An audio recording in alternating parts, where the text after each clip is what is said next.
Johnny Dollar. George Reed, Johnny, at Floyd's of England. How are you, George? Do you by any chance remember Durango Laramie Dalhart? From that place out in Oklahoma with the crazy name of Bumspung? That's right.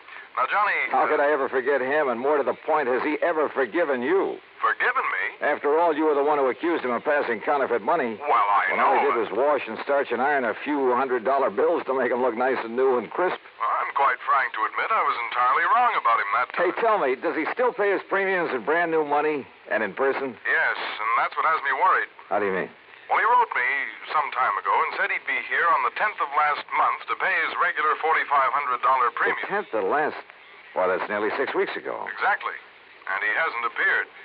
Well, did you write or wire him to see what's holding him up? I got no answer. Johnny, I think something's happened to him. After all, with the way he flashes money around, it's a wonder somebody hasn't knocked him off long before this. George, if anything's happened to old Durango Laramie Dalhart. Yeah, I thought you'd feel that way about it. Yeah. I'll let you know what I find out when I get to, if you'll pardon the expression, Bumspung.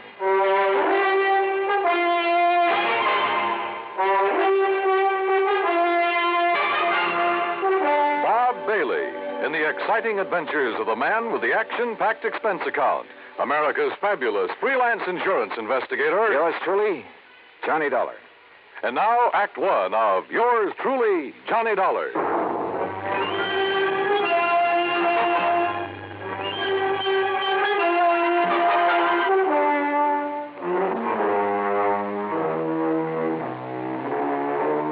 Expense account submitted by Special Investigator Johnny Dollar.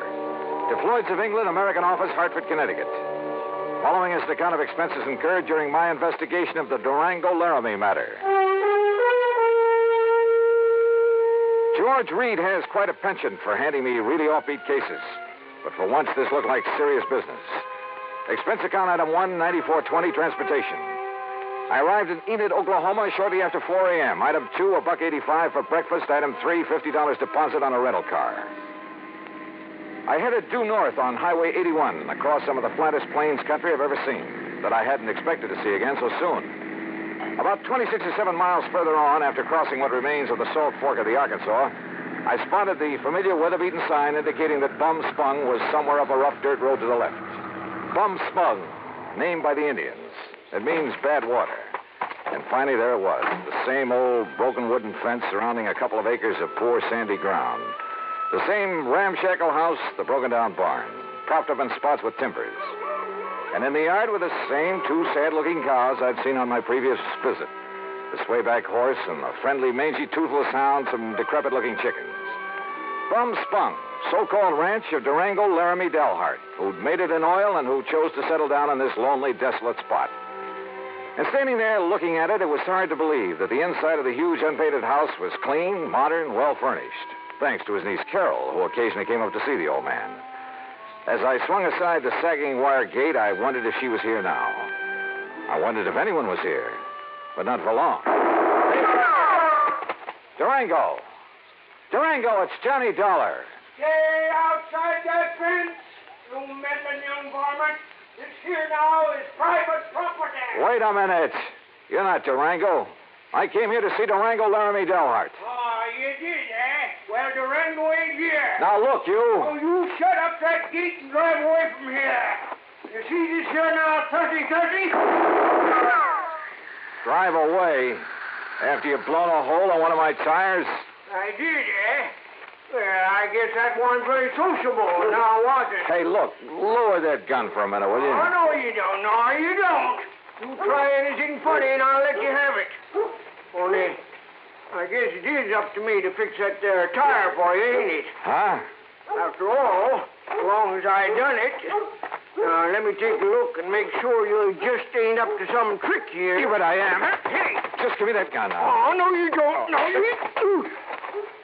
Okay. Now, who are you and what are you doing here and where's Durango? By Hoppert, sonny. You sure pack a punch. Start talking, mister. Who are you? Who am I? Sidewinder Wilson, that's who I am. Who'd you think? And who are you? Johnny Dollar, insurance investigator. What are you doing here?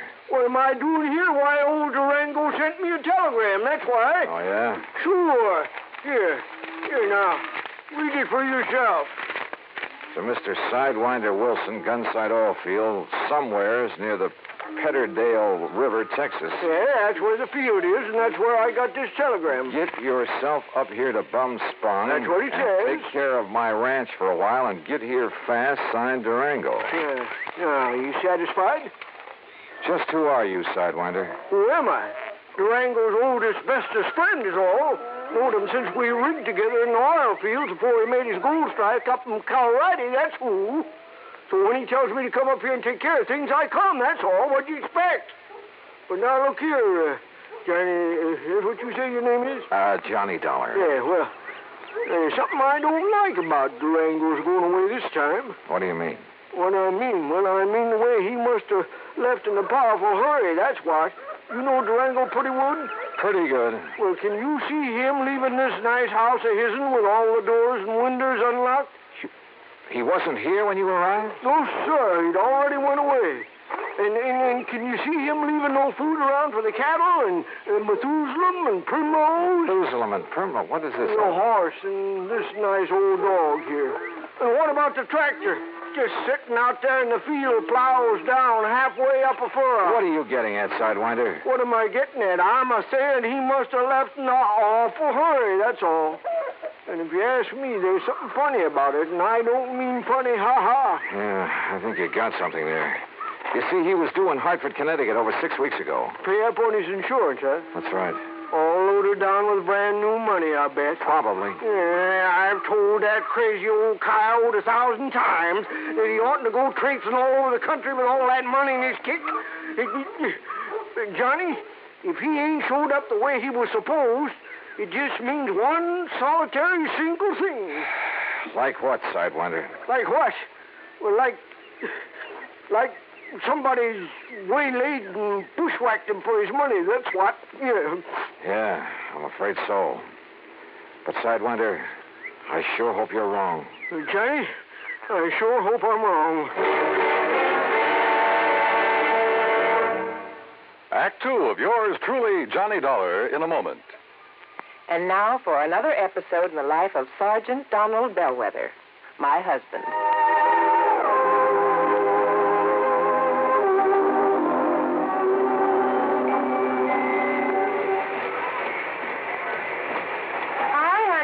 Fix the windshield wipers? I sure did, Reba. How's that? Oh, you fixed them. Good for you, Donald. Thank you, my dear. Well, that's that. Now, if it rains, we're prepared for it, huh? I feel better now. Oh, me too. A driver has to see the danger if he expects to avoid it. That's right. And also keep the back and side windows clear in rain and snowy weather. That's right. Oh, how about the horn? The horn? The horn doesn't work, Sergeant. Aren't you going to fix it? No, I don't think so. Frankly, Reba, I hate horns. Whenever there's a traffic jam, the first thing some guys do is blow their horn. Which does absolutely no good. Of course not. All it does is jar everyone's nerves. No, I don't think I'll fix the horn. Oh, but now wait a minute, Don. Hmm? Look, supposing we're driving along and suddenly we see a youngster on his bicycle headed right out into the street. Sounding that horn will warn him and possibly avoid a tragic accident. Yes, that's true, but... Or supposing we're driving on the highway, and just as we're about to pass a car, that car decides to pull out into our lane and pass the car ahead of him. He obviously doesn't see us, and he won't hear us shout. But one little beep on that horn, and he'll automatically scoot back and avoid a collision. Reba, you've convinced me. Even though it can be a nuisance, the automobile horn is a necessity. Then you'll repair it? Immediately. Oh, that's my Donald. That's my doll.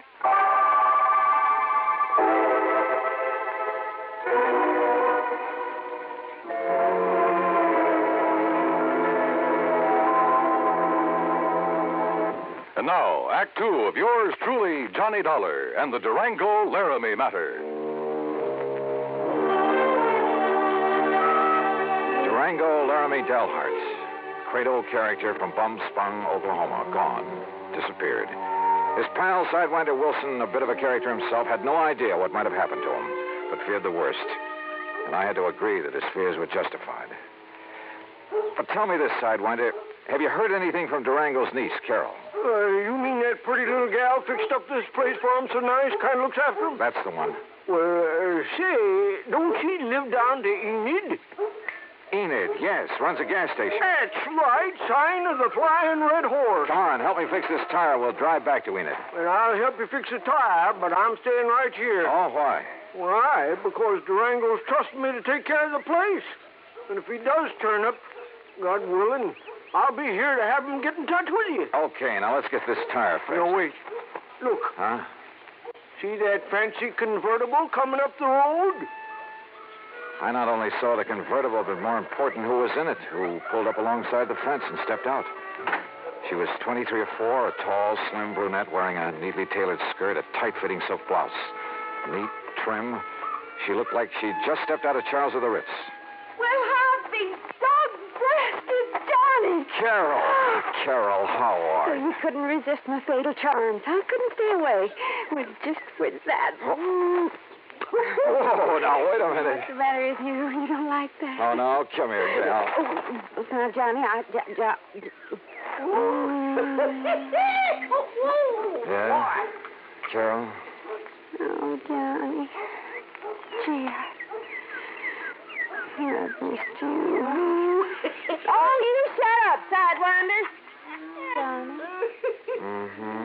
By gum and by gory, Durango could see Durango. Oh, yeah. Carol, listen to me. You gonna propose, Johnny? Where's Durango?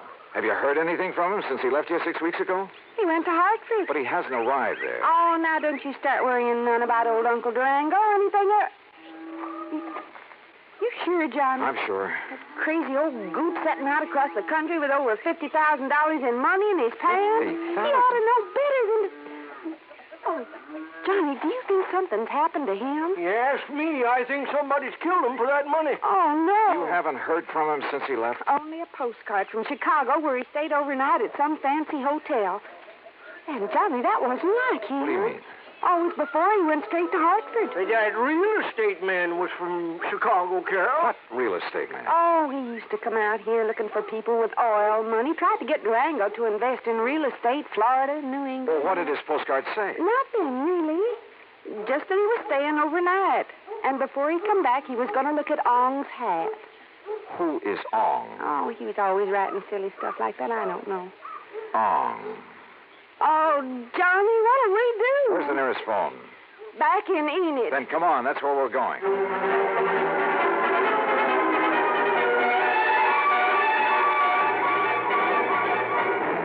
In Enid, I put in a long-distance call to Phil Avery, an old friend at International Press Service, in the hope that if Durango's body had been picked up anywhere in the country, the news files would have some note of it. Durango Laramie Dalhart? That's a man's name? Yeah, Phil. Does it mean anything to you? I'll say this, Johnny. If a name like that had ever come in over the wires, I'd certainly remembered it. But it hasn't. Not to my knowledge. Incidentally, what's this all about? Oh, he left here loaded with cash. Now he's disappeared. No clues? Only that he's planned to see some guy named Ong. Ong? For some crazy reason, he's interested in Ong's hat. Well, that's about as silly as... Ong's hat, did you say? Oh, no. You mean that rings a bell? Are you kidding? Of course it does. Oh, no. Phil. Oh, Phil, listen, will you? This may be a matter of life or death. Phil.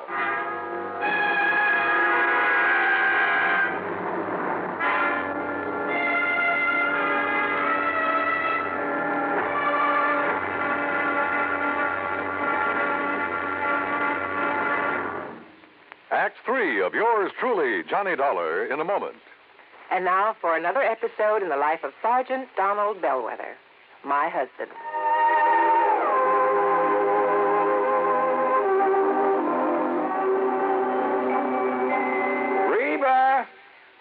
Reba! What is it, Donald? Confounded Reba, I can't find the fountain pen. I've looked all through this desk. Here it is, dear. Here it is.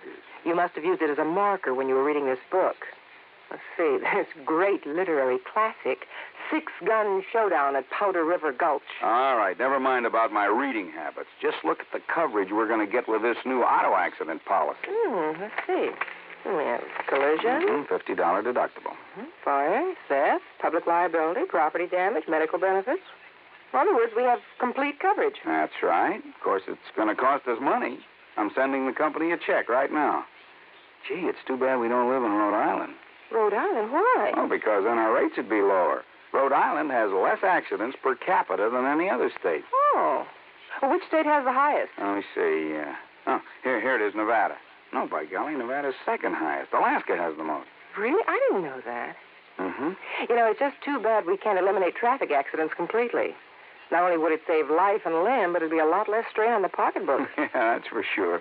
These automobile accident policies get more expensive every year just because there's so many costly accidents. Well, I'm glad we've got some good insurance coverage, Donald, but just remember one thing. Oh, what's that, honey? Well, some auto accidents ruin a fender, and some ruin a family. Yeah, that's true. Very true. Well, as far as I'm concerned, I don't want any of your old insurance money.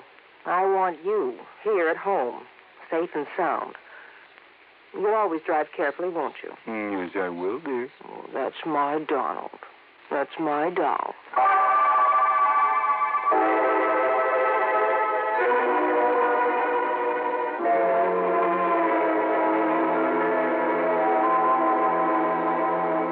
And now, Act 3 of yours truly, Johnny Dollar, and the Durango Laramie Matter.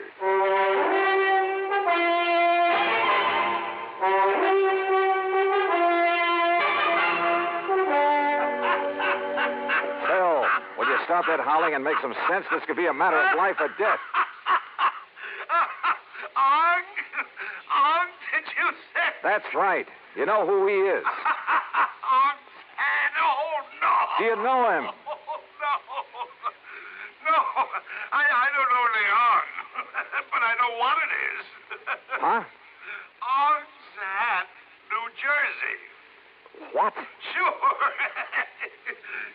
down in the pine and cranberry bog country.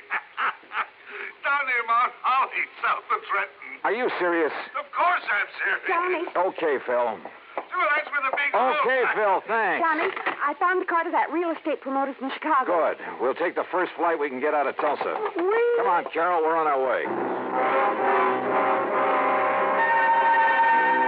Expense account item 4, $164.80, plane fare and incidentals. In Chicago, we stopped over long enough to pay a brief, unpleasant visit with one J. Harry Cramlin, real estate promoter, at his office just off the loop. So, what if I did sell this Dale Hard character some land over in New Jersey? What's it to you? You trying to cut in on a good thing? How much did you sell him, Mr. Cramlin? Oh, a little over $35,000 worth. But now if you... What was it, a lot of worthless swampland? He didn't seem to think so, after the glowing report I gave him. But why did he buy it? Because the old fool thinks there's oil on it. Cramlin, if you've taken Durango... Now, ain't that a name? Durango Laramie Dalhart. If he's been chipped in this deal, well, you better duck the next time you see me coming. You threatening me? About a cash, perfectly legal deal? Oh, I'm sure it was legal. But oil in South Jersey. Cramlin, my warning still goes. The next leg of our flight took us to Philadelphia. There I rented another car. That's $50 deposit, item 5. We drove across the Delaware River and picked up Route 537 to Mount Holly. There we stopped for a sandwich and a Coke. That's item 6. And there a passing glance at a newspaper headline stopped me in my tracks. Something about a big oil development at, yeah, you guessed it, at Ong's Hat. We burned up Highway 530 to Pemberton, then hit a sandy back road that led deep into the pine and scrub oak. Finally, suddenly, we came to a clearing. And there, well, there must have been 100 cars, expensive ones, some of them chauffeured limousines, and people milling about, haranguing each other, shouting each other down. And right in the middle of the crowd, a tall, angular man in blue jeans and a 10-gallon hat. Durango. Johnny, there he is. Durango! And then I saw something else on the edge of the clearing. 2 brand-new towering oil derricks. Come on, Johnny, let's get him away from that mob. Not only was he cheated by that shyster real estate operator into thinking he was buying oil land, but he's thrown more money away building those derricks. Oh, Johnny. Oh, that mob is probably trying to sell him enough rigging and pumps and equipment to fleece him royally. 10 to 1, somebody in that crowd's offered him the Brooklyn Bridge to boot. But then we gotta stop him. If only I'd run the shooting Hey, look, iron. Durango's seen us.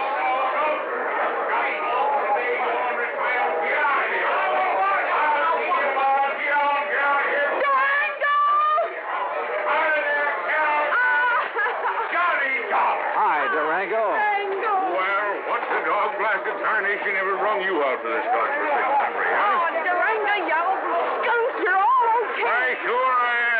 in this shack here so we can get away from this blasted crowd. Come on, come on. You look here, Johnny. What are you doing with my little Carol, huh? I'll tell you, Durango. You sneak out to Enid behind my back and hitch up with her? All right, get on in there now where we can have some peace. Just sit down where you can. All right now, you young rascals. Is that what you done? Gone and got married? Well, of course not, you old goot. Oh, well, doggone it, that's what I was hoping for. Oh, goot. Well, don't you give me that, gal. I know how you was talking ever since Johnny come out to Bumspung last year. Durango, you What'd shut you up. say? I'm afraid this trip is on business, Durango. Business? With a pretty gal like Carol here? You... And, how'd you two get here, anyway? Johnny brought me on the plane, but what difference does that... Oh, he did, eh? Transported you across state line, huh? A whole lot of them. And there ain't no law about that. Why, Jake, you two are going to have to get married. Durango. And I'm just the one to see that you do. Durango! I don't carry this old six-gun for nothing. Durango, will you shut up and let Johnny tell you why he's been looking all over for you? What do you mean, looking, Jake? Huh? Durango, you've been had. Me? By the crook who told you this was oil land. Ah, Johnny, I knowed it weren't the minute I seen it. But you put up derricks, and they must have cost Why, you about... sure, they cost me plenty. It just, a funny thing happened. Oh, now, wait a Yeah, minute. sir, the minute the folks got wind of me, a millionaire oil man from Texas and Oklahoma putting up the derrick, Oh, Johnny, no. on my word of honor, I've told every one of them people, I've told them that there ain't no oil here. You mean you Yes, already... sir, I've told them till I was blue in the face. Durango. But would that stop them? That wouldn't stop them from wanting to buy this land away from me? No, sir. And you've been selling it? Why, sure. I told them it was no good, but I just couldn't stop them. And so far, I've come out a mite over $65,000 to the good. Oh, Durango. No, really, no, wait a minute, I say. Yeah. Johnny Dollar, are you here to buy a piece of my land or to marry my little Carol here? Oh, now, Durango. Believe you me, it better be both. Now, how about it?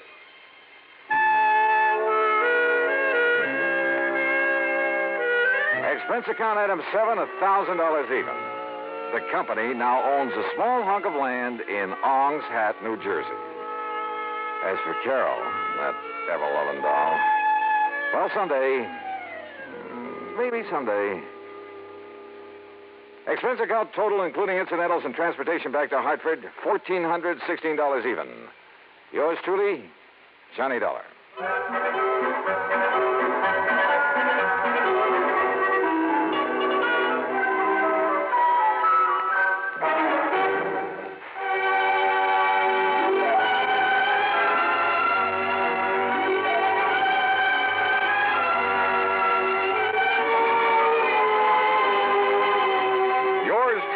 Johnny Dollar, starring Bob Bailey, originates in Hollywood and is produced and directed by Jack Johnstone, who also wrote today's story. Heard in our cast were Virginia Gregg, G. Stanley Jones, Junius Matthews, Alan Reed, Frank Nelson, and John McIntyre. Be sure to join us next week, same time and station, for another exciting story of yours truly, Johnny Dollar. This is Dan Cubberly speaking.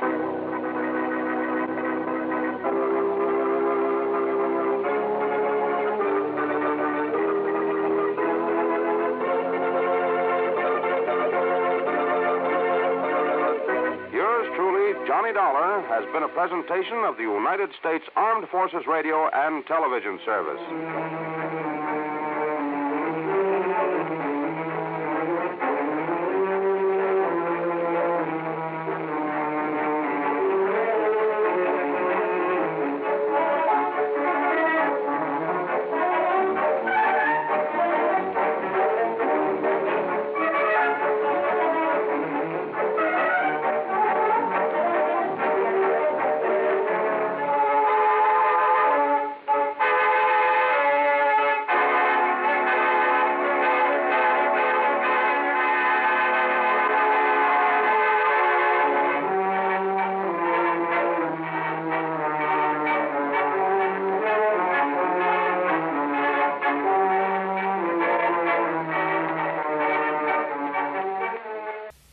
From Hollywood, it's time now for...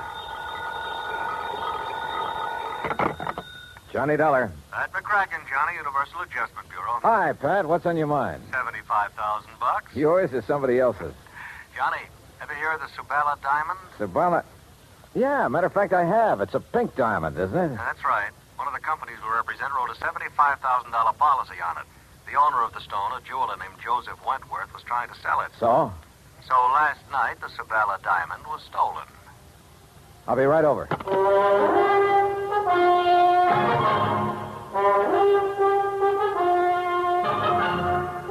Bob Bailey in the exciting adventures of a man with the action-packed expense account. America's fabulous freelance insurance investigator. Yours truly, Johnny Dollar.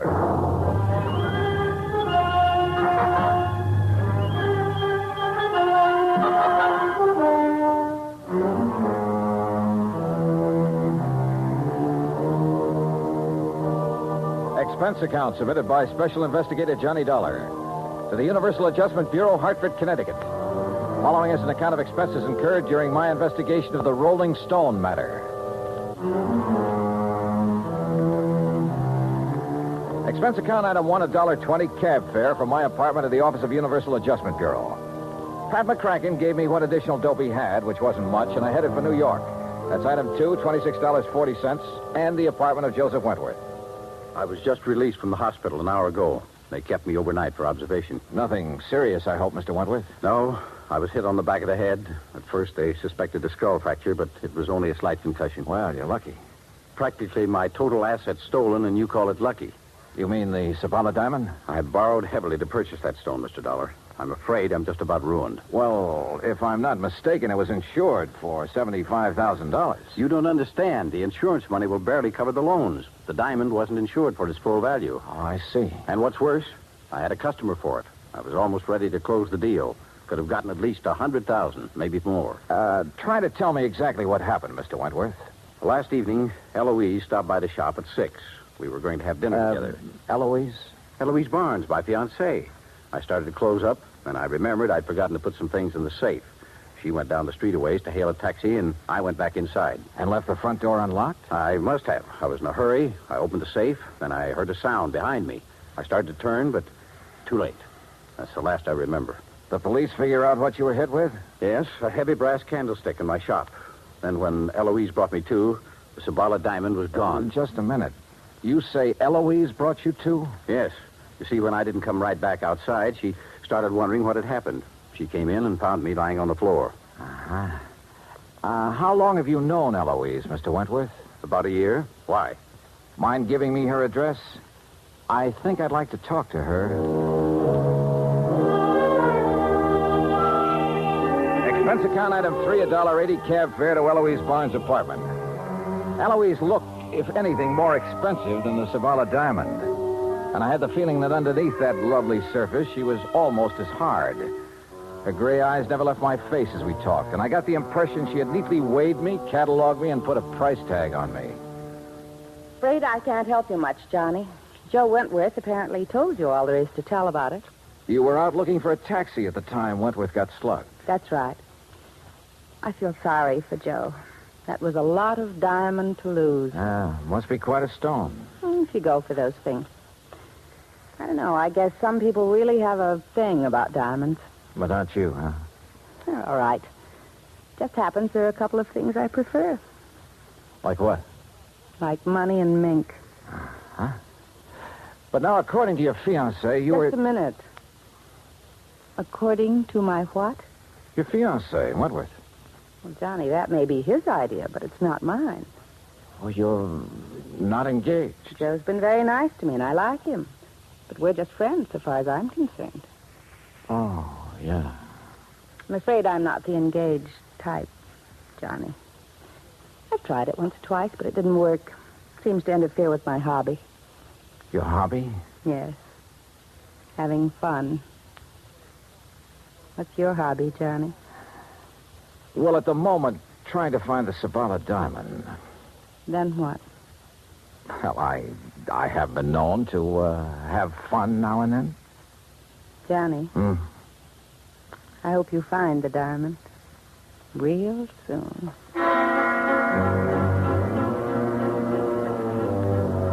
The invitation was printed in large type, but this was no time for an RSVP, especially since I remembered Wentworth mentioning a customer who had been anxious to buy the diamond just before it was stolen.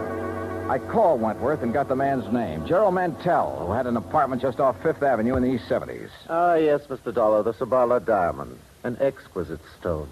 The pink radiance of it when it caught the light. Positively hypnotic. Such a pity it was stolen. Mr. Wentworth tells me he was negotiating with you for the sale of that diamond. That is correct. Unfortunately, we had reached a stalemate yesterday. You see, he wanted more than the diamond is worth. Well, maybe that's a matter of opinion. Mr. Dollar, I am a collector and a connoisseur. I know what such things are worth. Oh, yes. I only hope it'll be recovered before Friday. It would make things so much more enjoyable for me. What happens Friday? I am leaving for Europe. Oh? Business trip? Not really. As a matter of fact, more of an impulse than anything else. Uh-huh. Anything wrong with that? Well, Mr. Mantell, that's a good question.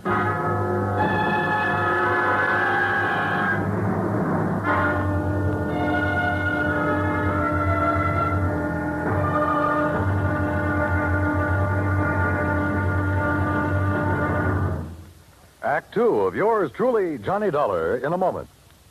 Our flag now numbers 50 stars. And behind each star there stands yet another flag representing one of the 50 states. Alabama's state flag is of St. Andrew, the symbol of the Confederacy and the national flag of Scotland. Alabama's state capital, Montgomery, served as the first capital of the Confederacy, and it was on the steps of its Capitol building that Jefferson Davis took the oath of office as President of the Confederated States of America. The Scottish cross is in the form of an X, or saltire, and is also found on the state flags of Georgia and Mississippi. Perhaps it is the independent, rugged spirit of the Scots that recommended its national symbol to the Confederacy as a symbol of its rebellion. Alabama's state flag, the flag of the 22nd state to enter the Union, was adopted on February 16th, 1895. And now, Act two of yours truly, Johnny Dollar and the Rolling Stone Matter.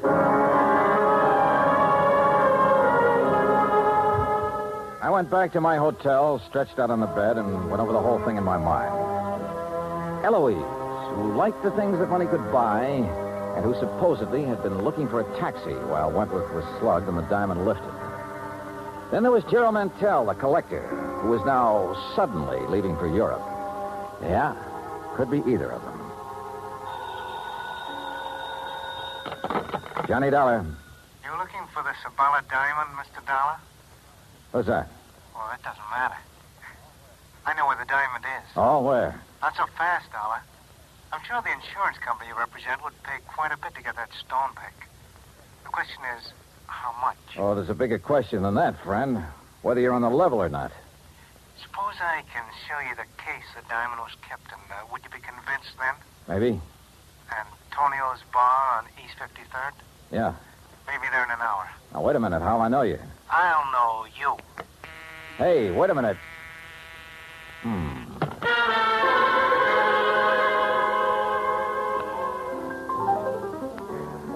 Item 4, $2 even drinks at Antonio's while I waited for my telephone buddy to contact me. A half hour went by. Nothing happened. Then somebody came in and went to a corner booth. Not the person I'd been expecting, but just as interesting. So I went over. Hello, Eloise. Johnny, sit down. Oh, thanks. Expecting someone? All sorts of people. But this is a pleasant surprise. What brings you around here? Business, I thought. You know, Johnny, you've got a one-track mind. Always business. With that attitude, you miss a lot. I don't doubt it. Oh, here you are, Eloise. Oh, why, it's Mr. Dollar. Well, Mr. Mantell. Sit down, Gerald. I didn't know you two knew each other. Oh, yes, we've been friends for years. As a matter of fact, it was Eloise who told me about the Sabala diamond. Oh? You didn't tell me that, Eloise. You didn't ask me, Johnny. Oh, Gerald, the head waiter seems to be signaling to you. And so I see. I'll be right back. Well, look, Eloise, I think I better be getting along. Don't leave, Johnny. You've got a date with Mantell. Oh, he just wanted to have a drink with me before he left for Europe. I told him I was meeting Joe Wentworth here, so he said he'd stop by for a minute. Did Wentworth know that you and Mantell are old friends? I saw no reason to tell him, Johnny. Joe's very tiresome about things like that. You mean he's jealous? I wonder what happened to Gerald. This trip he's taking to Europe, I gather he got the idea rather suddenly. Gerald's very impulsive that way. Yeah. Well, I'll be getting along, Eloise. Looks like the man I came here to meet isn't going to show. I can't imagine what's keeping Joe. I'd say we've both been stood up, Johnny. Maybe we should do something about it, Well, as I told you right now, the only thing I have on my mind is... I know. That diamond. A girl could get tired of waiting, Johnny. Eloise, I don't think you've ever waited very long for anything. See you later. I'll count on it, Johnny. Dollar? What? Oh, Wentworth. We were wondering what has happened to you. Mr. Dollar, I'm certain you're a very efficient investigator, but it seems to me that you've questioned Eloise all you need to. Oh? Or have your conversations with her now reached the unofficial stage? Oh, now look, if Wentworth. that is the case, and I suspect it is, I'd better remind you that Eloise... Maybe I'd better remind you of a couple of things, Wentworth. In the first place, you... Mr. Johnny Dollar? Yeah, over here, wait. Dollar? Oh. Mr. Dollar, it's a note and a package for you, sir. Gentleman just left it with me. Did he give his name? Oh, no, sir, no. But he was a short man in stock here, and he wore a gray suit. Okay, thanks. Here you go. Oh, thank you. As I started to say, Hold Dollar... on, will you, Wentworth?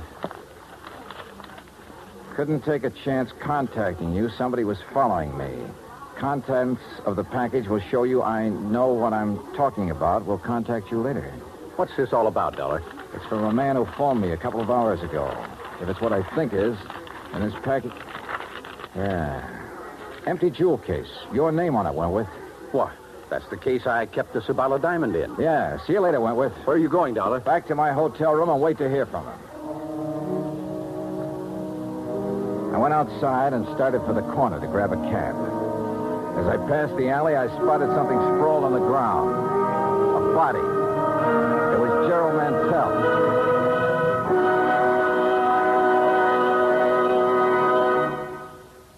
Act 3 of yours truly, Johnny Dollar, in a moment. The way a man conducts himself at ease or under stress shows what he's made of. It shows his character under the strongest light. This is particularly true when a man becomes a prisoner of war. One of the points of the Code of Conduct of the American fighting man says, "If I become a prisoner of war, I will keep faith with my fellow prisoners. I will give no information nor take part in any action which might be harmful to my comrades. If I am senior, I will take command. If not, I will obey the lawful orders of those appointed over me and will back them up in every way." The very essence of the ideals set forth in those words were displayed by Commander, later Rear Admiral, Richard Antrim in April 1942, while a prisoner of war in Macassar, Dutch East Indies, during World War II. Acting instantly on behalf of a naval officer who was subjected to heavy punishment, Commander Antrim boldly tried to quiet the guard and to persuade him to discuss the charges against the officer. The guard refused. Tension increased. The entire enemy prison force was faced by 2,700 Allied prisoners. An order was given to continue the punishment. Suddenly, Commander Antrim, at the risk of his own life, stepped forward and volunteered to take the remainder of the punishment. This sudden move got a roar of acclaim from the inspired Allied troops and so amazed the enemy that both men were spared any further indignities or punishment. Commander Antrim's heroic and unselfish conduct brought about better conditions for the prisoners and earned new respect for American officers and men. Commander Richard Antrim upheld the highest ideals of an officer and earned for himself the Medal of Honor. And now, Act 3 of yours truly, Johnny Dollar and the Rolling Stone Matter.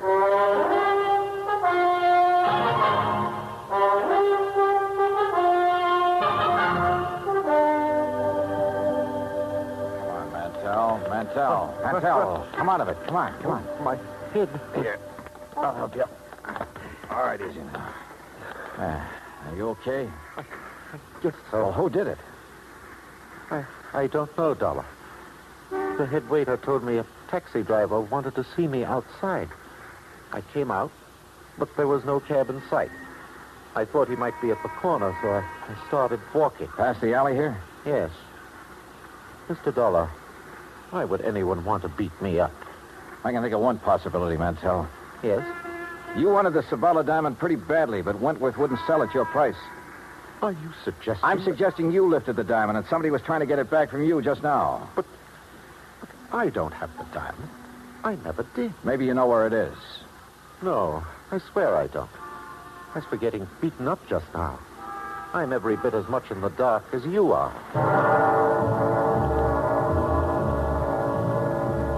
I didn't know whether he was telling the truth or not, but I had no proof he was lying. Item 5, $1 even, a pot of coffee in my hotel room while I tried to pull some threads together, but they didn't pull. If Mantell had the stone, who'd phoned me and sent the empty jewel case to convince me he had information? How did he fit? Yeah, coming. Oh, Wentworth, come in. Here, Mr. Dollar, I have some information that will interest you. Yeah?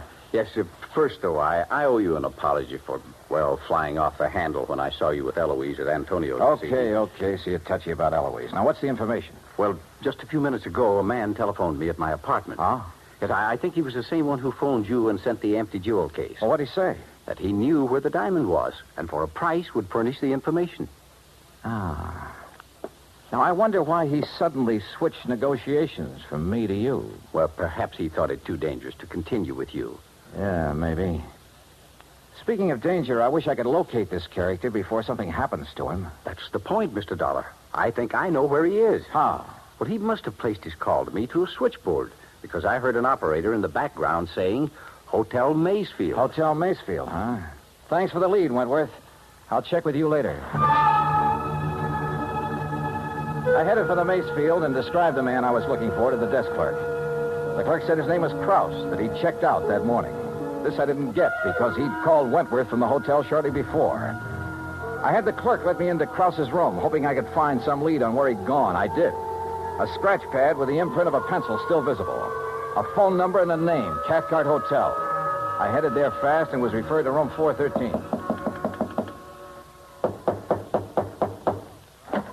What? Hello, Krause. There must be a mistake. My name is Collins. Don't give me that. Your name's Krause, and you're the guy who phoned me and said he had information about that diamond. Oh, no. That's wrong. Oh, come on. Let's quit playing games. When you called Wentworth a while ago, he found out the name of the hotel. It's a lie. I haven't talked to him since... Yeah, that's what I thought. Wentworth lied about that phone call. Why? Because he hoped I'd find you for him. But you had talked to him earlier. Yeah, the theft of that diamond was rigged between you and Wentworth, wasn't it? And you slugged him to make it look legitimate. Well? Yeah. But now you're hiding from Wentworth. Why? What happened to your cozy little partnership? It was blackmail, Dollar. Wentworth. Don't move, either of you. Well, Wentworth, it looks as though I figured you right. You thought I might have better luck finding Krause than you had, so you gave me his last known address and followed me. Now, what's this about blackmail? I thought I could trust you, Krause. Look, I wasn't really going to blackmail you. You got to believe that. I think I get it now. Krause was supposed to turn the stone over to you after a decent time had elapsed. Instead, he held on to it and tried to blackmail you about your being involved in the fake robbery. That's why he pretended to open negotiations with me, to scare you into buying. Yes, but you made a big mistake, Krause, trying to blackmail a desperate man. I had no money to pay you.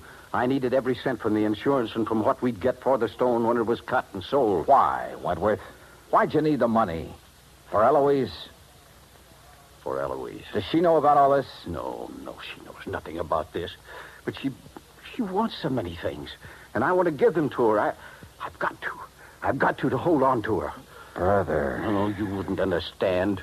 You don't know what it's like when a girl like that gets into your blood. You're willing to do anything. Like a couple of murders, Wentworth? You willing to add them to your list, too? Yes. Yes, I am. Oh, now, look, put that thing down. Why don't you stop kidding yourself about Eloise? She loves me, Dollar. I tell you, she loves me. Are you kidding? She told me what she loves. Mink and money. How long do you think she'd stick with you after the money ran out? Get back. Stay where you are. You're a thief and a fool, Wentworth, but you're not a killer. Stay away. So you just better give me that gun right now. Oh. thanks.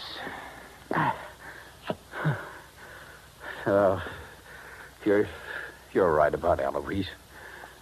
I guess I always knew it, but I just couldn't face it.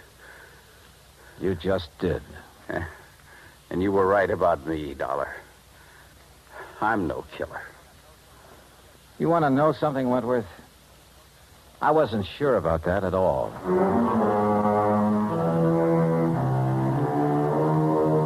Expense account total, including the trip home, $146 even. Remarks?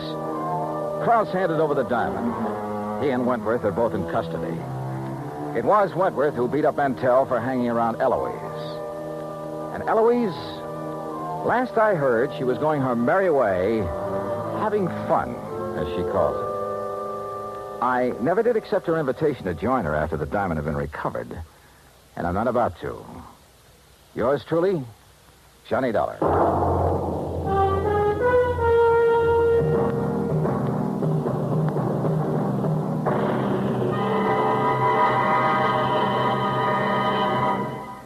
Our star will return in just a moment.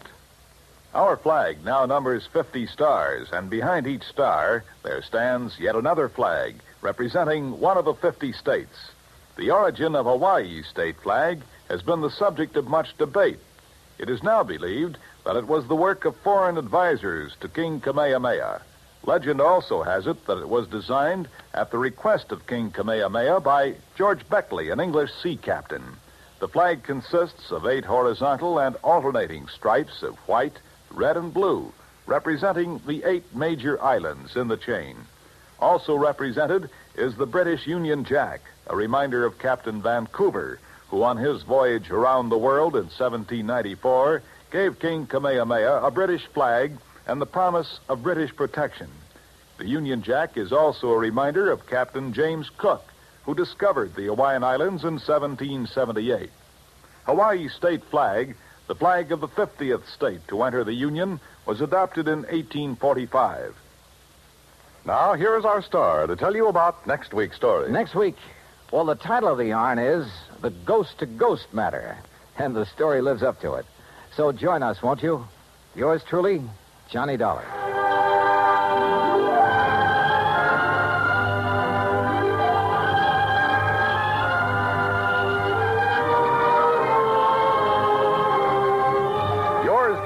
Johnny Dollar, starring Bob Bailey, originates in Hollywood and is produced and directed by Jack Johnstone.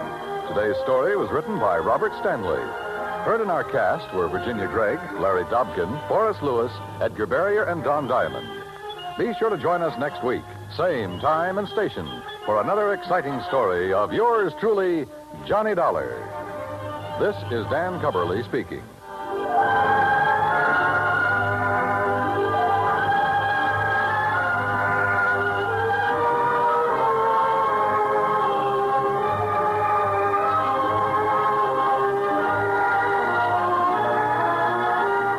United States Armed Forces Radio and Television Service.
From Hollywood, it's time now for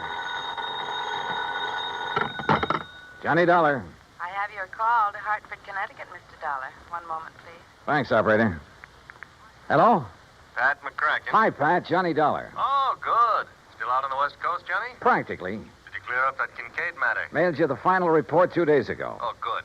Now sit tight because I think I'll have another case for you out there. Yeah? Well, I've got one all lined up for myself. I just want to get your okay for an expense account.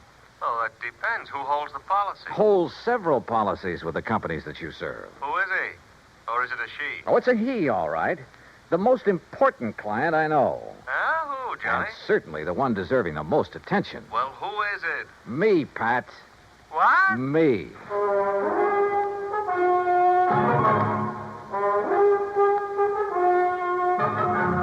Bob Bailey in the exciting adventures of the man with the action-packed expense account. America's fabulous freelance insurance investigator. Yours truly, Johnny Dollar.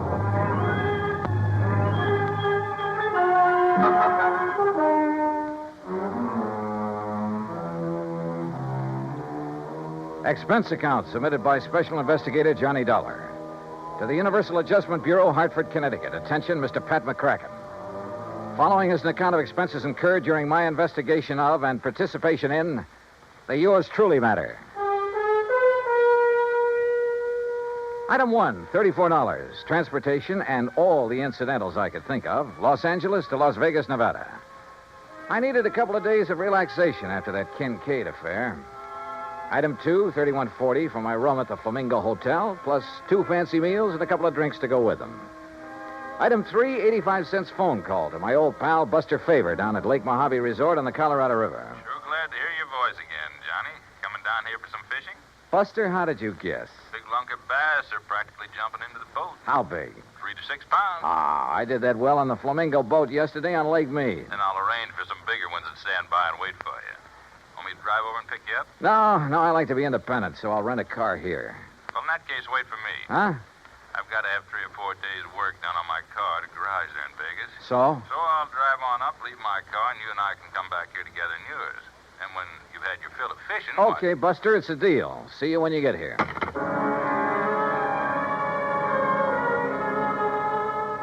Item 4, $100 deposit on a rental car, a shiny new air-conditioned Cadillac. And remember, Pat, one of your companies holds the insurance on it. Item 5, $21.70 for drinks and a big dinner with Buster when he arrived. It was quite late when we hit Route 95 for the drive down to Lake Mojave Resort across the desert. It was still hot after the day's high temperature of 118. You driving so fast to keep up the breeze, Johnny? You ought to take it a little easier. They patrol these roads pretty good, you know. Are you kidding? I haven't seen a car in nearly 10 miles. Yeah, and you mightn't see one of those law boys until he's right up on top of you. Oh, Buster, you mean they hide on the side road? No, not hide. They patrol some of them. Hey, where do all those side roads go, Buster? Some of them are a little more than wagon trails. Mostly to old mines, Johnny. Some of them 10, 15, 20 miles away up in the hills. Some of them being worked, some of them just... Now, look. Yeah? Over to your right. You see those lights? Look like they're on the side of the mountain? Oh, yeah. That's Haley's tungsten mine up there. Real big operation. A few miles ahead, one of my old friends has a mine. He works it for, Uh-oh. What's the matter? Look in the rear view mirror. I see some other lights. Oh, hey, if you think we're stepping along, that guy behind us is certainly... Uh-oh. Yeah, that flashing red light above the corner of his windshield means a highway patrol car. Also means you better stop. Well, it isn't as though I'd been driving all over the road. It's as though you haven't been keeping a sharp enough eye on the speedometer. Okay, start thinking up excuses, Johnny, and they'd better be good. Oh, no, I'll take it like a man. Shall we get out and greet the minion of the law? No, don't. He might think you're trying to pull something. And those laddies carry guns. Just sit here calmly, eyes front, and try to look innocent. Yeah. All right, boys. Huh? Oh, there's nothing in the back seat, officer. What? Right, mister? Nothing but me. And this. Hey, now, wait a minute. You're not... Hey, Johnny. Yeah. I take it that thing's loaded. That's right. Now get going. You were flashing that red light. Flashlight. Fooled you pretty good, didn't I? You were making like the highway patrol, and man, is that against the law. You think that's bad? Just wait till you see what I've got for you. I'll start her up. Hey, look, mister. Don't argue with a gun, Buster. Yeah. Buster, remember that. And remember it's aimed right at the back of your head. I'll get going, you. Sure. Here we go. Hey, watch it, will you? What's the idea of backing up that way? I'm sorry. It's a rental car. I guess I'm not used to it. Well, watch it. Sure. Yes, sir. Here now. Take it real slow, buddy, and no funnies, or I'll pull this trigger first and figure it out afterwards. Yes, sir. You're the boss. You bet I am. Well, what happens now? Just keep going straight ahead. When I want you to turn off, I'll tell you. Where do you think you're taking us, mister? Where you guys will be a long, long time getting back to civilization. And by then, I'll be loaded and out of the state. Just a plain stick-up, huh? Yeah, that's right. Modern style. Well, look now. Just because we're driving a big car If doesn't you mean... got dough enough to gamble big money in Vegas and rent a big car, you got enough for me. You and a few others I'll take over before the night's over. Unless you get tagged first. This car will be plenty easy to identify. You'll find this car back where I stopped you. If you ever get there. Oh, brother, I wish I had a good look at that one of yours. Why do you suppose I pulled up behind you and didn't give you a chance to look? Now, let up on that gas. Getting a little nervous? Well, I just want to be sure that if I have to put a hole in the back of your heads, I can get to the wheel before this crate flips over. Pretty smart, aren't you? Yeah. That's why I stay alive and in the chips. Easy now. You see that little side road? Yeah, what about it? Turn off on it. Why not? Hey, Johnny. Yeah.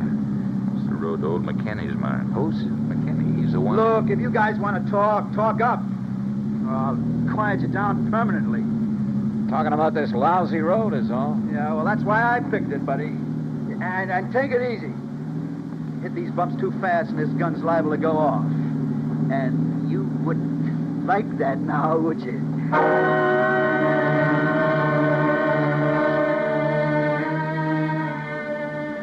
We continued up the rough, curving road on the side of the mountain, 10, 15 miles, I guess. And I could see nothing but the road itself and the shadow of the mountain ahead of us. Turn up that air conditioning, buddy. It's a hot night. Yeah, sure. Listen, we go much further on this road, we'll scrape off the drip pan. You know this road? Well, it keeps getting worse and worse is all. This car's built pretty low, you know. Hey, take it easy, I said. How can I? You hear that? We don't stop pretty soon, we'll all get stranded out here. Yeah, maybe you got something there. Okay, buddy, that wide spot. You turn us around and stop. And take it easy. Okay. Now what? Just leave the engine running and both of you get out the right-hand door. Yeah, sure. Now, look. Shut up. From now on, I'm not going to waste any time. Come on, get out. You're not going to leave us out here, I hope. That's right. I figure the temperature's still around 100, so you're going to have to take it easy. It'll be long after daylight before you get back down the highway. If we make it at all. Oh, you will. If you go real slow. And if I don't have to use this on you.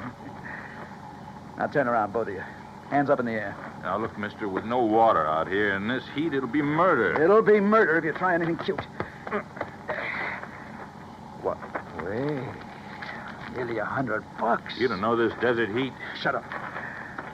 Now you. Okay. Here, lower that left hand just a little. And be careful. Say, I like that watch. And that ring, yeah. Say, you must have done all right at the gambling tables. Well, easy come, easy go. That's right. Well. This card fall out of your wallet? Yeah. Johnny Dollar, insurance investigator. Oh, boy, that's a laugh. A private dick. Just as big a sucker as anybody else. Yeah, I'm laughing. All right, now, boys. Walk. 10 steps, straight forward. Together. Come on, Buster.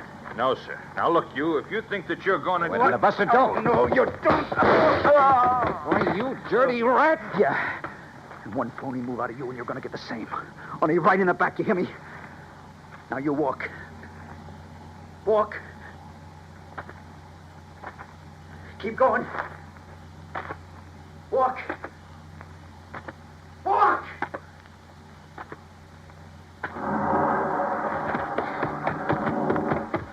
Buster! Buster! Why, that dirty murdering...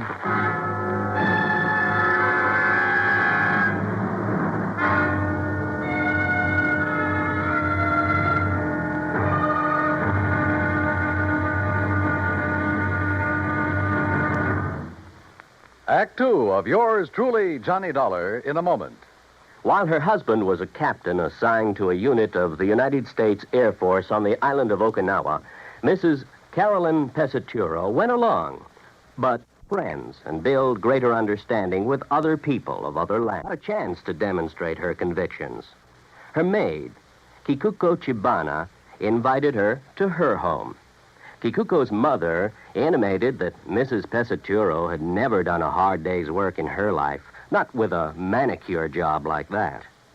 Well, that did it. Carolyn Pesaturo volunteered to do a full day's work, just like any Okinawan housewife, and be no more tired at the end of the day. Bright and early one day, she found herself in the Chibana home.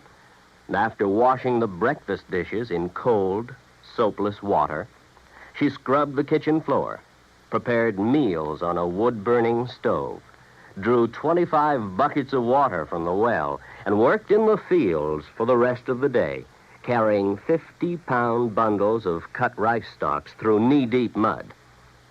Well, she did such a good job, she was invited back for the rice planting. But more importantly, Carolyn Pesaturo planted understanding, so that others could reap the harvest of freedom, the right of all men everywhere. And now, Act two of yours truly, Johnny Dollar, and the Yours Truly matter.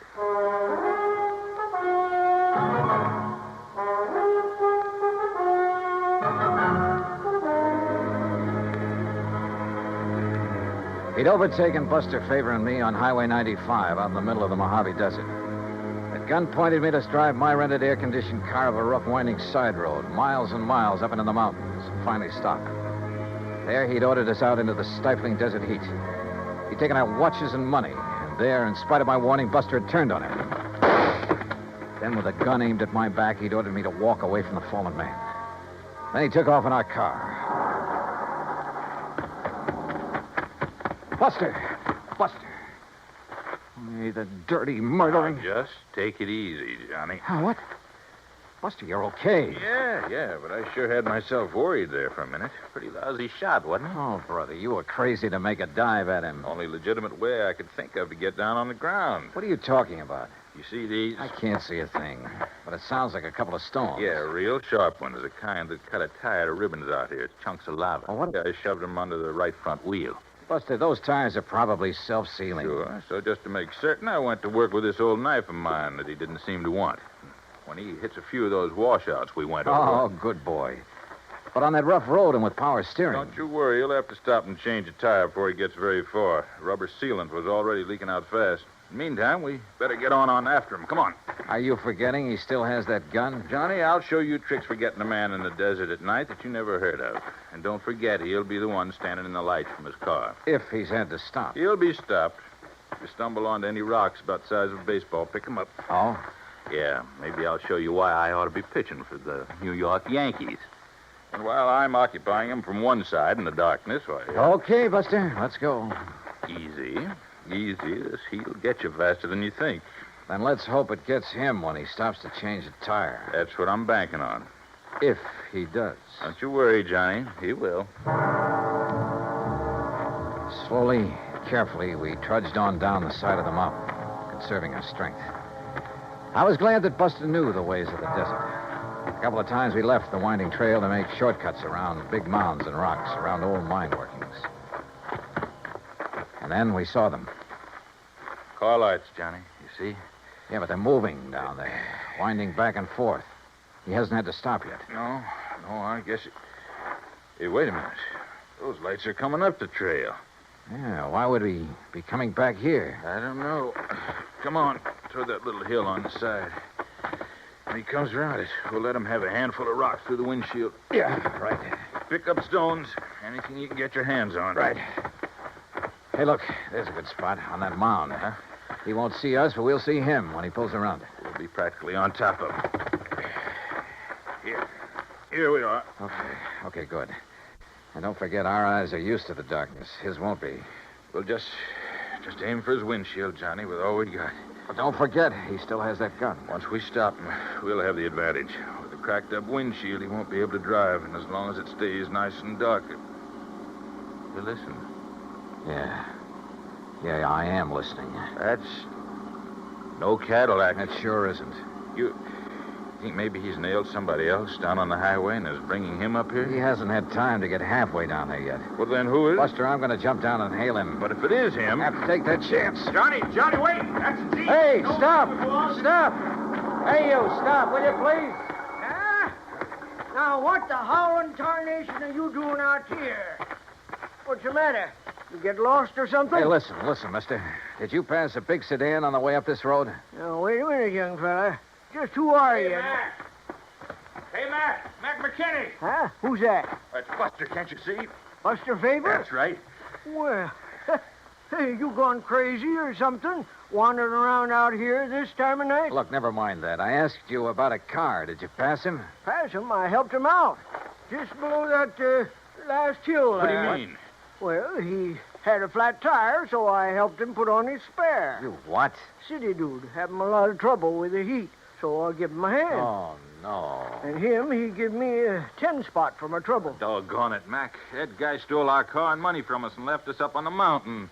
No kidding. Who's kidding? Well, well, then maybe I done right at that. What do you mean? Yeah, I've been worrying about it ever since I left him down there. What are you talking about, Mac? Well, I got an instinct. Yeah? The same kind of instinct about everything that I got about finding Mac. a gold mine.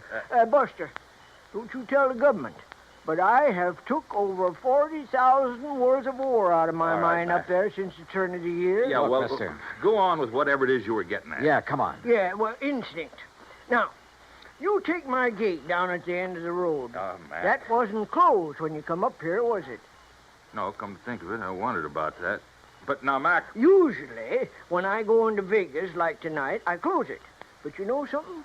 Tonight, I clean forgot. All right, Mac, get to the point, will you, please? Well, the point being that I did lock up the gate when I come off the highway just now.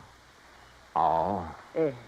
And I clean forgot to tell that fella I locked it after I fixed his tire. Wait a minute, Mac, wait a minute.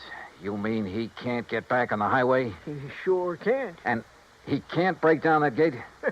Not without wrecking his car. All right, then. That's what I was worrying about on the way up the hill. All right, now listen. Should I go back on down and let him out or not? Will you listen, Mac, But please? then I remembered that bulge in his coat pocket like a gun. It was a gun, all right. Yes, sir. And my instinct Mac, told please, me... I don't care what your instinct... me I'd better get back to the mine and telephone the county police on account of maybe he'd been prowling around Telephone. my mine. Look, Mac, you've got a phone at the mine? Son, I got everything up there. Electric... How far is it? On this road? About 3 miles. All right, then listen. But Listen. walking across that ridge, not more than a half mile. Good. Can you make it on foot? I ain't been wandering around these hills the past 41 years for nothing. Then, brother, go to it. Huh? Buster and I'll take the Jeep. Well, now, You go up son. to the mine and call the police. Tell them to set up roadblocks, whatever they want to do. And stop a 1956 Chevy. It's gray and white, license CGJ158. You got that? Sure. CGJ158, a gray and white. Now, Look, Mac, now, I'll wait. pay you for the use of this Jeep. Anything you like. $50, $100. Oh, yeah? He's not kidding, Mac. Huh? You sure? You know him, Buster? His word's as good as mine, better, and he's kind of a lawman. Oh, well. Now, why did you So tell get me... on up there to that mine. Yeah, Fast as please. you can. Will Tell you? the police what happened to us. Give them that description, 1956 Chevy CGJ158. That's the car the crook is using. Got it. And you then go to it. Right, Buster. Come on, One Buster. more way. Yeah. Right? And you better let me drive. Okay, if you like. Okay. Now, hold on to your seat, and I'll show you how one of these things can really take these roads. What do you mean? You've only hit the road every 20 feet so far. Hold on, Johnny. You ain't seen nothing. Buster wasn't kidding. And Mac's old Jeep would have put a mountain goat to shame. To this day, it's a wonder to me how he ever held the thing together. To say nothing of how we managed to stay aboard. You think 90 miles an hour on the open road is a thrill? You should try 20 per on that old wagon trail. Hey, wait a minute. Wait, nothing. We gotta catch up on that guy. No, what I mean is, how'd you ever know the make and license of his car? There wasn't enough light when he stopped us to see a thing. Why do you suppose I put the car into reverse when we started? Huh? Doing that turned on the backup lights. Backup lights? Sure. Gave me a good look at his car in the rearview mirror. Johnny, you're all right. Oh! Hey, how much more of this is there? We ought to get to the gate any minute. The gate? Buster, we ought to be shot. What's the matter? Oh, Mac didn't give us the key to that gate. We'll be locked in as well as that bandit. Well, you don't think he's just going to be sitting there, do you? Oh, yeah, you're right. He'll have to go on to his own car on foot. Which gives us more time, Johnny, and a big advantage. Now, look. No, you look. Huh? Yeah. Either he didn't see the gate or he tried to plow right through it. And look what it did to that nice car. Come on. Okay. Over this way, Buster. What? Stay out of the Jeep's headlights. Circle around. He may still be in that car. Oh, yeah. Yeah, you're right. Okay, we'll take it easy. And pick up a rock or two. I'm way ahead of you, brother. I don't see any sign of him. No. He's probably hoofing it down the highway to his own car. We're going to take no chances. Right. That gun of his look pretty... Right, easy now. Uh-huh. Okay. Oh, he's gone. Yeah. Oh, brother, what he's done to this car. Somebody's going to pay a pretty penny. The insurance company. But come on. We'd better light out after him. We'll use the Jeep. But, Buster, if this big car couldn't knock down that drive gate... off the road and cut through the fence if old Mac had a pair of pliers in the toolbox. Come on. There were pliers in the toolbox, all right. And a pair of wire cutters, too. But it took us longer than it should have to find a place where even the Jeep could navigate through the fence. Finally, though, we got out on the highway. All right, not too fast, Buster. If he's still on foot, I want to be sure we see him first. You know what I'd like to see? What's that? The lights from a couple of patrol cars coming this way. You think they'd have time to get there, even if Mac phoned him right away? Yeah, that's true. But with our little pal with a gun, we ought to come on his car pretty soon. Unless he's already got to it and taken off. I just don't think so, Johnny. He'd try to move too fast in this heat, he'd collapse. Must be somewhere along this highway. Hide, maybe. Under one of those storm bridges along there. No, I think he's too smart for that.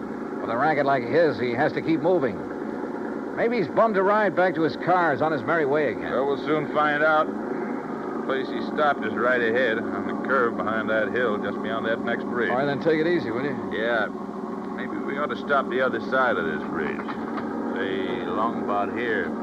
Buster, there was something underneath that bridge. Looked like a car. Oh, your eyes are deceiving you now. Let's stop right here. Let's keep going. What? Now what? Just keep driving until you get to my car. Get it? Why don't you put that thing down? Listen, how'd you get in the back of this Jeep? While you two bird brains are prowling around the cad there at the gate playing detective. Pretty smart, aren't you? That's right. Like I told you, that's how I keep alive. There's more than I can say for you boys. What's that mean? Pull up. There's my car. Pull up right beside it. Now, look, mister. Don't argue with him, Buster. Okay, here's your car. All right, now. Give me those keys. Come on. Yeah, and kill your headlights. Kill them. Okay. Now, look. Things got balled up tonight. I got held up too long. Now, I heard you say something about getting word to the cops, so I got to get out of here. I got to get out of the state. I don't know how you guys got the Jeep away from that crazy old man. I didn't plan on you getting down off that mountain before daylight, see? But it's too bad you did. Oh, you sure? Oh, yeah, I'm sure. Because I didn't take a chance on your getting away now. I can't. Especially you, Mr. Private Eye. Well, thanks. That means you think I might find some way to get the police on you in a hurry. Yeah, that's right. Maybe I have. No chance. Before I leave here, you're gonna be dead. From this. You're out of your mind. Yeah, Buster, I think he is. Oh, yeah? Oh, stop waving that gun. One shot, just one shot, and you'll be dead so fast. Oh, yeah, wise guy, how? You know, Buster, I was right. Huh? What, Johnny? There was a car parked under that bridge back there, a police car. You're crazy. Oh, yeah, Johnny, I see what you mean. What? What do you see? You don't think you're the only one who can hide in a back seat, do you? What are you talking about? Old Mac must have really got that phone call through in a hurry. What are you talking about? That officer there. Oh, that old bluff. The officer waiting there in the back seat of your You're car nuts. with his gun aimed straight at your head. Oh, yeah? Where? There! Oh,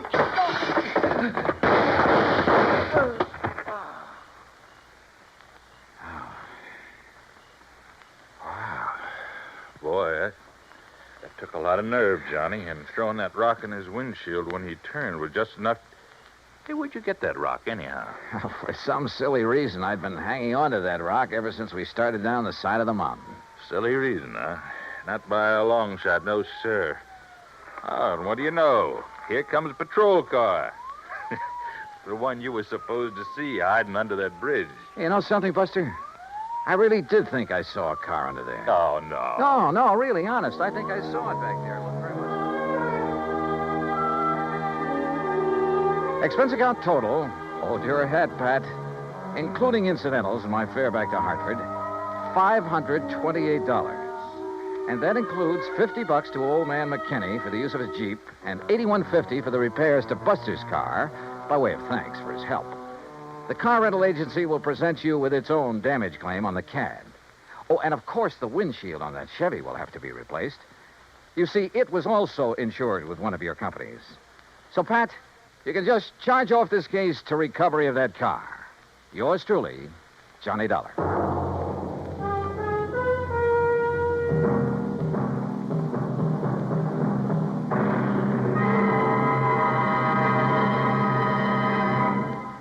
Now, here is our star to tell you about next week's story. Next week, a small round piece of metal, a coin.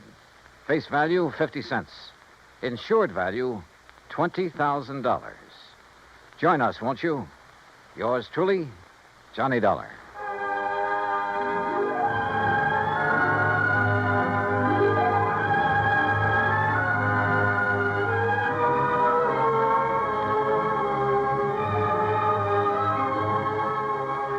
Yours truly, Johnny Dollar, starring Bob Bailey, originates in Hollywood. It is produced and directed by Jack Johnstone, who also wrote tonight's story. Heard in our cast were Virginia Gregg, Lawrence Dobkin, Barney Phillips, Chet Stratton, and Junius Matthews.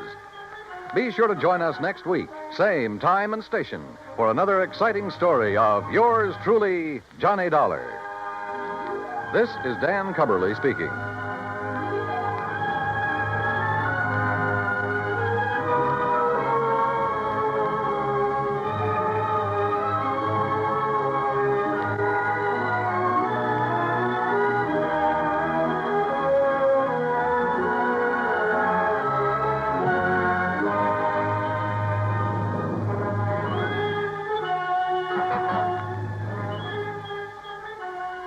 This is the United States Armed Forces Radio and Television Service.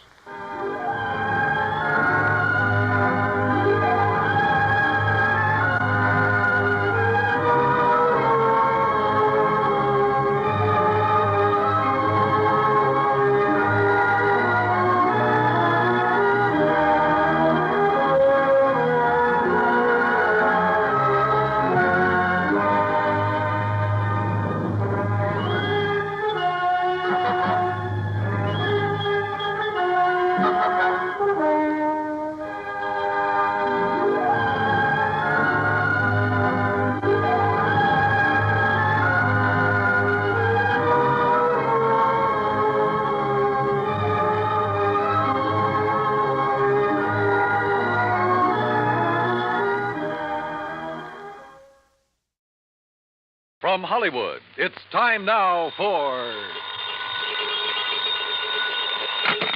Johnny Dollar. This is Harry Branson at Philadelphia Mutual Life and Casualty Company. Oh, hello, Harry. What's with you? John, I have a case I'd like you to handle for us. It's somewhat unusual. Have you ever handed me one that wasn't completely screwy? I said unusual. And I said screwy. So now that we understand each other, what's it all about? Well, absolutely nothing yet. But I'm very apprehensive about one of our clients. Oh, Harry, you're the biggest worrywart I ever knew. What was that? I said, who is this client? Oh, Dr. Walter Merrill. Merrill? The scientist? That's right. Nobel Prize winner? The man who worked out the molecular orbital contraction something or other? Yes, that's the one. As I say, John, I'm worried. Well, who wouldn't be about him? I'll be right down to see you.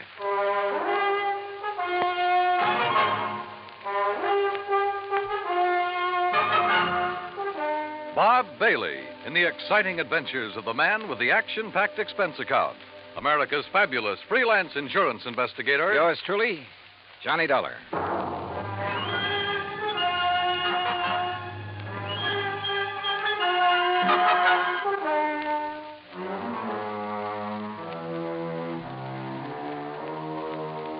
Expense account submitted by Special Investigator Johnny Dollar to the Philadelphia Mutual Life and Casualty Insurance Company in Philadelphia. Where else?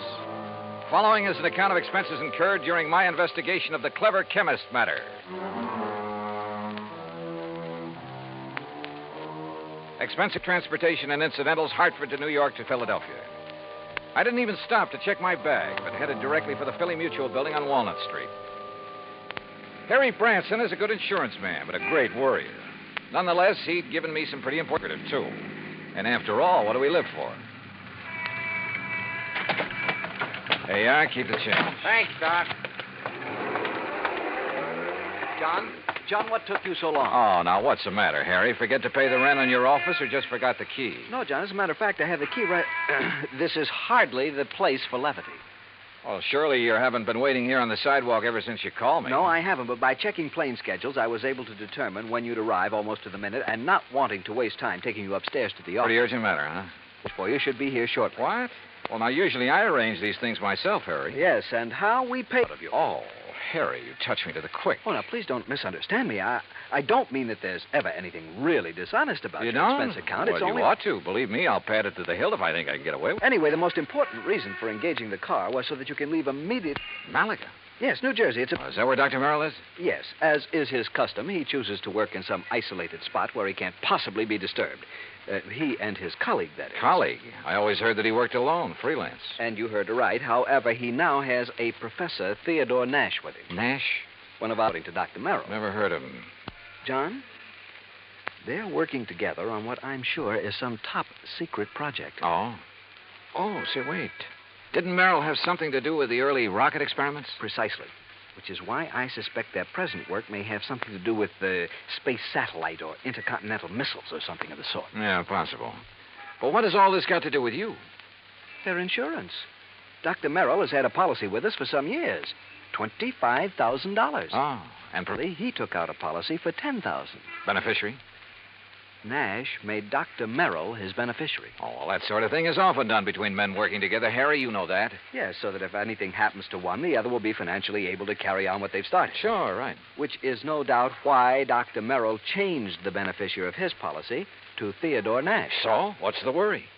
No sooner was the change made than I received a letter of protest from Dr. Merrill's daughter. Who's she? Mrs. Howard Harding. She and her husband live in West Philadelphia. He's a welder for an aviation company, I think. Well, what did she base her protest on, Harry? She claims her father must have been coerced into changing the policy. Oh, now, wait a minute. That sounds like the hungry relative who complains about being cut out of the will. It might. If Mrs. Harding weren't a perfectly well-balanced, intelligent, and I'm sure quite unselfish person, a completely... Is she good-looking? Well, yes. And real sweet to you? Yes, she is.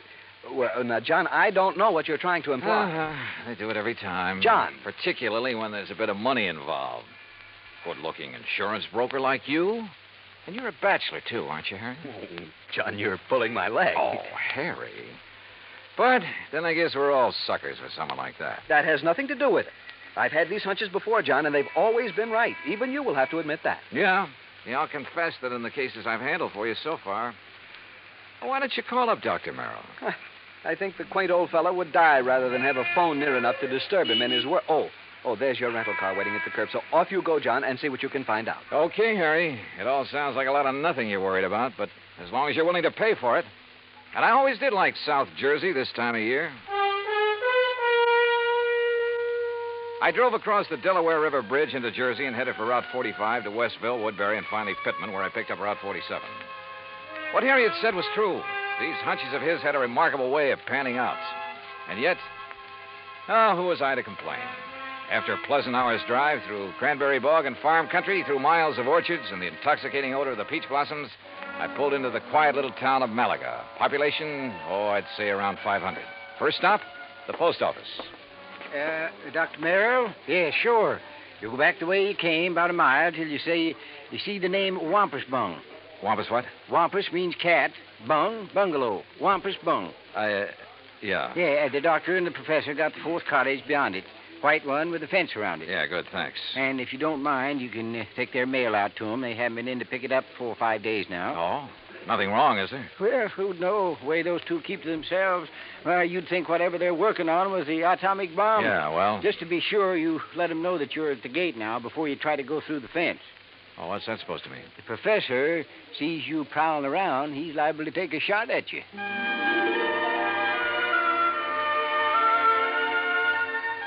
As I drove back and toward the edge of Little Malaga Lake, the idea of getting shot at by anyone living in this peaceful, quiet place seemed ridiculous. The lake itself, by the way, looked pretty inviting. I made a mental note to come back here on my own sometime after the fishing season opened. As the postmaster had indicated, the fourth cottage beyond Bumspung was heavily fenced in, so I gave notice of my arrival.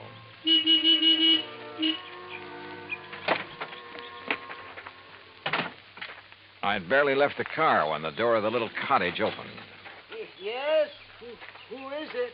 Dr. Merrill? Oh, yes. My name is Dollar, sir. Johnny Dollar, insurance investigator. Harry Branson? Yes, sir, that's right. Harry Branson sent me down here to see you. Oh, come in. I'm most glad to see you. Please, come into the house. All right, thank you. Is, Professor Nash here? In the laboratory. But please, As come he spoke, into the sliding house. door on the garage at the side of the house opened. A rather swarthy man stepped out, quickly closed the door, and threw a heavy bolt on it. Then looked over toward us suspiciously. Yes, because it's better that you and I talk in private, alone. Doctor, who is that? Oh, yes, Professor. If we have a visitor, why do you not bring him here where we can both speak to him? Oh, yes, of course. This is Mr. Johnny Dollar, Professor Theodore Nash. Mr. Dollar? How do, Professor? I'm from your insurance company. Just making a little routine checkup. Oh, fine. I'm very glad to see you. As a matter of fact, I wish to talk with you. How do you do? Now, come into the laboratory. Professor, do you think it Oh, wise? of course, Doctor. Since he is not a man of science, I'm sure there is no harm in his seeing it. And you have an experiment going, remember? But I wish to Mr. speak Dollar, to him alone. within these four walls, the genius of Dr. Merrill and my own poor efforts are creating things that will startle the world. Outside, the small building looked like an ordinary two-car garage, someone in need of paint and repair. But inside, it was immaculate and loaded with scientific equipment of all shapes and sorts and sizes. There were racks of test tubes, bottles of chemicals, beakers, a centrifuge, machines and apparatus I'd never seen before, that I imagine much of the world never dreamed of. And all of it as neat as a pin, not so much as a stirring rod out of place. Ah, look, Doctor. The polymerization step is almost complete. Eh? Now, you must continue the molecular balance check immediately. Oh, yes. And you must both leave me. This must not be seen by anyone. Yeah, we understand, Doctor. We understand. I hope you will pardon me, Mr. Dollar. Yes, of course, Doctor. Oh, come, Mr. Dollar. Yes, I will lock the door. Yes. He does require privacy, doesn't he? Yes. Oh, hey, you're not going to bolt that door, are you? Oh, of course not. Force of habit, I guess. Oh, it is he who keeps things locked so tightly when he is working, unnecessarily so. But then genius is permitted his idiosyncrasies, huh? Harry Branson seems to think you two may be working on something to do with guided missiles. Very perceptive man. But that is something we must not speak about. Now, why have you come here, Mr. Dollar? Well, like I said, just a routine checkup. We usually do this when a sizable policy has changed. Oh, there is something unusual about two men working together on important things, ensuring in each other's favor?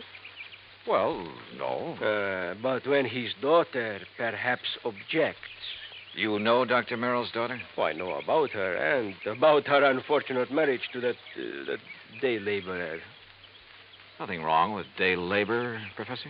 Yeah, but one who waits for a great man like the doctor to die so that he can get his hands on the insurance money.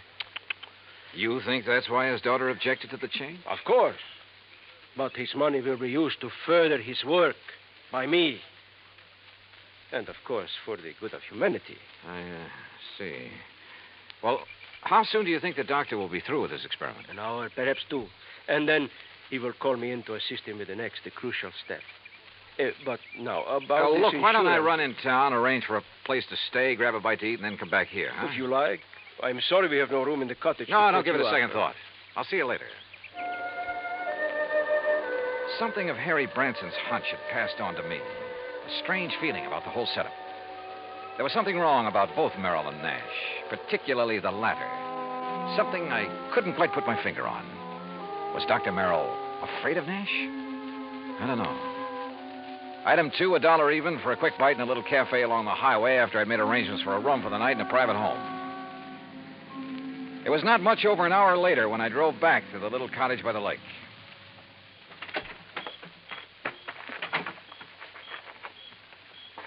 And then I heard it.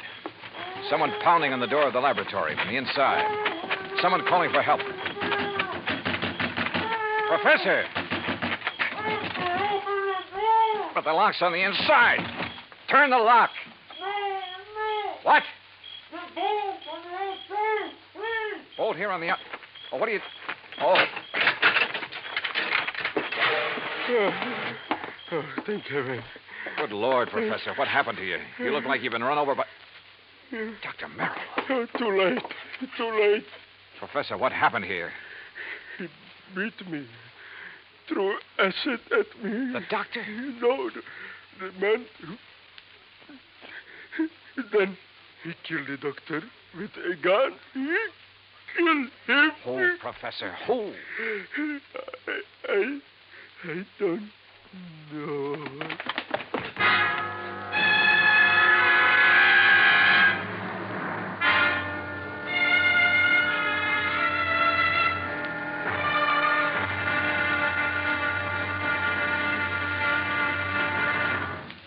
Act 2 of yours truly, Johnny Dollar, in just a moment. Democracy. To the many who have lived under tyranny, democracy comes as a guiding light, shining on a brighter future. That is because democracy stands for the establishment of government conceived from deep thought and free choice, rather than being based on accident and force. It is also normal that the free choice of a democratic government happens because people who choose their own government are directed by true interests in the welfare of mankind. Democracy has been proven to be mankind's greatest legacy of freedom. Now, Act 2 of yours truly, Johnny Dollar, and the Clever Chemist Matter.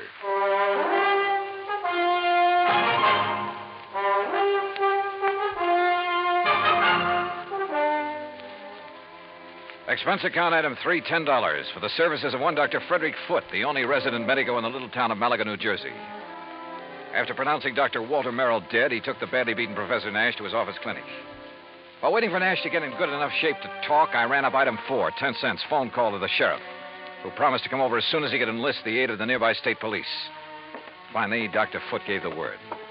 But I suggest you talk with him as little as possible, Mr. Dollar. In pretty bad shape, huh, Dr. Foote? The intruder not only beat him severely, but threw a bottle of acid in his face. Oh? Professor Nash will never have the use of his left eye again because of that nitric acid. Has Nash said anything that might help us identify the assailant and killer? No? Now, please don't talk with him too long. Professor? Yes. Yes. Hello, Professor. Oh, Mr. Dollar. I will never see again with my left eye. He has told me. Yes, I know. I'm sorry. But the great Dr. Merrill, he is dead. What a loss. Professor. Professor, tell me, did you see the man who attacked you? Yes. Can you describe him at all? Yes, young, not more than 30, 5 feet, 6 or 8, very heavy, yes, stocky, and black curly hair. Yeah? Hands like a working man, laborer. Have you ever seen this man before? No, Oh, here. Some water. Thank you. Do you know why he came in and attacked you and Dr. Merrill? No. Was he after something there in the laboratory? No, only to kill Dr. Merrill. I tried. tried to defend him. I'm sorry, Mr. Dollar, but I think that's enough. Yes, okay, Dr. Foote. I think I've heard enough. I managed to get back to the cottage by the lake before the police arrived and came up with one very damning piece of evidence. In one of the bedrooms, I found a picture of a wedding couple. It was inscribed, "Love to the dearest father in the world." And next to the bride stood a man who answered perfectly the description Professor Nash had just given me. The husband of Dr. Merrill's daughter, Howard Harding. And then I thought of what Nash had said about Harding. His antagonism, his conviction that Harding was the one who resented the change in the insurance policy. But there was something else, too. That had happened when I talked with Nash in the doctor's office that... By the time I got back to the laboratory, the sheriff and state police arrived. The sheriff, I'm afraid, mussed up any prints that might have been left on the bottle of acid. However, in the weeds outside, a state trooper found the pistol, a .38 caliber Luger that had killed Dr. Merrill. Fingerprints had apparently been wiped off, but the gun was carefully... Fingerprints. Before taking off on a mad dash back to Philadelphia, I stopped at Dr. Foote's and picked up one water tumbler. Item 5, $3.70 for a tank full of gas. Item 6, 50 cents. Parking in Philadelphia as close as possible to Harry Branson's office. John, what have you found out about Dr. Merrill? Harry, he's dead. Well, oh, dear. Now listen, write down the address of Mr. and Mrs. Howard Harding for me. His daughter, does she know? know? She doesn't know yet, and I hope I can avoid telling her before I write it down, will you, man? Well, yes, of course. Take but, this. Don't unwrap it, but see that it gets to Ray Kemper at the Federal Bureau, fast. I'll check with him about it later, thanks. But now, John... Harry, this is one time this expense account of mine is going to save you a lot of money. I think. I don't know how many red lights I skipped on the drive out to West Philadelphia, but I felt like a hound dog in a hot scent. The home of Mr. and Mrs. Howard Harding turned out to be in a nice, quiet residential area. I was met at the door by the girl in the wedding picture. A tall, very nice-looking blonde in her late 20s. Oh, yes? Mrs. Harding? I'm Terry Harding. Well, I'm Johnny Dollar from your father's insurance company. Oh, good. Come in. Perhaps you can help me make him do something about that policy of his. Well, that isn't exactly... Someone has poisoned Daddy's mind, Mr. Dollar. Oh? What do you mean? It isn't that I need the money if Daddy dies, which heaven forbid. No. It doesn't exactly look as though you do. No, of course we don't. Howard's been doing so wonderfully at Colonial Aviation. Yes, apparently.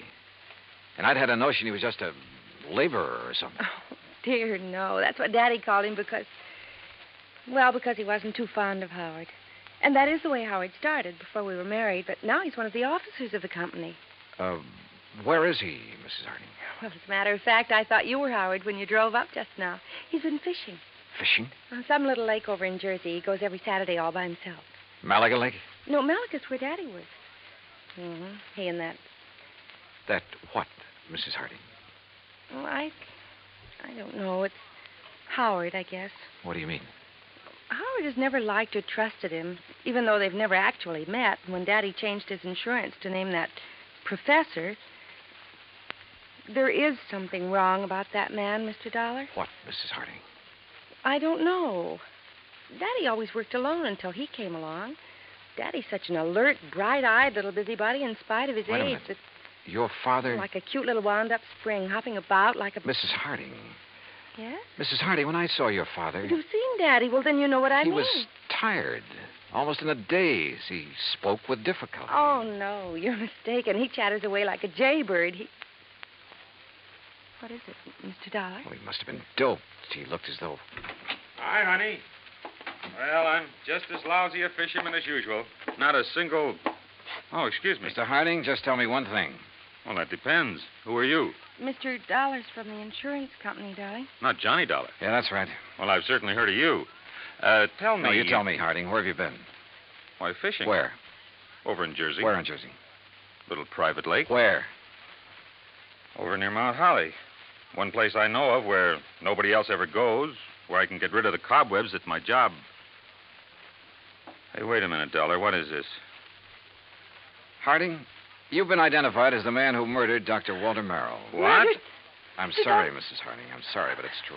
No, what are you talking about, Dollar? You didn't know about it? Of course not. How could I? Where did it happen? How? At his place in Malaga. Oh. Professor Nash. I'll kill that man. You'll take it easy. You seem to forget that so far you're the only suspect in the case. You're out of your mind. If it was anybody, it was that Nash. Never have trusted that man. And the insurance policy. If anybody killed Dr. Merrill, it was that professor. Now, listen to me. Nash was with Dr. Merrill when he was killed there in his laboratory. Of course he was. But Nash was attacked also, beaten, acid thrown at him. He lost the sight of one eye because of it. And I tell you... You're sure? Yes, of course I'm sure. It was I who found them. Nash beating against the inside of the door of that laboratory, crying for help. A door that was bolted on the outside. But, Dollar, You're sure of that? I'm sure. Well, I still think... Oh, Terry, I'm sorry, honey. Here, let me... Howard, it's so terrible. Better answer that phone, Howard. Yeah. Hello? Yes? Oh, yes. It's for you, Mr. Dollar. Oh, thanks. Terry, here, come on. You've got to pull yourself together. Johnny Dollar. Right. John, this is Harry Branson. I just received a call from Mr. Kemper at the Federal Bureau. Yes. He says he must see you immediately. Call him back, Harry. Tell him I'll be there in 15 minutes. Harding, just to keep things straight, I wouldn't leave this house if I were you. Well, now, wait a minute, Just Dollar. sit tight. I think you're in the clear. More red lights got passed up on my way into the Philadelphia offices of the Bureau. So Ray Kemper felt that whatever he'd found was important. If so, it would back up one of my suspicions. But in view of the circumstances, that bolted door in the laboratory, for instance, how could it?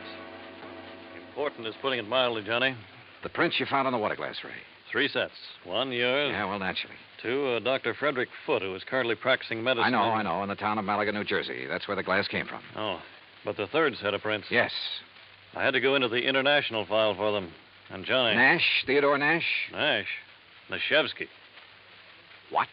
Theodore Nashevsky, chemist from one of our not-so-friendly countries. Huh? Expert on explosives. At one time, he was thought to have attempted to enter this country. That was in 1940. Ray, have you got any pictures on him? Plenty. From the time he was a kid. Here. Tell me how you picked up these prints. The beard in this picture. That looks like him, all right. Yeah, this too, with a shaved head. Almost as though he tried to keep changing his appearance. Johnny... Oh, wait a sec. This picture of him as a youngster, this eye patch on his left eye. Our dossier is pretty complete. He was quite an athlete until he injured that eye. But it doesn't show in these other pictures, and he hasn't a glass eye. No, his eye always looked perfectly natural. But now, Johnny, if you have information... Ray, this has done it for me. Thanks. Hey, now, just a I'll minute. see you. Hey, Johnny! This is Kemper. Give me a man to tail Johnny Dollar.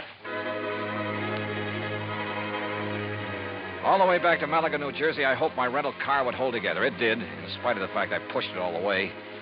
International intrigue is a bit out of my line, but this time, so help me, I was beginning to feel like an FBI man. I stopped at state police headquarters along the way, and according to them, Nash was off the hook.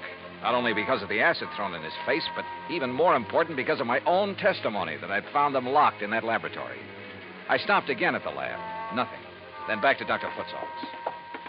Very well, Mr. Dollar. When they arrive, I'll insist that they wait for you. All right, thanks, Doctor. Well, Professor, you're sitting up. Oh, have they found anything, Mr. Dollar? Have they found the man who attacked us and killed poor Dr. Merrill? Professor, I think I have. Oh? But tell me something. Yes, of course. Your government doesn't pay you very well, does it? Merrill and I were not working for the government, Mr. Dollar, although, of course, the results of our work... I'm talking about your government, your own real boss.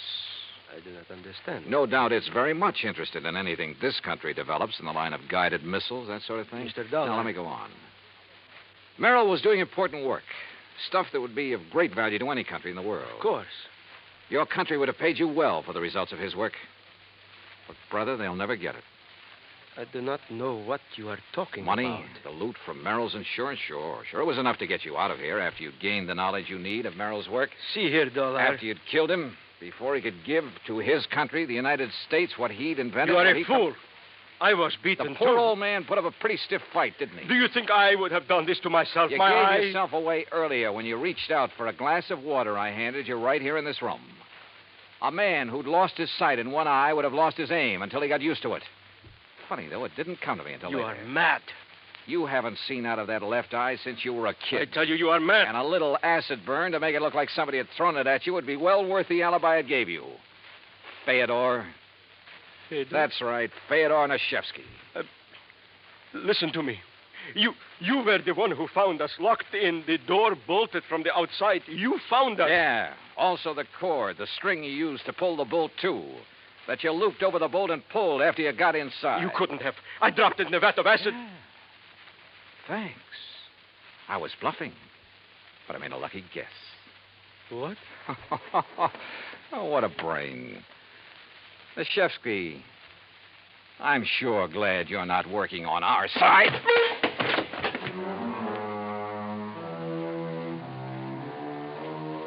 The capsule he fished out of his pocket never got to his mouth. And I'm afraid he won't see very well out of his other eye for a while. My knuckles still hurt. And it was lucky for him that the police arrived. I'm afraid I don't like guys like him. Expense account total, including all the incidentals I could think of, and transportation back to Hartford, $84.35. Remarks? Well, don't beef on this one, Harry. The criminal, in spite of being the named beneficiary, doesn't get paid. Yours truly, Johnny Dollar.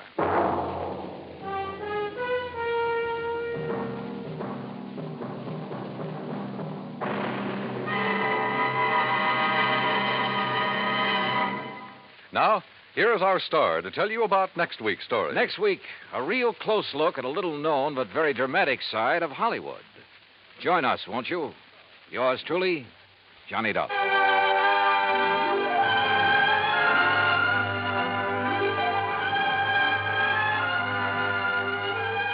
Yours truly, Johnny Dollar, starring Bob Bailey, originates in Hollywood. It is produced and directed by Jack Johnstone, who also wrote tonight's story. Heard in our cast were Virginia Gregg, Harry Bartell, Howard McNear, Forrest Lewis, Jack Crucian, Russell Thorson, Frank Gersel, and Bob Bruce. Musical supervision is by Amerigo Marino. Be sure to join us next week, same time and station, for another exciting story of yours truly, Johnny Dollar.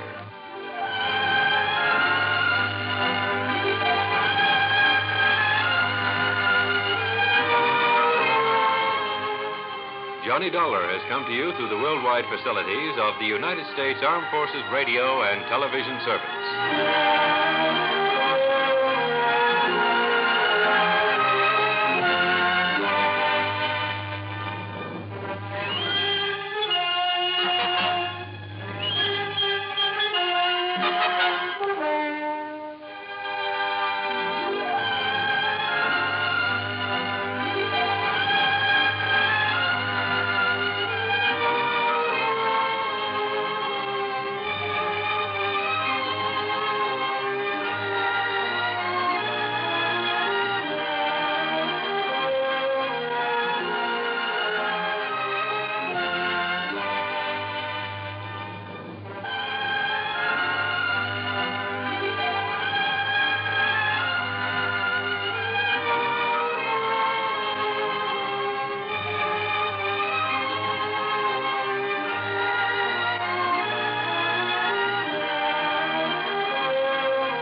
From Hollywood, it's time now for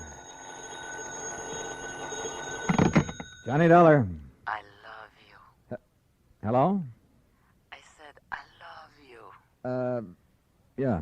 That does not please you? Oh, pleases me fine. Now, why don't you and I get together and we'll be able... That would be nice. Well, just name the time and the place and, Hey, wait a minute. Who are you? Carmela Jocares, Johnny. Oh, well, let's get down to earth. Carmela? Yes, Johnny. Well, Well, usually when my phone rings this way on a Sunday night, well... I know. You expect some dull insurance agent to be calling you. Yeah.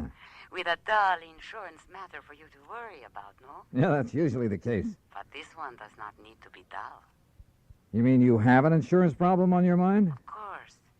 So maybe you will help me?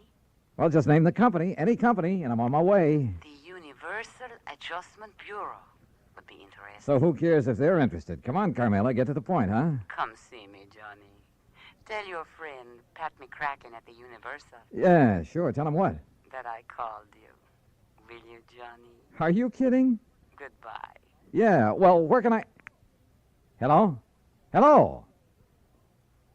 Huh?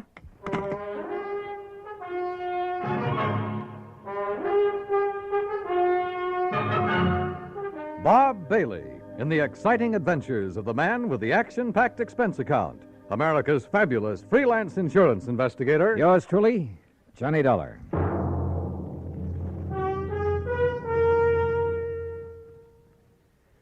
Now that the holiday season is with us, there are 3 different reasons why you should have several packages of Chef Boyardee Pizza Pie Mix handy in the house. The reasons are friends who drop in for lunch, friends who drop in for supper, and friends who come over just to say hello.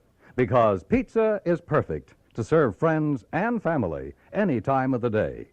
And when you use Chef Boyardee Pizza Pie Mix, it's so easy. You see, everything you need is right there in the one Chef Boyardee pizza package that you keep on your cupboard shelf. Needs no refrigeration. You get the flour that turns into crispy golden crust. Chef's own pizza sauce, made according to the very same recipe Chef Boyardee brought with him from Italy. And even mellow Italian-style cheese, already grated to become a delicious, bubbling topping. Serve everybody pizza this holiday season. They'll love it. And you'll find pizza is so easy to make when you use Chef Boyardee Pizza Pie Mix. Get several packages. And now, Act One of yours truly, Johnny Dollar.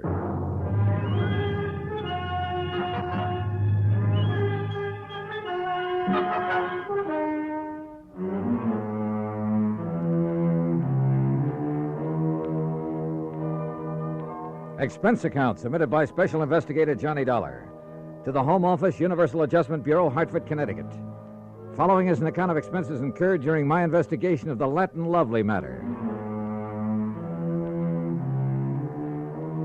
Expense account items 1, 2, 3, 4, and 5, 50 cents for phone calls early Monday morning trying to reach Pat McCracken.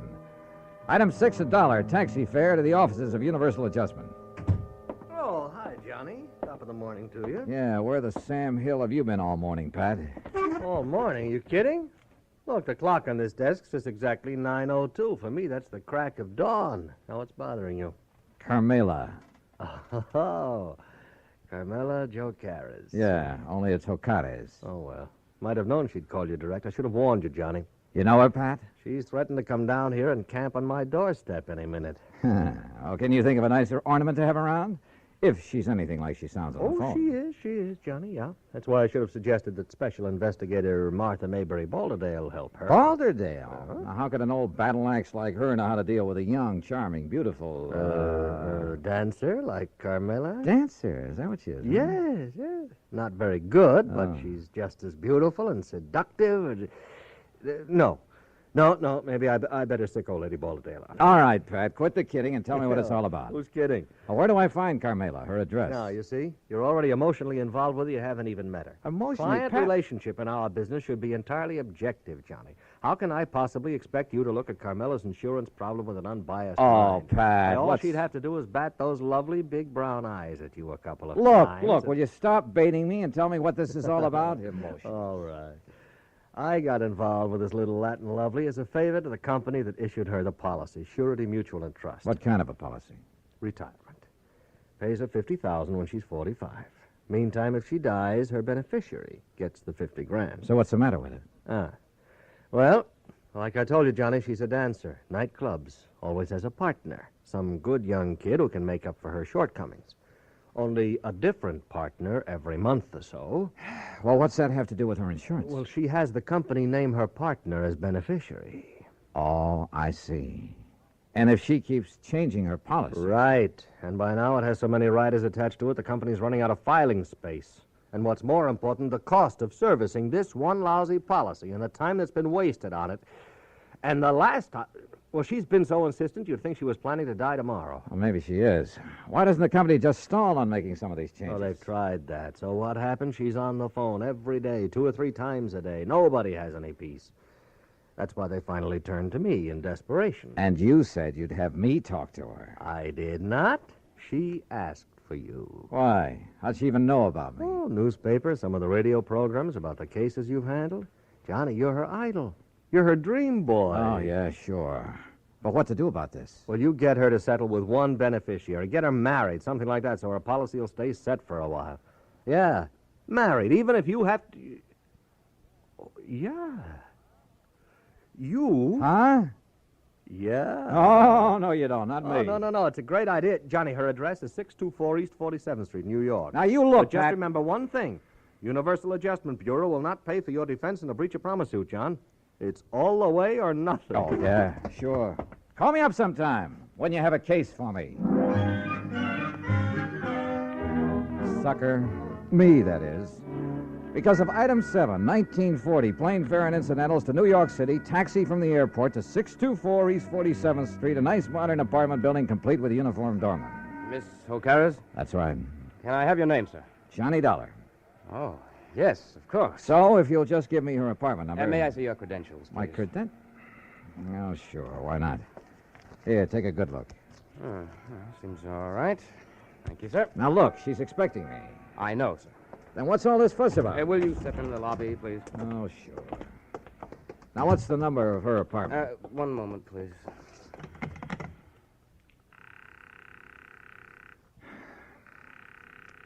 She is in, isn't she? Yes, sir, she is. I don't understand about answering the house phone, though. You're certain that she's in? Absolutely, sir. But why she doesn't answer? Where's her apartment? It's number 7 up the stairs. Come on, show me the way. Yes, sir. She only came in a few minutes ago. And nobody else has called on her? No, sir. Were all those precautions of yours on her orders? Yes, sir. She seemed to be fearful of something lately. Fearful? Right here, sir, number 7.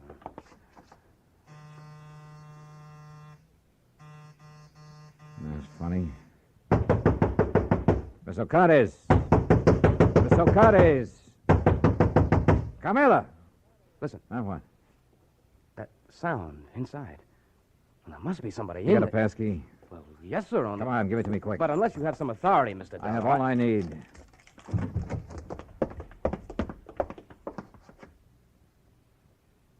Camilla. Mr. Dollar. She's been killed. No, she's alive, all right. But that's about all.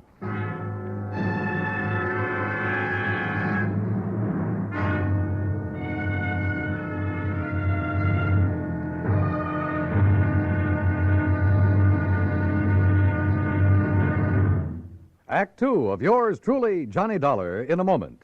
There is a difference, a great big difference in Vicks medicated cough drops. There is a difference, a great big difference. Get relief with every single drop. Yes, there is a big difference in Vicks medicated cough drops. The medication makes the difference. Only Vicks cough drops are medicated with the exclusive throat-soothing ingredients of Vicks Vapor Rub. 2 delicious flavors, Vicks Regular and new Wild Cherry. Next time your throat feels raw and irritated from coughs due to colds, remember... There is a difference, a great big difference in Vicks medicated cough drops. The medication makes the difference. Yes, the medication makes the difference. And for a stuffy nose, just one whiff. With a Vicks inhaler, and that miserable feeling of a stuffy nose goes in seconds. Use it anywhere, anytime. Vicks Inhaler. And now, Act 2 of yours truly, Johnny Dollar, and the Latin Lovely Matter. Carmela Jocares, beautiful Latin American dancer who kept changing the beneficiary of her insurance policy to the point where the company was going crazy, who demanded another change, this time almost desperately. We'd found her unconscious on the floor of her apartment. Bill, the doorman, discovered how her assailant had got in. Through the service entrance into the kitchen, Mr. Dollar. He must have run away when he heard us at the door. Any brandy, anything like that around here, Bill? Yeah, there's a little bar there in the corner. Okay, I see it. Do you know a doctor you can call? I have a list on my desk in the lobby. Well, then go on down and call him. Isn't this a matter for the police? Sir? I'll worry about that. You get a doctor up here. Yes, sir. Camila.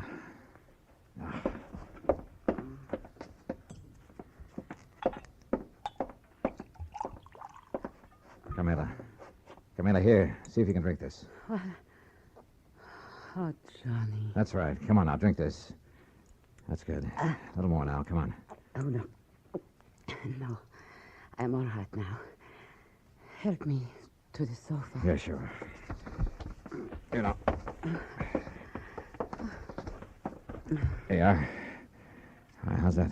Oh, thank you, Johnny darling. Are you badly hurt? What happened? He struck me. Who? He knocked on the back door. I thought it was Billy to deliver something. So I opened the door, And he struck me before I could... Oh, Johnny, it was terrible. Well, who was he? Do you know? No, darling. I'm still so afraid. Hold me, please, in your arms. Carmela, do you know who it was? No. It was then he heard you and Billy at the front door. And you have no idea who it could have been? Well, he was short and dark and... Johnny. Yeah? The man who has been calling me. First from Mexico, and then from here in New York. Threatening me. Well, who? I do not know, darling. Threatening about what? You have done it once too many, he would say. Now you will be sorry. Then he would hang up. Done what once too many or too often or whatever he meant? I do not know, Johnny. Well, I know darn well the insurance company would never carry things this far. The insurance? Oh, Johnny, you can't do it for me, can't you, darling? Do what? I only ask them to make a little change. But all they do is delay. Oh, now look, we have more important things to think about now. More important than the insurance? Oh, you do not understand. Please, my sweetheart. How can I work unless Armando is... First, we find out who attacked you and why. Oh, Billy, darling. The doctor says he'll be here in 15 to 20 minutes. No, not the doctor. I love you, Billy, but you're a nice boy, but not the doctor. Why not? Because I am all right now. You're sure about that? Carmela? Oh, yes, I am all right. You know, you recovered pretty fast. No marks on you. What do you mean? I wonder just how much of a beating you really took. Johnny, my darling, my love. Surely you do not think... No, I'm not sure what I think. Okay, Billy. Call off the doctor until I can find out what's what. Oh, thank you, my sweet. You do care about me. I love you. Oh, yeah, sure. And, Billy boy, you stay here until I get back. Yes, sir. My Juanito, where are you going? You know something, Carmela? I wish I knew.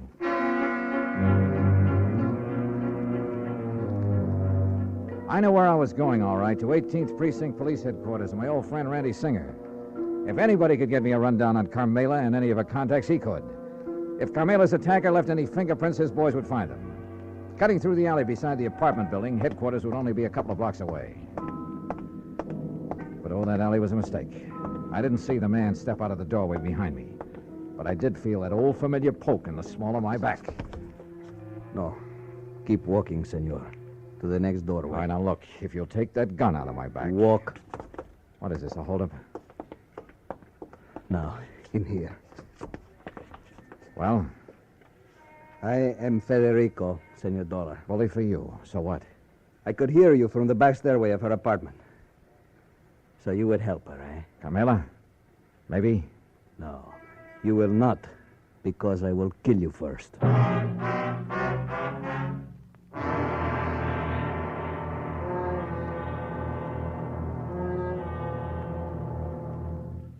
Act 3 of yours truly, Johnny Dollar, in a moment.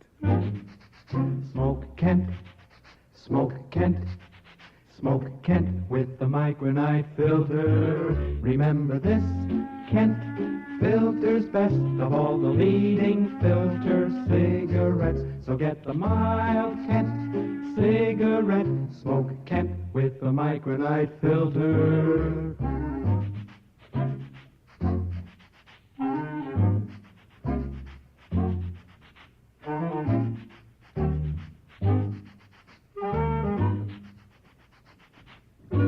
Remember this, Kent filters best of all the leading filter cigarettes. So get the mild Kent cigarette. Smoke Kent, Smoke Kent, Smoke Kent. What a wonderful feeling. Smoke Kent. And now, Act 3 of yours truly, Johnny Dollar, and the Latin Lovely Matter.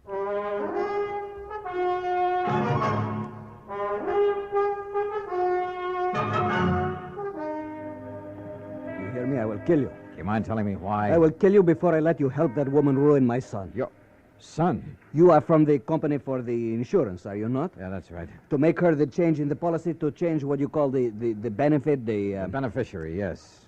That's what she's asked for. But I will not let you. Well, I haven't said I... Oh, look, put away that gun, will you? No. Okay, Chief. What? But be careful. This man is armed. What are you calling? Policia? Just diverting your attention.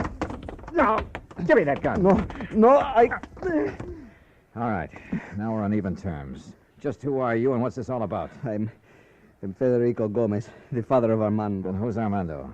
Armando, my son. He would be the next fly in the web of the spider. The what? That woman, Carmela Jocares.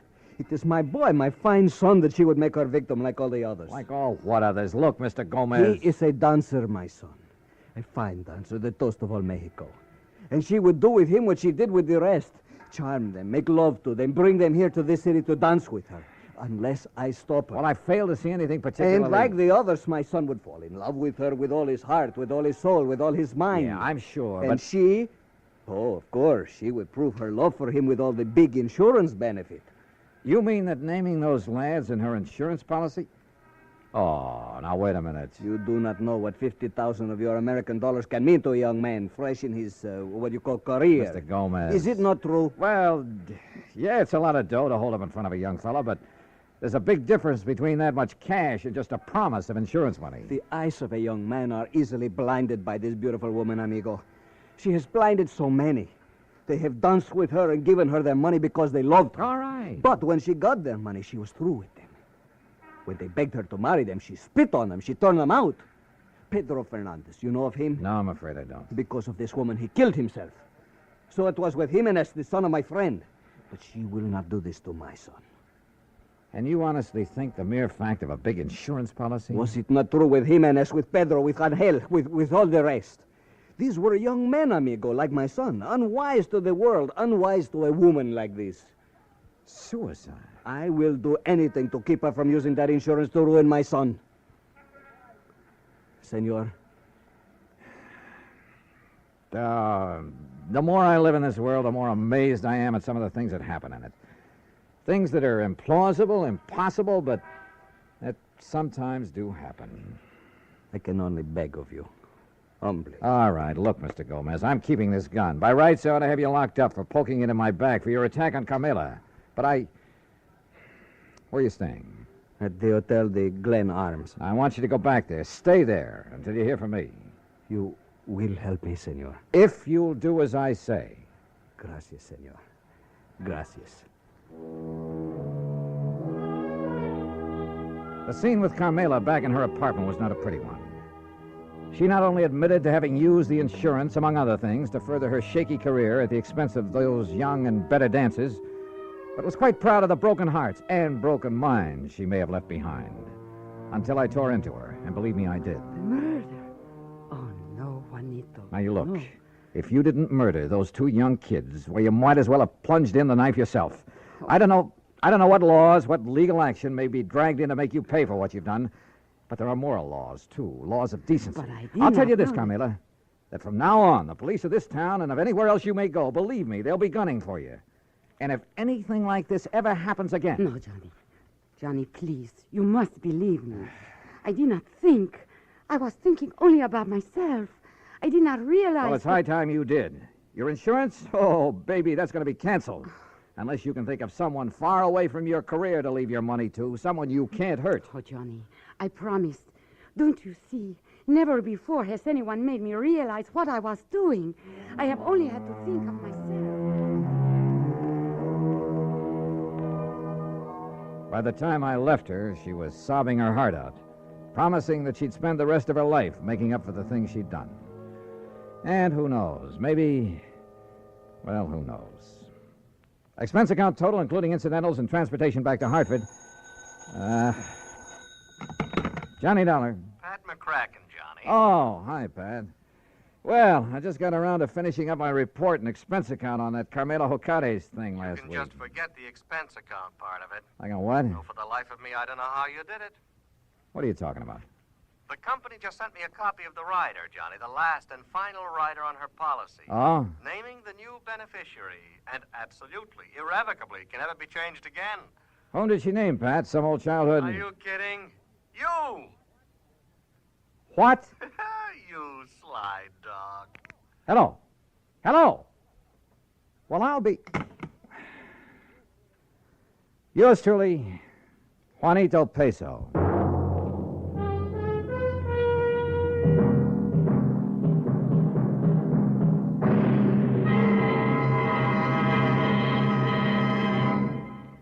Our star will return in just a moment. Meet movie star Dorothy Lamour. Actresses can't perform with a rotten cold, so I take 4-Way, the fastest way to stop terrible cold distress and feel better quick. Right. Of all leading cold tablets tested, 4-Way's the fastest acting brand. In minutes, Amazing 4-Way starts to relieve aches, pains, headache, reduce fever, calm upset stomach, overcome irregularity. When you catch cold, remember my advice.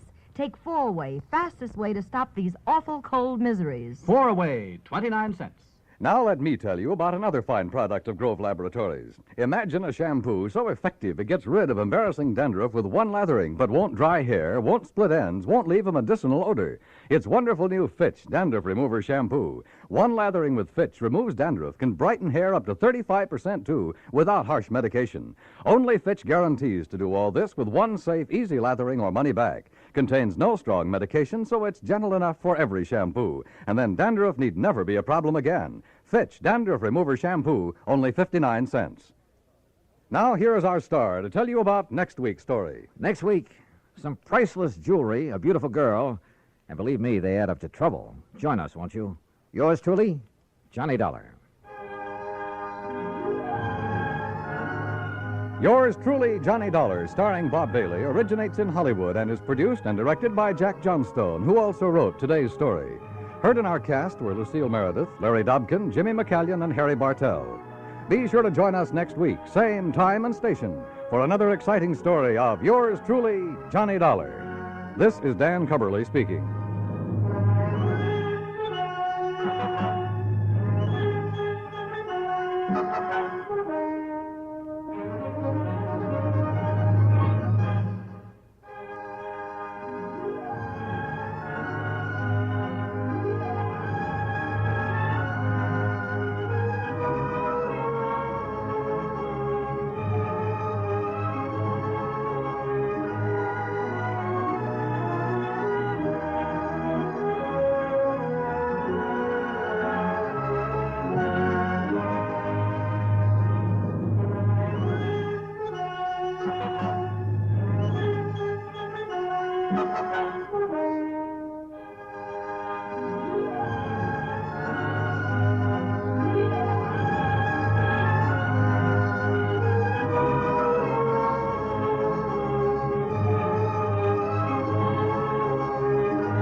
Hollywood. It's time now for Johnny Dollar. George Reed here. Well, good morning, George. Bad morning, Johnny. What's the matter? You remember Jediah Gillis? Eccentric old man loves animals? Sure. Well, for the second time, he's talked us into issuing a special coverage policy on an item he wanted insured. And for the second time, it's disappeared, huh? Right. I hope it's not another singing mouse. I'm afraid it's something worse. An articulate canine. I take it a what? Dog, Johnny. And I take it a You mean a talking dog? Yep. Oh, no.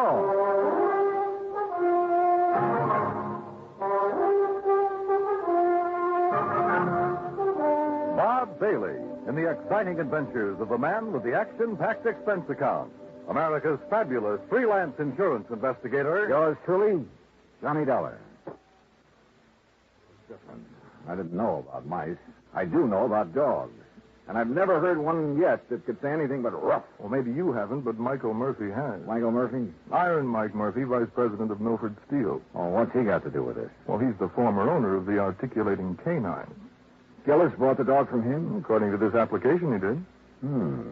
When did it happen? Oh, about 3 weeks ago. First I heard of it was when Gillis called from New York asking for the coverage. How much insurance does he have on the credit? The maximum we'd allow, $7,500. 75. Oh, no, George. That's hardly worth my time. I can't make any commission from a small policy like that. Why don't you pay him off and forget it? I'd like to, Johnny, but it isn't that simple. No? No. Since you found his mouse, Gillis thinks you're some kind of a miracle worker. Oh, Pied Piper, you mean. Or pie-eyed something or other. Anyway, the boys upstairs have agreed to let you write your own ticket again, providing... Yeah? Providing you locate the dog. Or in the event you don't, you pacify Gillis. Keep him happy so that he doesn't cancel his other policy. And if I can't do either? Then you wind up with your regular commission and expense account, which our auditors will check and double-check. A real sucker bet. But okay, George. you've got yourself a deal. Expense account item 2, 85 cents cab fare back to my apartment. Item 3, $26, transportation Hartford to New York City, including cab fare to the Statler Hotel. By the time I checked in, changed my shirt, it was 8:30. I picked up the phone and called the number George Reed had given me.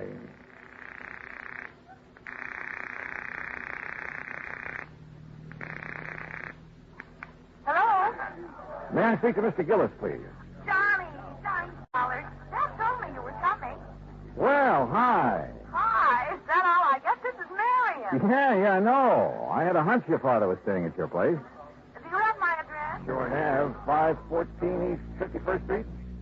Apartment 4C. Oh, yeah. Now, you get right over here before everyone leaves. Everyone? Who all's there? Well, just friends. It's a celebration. What kind?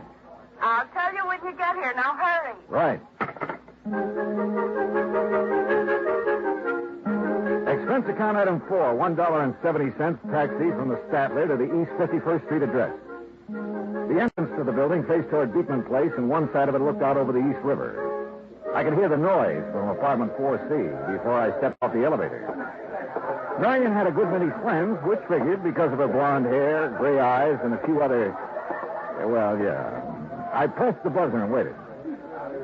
I was about to press it again when a door opened further off down the hall. Hi. Oh, Marion. Here, Johnny. I hope you don't mind sneaking in through the kitchen. But Dad made it very clear that he wants to see you now and alone. Alone? Was that mob in there? He's waiting for you in the den. It's this way. How've you been? Oh, fine, just fine. Sounds like quite a party. It is. I sent out the invitations before the pup disappeared. I offered to call it off, but Dad wouldn't let me. Any special kind of celebration? I think so. It's to announce my engagement. Well, what do you know? Who's the lucky man? His name's Bill Fisher. He's an executive with the Powers advertising agency. Real big-time operator, huh? He just talked one of his clients into putting on a new TV show. Well, you know you have all my good wishes. Oh, Bill, we were just talking about you. I wondered where you disappeared to. Bill, this is Johnny Dollar. Hi, congratulations. You're getting a fine girl. Yes, I think so. Thunderation, what's all... Oh, it's Dollar, so you finally decided to get here. Hello, Mr. Gillis. Come in. Yes, sir. We'll see you later, Johnny. Yeah, sure. Yeah, you ready to go to work? Yes, sir, whenever you are. Whenever I am. You're the one's getting paid to be a detective. Well, I can't do my job without your cooperation, Mr. Gillis. Well, what do you want me to do? Just answer a couple of questions. Didn't that sweet pea of an agent tell you all you need to know? Well, he couldn't. He didn't know anything except that a dog you have insured. A dog? A dog, you say? Is that what you call her? Why, you miserable, cold-hearted... A dog. Well, isn't that what you've lost, Mr. Gillis? No! And don't you ever let me hear you calling that... She's a little lady. If you must refer to the type of being she is, well, she's a canine. Okay. Do you mind telling me under what circumstances the canine disappeared? I wouldn't mind at all. And please call her Ming Toy. Beg your pardon? Ming Toy, that's her name. Ming Toy Murphy. What's the matter, you dog? Are you deaf? No, isn't that kind of an unusual name for a dog? A canine? Oh, you think so? Shows how stupid you are. She's a Chinese. Chinese? Yes, a Pekingese. A Pekingese. And being as the first owner's name was Murphy, the whole thing, Ming Toy Murphy, just fits her to a T. Yeah. Now, exactly when did you notice Ming Toy was missing? Oh, since we got back from breakfast, you see, I'd left Ming Toy in here, locked up safe and sound, but when we got back, the door was standing open. The front door? No, not to this door. And Ming Toy was gone? Of course she was gone. That's what all this fuss is about. But the front apartment door was closed. It was, and somebody's come in here and stolen her. They had sense enough to close the front door when they left. You're, for sure somebody did steal it. I don't know what to think. All I know is Ming Toy missing. Canine animals like her don't grow on trees. Oh, well, you mean because of her, special talent? Well, now you're getting it, my boy, yes. Because she can talk. Oh, Mr. Gillis, can you honestly say you've heard her speak? Speak? Why, man, all dogs can speak. But Ming Toy talks. Just like a human being, I suppose. Yeah. I see you don't believe me. Well, you just march yourself over here to this tape recorder. Oh, Mr. Gillis, if she can talk like you say, it's still going to take me a while to kind of get used to this. You and the whole country, providing we get it back. The whole country? TV, boy. What? Television. A new show called The Big Shock. The first one's on tomorrow night. What's the matter? Don't you read the papers? Anyway, they started advertising about 2 weeks ago. Looking for a dog that could say, Happy Hollow dog food is yum, yum, yummy. Happy Hollow dog food? That's the company sponsoring the show. Go on. They're going to open their show with the animals saying that slogan, you see.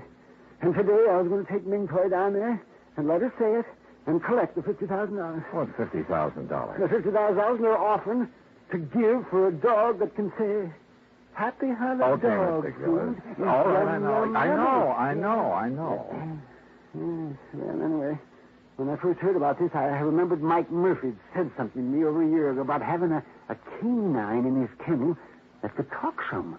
So I went over there 3 weeks ago, and I bought her. Was the ad in the paper at that time? Of course it wasn't. Well, how did you know it was going to be? Marion told me. How did she know? That dressed dummy she's fixing to marry. The advertising agency he works at, they're the ones that taught the Happy Hollow people into putting on that show. Oh, I see. Yeah. Well, you see, it's about time. I also see that you don't exactly approve of Fisher for a son-in-law. Oh, I wouldn't say that. I don't approve. I don't disapprove of him. If she wants to marry a stuffed shirt, that's her business. Let me play this tape recording for you. You're going to hear the sweetest little voice this side of China. Ah, now then, me little pet. You see, Yourself set and ready we for the made trial. this at Mike Murphy. All right, girl. Now talk to me. Pretty now. Talk pretty. Hello, everybody. Hey, see? She said hello. That's a dog? It's canine. Be quiet. Very good, lad. Now tell me, how are you feeling these fine days?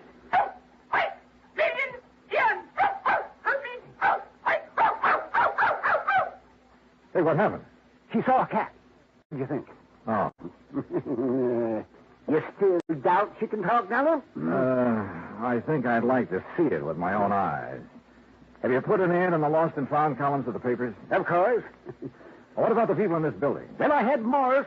He's the super. Put a note. Super? The janitor. They call them supers in the city. So what's the matter? Don't you know anything about it? I had to put a notice in each apartment telling them to be on the lookout for her. But so far, nobody said a word. And naturally, they wouldn't because she's not around here. She's been stolen. Oh, now, look, why would anyone want to steal her? They couldn't put stolen property on TV. Maybe it could have been somebody doing it for spite. Like who? Yes, like Iron Mike Murphy. That's who. He's been saying nasty things to me, claiming I cheated him out of Mean Toy.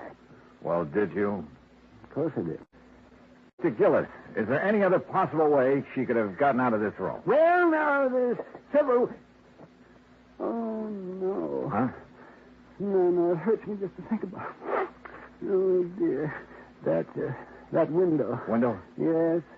Oh, dear. Was that open yesterday morning? Yes, it was open. I forgot to close it. Oh, dear. Well, what's down below there? Nothing but the East River. I continued questioning him, making sure he'd given me all the facts. Then, after promising to take him along when I visited Iron Mike Murphy, I said goodnight and left. Expense account item 5, $1.70 for a cab back to my hotel. The next morning, I called Murphy and wangled an invitation to his Long Island home. At exactly 9 o'clock, I was in front of the Gillis apartment. Hey, Mister. Yeah? You looking for Mr. Gillis? No, Mr. Gillis. You seen him? Sure. When they go out to put their breakfast. Oh, yeah, I see. Do you pick up the trash and garbage from the apartments every morning? That's my job, senor. Well, what time do you usually hit this floor? The same time as now, about 9 o'clock. Do the Gillises go out for breakfast every morning at this time? Almost every morning. What about day before yesterday? When the little one disappeared, see, it was the same hour. Uh-huh. Tell me, Morris, do you remember seeing anyone on this floor that morning? You know one who did not have a business here? But there was someone? Ah, see. Near the Gillis apartment? Where you stand, waiting at the meeting. Well, who was it, you know? Oh, no, I don't know his name. Yeah. He's such a nice gentleman, and he carried what I know was another present for Mr. Gillis. I told him they were out for their breakfast, and he went away. You still haven't told me who it was, Morris. My heavens, senor. Who else would bring a Mr. Gillis such a pretty box or such a beautiful gift? Who else but the gentleman she's soon to marry?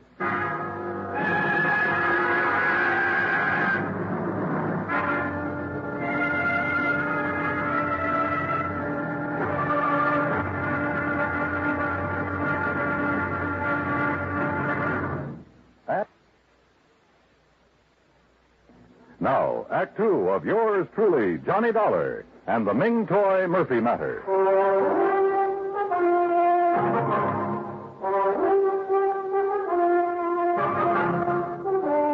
People in love usually keep odd hours, so I wasn't surprised that Morris, the janitor, had seen Marion Gillis's fiancée outside the apartment the morning the dog, canine, had disappeared. I thanked Morris for his help, went back downstairs to my cab, where I saw the Gillises walking toward me from First Avenue. Morning, Dollar. Morning. Sorry we're late. Got to gabbing over that second cup of coffee. Better not let your doctor hear you say that. No, Marion, be still. Well, you ready, Dollar? Ready and waiting, Mr. Gillis. And then let's go. I got a few things I can't wait to say to Mr. Iron Mike Murphy. Now remember, Dad, no excitement. I'll remember. Marion, Yes? are you going to be busy around noon? No, I don't think so far. Just thought we might have lunch together. 21? Anywhere you like. Say 12:30? Perfect. See you then. According to Mr. Gillis, Iron Mike Murphy didn't know that Ming Toy was missing, so it was going to be interesting to see his reactions when we told him. The Murphy home was spread across a couple of acres near Great Neck. The main house was a large two-story brick affair with a tack room, swimming pool, and the kennels behind it.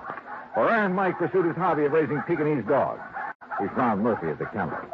Well, Gillis, you lying, thieving devil. You hold your tongue, Mike.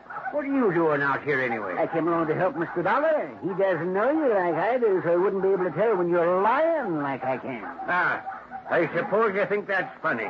Dollar, you know what this man did to me? He stole a wonderful little dog right out from under me nose. And you stole her back. Oh, what do you mean by that? You know what I mean. The day after you called me on the phone, you saw that ad in the paper. Well, the next day, somebody stole Ming Toy. And I'm sure it was you, you shanty Irishman. Why, you dirty-minded evil old man. I've half a mind to take a horsewhip to you for saying such a thing. Oh, you deny it, eh? Of course I deny it. And you say it again, I'll deny it with me fist. Oh, is that so? Well, I whipped you when you were in the steel mills, and I can whip you now. Look out, fella. Oh, Mr. Gillis, remember what your daughter said. Defend yourself, Murphy. Mr. Gillis. Bring yourself at me, Gillis. Taxi. Mr. Gillis, please, Mr. Murphy. Here I come. Ooh.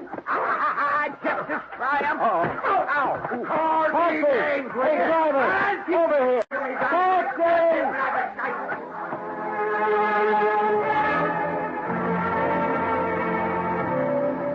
When it was over, Mr. Gillis had a black eye and Murphy a bloody nose. Gillis and I went back to town. Cab fare $12. That's item 6. After seeing Mr. Gillis safely to his apartment, I went across town to the 21. Marion arrived. We were shown to a table, and I told her as quickly as I could what had happened at the Murphy home. Johnny, you know Father isn't supposed to get excited. I know. He knows. And I tried to stop him, but he went... upset over losing Ming Toy or anything else. Well, especially something as strenuous as a fight. Well, it might prove to be too much. Oh, he's all right, believe me. Well, I'll call him in a few minutes to be sure. Marion, this morning while I was waiting for you to come back from breakfast, I had a talk with Morris, the super at your apartment. No? Yeah, he... Marion, darling. Oh, well, I told Bill to join us, Johnny. I hope you don't mind. No, of course not. Sit down. No, thanks. Johnny's been out all morning with Dad. Oh? Hunting for the dog, huh? That's right. Any luck? I'm not sure. Excuse us, Bill. But what does Morris have to say, Johnny? Oh, it wasn't important. Don't try lying to me, Johnny Dollar. I know you too well. Now, you tell us what Morris have to say. Bill, the morning the dog disappeared, you were at Marion's apartment, weren't you? Of course he wasn't. Bill? Day before yesterday? No. You sure? Positive. I was in my office all morning. What time did you get there? You remember? Yes, we've been very busy lately getting the big shot ready for the air. It was about 8:45. Your secretary will swear to that? Naturally. Johnny, what's this all? Excuse me. Where are you I'll going? make a couple of phone calls. Be right back. I called Bill's office, spoke to his secretary, and of course he had lied. Instead of going back to the table, I took a cab to my hotel, made a couple of more phone calls, and waited. About 40 minutes later, Bill Fisher called and asked me to meet him in a bar near Rockefeller Center. You like a drink, Johnny? No, thanks. Not right now. No? I figured you'd be thirsty. You've been such a busy little boy. Ah, what do you mean? You know what I mean. Calling my secretary, then calling the Happy Hollow people to find out whose idea it was to advertise offering $50,000 for a talking dog. Oh, I wouldn't be ashamed of having that idea if I were you. It's a good one. Except for one thing. It was meant strictly for the publicity value. Nobody ever heard of a dog that could really talk, so I guaranteed them their $50,000 would be safe. Go on. See, it was tough enough getting the Happy Hollow people to put a show on TV in the first place. They really don't have that kind of money. And if they'd had to pay out the $50,000 on top of everything else, well, that would be it. We'd lose their account. I'd lose my job. Uh-huh. So what did you do with Ming Toy? Well, naturally, since she could talk, I had to get rid of her. You understand that, don't you? How did you get into the Gillis apartment? That was easy. I'd been there the night before. When I left, I slipped the latch so the door wouldn't lock. When they went out to breakfast the next morning, I went in. I was going to put her in that box and carry her out, but she put up such a fuss, I just tossed her out the window. Into the river? Yes, Dollar, into the East River. Well, what can I do about it? After all, Ming Toy was only a dog. It wasn't like she was a person. Well, what can I do about it? I'm not sure. But whatever it is, I hope it's plenty. I left him there and walked down 6th Avenue. When I reached the corner of 51st, I called Marion and asked her to meet me in a little park near her apartment building. Somehow I told her, as simply and directly as I could. Well, it's kind of funny, isn't it, Johnny? I don't know. Isn't? Sure. If I hadn't met Bill, none of this would ever have happened. Dad would still be feeling chipper. I might have been engaged to somebody else. Maybe even a nice guy like you. And why do things like this have to happen? I don't know, Marion. I just don't know. We were about a block away from her apartment when we heard the ambulance. We watched her turn into 51st Street, then stop. Then we were running. Johnny, it's Dad, I know it. No, you don't know any such thing. Oh. All right, folks, all right. Now keep back. Give the men room to work. Johnny, they're not going into the building. No, they're doing something out there in the middle of the street. Officer!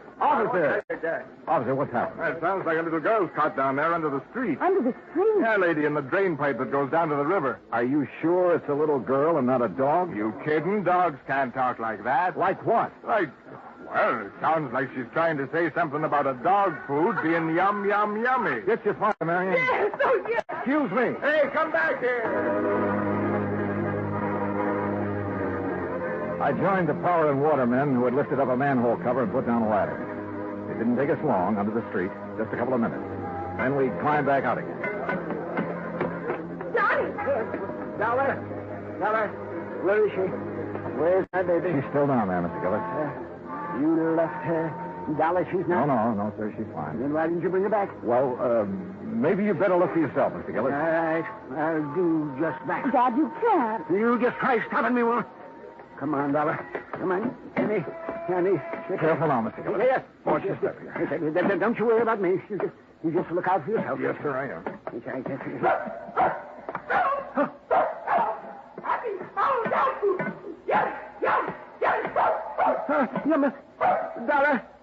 Dollar. Do you hear? She's saying happy Hollow dog food. Yes, sir. By George, boy. Here, let me down here. Where is she? Where's my little sweetheart? This way, Mr. Gillis.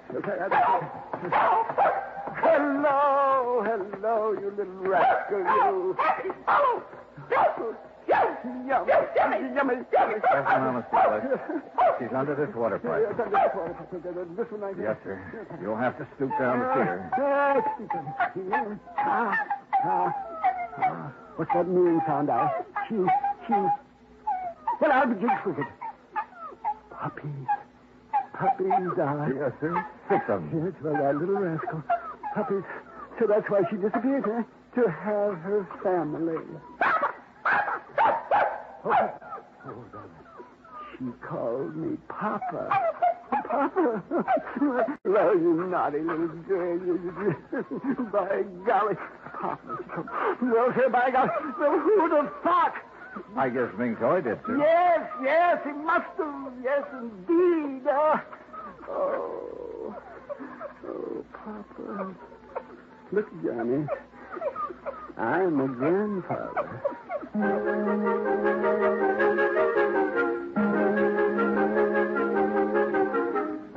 I never did tell Gillis exactly how Ming Toy had been helped out of the apartment.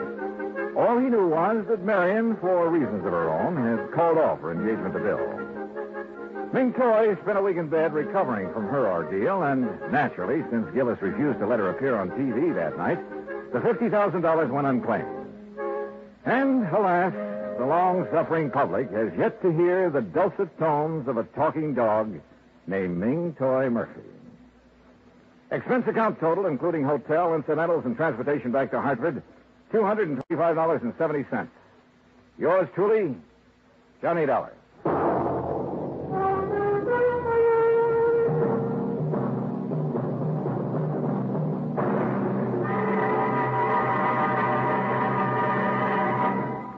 Now, here is our star to tell you about next week's story. Next week, a vessel that was lost at sea suddenly turns up, thanks to the true love of my gay young life.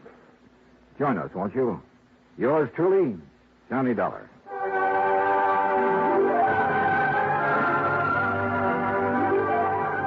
Yours truly, Johnny Dollar, starring Bob Bailey, originates in Hollywood. Written by Charles Smith, it is produced and directed by Jack Johnstone. Heard in our cast were Virginia Gregg, G. Stanley Jones, Herb Ellis, Joseph Kearns, Jay Novello, Bill James, and Howard McNear. Musical supervision is by Amerigo Marino. Be sure to join us next week, same time and station, for another exciting story of yours truly, Johnny Dollar. This is Dan Cubberly speaking.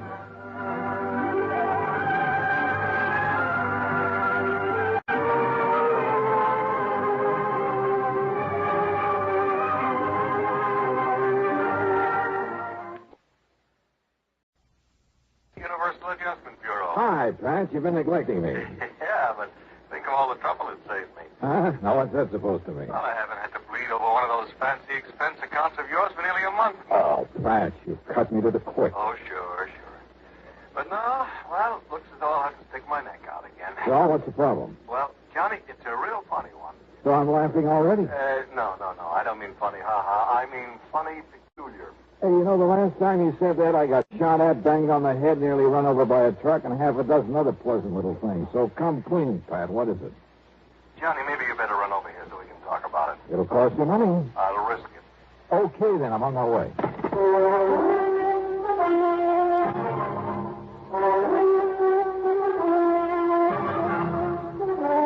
Bob Bailey, in the exciting adventures of the man with the action-packed expense account.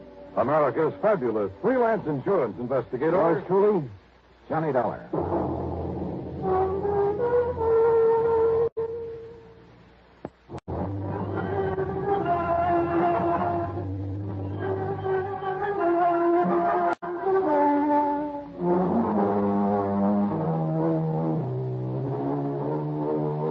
Expense account submitted by Special Investigator Johnny Dollar to the Universal Adjustment Bureau, Home Office, Hartford, Connecticut. Following is an account of expenses incurred during my investigation of the wayward sculptor matter.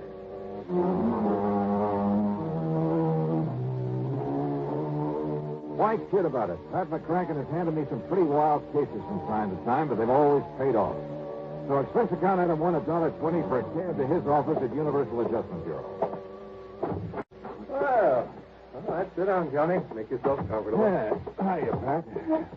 Cigarette? Oh, thanks. Here you are. Oh. Thank you. Well, Johnny, you know that one of our big problems is discouraging and prosecuting insurance fraud. Not only against us, but against the companies we serve. Well, I should hope so. Now, what I've called you about is something that's been going on for a long, long time. Okay, what kind of fraud is it this time? We never know. Huh? Look here. Yeah? A while back, International Life and Casualty received an envelope containing $520 in cash, and with it this note that reads, "Please put this in company treasury. It is money I took from your company on false pretenses. Now I can have a clear conscience." And it was signed Debtor. That's spelled D-E-T-T-E-R. Funny. Yeah, that's what I said to you over the phone. Here's another one. $800 enclosed. The sender identifying himself only as a sorry sinner.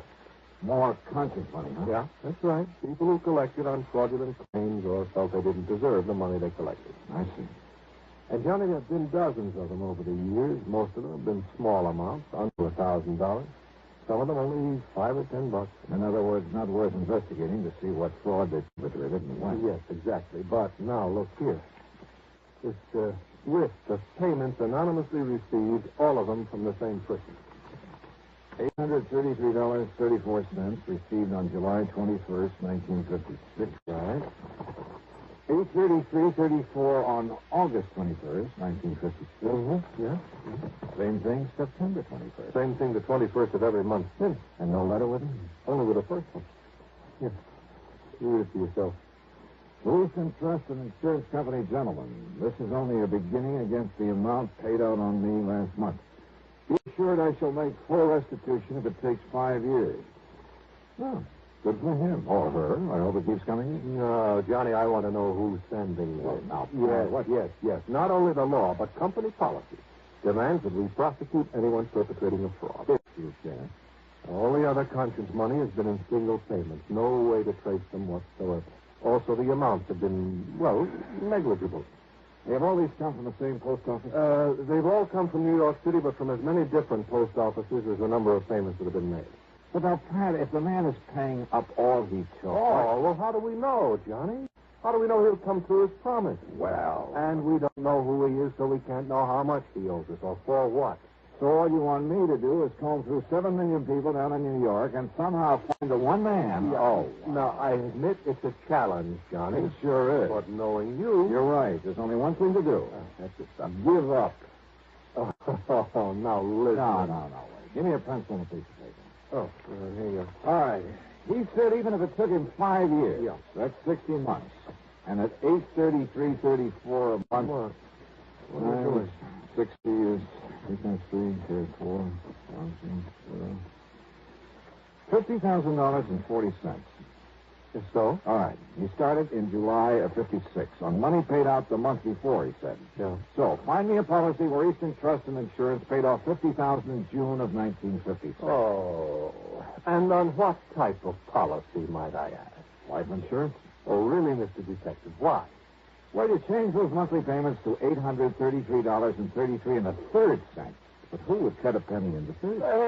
Johnny, you're right. In 5 years, it comes out to exactly $50,000. And even figure like that is usually for life insurance, yes, isn't it? Usually. Yes. So find the policy issued by Eastern, paid off in June of 56. Yeah, it's a chance, Johnny, but let's try it.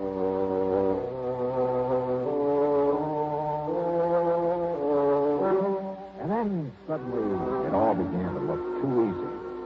In June 1956, the total number of $50,000 benefits paid came out to just exactly 1. On the life of Henry Davidson Pollock, a once famous sculptor. Beneficiary, his wife, Sarah Norton Pollock. And it gave her address in New York City. So Pollock didn't really die at all, but she collected his insurance. Now, conscience-stricken, she is paying it back. That's what it looks like. But it's still fraud, so go to it, Johnny. Right. Expense account item $28.25, train to New York in a cab to the apartment house at 614 East 49th Street. Failing to find Mrs. Pollock's name on the mailboxes, I got hold of the building superintendent. Mrs. Pollock? Sure. Mrs. Pollock lived here for years. Well, where is she now? Do you know? You trying to be funny? What do you mean? I mean, she died last fall. Oh, Greg, then it's too late. No, wait a minute. Those payments are still coming in. What's that? You're sure that she's dead? I was with her when she died. then, mister, what's going on around here happens to be just plain impossible.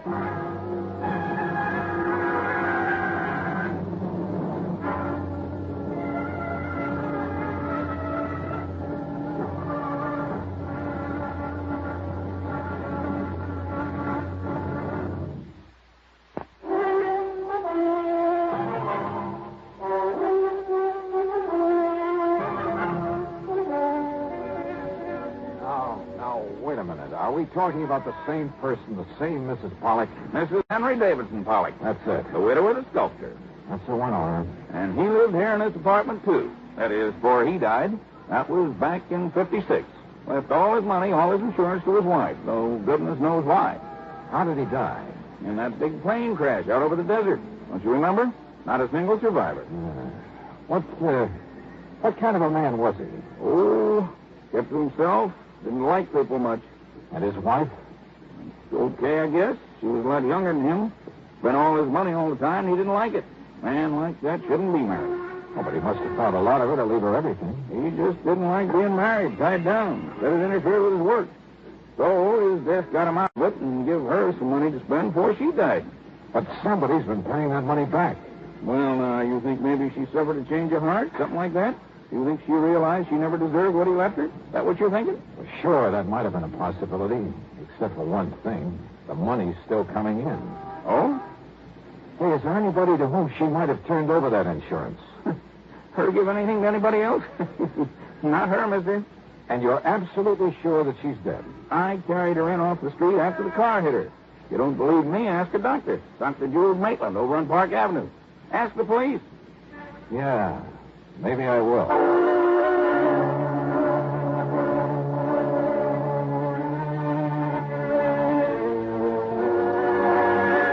Item 3, 50 cents for a phone call to Pat McCracken back in Hartford. But, Johnny, if it was his wife who got that money and she wasn't the kind to pass it off to someone else, she'd have to be the one paying it back.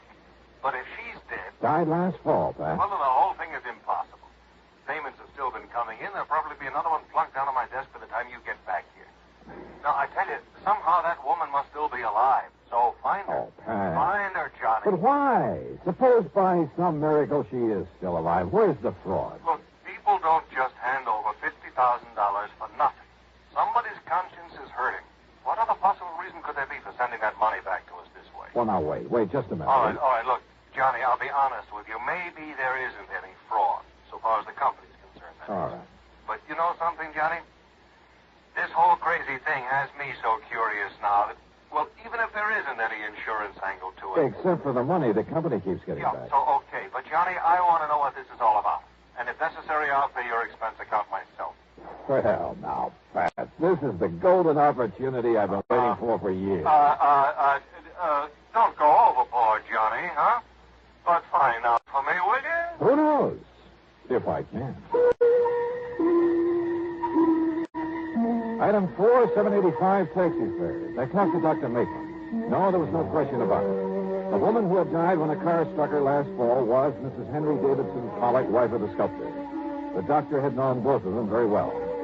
I checked with my old pal, Lieutenant Randy Singer at 18th Precinct Police Headquarters. He, too, was sure the woman had died. He'd been called in on the case. Then I remembered something the superintendent of the apartment house had said to me about the way Pollock had wanted to get away from his wife. I went over to the New York Times and checked the old newspaper files. Yes, Henry Davidson Pollock had definitely been a passenger on the ill-fated aircraft had perished along with the rest. I even checked the main office of the airline and learned the same thing. So neither Pollock nor his wife could possibly be sending back that money. But then who could? And why? Dr. Maitland had mentioned a little art gallery over on 3rd Avenue, the only gallery that Pollock had ever dealt with directly. The owner of the gallery was a nervous little man by the name of Walter Besson. No, Mr. Dollar. Strange as it may sound, I never met Mr. Pollock. But I thought you were the only outlet for his sculpture. Very true, very true. But he was a man who stayed very much by himself, abhorred the public eye, so to speak. Yes. Well, now, nevertheless, you must have. You see, it was his wife who always brought his works in here for me to sell, and was always very sure to collect the money for them. Quite frankly, I doubt if Pollock himself ever saw much of the money that resulted from his artistry. Were his sculptures worth very much, Mr. Besson? Mr. Dollar, I have yet to find anyone who has seen his work without wanting to possess some of it. It's beautiful, exciting. Oh? In addition to his superb technique, his originality of design, there was a subtle charm about everything he did that was, well, irresistible. Look here, the only one I have left. Fawn at play. Isn't it? Yeah, I see what you mean. Yeah. It's such a little thing, but what's the price of it? $15,000. But now, wait. Here, this one over here. It is not a Pollock, Mr. Dollar. What? Well, look, I'm not an expert on these things, but it seems to me as though it has the same, well... Yes, the same style, the same charm, the same delicacy of line. It, too, is a fine work of art. And if I chose, I could pass it off as a genuine Pollock. But it isn't. Then who did it? And this one over here. John Wesley Collins. He so admired Pollock's work that he felt the style, at least, should not be allowed to die. Therefore, he has subjugated whatever style he himself might have had to that of the man he worshipped. Fortunately for him, his works, too, command a good price, so that... Oh, please, don't touch... Oh, sorry. How long has this man Collins been doing this? Well, something over 2 years. Thanks, Mr. Besson. I think you've just helped me solve a $50,000 insurance fraud. What? Mr. Besson, I'll see you later. I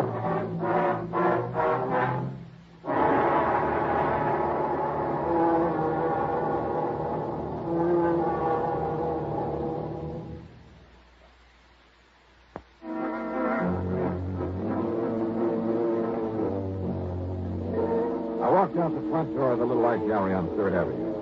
Over my shoulders, I closed the door. I could see the owner, Walter Besson, make a dash for the little office inside and grab a telephone. I sneaked back in, stepped over behind a rack of picture frames and canvases and listened. Henry, this is Walter Besson. Listen. No, listen. Something has just happened that... Well, there was a man here, Johnny Dollar, some kind of insurance investigator, so you... No, you mustn't. But if he comes back here... Very well, I'll unlock the back door for you. But are you sure you... Hello, Henry? Henry?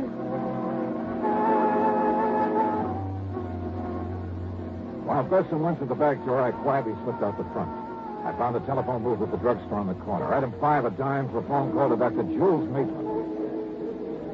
Yes, Mr. Dollar. As I told you when you were here, they were both patients of mine for several years. All right, Doctor, tell me this. Did Henry Davidson Pollock have a scar, a deep scar on the thumb, one hand, the right hand? Yes.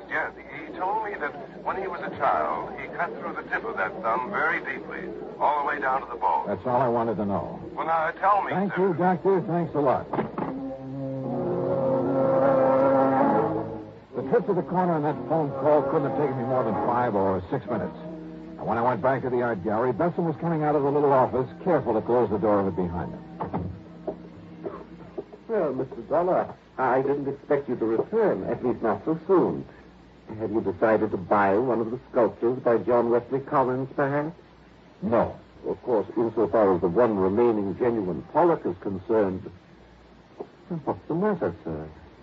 Besson, would you like to sit down and write a statement for me? Statement? I'm afraid I don't understand. Or would you rather I call in the police?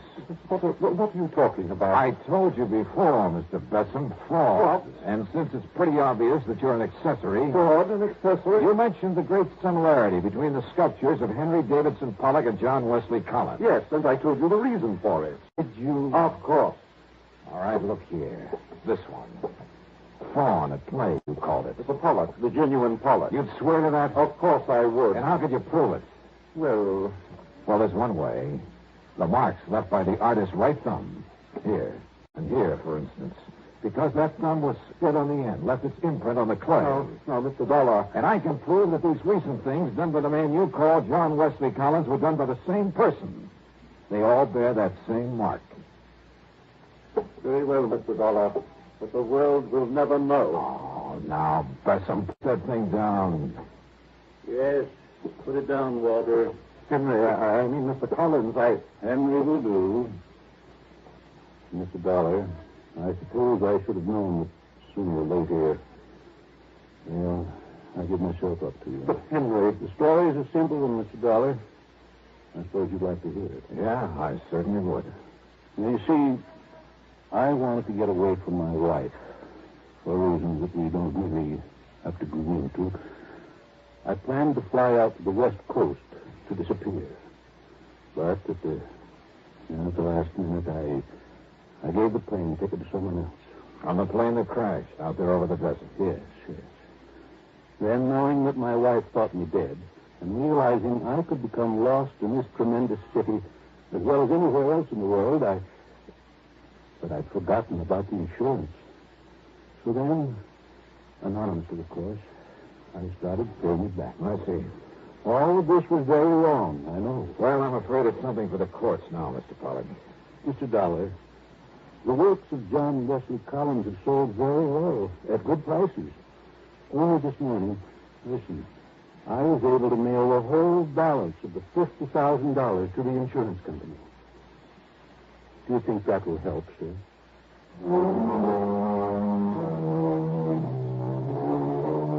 So, Pat, there you have it. And you can take whatever action you may think is necessary. Pollock is waiting for the company or the courts or whoever. And Walter Dustin is too scared to go anywhere. As for the expense account, I think the company can afford it. The total, including the trip back to Hartford, is $26.15. Yours truly, Johnny Dollar.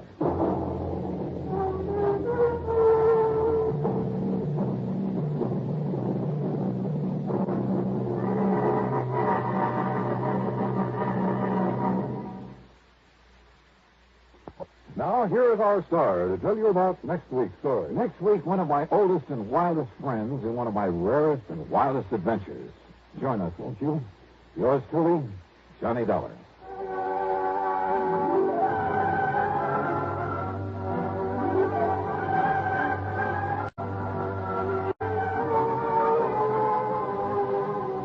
Yours truly, Johnny Dollar, starring Bob Bailey, originates in Hollywood and is written, produced, and directed by Jack Johnstone. Heard in our cast were Herb Vigran, Edgar Barrier, Carlton G. Young, Will Wright, and Lawrence Dobkin. Be sure to join us next week, same time and station, for another exciting story of yours truly, Johnny Dollar. This is Dan Coverly speaking.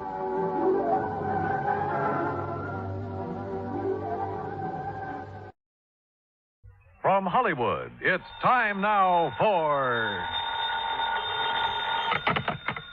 Johnny Dollar. Mr. Dollar, this is Henry Parker with Continental Assurance out in Reno. Well, how are things in Nevada, Mr. Parker? Terrible, sir, just terrible. Well, I'm sorry to hear that. What seems to be... Excuse me, Mr. Dollar. Yeah? There's someone here who'd like to speak with you. Oh, who? Forgive me there.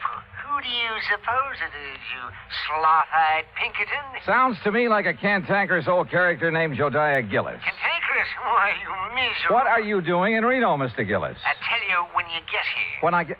Oh, no, now, wait a minute. I can't wait. If I do, he'll be dead and it'll be your fault. Who? A feline friend of mine. A what? Oh, being uncouth like you'd probably call him a cat. Oh, no. Look, Josiah. Also, he's rich. He's what? Rich, yes, sir. Last week he inherited $60,000. This week somebody's making sure he won't live long enough to spend it.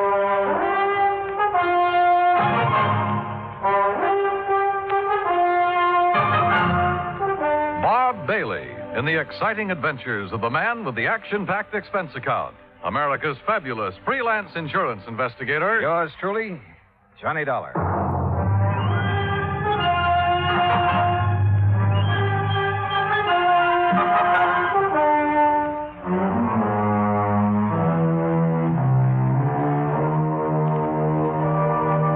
Expense account submitted by Special Investigator Johnny Dollar to the Continental Assurance Company, Reno, Nevada. The following is an account of expenses incurred during my investigation of the Felicity feline matter. Expense account item 1, $164 air transportation, Hartford to Reno. En route, I wondered again what Josiah Gillis was doing in Nevada. And Reno, he was on the flight deck waiting for my plane, and standing beside him, wearing a dark suit and expression to match, was a tall, cadaverous-looking gentleman. As I started down the ramp, Jediah began calling me. Yeah, there he is. Dollar, yoo-hoo. Hey, John. Oh, hi. Afternoon, Jediah. Well, you are a sight for sore eyes, boy. Yes, indeed, you are. Johnny, this is my friend and business associate, Henry Parker. Mr. Parker? Oh, I'm certainly glad you've arrived, sir. That's so? Yes, yes. Mr. Gillis has been quite concerned over Felicity. Felicity? The feline. What do you think you came out here for? Your health? Well, no. Yeah, then give Parker your checks. My checks? So what's the matter with you? The altitude affect your mind? Hand over your claim check so Parker can fetch your luggage. Sure. Here. Yeah. Go on, Parker. Go on. We haven't got all day. Whatever you say, Mr. Gillis. We'll be in the waiting room. You hurry up. Yes, sir. Now, come on, Dollar. Come on. Jediah, before I left Hartford, I tried to check up on this Continental Assurance Company. Nobody ever heard of it. A lot of things those white-bellied clerks in Hartford haven't heard of. But the fact is, Continental ain't exactly worldwide. Oh? In here. No, sir. It ain't nationwide either. Well, just how wide is it? Well, you know how far it is from Winnemucca to Black Butte?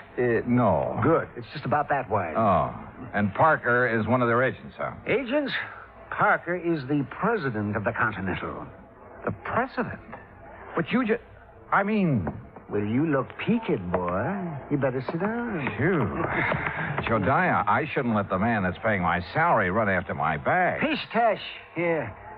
Take a look at this. It's my new business card. Yeah, go on, read it. Jediah Gillis, chairman of the board, Continental. What? Yes, sir. But Floyd's of England has always carried your policy. Carried, yes, past tense. I don't take guff from anybody, especially a ninny of an insurance agent telling me what I can insure and what I can't. You had a fight with him? Yep. My cousin Rachel, she's a sweet girl. She lives in the Belgian Congo. She sent me an African anteater. Now, all I wanted Floyd's to do was insure it for $15,000. And of course they wouldn't. Nope.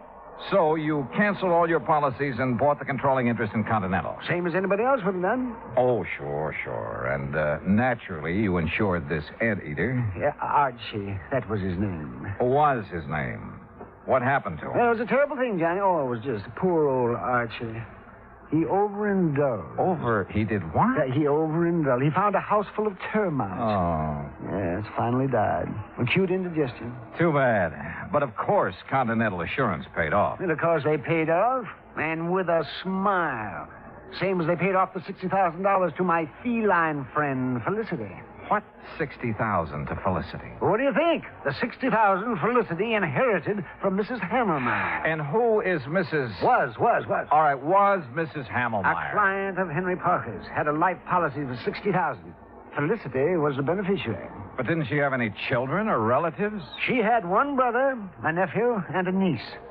Oh, of course, not counting Mrs. Hawkins, who was Mrs. Hammermeyer's best friend. You see, the two ladies lived together 15 years. Right now, Mrs. Hawkins has been appointed trustee to administer the $60,000 as Felicity needs. Oh, I see. Yes, you'll meet her as soon as we get settled. Jediah, what makes you think someone's trying to kill that cat? I don't think so. I know it. There have been 2 attempts in 2 weeks. You ask Mrs. Hawkins. She'll tell you. Mr. Gillis, Mr. Dollar. Yeah, it's about time, Parker. Well, come on, Johnny, come on. We'll take you down to the Mapes. The Mapes? The Mapes Hotel.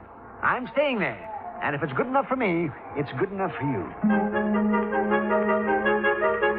The Mapes Hotel stands high above Virginia Street overlooking the Truckee River. After Gillis checked me in and introduced me to the owner, Mr. Charles Mapes, I unpacked, then went with Jediah out to the old Hammelmeyer place where Felicity the cat, Mrs. Hawkins, and the relatives still live. We rang the old-fashioned doorbell and waited. In a moment, the door was opened by a pasty-faced man of about 28. Yeah? Oh, Mr. Gillis. Yes. Afternoon, Oscar. Mrs. Hawkins in? Ain't she always? Who's he? He's a friend of mine who's also an insurance investigator. An insurance? Name's Johnny Dollar. Johnny, this is Oscar Emmett, the late Mrs. Hammermeyer's nephew. Hiya. I suppose you're here about that lousy cat. That's right. Come on in. I'll tell the old lady you're here. You know where the living room is at, don't you, Mr. Oh, indeed I do. Oh, friendly sort of character. Oscar's like the rest of the Emmets. They just can't stand seeing Felicity eat steak when they got to have tuna casserole. In here, Dollar. All right. Well, what kind of work does he do? Work? Oh, Oscar, none of the Emmets worked. No, sir. Not even Mrs. Hamelmeyer's brother? Emmett spends all his time in the gambling halls. You know, gambling's legal here. He a professional? Oh, no. He's got a slot machine route. He goes around poking his finger in the payoff trays, picking up the nickels and dimes that people overlook. I see. Yeah, let's sit down here. What the? Oh, Felicity! That cat has claws. Oh, you stepped on his tail, you stupid. Tell him you're sorry, Dollar. Well, I didn't know he was there. Sorry, Felicity. Oh, the bad man didn't see you. What's going on? Felicity, you get right down off that table. You hear me? Oh, you. Mr. Gillis, would you use your influence, please? Well, I'll certainly try, Mrs. Hawkins. Felicity. Come on now, honey. That's a good kitty. There. Now. I just put out a nice dish of scallops for him. Oh, you hear that, Felicity? Scallops. Oh, yum. Sure. So you run along now. Bye-bye. Oh, I do declare I've never seen a man who has such a way with animals. Well, And that goes for lonely widows, too, Mr. Gillis. Oh, now, Leona, stop. Jodiah. Oh, yeah. Mrs. Hawkins. Leona is just fine. Yeah, well, this is the young fellow I was telling you about, Johnny Dollar. Oh, well, this is indeed a pleasure, Mr. Dollar. Jodiah told me so much about you. Oh, is that so? You're much more handsome than I imagined, Mr. Dollar. Yeah, now, good gravy, Leona. Now, you just tell him what's been going on around here. You mean about Felicity? Yeah, that's what I mean. Well, somebody's after him. Trying to kill him. Tell me, has an actual attempt been made on his life? Wednesday night a week ago. I let him out just before I went to bed, like always. He'd been out about an hour when it started to pour. And knowing Felicity hates to get wet, I opened the front door to call him. Well, just as he was crossing the street, I heard this big car start up, and it zoomed straight for Felicity. Whoever was driving it almost turned over, trying to hit him. You didn't get a good look at the driver, huh? I didn't get any kind of a look. It was too dark. What about the car? What make was it? If I knew that, I'd have already told you that. I haven't any secrets from him.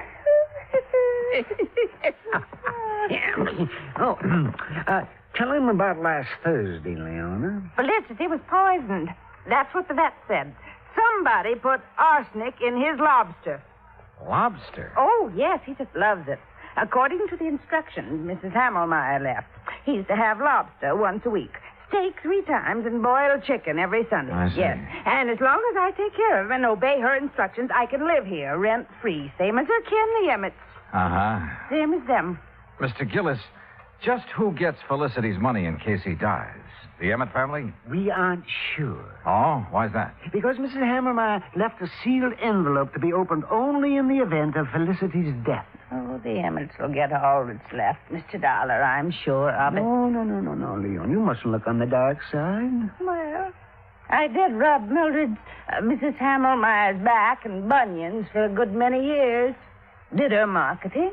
So she got her medicine on time. I do hope she appreciated it. She did, Leona. You see. You dear, sweet man. Hello? Anybody home? Where is everybody? We're in the living room. Yes, I figured they'd start flocking in. Now it's dinner time. Dollar. Yeah? It's Joyce Emmett, the niece. She hates cats. Told me so herself. Oh. Well, evening, Mrs. Hawkins. Do I have time to take a shower before dinner?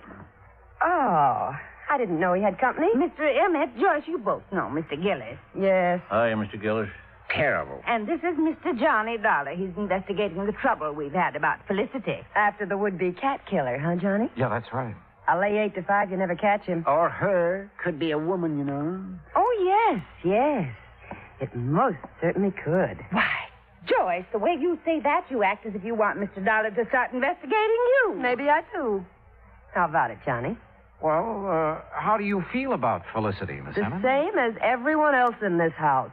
Aunt Mildred had no business leaving all her money to that creeping night crawler. Joyce. Well, he is. Mr. Dollar, just what interest do you have in Felicity? He isn't insured. Mr. Gillis sent for me, Mr. Emmett. He did? Yes, I did. Continental has a moral responsibility to see that the funds handed over to widows, children, and dumb animals are protected from swindlers, connivers, and blackguards, of which I'm sure this house has many. Why, you pompous, wrinkled old Romeo. Joyce, please, if you can't hold your tongue, leave the room. Well, what I said is the truth. Man his age getting romantic. You wait, girl. 30 years from now, you'll be mighty glad men my age can get romantic. That's telling it. Mr. Emmett. Mr. Emmett, do you share your daughter's opinion of Felicity? Why, of course I do. I'm a dog man. Besides, I can't see why she left all that money to the critter. Mrs. Hawkins has figured up what it costs to keep him like a king every week. Yes, $23. Maybe a trifle more by the time I get him out of the pretty kitty. The pretty kitty? Well, it's a beauty parlor for cats. Felicity has a standing appointment there every Friday at 1. Oh, no. $23 a week. You know how many weeks it'll take him to spend that $60,000, not counting the interest that'll add up while he's doing it? No, not exactly. No, 2,600 weeks. 50 years. And believe me, the odds in any cat living to be 50 years old, well. I'll lay you 10 to 1 he doesn't live another 6 months. Joyce. Oh, speak of the devil. Well, hello there, Felicity. Oh, did you know we were talking about you? Did you finish up all your dinner, Felicity? He sometimes doesn't eat all his scallops. Last week I gave them to Oscar. Oh, it's disgusting. Well, look at him. He thinks he owns us. What do you mean, thinks? A few minutes later, Jodiah drove me back to the Mapes. Whether it was the Emmets or Mrs. Hawkins who wanted Felicity out of the way, I didn't know. But I did know we should get him out of that house as soon as possible. I changed my clothes, met Jodiah and his friend Charlie Mapes in the Sky Room for dinner, did a bit of gambling, then went to bed. Must have been about 3:30 when the phone rang. Hello. Oh, Mr. Dollar, please answer me. Who is it? Mrs. Hawkins, I tried to get Mr. Gillis, but he left word he wasn't to be disturbed. Oh, well, what is it, Mrs. Hawkins? What's wrong? Oh, it's terrible. Oh, it's just terrible. What is it? What's happened? Felicity, Felicity, what? I let him out about 10, but he's disappeared. Mr. Dollar, I know he's been killed.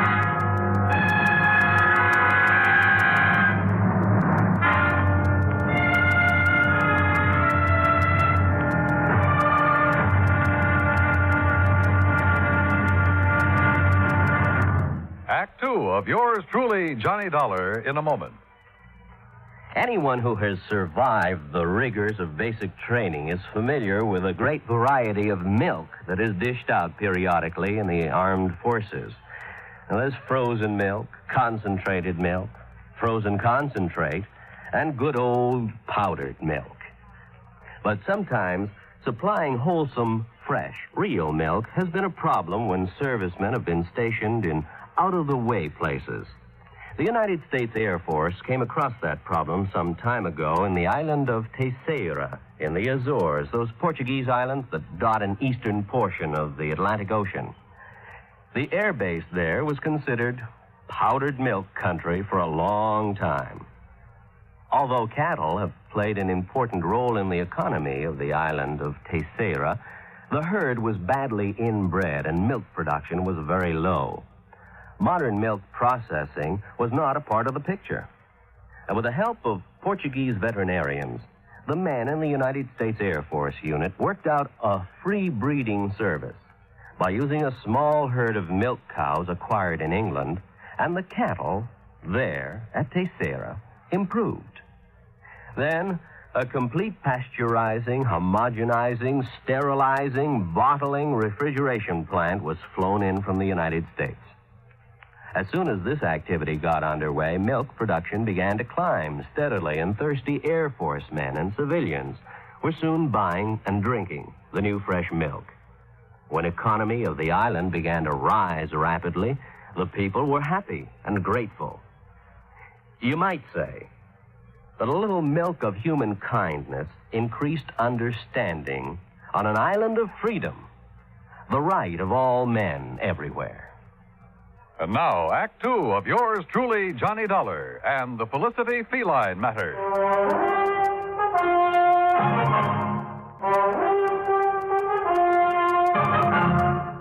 minutes later, Jediah Gillis and I were at the old Hamelmeyer home. Joyce and her father, along with Mrs. Hawkins, were waiting for us. Oscar Emmett was nowhere to be found. He's the one, Johnny. Yes, sir, that shifty critter, that Oscar. He stole Felicity and is going to do him in. Ah, that poor Felicity. Oh, for heaven's sake, Mr. Gillis, pull yourself together. Oscar could be downtown having a run of luck, Mr. Dollar. Well, if he's gambling this time of night, he shouldn't be too hard to find. Mrs. Hawkins. Yes. When did you first realize Felicity was missing? Why, about an hour ago, I guess it was. I woke up and remembered he was still outside, so I came down and called him. Yeah? Always before, ever since he was a little kitten, he's come back home for me. But tonight, well, he's just nowhere to be found. What time did you let him out? About 10:30, same time as I always do. Were you at home then, Joyce? No, she wasn't. I had a real good day yesterday, collected almost $4, so I took her to a movie. A movie? That's a likely story if I ever heard one. It happens to be the truth, Mr. Gillis. What'd you see? Come on, tell me. It was an old one about a giant gorilla. That's right. Oh, I'll bet. Jediah, if anything has happened to poor Felicity, will we... Well, how much time will we be given before we have to move out of this house? Well, that's up to the court, but I'd say a couple of weeks. That's all? Oh, my. Well, it's all they deserve. My. All except you, my dear. Well, Johnny, you've been unusually quiet. What do you think? I think we'll take in the late spots, Jediah. See how our luck's running. We started at the Mapes and went down Virginia Street, stopping in at every gambling casino, hoping we'd find Oscar Emmett. Finally, we found him at one of the roulette wheels in Harold's Club. And in front of him was a large stack of chips. Take your bets, ladies and gentlemen.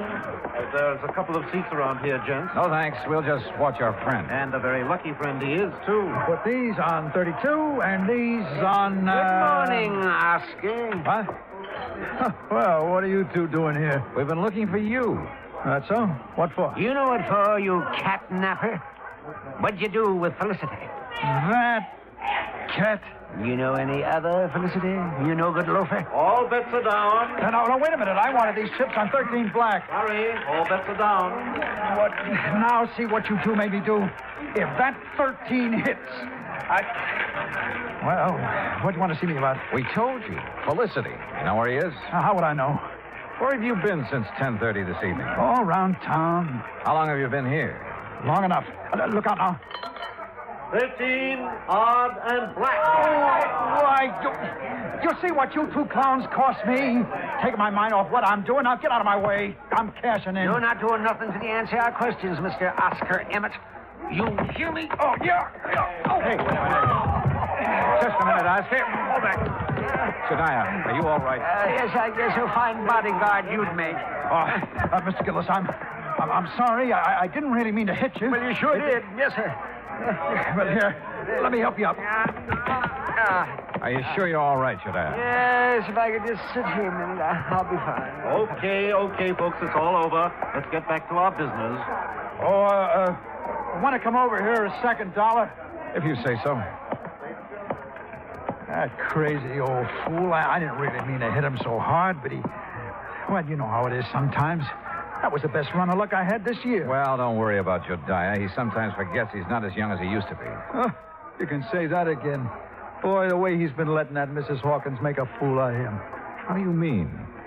Oh, you know. Telling him how much she's in love with him, how nice it'll be after they're married, you know. You heard her say this? Sure. You see, my room's on the first floor just off the parlor. And I can't help but hear what's going on. Uh-huh. Well, what makes you think Mrs. Hawkins isn't sincere? Because she's been given the same line to Mr. Emmett. Oh. Only she really loves him. Oh, yes, sir. Sometimes he argues with her, and she breaks out crying. Now, that's something no woman like her could fake. Yeah. Maybe you're right. I didn't tell Jediah what I'd learned from Oscar. At least not then.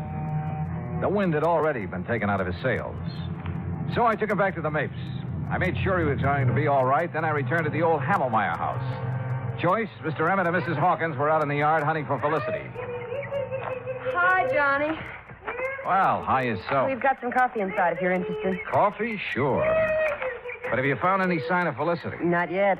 Poor Miss Hawkins, she's about to go out of her mind. Uh-huh. Did you find Oscar last night? Yeah. He's been having a session downtown at a roulette table. That's what I thought. Johnny, what will happen if we don't find Felicity? I mean, if he's just run away, we won't be able to prove he's dead. And the money... Well, what will happen? Do you know? Well, I imagine there'll be a waiting period, and then the court will declare Felicity dead, and the money will go wherever Mrs. Hamelmeyer has willed it. Mm-hmm. Oh, I sure wish I knew what's in the envelope Mr. Gillis has locked in his office. Mrs. Hawkins! Joey! Mr. Dollar! What is it, Dad? In here, quick! Johnny, he's found something in the garage. Come on. The garage was about 25 yards from where we'd been standing. We made it nothing flat. Inside, toward the back and on the ground, was a small hatchet. And near the hatchet was some blood and cat fur. Oh, Johnny. Oh, no. Poor Felicity. Oh, the poor thing. Well, it looks like he met his end here, and then whoever did it carted him away, Dollar? Looks that way. Johnny, take me out of here. Yeah, sure, Joyce. So ashamed. And you know I hated that cat. I really wanted him dead, but not like this. Not... Oh, hey, come on now. I know it's silly of me, isn't it? No, I don't think it is. Oh, Mr. Dollar, Yes, ma'am. will you be kind enough to notify Mr. Gillis? Oh, I'm afraid I just couldn't speak about it over the telephone. Of course. I'll be glad to. I drove Jediah's car back to the hotel. I made sure he was feeling better, then told him what we'd found in the garage. Naturally, he wanted to call out the police reserves, but I managed to talk him out of it. At 10 o'clock, I made some telephone calls to the local banks. When I got the information I'd been after, Jediah and I again drove out to the Hamelmeyer house. Well, I expected you two gentlemen a couple of hours ago. Sorry, Mrs. Hawkins. I had some things to take care of. Oh, well, come in. What's the matter with... Why, Jediah Gillis, you've been fighting. So I have, woman. So I have. Street brawling, and at your age. Seems like I've been doing a lot of crazy fool things at my age. Now, just what do you mean by that? You know very well what. Pulling the wool over my eyes. Let me think that I'd found a true sweetheart at last. Oh, you miserable Jezebel.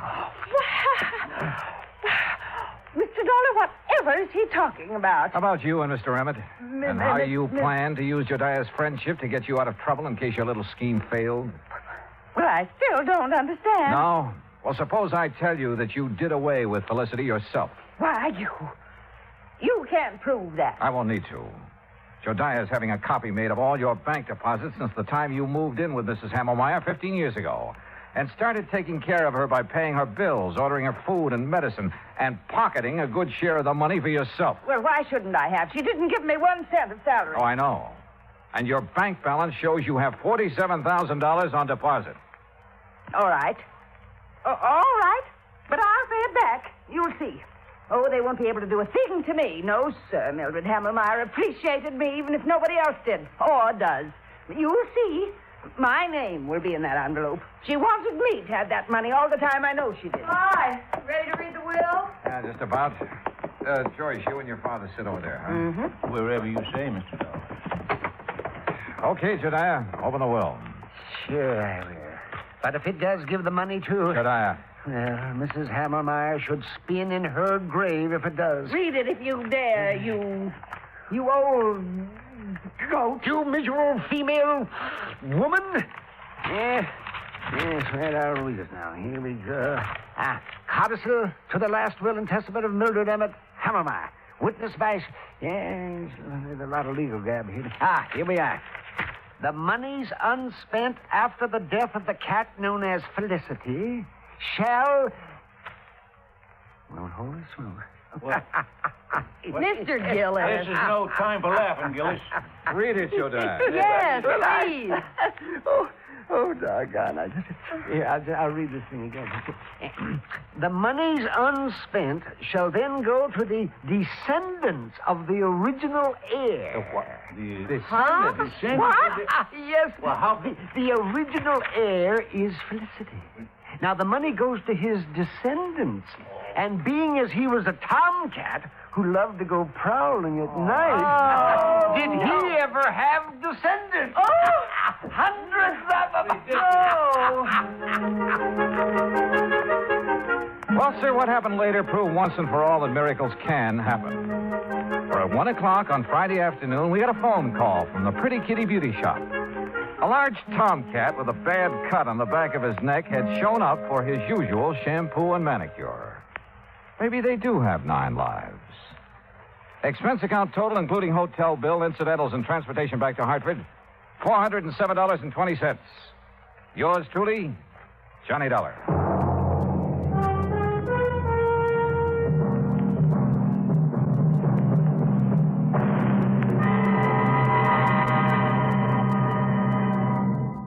Now, here is our star to tell you about next week's story. Next week, an actor who talked nothing but Shakespeare and who talked himself into his grave. Join us, won't you? Yours truly, Johnny Dollar.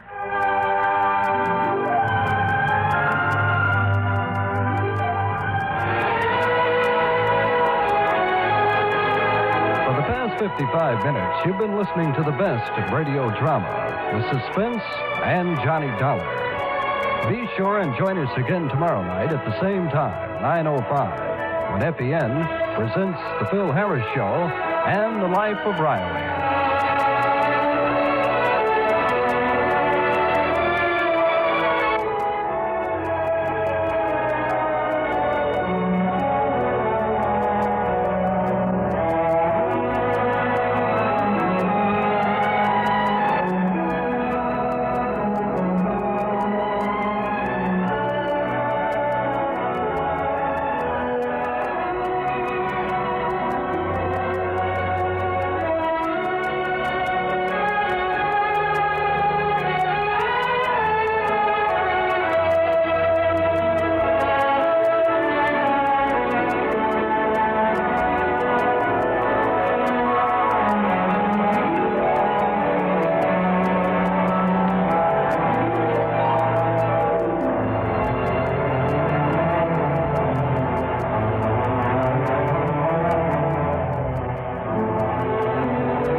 Johnny Dollar. Art Engels, International Life and Casualty. How you doing, Art? Hey, listen, Johnny, are you free to take something on for us? Arthur, my boy, as long as a nice, big, wealthy company like yours just can't wait to pay my expense account. Now, Johnny... Plus a sizable fee for my superlative services. Okay, what's it all about? Murder, fraud, arson? No. Okay, then what? I don't know. Oh, you want me, but you don't know what for. That's right, yeah. Well, that's a switch. Actually, Johnny, it's one of our very important clients wants you. Art, that's not a switch. He has demanded that you and only you be sent over to see him. But he hasn't told you why.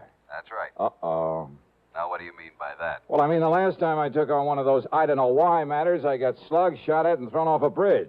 Well, Johnny... But okay, Art. I'll run on over and see you.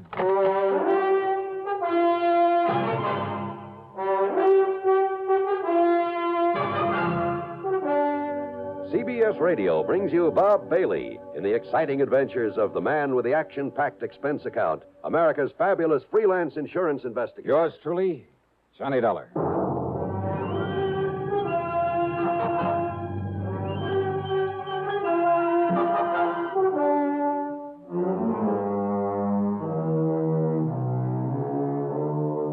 Expense account submitted by Special Investigator Johnny Dollar to the International Life and Casualty Insurance Company, Hartford, Connecticut office. Following is an account of expenses incurred during my investigation of the phony phone matter.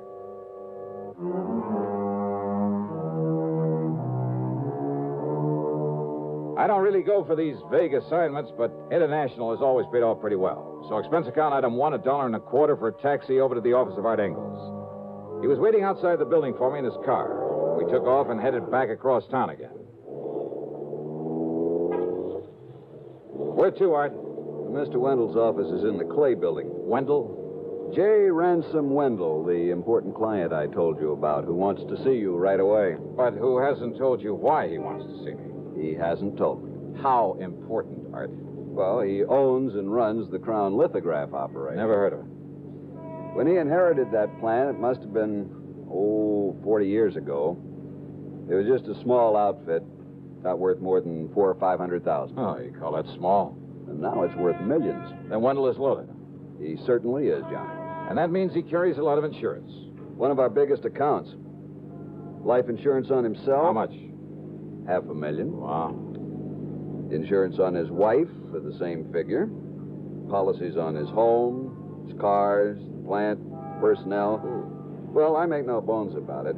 Even if his calling for you is only to satisfy some sort of a whim, we can't afford to turn him down. Some sort of a whim? Yeah. You mean it could be? Yeah. Johnny, he's so used to having his own way. You know, because of all his money. Oh, wait now. Hold everything. Yeah. J.R. Wendell. Alimony Wendell? That is our boy. Married 5, 6, 7 times? Add 1. And always to some delectable dish he picked out of the chorus line of a nightclub on some Broadway show? That's the one, Johnny. Marries him, finds out all they want is his money, pays him off, then goes ahead and does the same thing all over again. Oh, brother. But according to the newspaper stories a couple of years ago, he swore he was through with those gold diggers, that he'd never again pay off another one of them. Mm-hmm. So what happened? What happens? 9, 10 months ago, he puts a ring on that dancer, Lavon Laverne. Yikes. Whereupon she promptly puts a ring in his nose and starts making the usual dent in his bank account. Oh, now you don't think his wanting to see me has anything to do with his trouble with this Lavon Laverne? Oh, now, Art, I want to... We'll soon find out, Johnny, because this is his office building.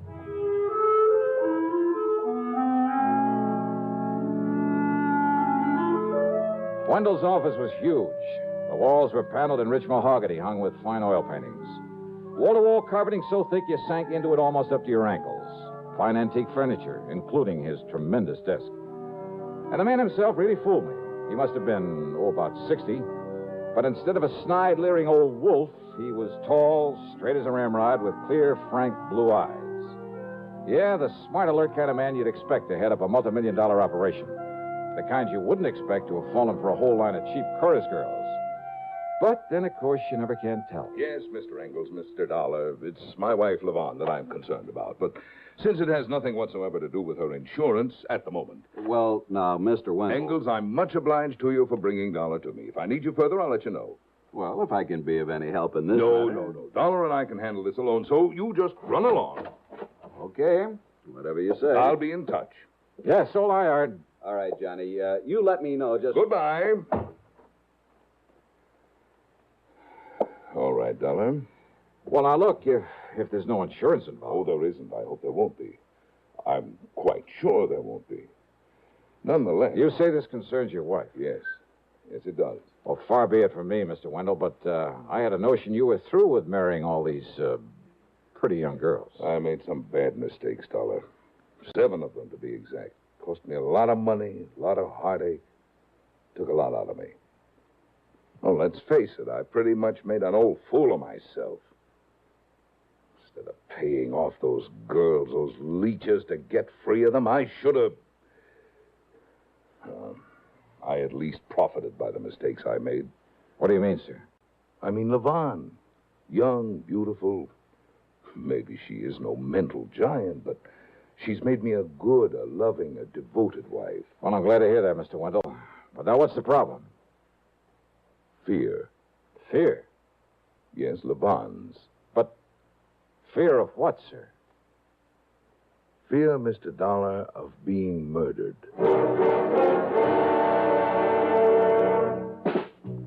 Smoking more now, but enjoying it less. Have a real cigarette. Have a Camel. So good. Have a Camel cigarette. So rich. Have a real cigarette.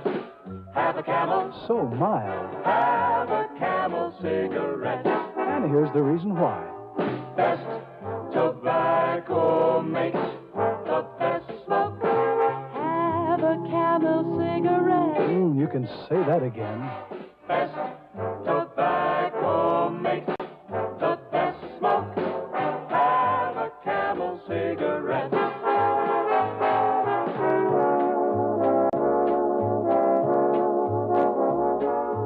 If you're smoking more these days, but enjoying it less, then change to Camels, the best tasting cigarette of all.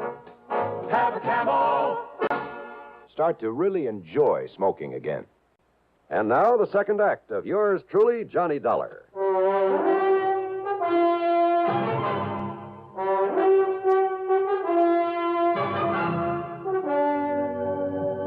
Now, wait, Mr. Wendell. Your wife, Levon, she's been threatened with murder. Threatened? No. I'm afraid I don't understand. But, Dollar, she's fearful that someone is going to kill her. It's been going on for several weeks now. Why? I don't know. All I know is that she's become terribly upset over this idea, this fear.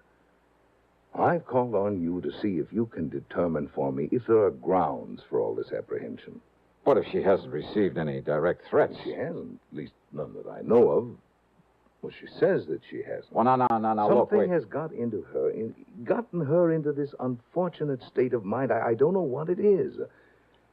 But I hope you can find out for me. Hey, you sure you shouldn't have called in a psychiatrist? Have one of those stupid, money-grubbing head shrinkers ask her a lot of silly questions? Oh, no, wait. Some of them are pretty good. Can do a lot of good in a situation like this. Dollar. Because I know, Levon. I know what her reaction would be. She's nervous and upset enough about these fears as it is. But you, posing as an old friend, as our guest there at the lodge. Your lodge, Mr. Wendell? Yes, over on the Peekabuck River above Farmington. It's a little place we keep as a sort of retreat, a place to get away from it all. I see. When I left the house here in town a few minutes ago, I told Levon we'd meet her there for lunch and start the weekend a little early. We, huh? I told her you're an old friend. Come east for a bit of a vacation. Oh, from where? Los Angeles, Hollywood. Oh. You are familiar with the West Coast, I hope. Oh, enough to talk about it intelligently. Good. Well, then why don't we leave right away? Mr. Wendell. We'll stop at your apartment so you can pick up some clothes, then we'll head on up to the lodge. Excuse me. But now look here, Yes, sir. Mr. Wendell? Miss Barker, have my car brought around, please. Yes, sir. I'll be gone until Monday. Have a pleasant weekend, Mr. Wendell. Thank you. Well, I still don't quite understand what you expect me to do up there at your lodge. Dollar, I have known about you for years. I have great respect for your talents. Not only as a crime investigator, but because of your ability to deal with people, get very close to them. Ah. People like your charming and beautiful wife, Mr. Wendell? Oh, no. I'm very serious, Dollar. You have a knack of inspiring confidence, of getting things out of people that... Well, you see, I follow the reports of your cases on the radio very closely. Yeah, well... I'm convinced that you can be of more help than any psychiatrist could possibly. And also, and let's be frank about this. Yes? That is, if your wife's fears are justified. Well?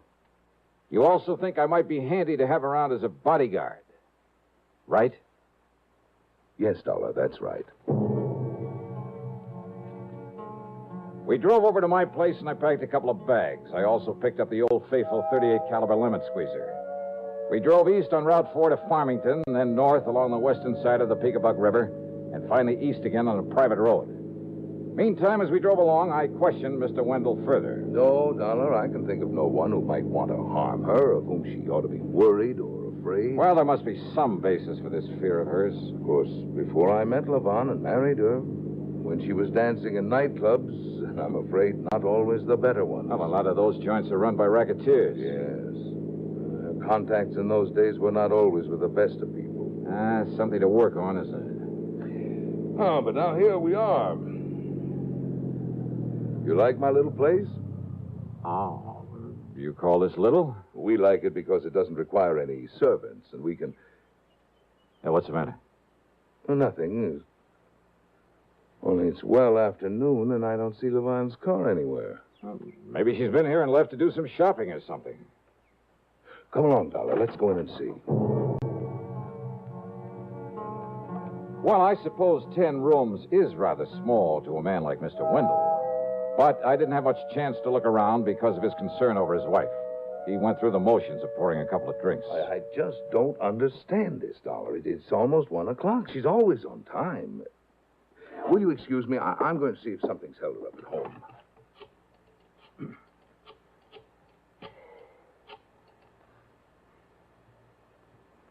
Oh, Levon.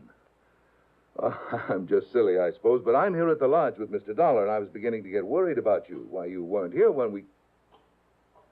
Visitor? Anybody I know? Vonnie, you sound worried about something.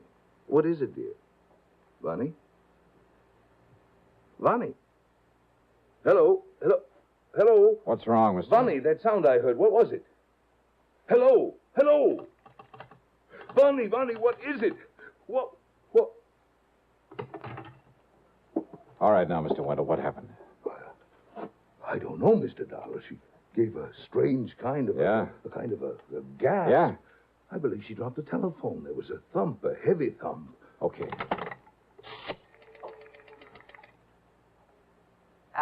Operator, give me police headquarters in Hartford. Make it homicide.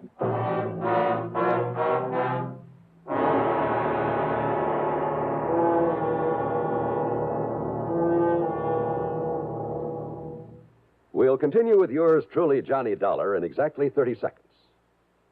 A signature can reveal a great deal. Take, for instance, one that you hear every day, the highly respected signature CBS News. That's the name that stands behind every news broadcast heard over this network. It's your assurance that you're hearing the very latest news and that you're hearing it reported with scrupulous accuracy. Remember that. CBS News. The first word in swiftness, the last word in accuracy. You can depend on it. Fight cancer with a checkup and a check. Today's reminder from the CBS Radio Network. Now, back to yours truly, Johnny Dollar, and the phony phone matter. By the time we get back to Wendell's home in Hartford, the police were there, Lieutenant Billy Walker in charge. The body of Levon Wendell lay sprawled on the floor next to a sofa. The telephone had fallen to the floor beside her. One of Walker's men was dusting it for prints. Another, obviously the medic, had removed a rather gruesome-looking knife from the middle of her back. Wendell had slumped into a chair, and he sat there staring as though he couldn't quite believe it. His face was white, and he kept clenching and unclenching his hands with such force I was sure his palms were bleeding.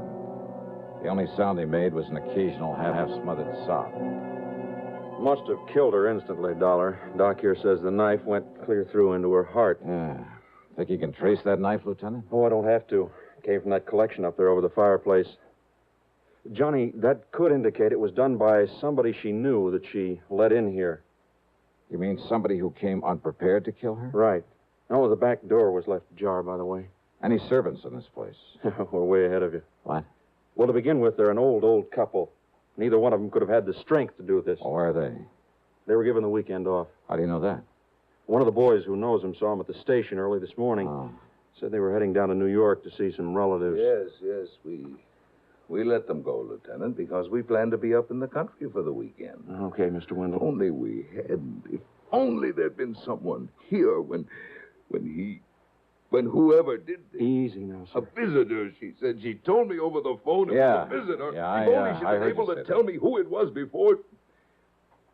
Dollar, you've got to find him. You've got to find this killer. Don't worry, Mr. Wendell. We'll do everything we Spare possibly... no expense. I'll do anything. I'll give you anything you want, but you must find him. Yeah, your attorney, Mr. Wendell. Dollar, I don't care what it costs or what you have to do. My attorney? He'll have to be notified of this immediately. Who is he? Oh, Speidel. Harold Old Speidel. I'll take care of it as soon as I can pull myself together. Now, look, you can't be of any help at the moment, so why don't you just sit down and better still pour yourself a drink. A drink? Yeah, do you good. Go ahead. Yes, perhaps you're right. Perhaps Lieutenant. Oh, wait a second, Johnny. You sure of that, Mac? Okay, I'll take your word for it. Sure of what? Johnny, the only prints on that phone are hers. You'd think in a household like this, unless somebody wiped them off just in case. Of course, Lieutenant. Look, I'll see you later. What? I borrowed Mr. Wendell's car without bothering to ask him for it. I drove to the office of lawyer Speidel, all on a big fat hunch. And I thought he might be able to help me with a better understanding of the whole Wendell setup. You know something? I don't think he'll ever know how much he did help me. Well, as long as you were there with him at the lodge and heard the phone conversation with her. Why, Yes. Of course, it's too bad Levon going like this, but, Dollar, I can't say I'm at all surprised. And, by the way of being cold-blooded about it, well, it saves Wendell the trouble and expense of another divorce, more alimony. Yeah. Dollar, he is one of the most clever, the most ruthless businessmen I've ever known. Yet these girls, one after another, have been able to take him for so much. And you don't think this one would have lasted? Huh? I'm certain of it. But I thought he and Levon were getting along pretty well. Oh, I suppose he may have thought so. I don't see why, though. Oh, what do you mean? Some of the others were pretty expensive while he was married to them. They all were afterward, but none of them compared with Levon. Did you ever see one of her lavish nightclub parties? No. Why, the other night, last Tuesday, I just happened to be in the Purple Cat over in... Now, mind you, I'm not a nightclub habitué. Yeah, Mr. Spadell, I Yes? think I'd better be going. Oh? But I thought perhaps I could be of help to you. Oh, you've been plenty of help. After all, I know the names of many of the gangsters with whom this girl was formerly associated. Oh, I'm sure you do. Any one of whom might be a possible suspect. More so than Mr. Wendell himself? Wendell himself? Think that over. But you were with him there at the lodge. You heard him talking to her on the phone when it happened. That's so? Of course. You yourself are his perfect alibi. Am I? Yeah. That telephone conversation. So item 2 on the expense account is 10 cents for a phone call to my favorite gal friend, Betty Lewis. As I expected, she was willing to go along with a little stunt I had in mind that might blow this whole murder case wide open. By the time I got back to Wendell's home, the police and his wife's body were gone. And he'd calmed down all right. There were several empty glasses at his elbow. You were right, Dollar. I've pulled myself together enough to realize that what's happened has happened. Oh, I forgot to call my attorney, as you suggested. I'll do it right away. No. Wait, I want to talk to you. Yes? Besides, I'm expecting a call myself on that phone. Oh, you made some progress? Yeah, quite a bit, I think. Well, good. I understand that as a businessman, you're pretty ruthless. Doesn't sound nervous upset to me. What? And what you know, that phone conversation there at your lodge was pretty smart. Will you please start making sense, Dollar? I was pretty dumb. I should have realized you couldn't have dialed this number from up here. Just a minute. Sorry, I want to get this call. Dollar! Hello? Hi, hon. This is Betty. Yeah, this is Johnny Dollar. Oh, then it is for you. Now, do I gotta hang up and leave you with an empty line the way you said I should? Yes. Oh, gee. Yes. Okay. Bye, sweet. Yes, I'm alone here. What? I'll give you $500 if your info is accurate. What is it, Mr. Dollar? No, 500 is the limit. Unless you're willing to appear and testify in court. Okay, then it's 1,000. Come on over here and I'll give it to you. If you can give me enough facts right now to prove you were here. What goes on there, Dollar? Oh, you actually saw him, huh? Through which window? Yeah? Side of the room? Yeah, I can see it from here. Who are you talking And to? you actually saw him take the knife from his collection over the... Yeah? Yeah. Then he what? The back door? I got it. His own car, huh? Well, sure, to his office in time to meet me there. Hang up that phone, Dollar. Excuse me, I've... Hang it up. Yeah, sure. So somebody saw me. Somebody saw me, killer. But when that informer comes here to collect the money you promised Mr. Wendell. Dollar, he's going to get exactly what you're going to get. A bullet in the head. You see this gun? Well, now, Mr. Wendell, my name isn't Matt Dillon. What? But if you think you can outdraw me...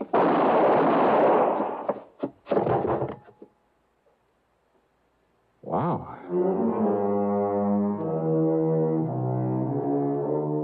Well, I hope Wendell never finds out that my phone conversation with a mythical informer was just as phony as his.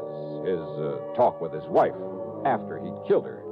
Had left her there at the telephone at his home. Had set me up for an alibi at the lodge. But then what's the difference where he's going? Expense account total? $1.35. Oh, let's talk about the fee on this one. Yours truly, Johnny Dollar.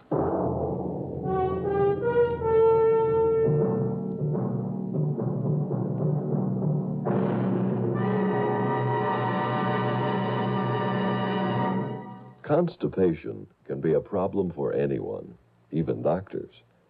And when constipation occurs, it's interesting to see just what doctors consider important about a laxative they might use or recommend. Well, a majority of the doctors we heard from had this to say. A laxative should be effective, gentle, close to natural acting.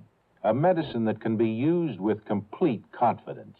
Now, X-Lax has been popular with many doctors and millions of people over the years because chocolated X-Lax is effective. Overnight, it helps you toward your normal regularity. X-Lax is so gentle, so close to natural acting, there's no upset. That's why many doctors and millions of people use X-Lax with complete confidence. X-Lax, the laxative that helps you toward your normal regularity, gently, overnight. Now, here is our star to tell you about next week's program. Next week, one of my ever-loving gals comes into the case. And believe me, things get complicated. Join us, won't you? Yours truly, Johnny Dollar.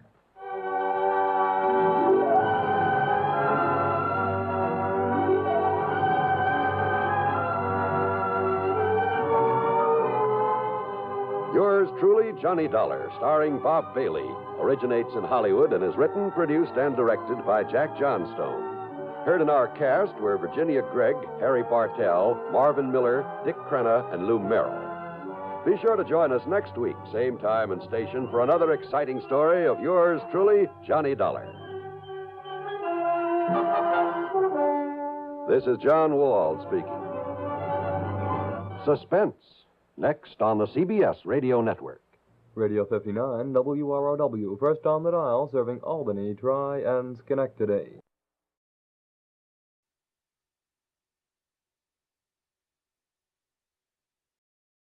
From Hollywood, it's time now for...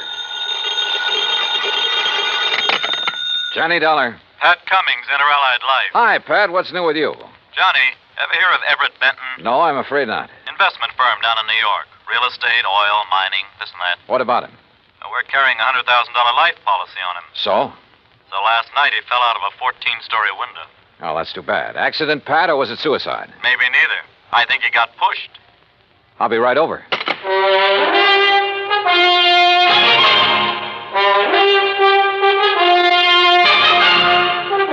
Bob Bailey in the exciting adventures of the man with the action-packed expense account. America's fabulous freelance insurance investigator. Yours truly, Johnny Dollar.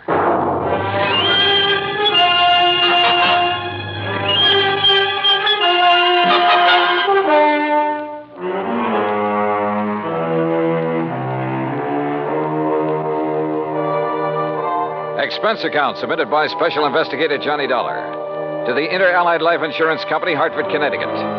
Following is an account of expenses incurred during my investigation of the Killer's List matter.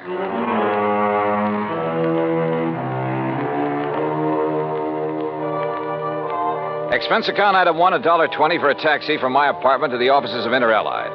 Pat Cummings looked worried and got straight to the point.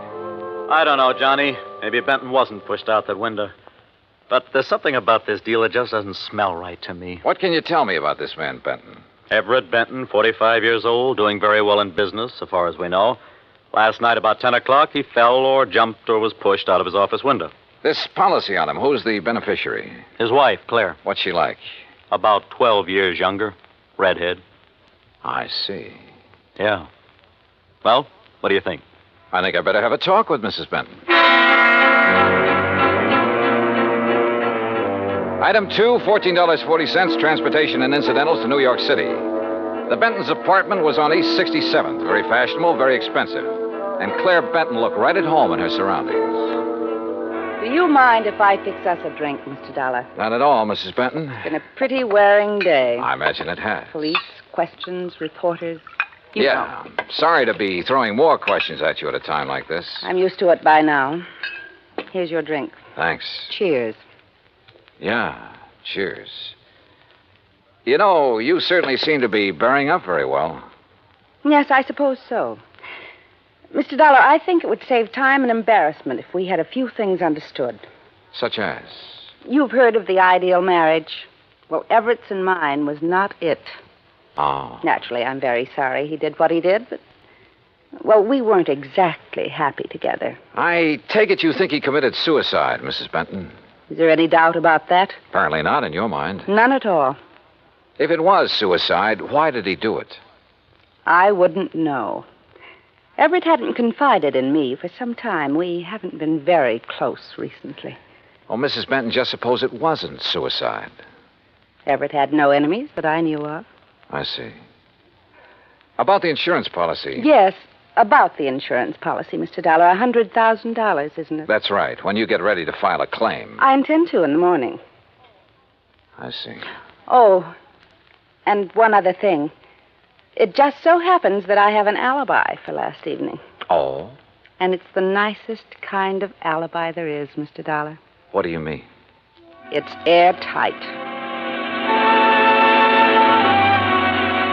And that was Claire Benton, very calm and collected, and incidentally anxious to collect. I thought her over all the way to the office of Detective Lieutenant Tovich of Homicide. That's item 3, $1.60 cab fare. Yeah, I talked to her, Johnny. She's a hard one to figure out. What do you think, Tovich? Did he jump or get pushed? You got any ideas? How about financial troubles? He was in the investment business. Have you looked into that? According to his lawyer, his affairs are in good shape. Oh, he'd made his share of poor investments over the years. Wildcat oil leases, stuff like that. But in general, he was doing okay. He was worth a lot of dough, Johnny. Okay, let's assume he was pushed out that window. What was he doing in his office at 10 p.m.? I've wondered about that, too. Any indication anybody was with him? No. The night watchman was in another part of the building when Benton came in. Let himself in with his own key. There could have been somebody else with him, all right. But who? Claire Benton says she has an alibi. Yeah. Don't know as I care for it much, but I haven't been able to break it down. Who is her alibi? Larry Santis. Santis. Runs a supper club over in the East 50s. Yeah. The Ace of Clubs, he calls it. Larry Santis. Thanks, Tovich.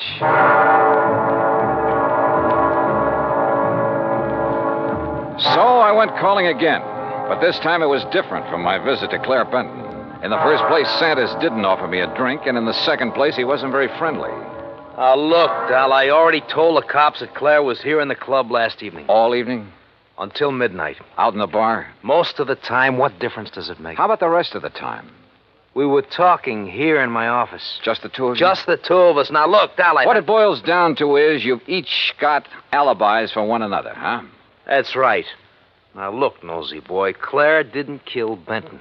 At the moment, I wasn't thinking so much about her. Well, wait a minute. If you're trying to pin this on me... You and Claire have been pretty friendly, Santis. She benefits to the tune of $100,000 by Benton's death. Look, Dollar, you're blowing smoke in the wrong direction. I like the arrangement the way it was. Why should I try to change it? Well, that's a good question. So just let it drop. You get me? You got nothing to worry about, Santis. If you've got nothing to hide. I don't want this kind of publicity. It's bad for my business. You know what's wrong with you, Dollar? You got nose trouble. Yeah, occupational disease. You better just get over it.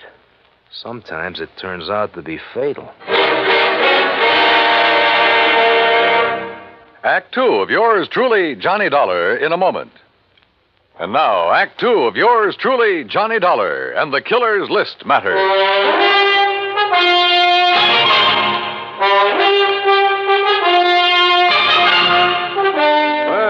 Looks like you didn't get any further with Larry Santis than I did, Johnny. Look, Tovich, both Santis and Claire Benton had a motive for killing her husband. Matter of fact, two motives. Money and getting Benton out of their way. Johnny, I'm with you. But we're not even sure yet it was murder.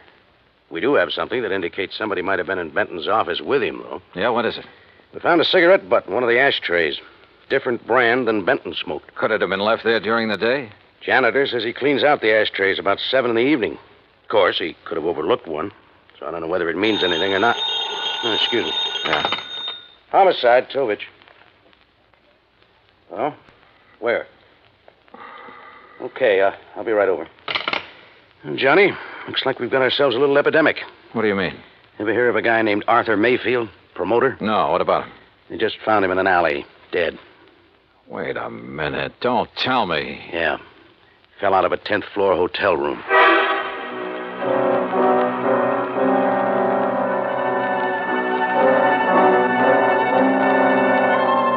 Lieutenant Tovich and I went over to the West Side Hotel where Mayfield's body had been discovered. There was nothing in his room to indicate anyone had been there with him. As a matter of fact, there was nothing period.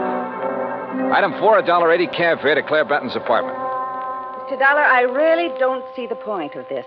I've told you twice that I did not know this Arthur Mayfield. Did you ever hear your husband mention his name? I've never heard the name until now. From you. Mrs. Benton, mind telling me where you were last night around midnight? I take it that's when Mayfield died. Approximately. I suppose you have an alibi. You suppose correctly. You know something? I wouldn't be at all surprised if you were about to tell me you were with Larry Santis again. You know something, Mr. Dollar? That's exactly where I was last night. I know, Tovich. I know it could be just a coincidence that two guys fall or jump or get shoved out of windows within 24 hours. But I got a hunch there's some kind of connection between them. Could be, Johnny, but so far we haven't been able to find it. Well, how about their past? The armed forces, maybe? I've already checked that out. The answer's no. Could they have been involved in any sort of business deal? I asked Benton's attorney about that. He's checking through all of his papers. He's promised to call me. And you haven't been able to find any organization they both belong to, any situation in which they could have been thrown together? Not so far. Unless they served on a jury together, something like that. Well, don't laugh. That could be it. And they might have convicted somebody who took this way of getting revenge. Yeah, I'll check it out and call you if we find a connection. But don't count on it, Johnny. Don't count on anything.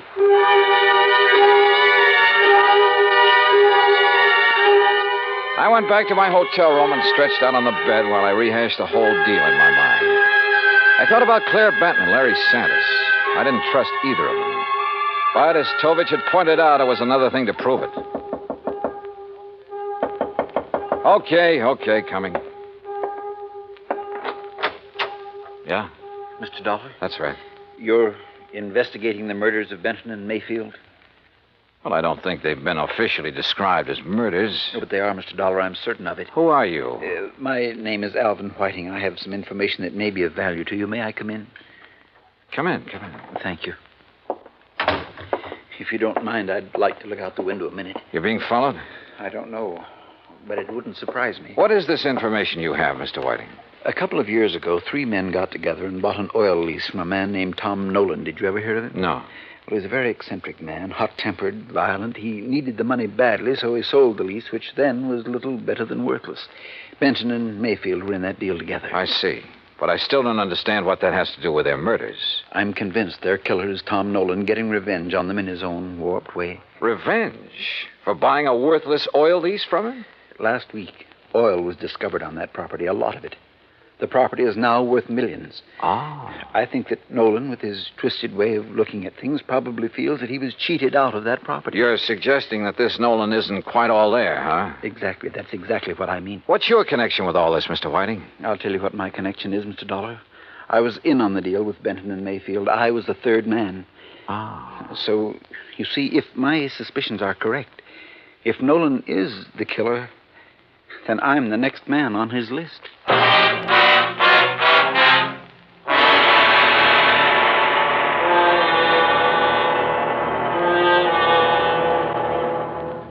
Act 3 of yours truly, Johnny Dollar, in a moment.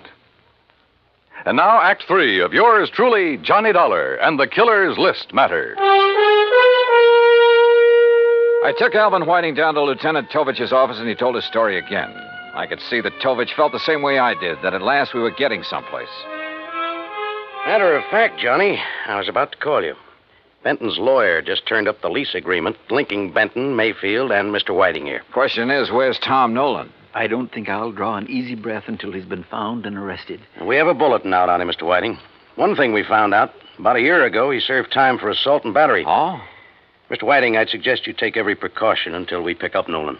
Don't worry, Lieutenant. I propose to remain in my apartment until you apprehend him. I'll post a man in the building to look after you. Thank you, sir. Homicide, Tovich. Oh, what's the address? Right. Thank you. We've located the little hotel where Nolan's been staying. Come on, Johnny.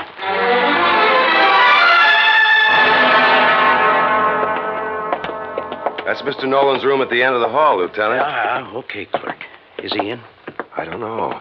I really haven't seen him since he rented the room from me. How long ago was that? Oh, about a week ago, Mr. Dollar. If he's gone out since then, it must have been at night when I was off duty. Here we are. Try your pass key, quietly. Right.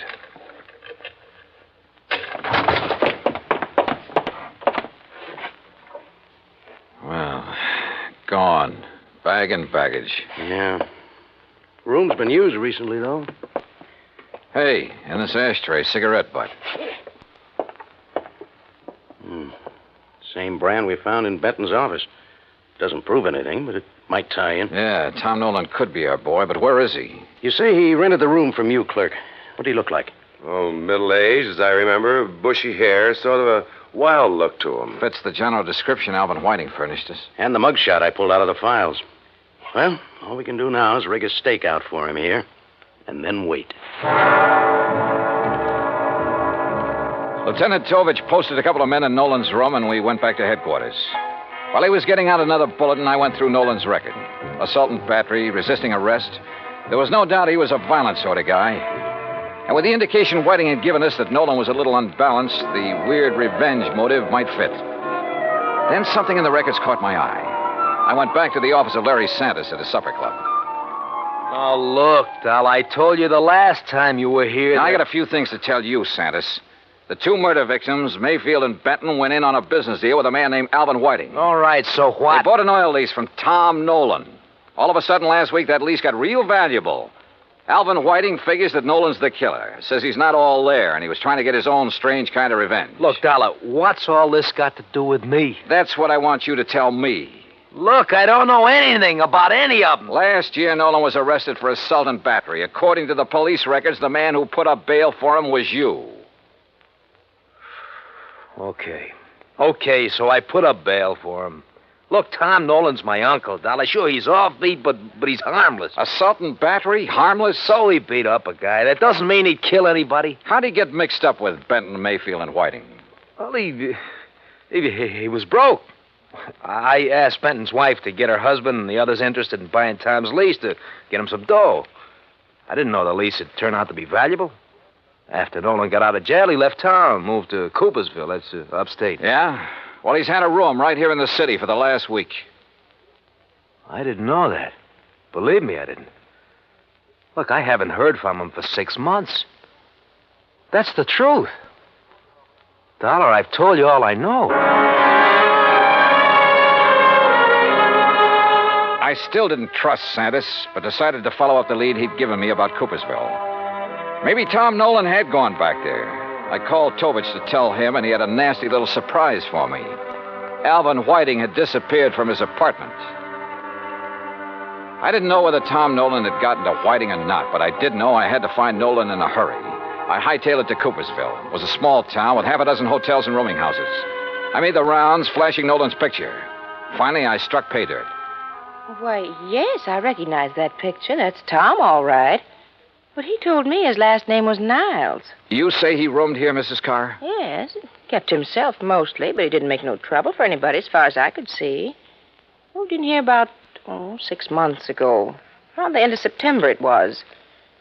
And then last week he left us. Sure, he probably found out they'd struck oil and moved into the city. You don't understand, Mr. Dollar. When I say he left us, I mean that last week Tom Niles died. There I was.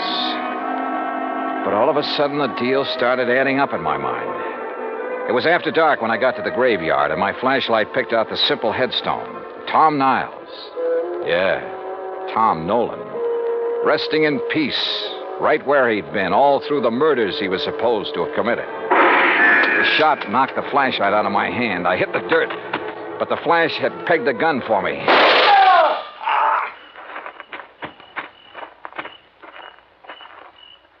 Well, Alvin Whiting. Oh, Dollar, my arm. Oh, don't worry. I'll get you a doctor, Whiting. I want you to be in good shape to stand trial. How'd you work it? Hire some drifter to rent that room back in New York under Nolan's name? Some character you picked up in the park? No, you've got to understand. I had to have the money. I was in debt. I was desperate. You almost got the money, too, didn't you? Yeah, it almost worked. You rigged the story that Nolan was the killer, that you were on his list of victims. That way you end up in sole possession of the oil lease. If I'd only known he was... Yeah. Never try to frame a guy who's already dead.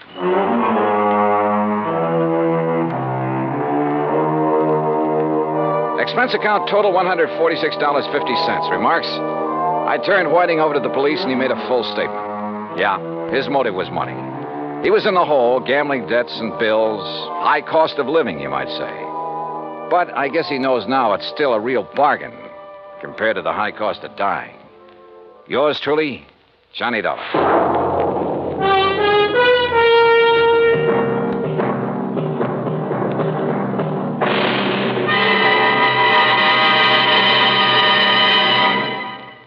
Our star will return in just a moment. Now, here is our star to tell you about next week's story. Next week, Dame Nature takes a hand and helps me solve a crime. Join us, won't you? Yours truly, Johnny Dollar.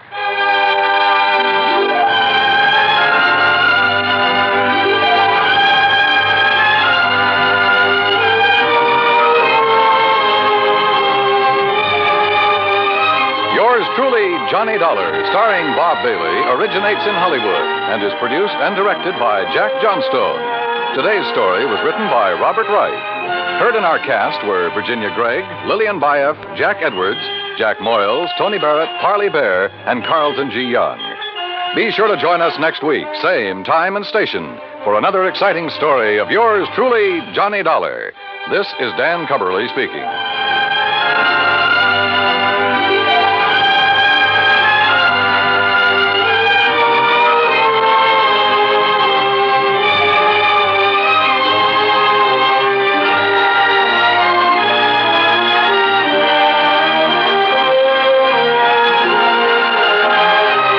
This is the United States Armed Forces Radio and Television Service.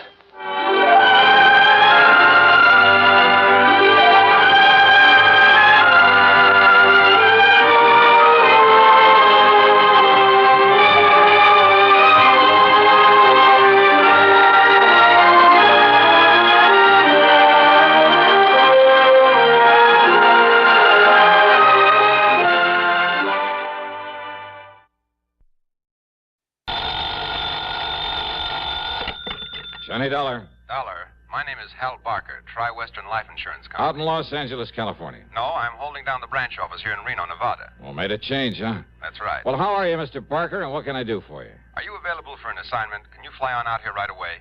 I don't see why not, as long as you're willing to pay the freight. Good. Yeah, you mind telling me what it's all about? Well, not at all. One of our clients, a man named Walter Bisbee, has just died in a mining accident over near Virginia City. Virginia City, the famous old ghost town, huh? That's right. But now listen. Yeah? I don't think it was. Was what, Mr. Barker? Well, I don't think it was any accident. Oh, you don't, huh? No, and believe me, I don't say that just in the hope of not having to pay double indemnity on his insurance. Why do you say it? Well, I have no proof, Dollar, no proof at all. But I'm convinced that Walter Bisbee was murdered.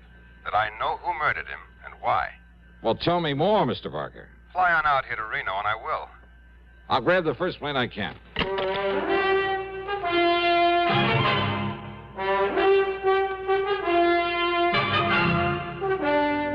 CBS Radio brings you Bob Bailey in the exciting adventures of the man with the action-packed expense account, America's fabulous freelance insurance investigator. Yours truly, Johnny Dollar.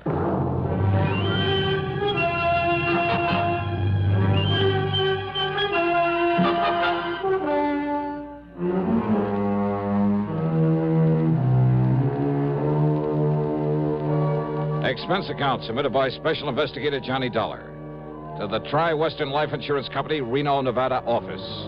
Following is an account of expenses incurred during my investigation of the Stope of Death matter.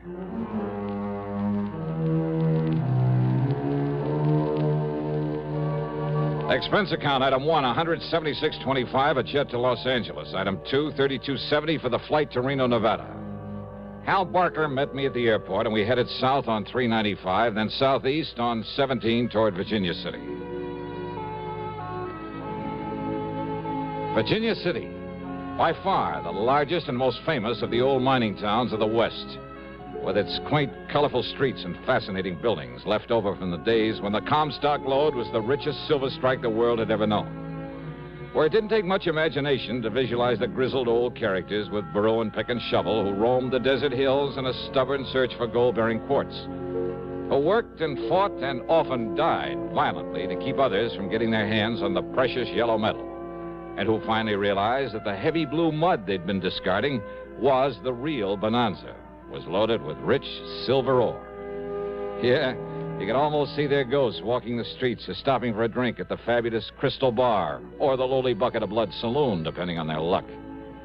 During the 23-mile ride over to this fascinating historical spot, Hal Barker filled me in. Yeah, thanks to modern methods, modern tools of the trade, so to speak, Walter Bisbee and his partner did fairly well, Dollar. They'd explore these old abandoned mines around here, supposedly all worked out, and they'd locate new ore strata that would pay off. Like I say, with modern, efficient recovery methods that weren't even known about during the gold rush days. Yeah, like the big petroleum companies have found ways to get more oil out of wells the old-timers thought were pumped dry. That's it exactly. And Bisbee and Hargrave would locate these profitable veins and take a royalty from whoever worked them. And they'd go off and hunt for another spot. They made no fortune, but, well, they did pretty well. For a while, at least. Hey, you said Hargrave. Bisbee's partner, Hal? That's right, Bill Hargrave. Each of them claimed he couldn't do the job without the help of the other, so we wrote a partnership policy for them. How much? Upon the death of either one, the other was to receive $35,000. Double that for accidental death. And now Bisbee is dead. Want to tell me just how it happened, Hal? Well, the old mine where it happened is up here, just off the 6-mile road. The old Caterwall number 2. Caterwall number 2? That's the name of a mine? Yeah, well, you should hear the name of some of them. Anyhow, old Bill left Walter at the mine a couple of days ago, exploring one of the stopes, while he drove into Carson City for supplies. When Bill finally got back here to the Caterwall, he says he found the ceiling of the stope had collapsed. Hey, wait a minute. He says. Why do you put it that way, Hal? According to a state geologist I talked to early this morning, a man who knows the mine, has been inside of it many times, there was no reason in the world why it should have happened. Unless somebody helped it to. Oh? Well, that set me to thinking about the bad luck Bisbee and Hargrave have been having lately. And about how much it would benefit either one of them to have the other one die. Especially accidentally, on account of the double indemnity clause in that insurance policy. Oh, well, now, Hal, that's... And then, when the geologists found where somebody had planted a charge of nitro... Well, are they holding Bill Hargrave? Why? Why? Well, unless the police find Bisbee's body, there's no actual proof he's dead. Remember, Dollar, Hargrave was in Carson City when it happened. Plenty of witnesses to that. I see. But he's the only person, I'm sure of it, Johnny, he's the only person who could possibly benefit by Walter Bisbee's death. Oh, now, Hal, that doesn't make a case against him. Yeah, now they're up ahead. That's the old Caterwall number 2. Hey, what are they doing there? They're trying to get into the stope, find Bisbee's body. Oh. Hey, there's a surprise on that hill on top of the mine. The man standing there by that block and tackle they've rigged up there? Yeah, that's Bill Hargrave. And he was perfectly willing for them to try to get in there and look for the body? Well, yes, he was. And look, by the way he's waving and shouting to that police officer down there. It looks like he's found something. Come on, Johnny. We'll see what it's all about.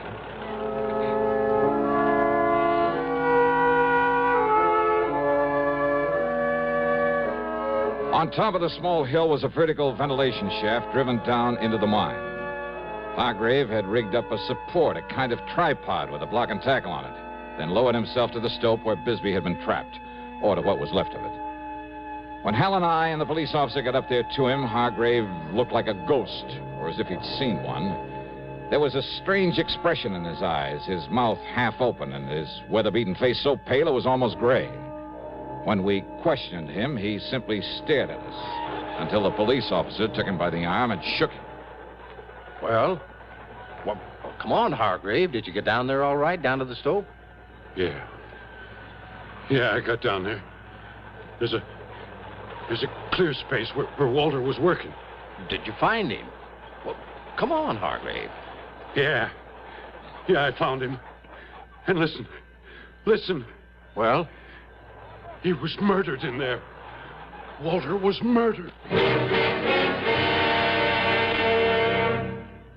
Well, the political conventions are long gone. Is it all over but the voting? Hardly. From now to November, we're in for some hard campaigning. Details, of course, from CBS News. And your candidate, whoever he may be, is in for tough sledding before he gets into office, if at all. Your responsibility to your candidate is, of course, to give him your vote. Your voice will help, too. But there's something else that helps put across a campaign. It's money. The best candidate in the world can't get elected without incurring expenses. If you believe in your man enough to vote for him, believe in him enough to get out and work for him, then put some money on the line, too. That's the real test of your interest. We haven't covered the subject of whom to vote for, whom to support, whom to help with a contribution. That's strictly your own business. But if the people who like the other man dig in for him, and you don't do likewise for your man, well, that could be the difference right there. So think it over and make sure you vote. And now, Act Two of yours truly, Johnny Dollar, and the Stope of Death Matter.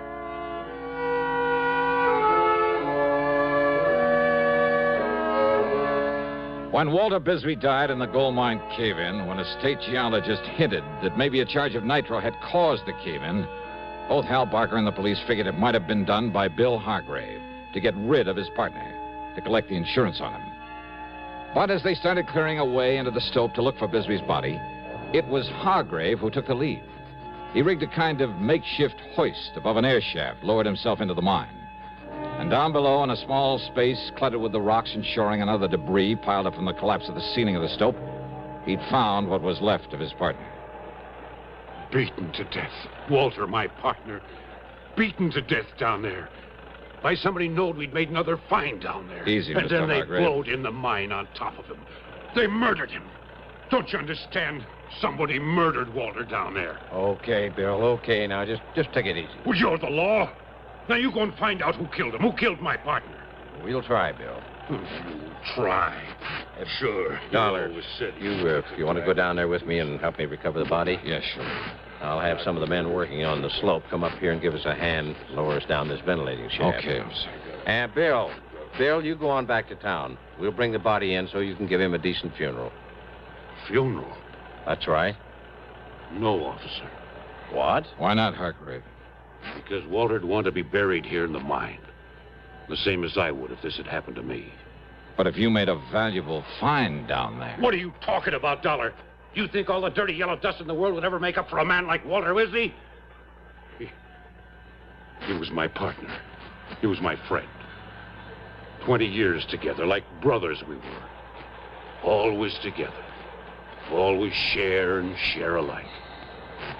When I found something, it was his, too. When he found something, it was mine as much as his. Well, didn't you know that? Yes, and I understand the two of you did fairly well for a while. Yeah. As long as the two of us worked together, of course we did. We opened up the old Higby's Folly, didn't we? And the old Yellow Jaybird. Those were gold mines? And they still had plenty in them. We showed them where. We showed them where to get it out. When was that? Oh, back in 1950, 51. It was Walter and me found the veins they'd passed on by. They thought those mines were all worked out, but we showed them different. They still had gold in them. We showed them where it was, Walter and me. And the Jolly Tar and the Frenchman's Luck back in 53. Walter and me. And now he's gone. Now he's through. Without him, without my partner, now I'm through. And I never want to see a mine again. All I want is to get away from here, now and forever. So, officer, you go on down there. You'll find him laying there, Walter, in the mine. It's the way he wanted it. It's the way that it's happened. And if the law says it's all right, you can leave him there, God rest his soul. Well, now, of course, that's something that we'll have to... And with those machines you got there on the slope, you can fill up this shaft and bury him. The way he'd have done for me, if I'd gone first. Well, maybe we can do that, Bill. Officer, I'd be mighty beholden to you if you would. Now, you go on back to Virginia City, and if necessary, we'll talk to you later. Thank you, sir. Now, Dollar, let's get down inside the mine so I can verify the death and make out my report.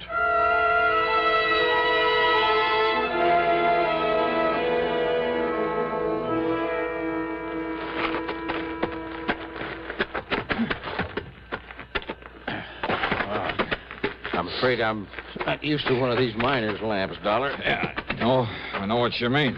But I think we can see enough with him to just... Yeah, wait. Look. There he is. Yeah, I see. Good Lord. What a beating he took. Beating? Yeah, look at him. Look at his face. It's... Hey, officer. This man was knocked down, then kicked to death. Yeah, these marks on him, on his face. Hobnails. Yeah, you're right, Dollar. Whoever did this to him stood right here. You see? Yeah, I see. And you see the print of his right foot deep in the dust, where he stood while he kicked and kicked with the other one? And he is Walter Bisbee. Yeah. Maybe we're going to have to leave him down here. What do you mean? Oh, 240, maybe 50 pounds. Up through that air shaft? Oh, yeah. Maybe you got something there. You and I, a couple of skinny guys, we barely made it. Only there was something around here could tell us who did this to him. That footprint. Hey, Dollar, there isn't a hard rock miner in this whole area doesn't wear shoes like that. Here, look, you see here? These other footprints, huh? Yeah, well, those are probably Hargrave's from when he came down here through the air shaft to look for Bisbee. Yep, that's right. Same kind of shoes, but newer. Uh-huh. You can tell by the nail marks. Yeah, but does it prove that Hargrave came down here only after his partner was killed? Oh, now, wait a minute, Dollar. You're forgetting that Bill was in Carson City when this happened. Yeah, when what happened? The murder or the caving in of the stope? Well, what do you mean by that? Murder him, then try to cover it up with a cave-in. Now, look, Dollar. Hal Barker says that a state geologist told him he found signs that a small nitro charge may have been used near the entrance to this mine. But if Bill... You mean you think Bill killed him down here and then had somebody else start the cave-in while he was over in Carson City? Let somebody else in on it? No. If Bill killed him, he probably set off that charge, too. But don't you see, if he was over... Didn't you ever hear of an explosion being set off with some kind of a timer? Well, yeah, sure, of course I have. But that still doesn't give us any proof that Bill did this. The fact remains that Bill Hargrave is the only one who can possibly profit by his partner's death, right? Sure. I'll go along with that, all right. But unless you can find some proof that he did this, well... Well, I don't know. But while you're poking around in the dark down here, I'm going to pay a little visit to Bill Hargrave. Go ahead. But why? Well, I told you, officer. I don't know.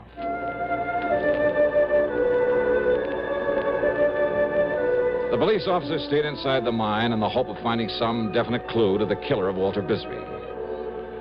Several things convinced him that Bill Hargrave hadn't done it.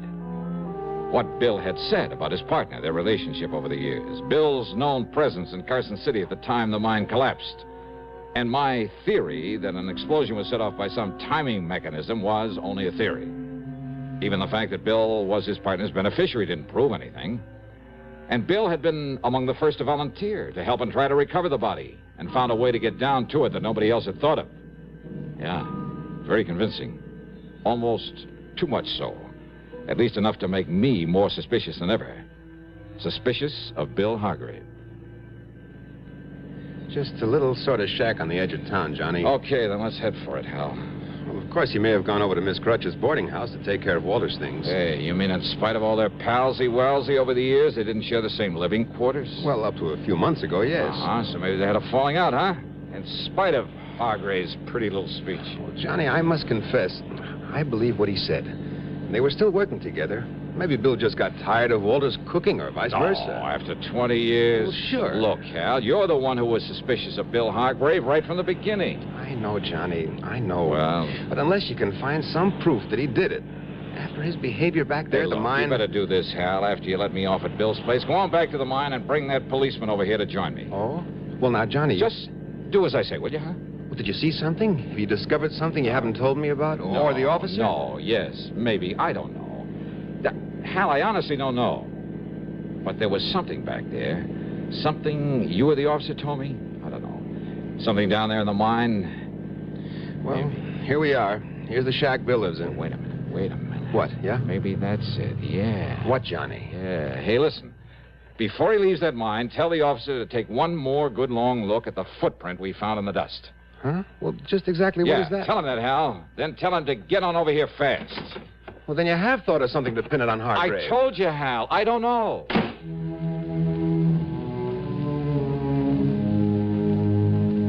Hargrave wasn't there. Maybe he had gone over to the boarding house to look after his partner's belongings. Maybe. Well, with the help of my pocket knife, I managed to slip the catch in the front door of the shack. I closed it after me and took a look around. Well, it was pretty obvious things hadn't been going good for Bill, and for quite some time. I looked first for the pair of shoes, one of which could have made the print on the floor of the mine. But I didn't really care, and a pair of shoes could easily be gotten rid of. Oh, no. I was looking for something else, but just what I wasn't sure. That is, until I found it, hanging on the wall above the cot where he slept, just to one side of the door. Yeah, it was an old lever-action rifle. Unusual in this part of the country? Hardly. There were thousands of these old 30-30s around here. Guns of this make and type had been part of the history of the Old West. Still were a part of it. Oh, no. There wasn't a thing unusual about finding this kind of a gun hanging on the wall of a miner's shack. But about this particular one, there was something unusual. And as I laid it down on the bed and looked at it, as I thought about that footprint back in the mine. Hey! Oh, why, Mr. Dollar. Yeah, come in, Hargrave. Sure. Yeah, what are you doing here? Oh, just, looking around. You mind? Oh, of course not, only... You see, when a man's partner gets killed, I like to know all I possibly can about him. His habits, where he lives, how well he's been doing. Yeah, but this is my place. I know. Walter was living over at Miss Crutcher's boarding house. I was just over there taking care of his... Oh, you mean you want to know all about me? That's right. Well, now, Mr. Dollar... Sit down, Bill. And tell me just what kind of a timer you used to set off an explosion in that gold mine. What? Or do we have to tear that hill apart in the hopes of finding bits and pieces of it? What are you talking about, Mr. Dollar? Too bad the blast didn't fill up that stope completely, though, isn't it? What? Yeah, then the rocks would have pounded Walter's body enough to hide any sign of the way that he was kicked to death. Well, now, look, sir, So when you came back from Carson City and found the police were going to clear a way into that stope, you played it smart. Dollar, you don't You played know along with them. You found a way into the mine through the ventilating shaft. You found the body. You told us that Bisbee had been murdered. Well, it really fooled him, Bill. It convinced him you were clean. But you overlooked one thing. You don't know what you're saying. That footprint down there in the dust. Oh, you changed shoes after you killed him. And no doubt you got rid of those old ones where no one would ever find them. And you left new prints with the new shoes you're wearing now to show they're different. But that one footprint, Bill. What about it, Dollar? When you stood there and kicked him, stood on your right foot and kicked him with your left. So what? What about it? And then when I came here a few minutes ago and found that rifle there on the bed, found the shiny spot on the right-hand side of the stock. Yeah, look, there. See how shiny it is? Do you see it, Bill? Well, what about it? What about it? Only a left-handed man polishes the right side of a gun stock when he rests his cheek against it. All right, The Dollar. same as he stands on his right foot and uses the left one to kick his partner to death. Well? All right, so I killed him, but you won't live to tell anybody Oh, that. you're a fool, Hargrave. You're going to be a dead one. Do you think I would have left that gun on the bed with the shells in it? You mean... I mean this! Phew. Son of a gun. I guess I really should have thought to take the shells out of that thing.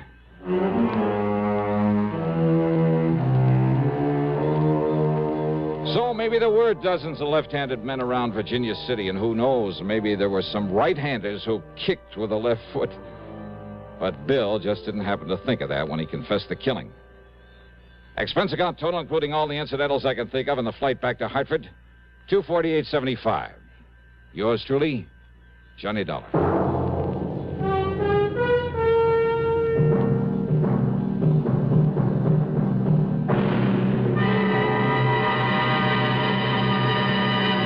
Constipation is something people don't talk about much, but it can be a problem for anyone, even doctors.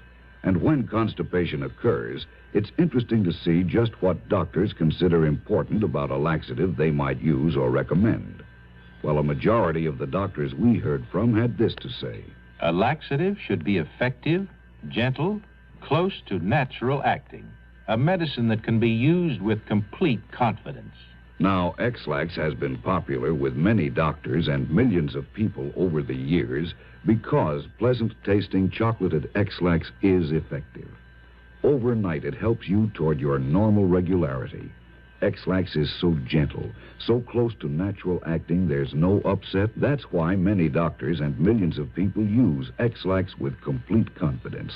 X-Lax, the laxative that helps you toward your normal regularity gently, overnight. Now, here is our star to tell you about next week's story. Next week, a most unusual case where murder isn't murder at all. Where the whole thing is based on the confession of a dying man to something he did some years before. Oh, his confession is true. It's backed up by all the facts in the case. There can be no question of them or the confession itself. And yet the twist at the end of the story, well, all I can tell you is it'll take you completely by surprise. So join us, won't you? Yours truly, Johnny Dollar.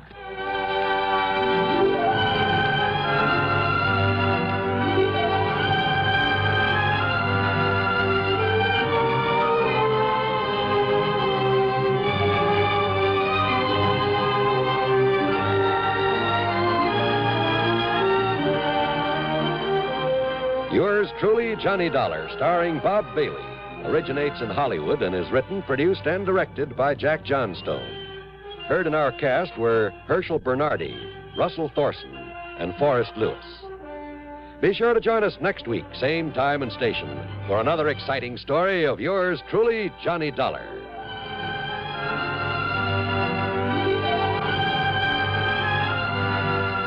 This is John Wall speaking.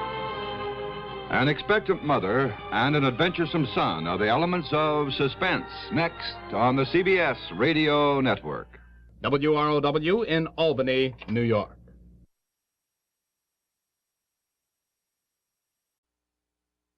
From Hollywood, it's time now for... Johnny Dollar. Howdy, Mr. Dollar. My name is Jake Denham. I own a cattle ranch out here in Craig, Colorado. How'd you like to come out here and see me? Colorado? That's right. I have a policy with one of your companies, Tri-Western, office over in Denver. Well, what seems to be the trouble, Mr. Denham? Trouble? Oh, nothing like that. Not at all. Then why have you called me? Well, you see, the brand I use in my beef cattle is a Lazy JD. Yeah, you said your name is Jake Denham. That's right. But JD is your initials, too. Oh, yeah. Yeah. And the lazy part fits me to a T. But now, why have you called me? Well, you see, I listen to your radio program every week. All those insurance cases you handle all over the country. Glad to hear it. And I thought the Lazy JD being your initials, too, and all the local color out here, and, well, maybe you'd like to come and get some local atmosphere for one of your stories. Oh, now, wait a minute, Mr. Denham. If you have some insurance matter you'd like me to investigate... Oh, no. I told you why I thought you ought to come. So can you, right away? You sure there's nothing wrong out there? No, like I said, a lot of local color. Nice place to stay here at the ranch. How about it?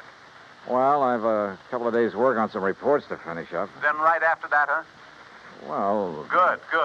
I'll be waiting for you. Goodbye. Look. And everything's really okay, huh? Goodbye. Mr. Denham, I think you're lying through your teeth.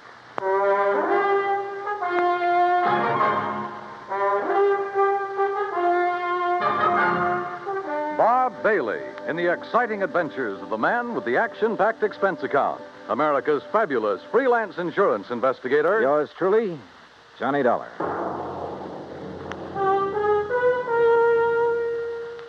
And now, Act One of yours truly, Johnny Dollar.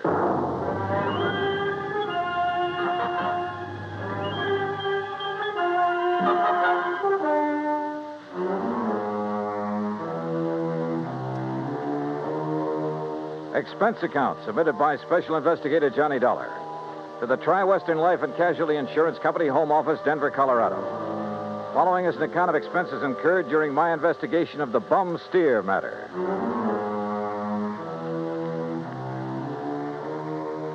Expense account item 1, 370, long-distance call to Hal Versky, my contact at Tri-Western in Denver.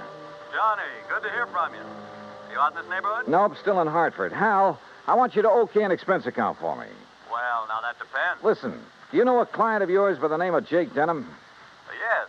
As I recall, he owns a big big cattle ranch over near the little town of Craig. Uh-huh. Carries a straight life for something like 40,000, 50,000. Well, look, I got a phone call from him begging me to come out there and see him. Oh? Something wrong? He says not, but I don't believe him. Well, have you any reason to think something is wrong? Well, only the half-baked excuse he gave me for wanting to see me. Look, Hal, I realize this is just a hunch, but Certainly sounds like it to me. my hunches have saved your company a lot of dough on occasion. So how about it? Okay? Put it this way. If you run into something out there and clear it up, we'll pay the freight. If not, well, you just go ahead and have yourself a vacation at your own expense, okay? Oh, now, why don't you relax that iron grip on the purse strings for a change, huh? Why? What would you do? Okay, but I warn you, Hal, if this does turn into a case for your company, my expense account is going to knock you right off your feet. Oh, now, wait a minute. Bye-bye. Johnny! It took me nearly 4 days to clear up the reports I had to finish. I wish now it hadn't, that I'd left Hartford immediately. Expense account item 2, $133. Plane fare and all the incidentals I could think of, Hartford to Denver. I got there shortly after 7 a.m. Item 3, $50 deposit on a drive-your-own car, in which I promptly headed north and west on Highway 40. That is, after getting out of the traffic in Denver itself, and believe me, that town has it. The 200-mile drive to Craig was routine, except for the lush green hills, the snow-topped mountains, the vast meadows and forests. Colorful Colorado, they call it, and it sure is.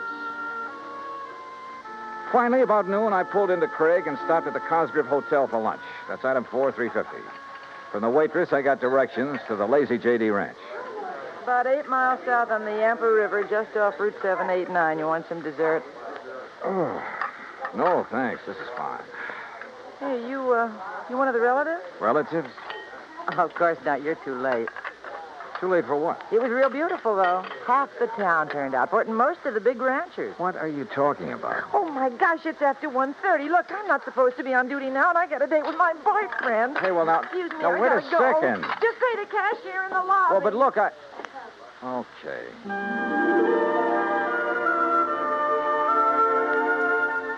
I paid my check to the cashier, went out to my car, climbed in, and headed for the Lazy J.D.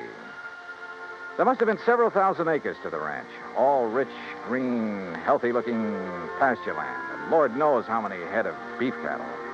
The main ranch house was a rather small but well-kept affair near the gate to the road from the highway.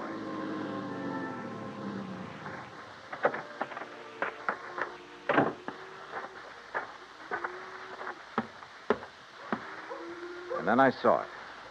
A long piece of black crepe hanging on the doorframe.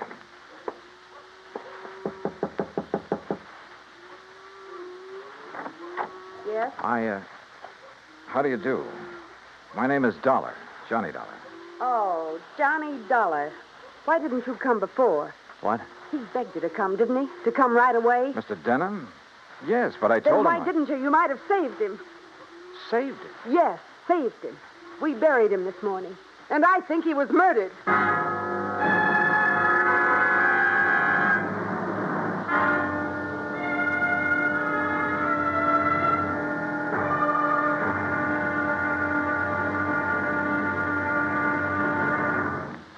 Act 2 of yours truly, Johnny Dollar, in a moment.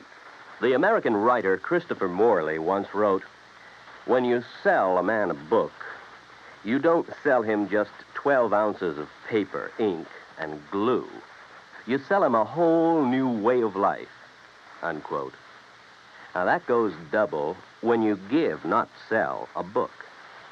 But the gift of 550 books to little children increases the legacy tenfold. Near the end of 1960, the employees of the Chase Manhattan Bank started a people-to-people program with such a gift to school children of a town in Tanganyika. That's on the southeast coast of Africa. To give you an idea how the books were received by the children, let me first quote from Francis Bacon. He's an English writer of a few centuries back. He said, "Some books are to be tasted, others to be swallowed, and some few to be chewed and digested." In the past, children in Tanganyika may have done a little tasting and chewing and a little swallowing and digesting. But there's one certain thing.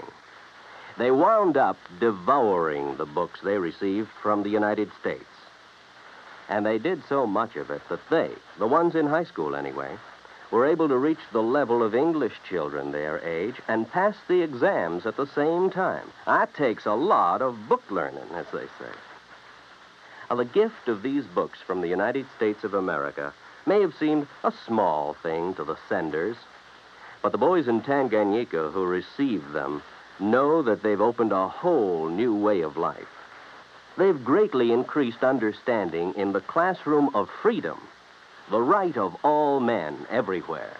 And now, Act Two of yours truly, Johnny Dollar and the Bum Steer Matter. The tall, beautiful girl standing in the doorway of the ranch house at the Lazy J.D. outside of Craig, Colorado, was dressed in black. The red about her eyes showed that she'd been crying. But there were no tears in them now. Jake Denham was my father, Mr. Dollar. I'm Virginia. And you think he was murdered? Why do you think he called and begged you to come out here? Any idea who might have done it? Yes, Big Mike Craven. Who's he? He owns the Sea Lucky Star and wants to own every other ranch around here, and he will unless somebody stops him. How did your father die? Anthrax. That's what they said it was. I thought that was a disease of cattle.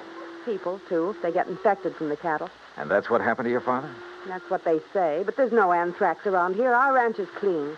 Look, let's go inside and sit down and talk about this. Sure, I'll talk about it. If only somebody will listen. And here, John. Oh, thanks.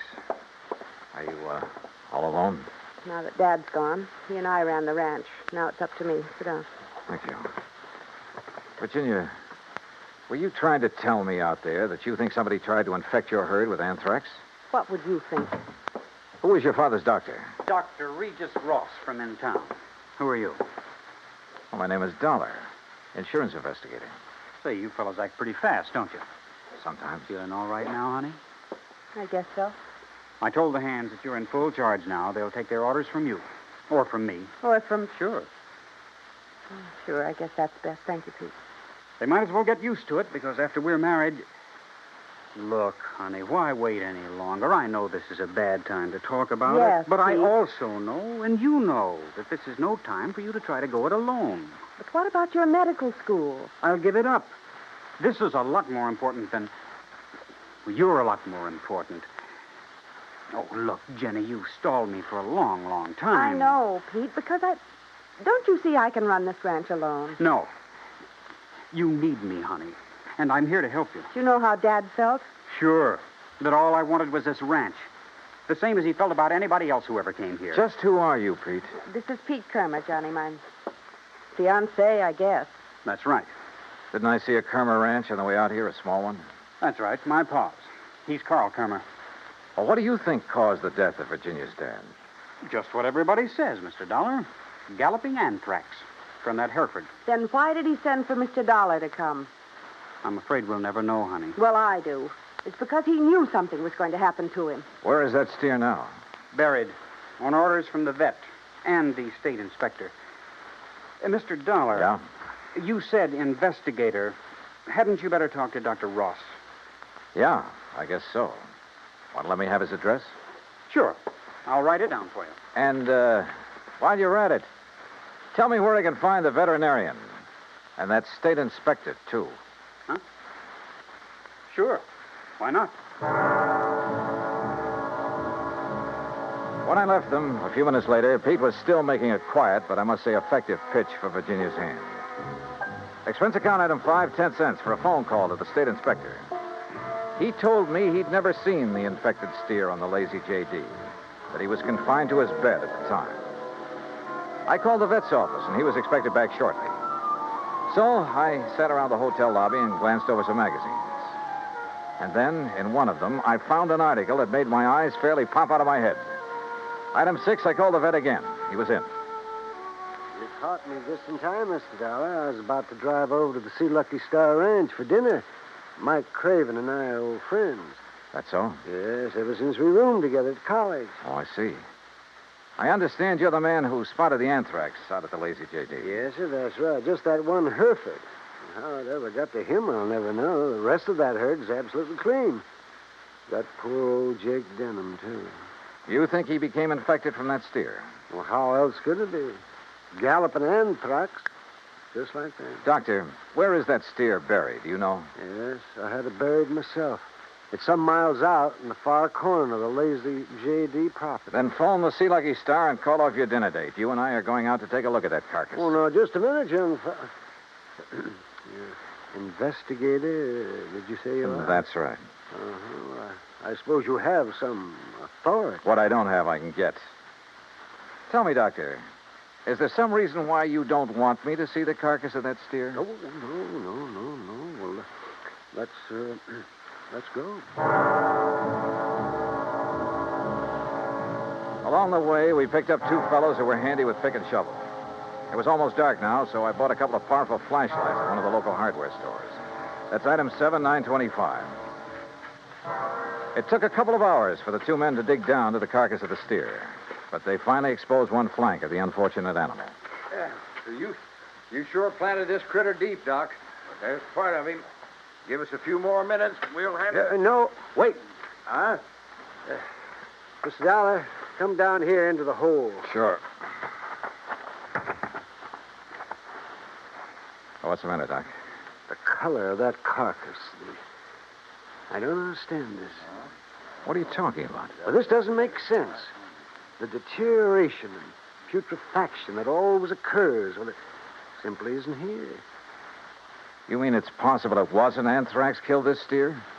But I'm sure that all the symptoms, the swellings in the subcutaneous connective tissues, in the interstices of the muscles and lymphatic glands, and in the membranes of the mouth and tongue, they were all there, and they were edematous, too. Could some poison have possibly produced those symptoms? Poison? Yeah, look. I read in a magazine this afternoon that strychnia often produces symptoms very much like those of tetanus, lockjaw. Yes, that's true. But a poison that would... Good heavens. Yeah? Why, I haven't heard of it since my college days. Quintanogen sulfide. But why? Good question. No, Dollar. Because it wouldn't explain the death of old Jake Denham. If it was anthrax. What? Or was he poisoned, too? Good heavens, you mean you think that he... Wait a minute.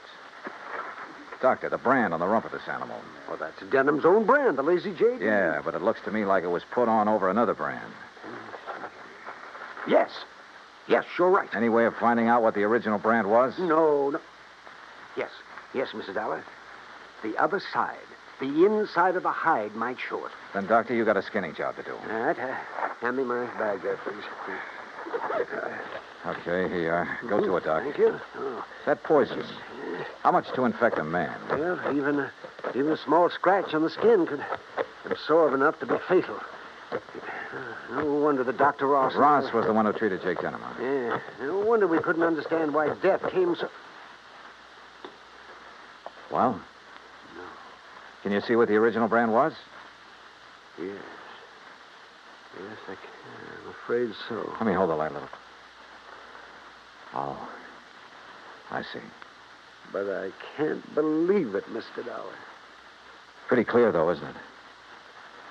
Sea Lucky Star.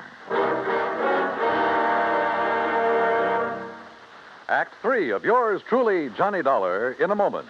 A couple of 1,000 years ago, the ancient sage Diogenes remarked that all things are in common among friends. Well, he didn't mean that only material goods were in common among friends, but that they shared their troubles as well. For a long time, the United States Armed Forces have been a friend in time of need, during fires, floods, and pestilence all over the world. Many peoples of the earth have come to believe in the friendship which the U.S. military personnel have spread for so many years, and the calls for help they answer in time of personal emergency, a response which has always been immediate. Not long ago, a Korean Buddhist nun was suffering from beriberi, an advanced form of acute malnutrition.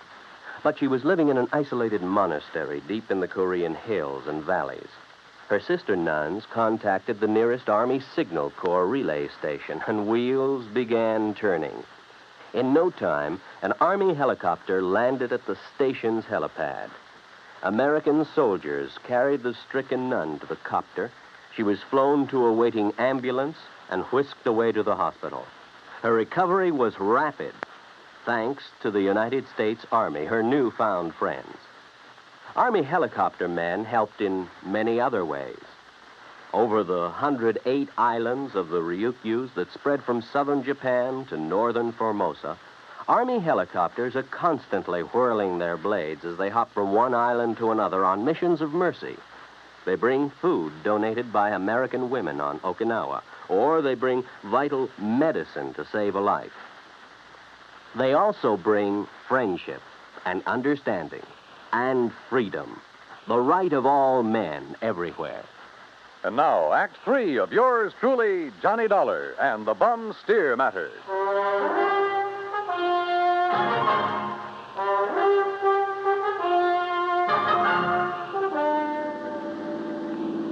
Looks pretty bad, doesn't it, Mr. Dollar? Yeah, Doc. It looks as though this Hereford steer was brought over from the Sea Lucky Star, was rebranded with a Lazy JD, was given the poison to make it look like it died of anthrax. Yeah, but Mike Craven, who owns the Sea Lucky Star, I know him, Dollar. I've known him ever since our college days. Medical college? Oh, no, just during the preparatory years. But Big Mike couldn't have done a thing like this. Big Mike has wanted to get his hands on the Lazy JD for years, Well, hasn't of he? course, so have a lot of other big ranchers, but I'd stake my life on it. He'd never do it. Hey, wait.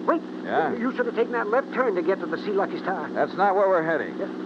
Well, then where? If I remember correctly, it's this road to the right, here. Well, you mean the K-Bar K? Got any better ideas? Well, I'll be... Here.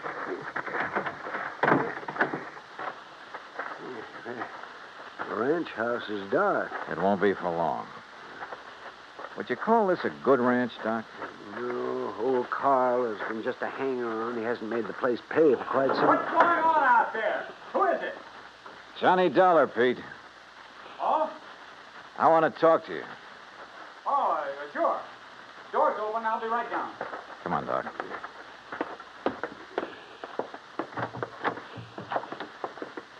Let's see if I can find the light switch. This flashlight will do. And we're going on upstairs. Huh? Wait down there. I'll be right down. We'll be right up. Well, now, wait a minute, if you don't mind. Wow. Nice place you have up here. Look, I asked you to wait down. Dr. Cummings. I'm sorry, Peter, but this... How'd you make out with Virginia Denham, Pete? Convince her to marry you? That's none of your business, Mr. Dollar. Now, just what do you want? Pretty nice ranch to get your hands on, that Lazy JD. I beg your pardon. Combination bedroom and study, huh? As Virginia told you, I've been going to college. Yeah, medical school. Nice set of books you have here. Of course, I'll have to give that up now. Well, you're going to have to give up a lot of things. What? Where did you get it, Pete? What was the name of that stuff, Doctor? Quintanogen sulfide. What do you know about... Well? I don't know what you're talking about. Then why the marker in this book on toxicology? Marker? That was a foolish thing to do, Pete. A dead giveaway. Yeah, I told you. I don't know what you're talking about. Yep. Right here. Quintanogen sulfide. I never heard of it. You're lying, Pete. No. Giving it to that Hereford was probably a cinch. Listen, you... But how did you give it to Jake Denham? Dollar, that's something you'll never live to know. Oh, look, now, wait a minute. Put the thing away. No. Now, stand back. I said, look out. You... Stop! Oh, thanks, Doc. I guess he'd forgotten all about you until you landed that chair on his head. Yes. Now, I suppose I'll have to patch this... patch him up a bit. Oh, absolutely. He'll have to look nice for the trial, won't he, Doc?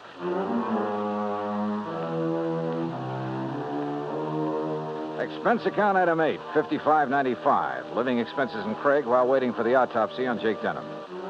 And yes, the same drug was used on him as on the Hereford steer. A small bottle of the rare drug was found in Pete Kermer's trunk. So Pete's not only lost a chance for a nice ranch, but for living very long. Expense account total, including incidentals and fare back to Hartford, $618.50. On second thought, how's about just sending that check to the community chest? Then I'll feel a little better about this case. And about myself, too. Yours truly, Johnny Dollar.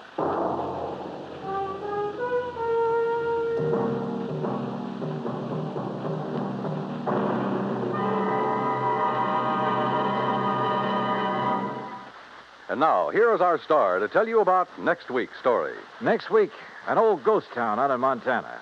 But one of the ghosts carries a .38 Colt. Join us, won't you? Yours truly, Johnny Dollar.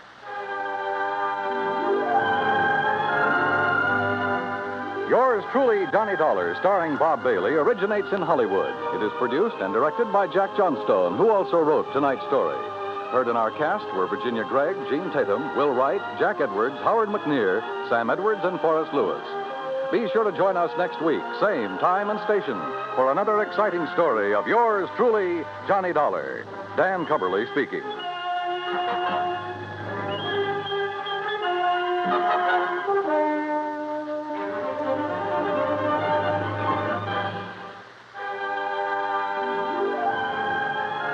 This is the United States Armed Forces Radio and Television Service.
From Hollywood, it's time now for Johnny Dollar. Earl Foreman, Johnny. Earl, I just left you down in Florida. Where are you? Right where you left me, right here in Sarasota. Oh, well, if you're worried about my expense account for that case we cleaned up together, I was just about to mail it to you. Why don't you bring it down here instead? Huh? A couple of hours after you hopped aboard your plane back to Hartford, I got a phone call from Bill Hall. Remember him? Fellow who runs that men's shop on the Tamiami Trail? That's right, Webb's. Bill owns the place. Sure. I bought a sport jacket and a couple of pair of slacks there at Webb's. Well, somebody cleaned him out of about $10,000 worth of merchandise last night. Oh? And you'd insured it for him? Yes, I'd also issued a $10,000 policy on the man he had there as a night watchman. Earl. Yeah, Johnny. The police think he was murdered. Okay. I'll grab the first plane I can.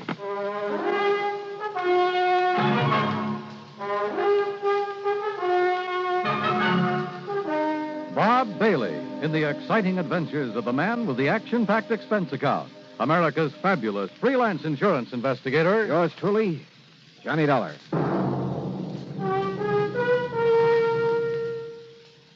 And now, Act One of yours truly, Johnny Dollar.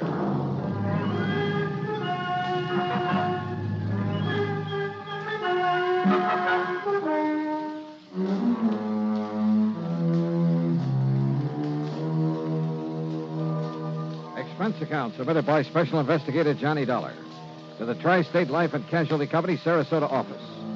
Following is an account of expenses incurred during my investigation of the net of circumstance matter. Expense account item 1, $75, plane fare and incidentals, Hartford to Tampa, Florida.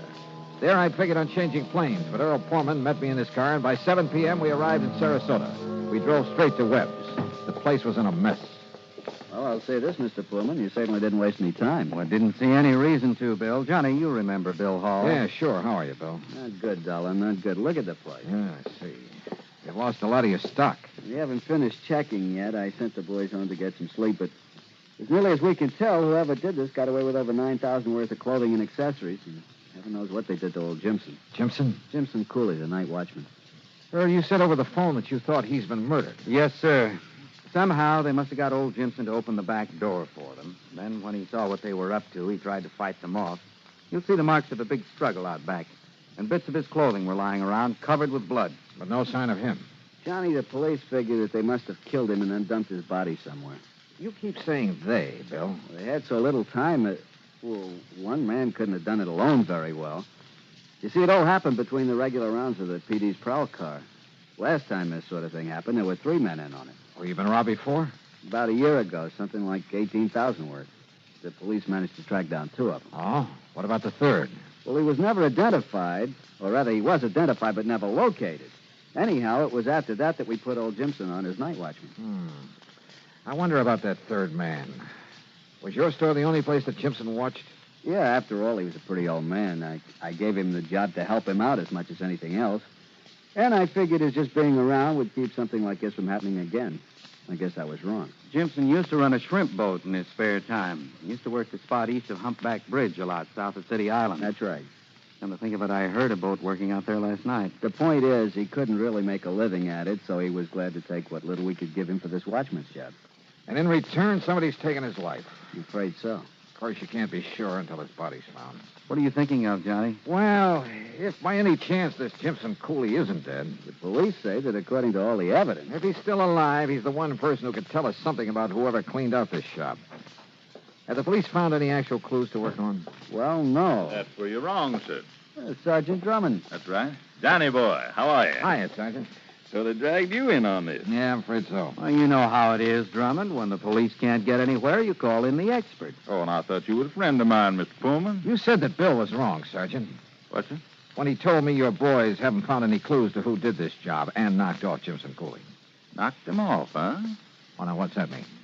One of the boys picked up a drunk last night right in this neighborhood. Yeah? Late this morning, when he'd sobered up enough, we sent him home. But a little while ago, he comes barging back to headquarters.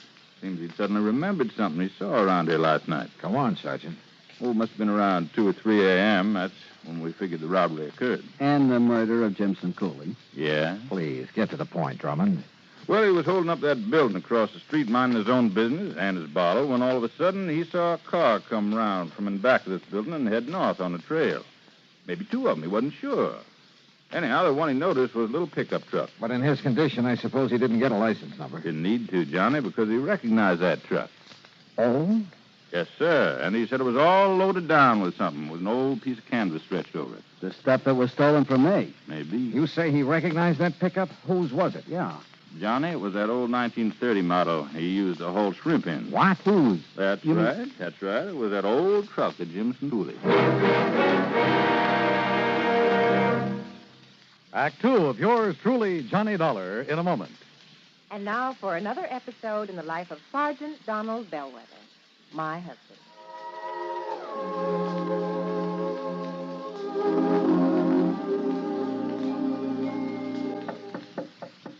Good morning, Mrs. Bellweather. Would my lady prefer to have her breakfast in bed this morning? Oh, well, perfect husband. Thank you, darling. Here's the tray with the coffee, the toast, and the orange. Oh, fine. I forgot the orange juice. Hold the tray, honey.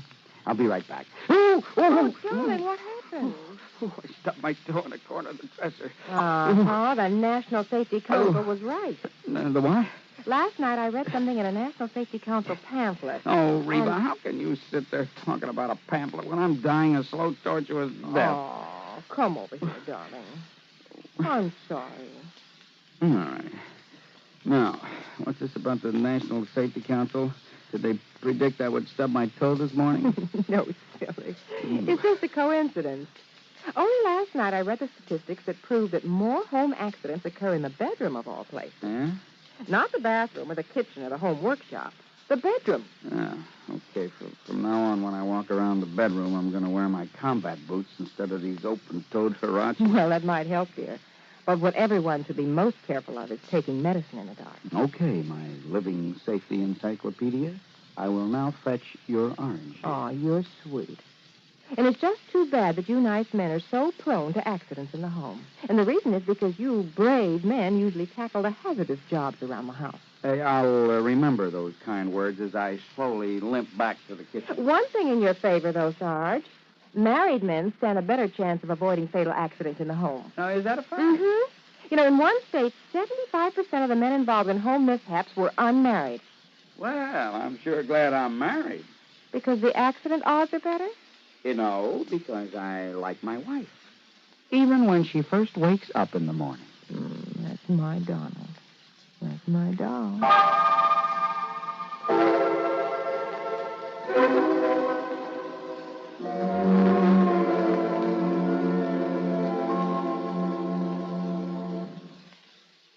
And now, Act Two of yours truly, Johnny Dollar and the Net of Circumstance matter.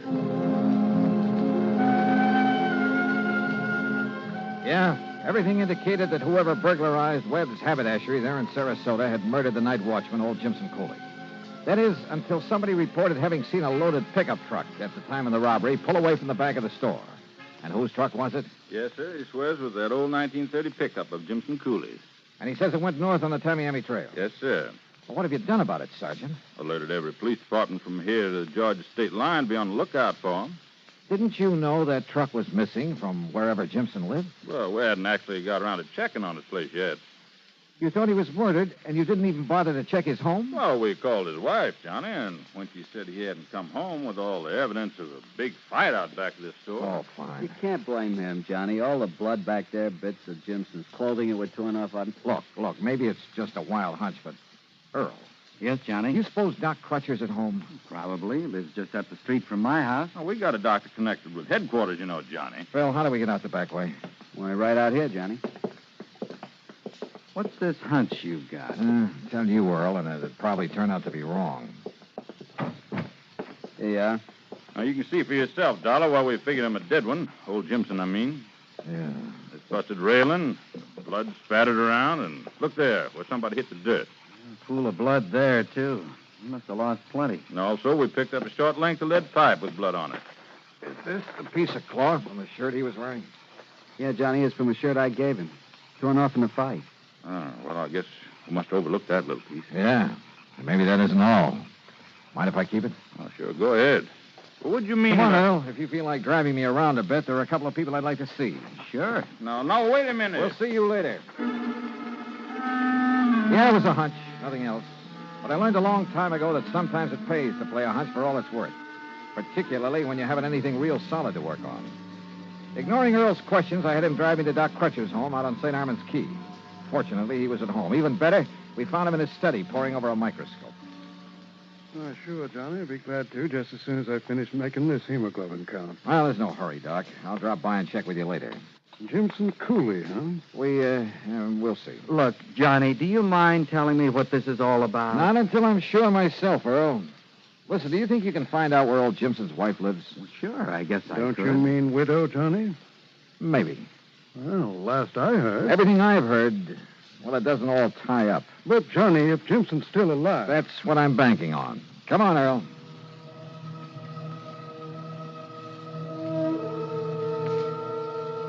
The Cooley place, far out on the edge of town, was a shack and nothing more. In the darkness, it didn't look much better than the beat-up chicken house at the back of it. As for the chickens, well, half of them were asleep out in the yard until we got there. Yes, I'm coming. Yes, what... Oh, Mr. Pullman. Mrs. Cooley, this is Mr. Johnny Dollar. Listen now, Mr. Pullman. They found Jimson's body yet? Well, no. As a matter of fact... Well, I sure hope they do. That's all I got to say. Because if they don't, at least what Miss Canterwell told me today, if they don't, I might have to wait 5-6 years before I can collect that insurance that Webb's bought on him. Scared. Well, got any news about him or not? Johnny? You don't seem to care much whether your husband's alive or not, Mrs. Cooley. Now, why should I? You lazy bum. If it wasn't for me raising these hips. I said scared! He was shrimping and selling them for bait to them Yankees that come down to fish around the other winter. He done pretty good. We had meat on the table now and then, besides chicken. But ever since they gotten that soft job sitting around that store every night. Did you notify the police when he failed to come home this morning? I did not. No. Besides, when I seen that one of them nets was missing. You see where he keeps them hung over the limb of that tree out there? Mrs. Cooley. Well, what I figured is maybe he'd gone out to do some more shrimping. Or else he'd taken it out and sold it so as he could buy some more of that rot gut he's been drinking lately. So I got this broom handy by the door. What do you mean? To keep him out so he wouldn't try to come in and beat me. Beat you? Sure, like he always does when he's been drinking. And then when he didn't come home at all, Mrs. and Cooley. when Miss Canterwell stopped by and told me he'd been killed. Well, you know who I think done it? Who? One of that gang that tried to rob Webb's last year. Now, why do you think that? Because Jemson told me one of them was around town. That's why. Jimson knew who he was and didn't report it to the police? Well, how should I know? I wonder why not. Now, look, if you all didn't come around to pay me my insurance, what is it you want? Well, what I really stopped by for, Mrs. Cooley, was to see if you'd sell me one of your chickens. What? Yeah. Why, sure. Only it'll cost you money. Maybe 75 cents? All right. Here. Here's $1, and we'll call it even. Well, thank you. Here, chick, chick, chick, chick, chick, chick. Well, you look out for them fancy clothes of yours, and I'll wring its neck. There you are. Only I suppose you want it plucked, too. No, thanks. Suppose you just give me the head. Eh? Yeah, you can have the rest of it for dinner tomorrow. What? And come on, Earl. Let's get back to St. Armand's Key. I'm sorry, Johnny, but I really ought to have some of the materials down at my office for putting that specimen you gave me under the microscope. Of course, if you could wait until morning. Oh, sure, why not? Once more, I could use a little shut-eye. But here. Yeah. Take along a sample of the blood from this, too, will you? You've been out raiding somebody's chicken coop? Well, you may want it for comparison, if you know what I mean. Yes, Johnny, I think I do. Well, I don't. Earl, why don't you and I go home and get some sleep?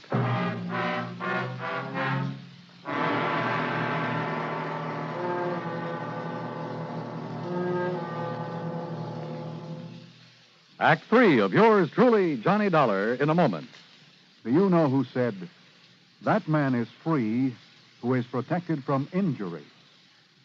Those words came from Daniel Webster, one of the most eloquent orators in American history. Webster knew that a man could not be free unless he lived in a country which recognized his right to freedom and created laws to protect that freedom.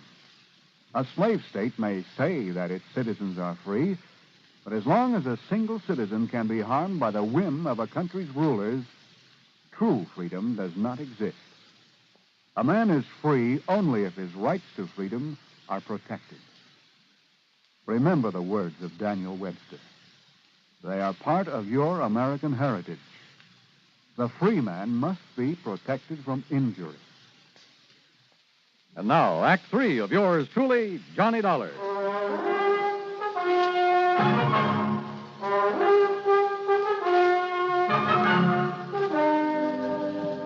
Early the next morning, I got a phone call from Sergeant Drummond down at headquarters. Yes, sir, Johnny. Some of the boys found him laying in his car on a little wagon trail just off Bee Ridge Road. Jimson Cooley? Jimson Cooley. Must have been laying there unconscious ever since a burglar slugged him and took him out there. But he's a rugged old cuss, so he's in pretty good shape now. What did he say about that burglary, Sergeant? Same as we figured. Man made him open the back door, beat him up, cleaned out the place, and probably thought he'd killed him. So he drove him out to that side road and left him there. What about the stuff that was stolen? Must have transferred it to his own car when he left Jimson there. Was Jimson able to identify him? Said he claimed to be the man we never did get for robbing that store the first time. You want to talk to Jimson? Yes, Sergeant. I'll be right over.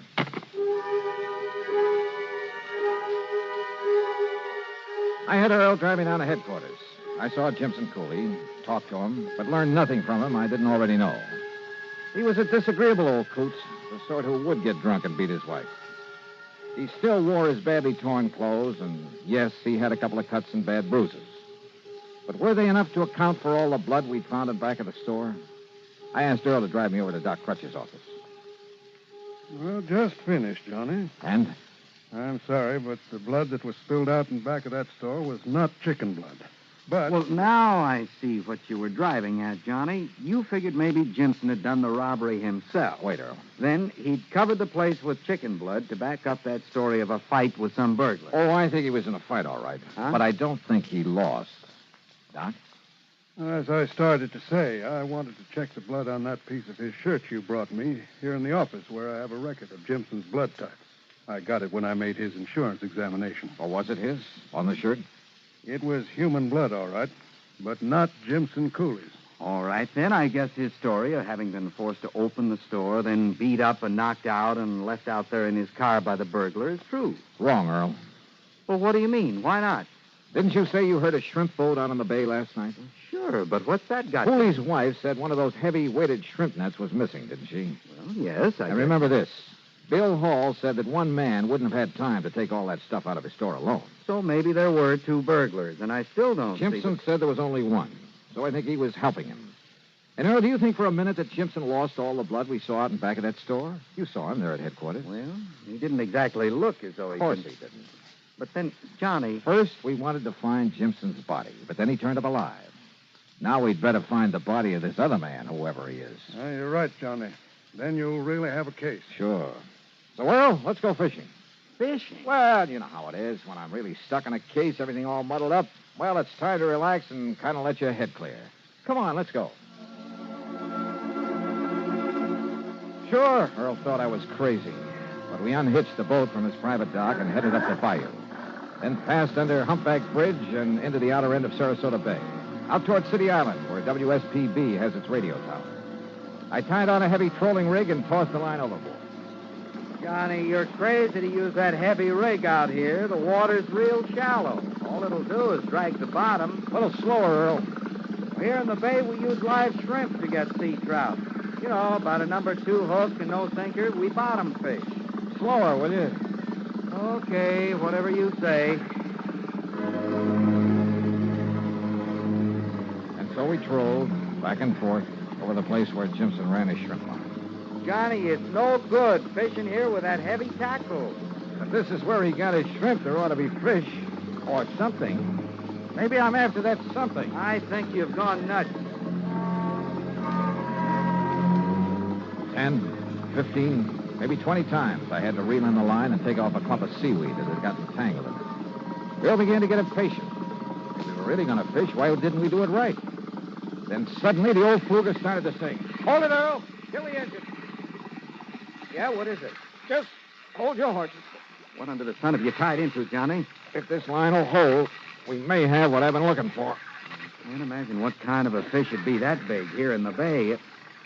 Oh, fine. Fine. All you've done is get snagged up in some old hunk of rotten fish net. Yeah. Or a shrimp net. If you'll just help me get it aboard. Sure. Just a little more, Johnny, and I'll be able to reach the part where you've hooked into it. A little more. Yeah, I got it. Now give me a hand. Right. Here now. Oh, they put a lot of lead on these nets. But I never thought they could be this. John, look what's in it. Yeah. Good Lord. When Jimpson was faced with the man's body wrapped in the net he'd sunk out there in the bay, he broke down and told us what had really happened. Even told us where the stolen stuff was hidden. Yeah, the dead man was one of the gang who'd robbed the store a year ago. He'd persuaded Jimpson to help him do it again, offered him $100. But then when he had the stuff, he tried to run out without paying off. So, Jimpson had killed him. Now the courts will have to take over. Incidentally, I understand that Webb's is installing a foolproof burglar alarm system. Expense account total $151.50. Yours truly, Johnny Dollar.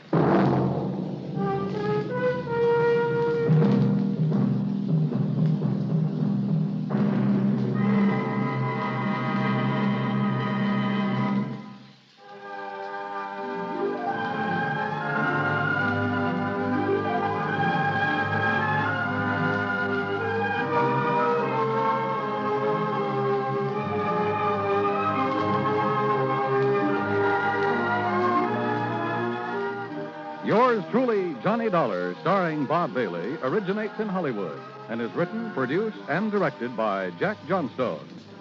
Heard in our cast were Lillian Baeff, Vic Perrin, Harry Bartell, Barney Phillips, Bartlett Robinson, and Bill James.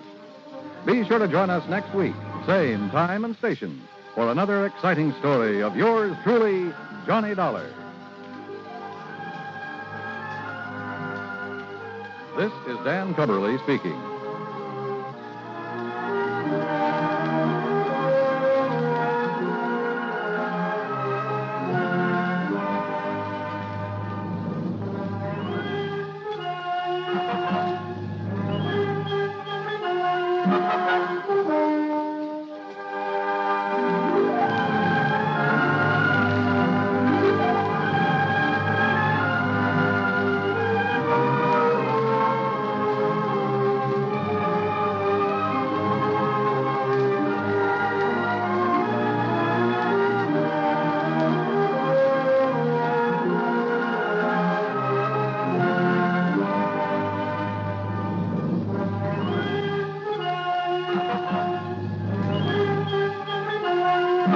Johnny Dollar has come to you through the worldwide facilities of the United States Armed Forces Radio and Television Service.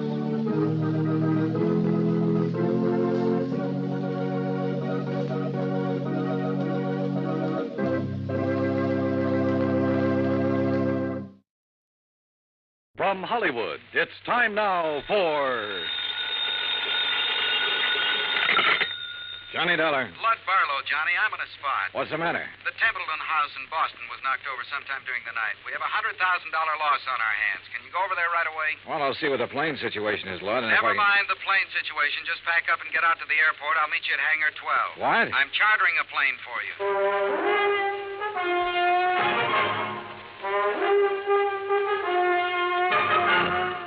Bob Bailey in the exciting adventures of the man with the action-packed expense account. America's fabulous freelance insurance investigator. Yours truly, Johnny Dollar.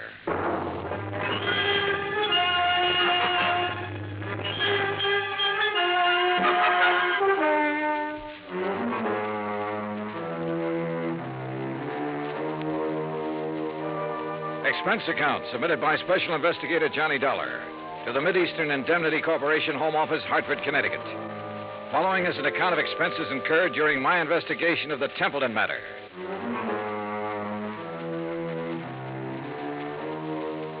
Expense account item 1, $5 even, cab fare from my apartment to Hangar 12 at the airport. A twin-engine Bonanza had been rolled out and a fueling truck was pulled up alongside. A man in a sheepskin seemed to be supervising things. The man who seemed to be supervising him was Lud Barlow. When he saw me, he waved his briefcase. Hey, Johnny. Hi. Are you all set? Well, I'm here. That's what you mean, Lud. That all your luggage? Yeah, this is it. This is Tommy Clark, Johnny, your pilot. How are you? Hi, Tom. I'll stow this gear for you. Oh, thanks. The faster we move on this, the better off we are. You know that. I know. This is the blanket policy. This is the itemized list. This is the itemized list broken down. You'll have to check the itemized against the sales. Your authorization procedure. And a description of stock records, including shipments received by Templeton House up to and including the first day of last week. Okay? Swell. Now maybe you'll tell me what this is all about. And when you get there...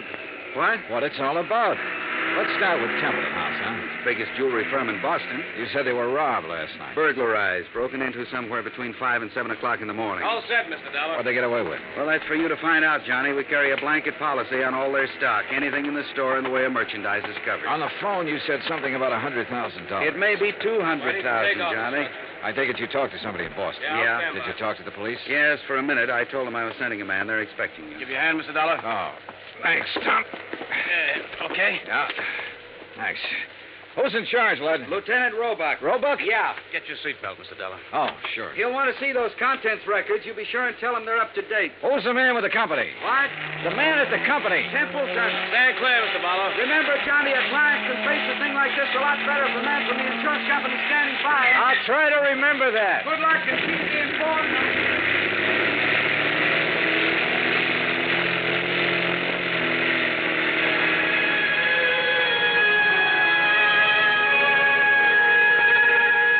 By the time we arrived at the Boston airport, I'd read over the policy and had a fair idea of the coverage involved. Expense account item 2, $10, more cab fare. I dropped my bags off at the Independence Hotel and had the driver take me over to Templeton House. 2 police cars were parked in front of the building, and 2 uniformed police officers were parked in the doorway. I'm sorry, mister. The store's not open today. Well, I'm from the insurance company. Oh. Lieutenant Roebuck's in the back. Go ahead.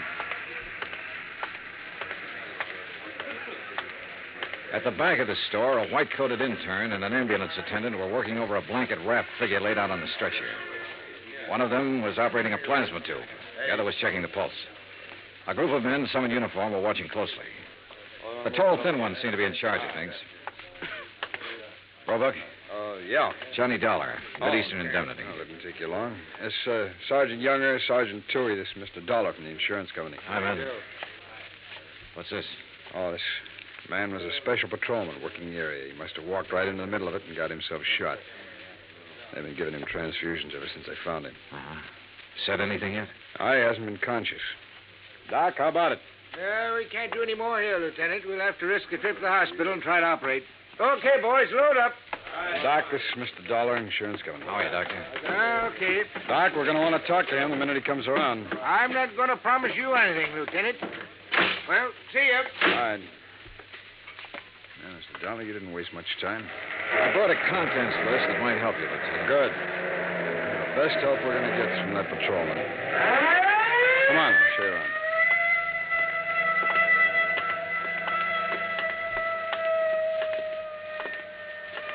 This is where they got in. Jimmy, huh? Yeah, most likely. There's marks there on the door jamb. As near as we can tell right now, they only took important stuff. Easy to move. Easy to break down and unload, you mean? Yeah. Here you can see where they snipped the alarms, grounded the wires. Mm-hmm. Showcases aren't touched. No, they went straight for the safe, Dollar. Well, we really got something on our hands, huh? You don't just break into a store and open one of these things very easy. Someone did.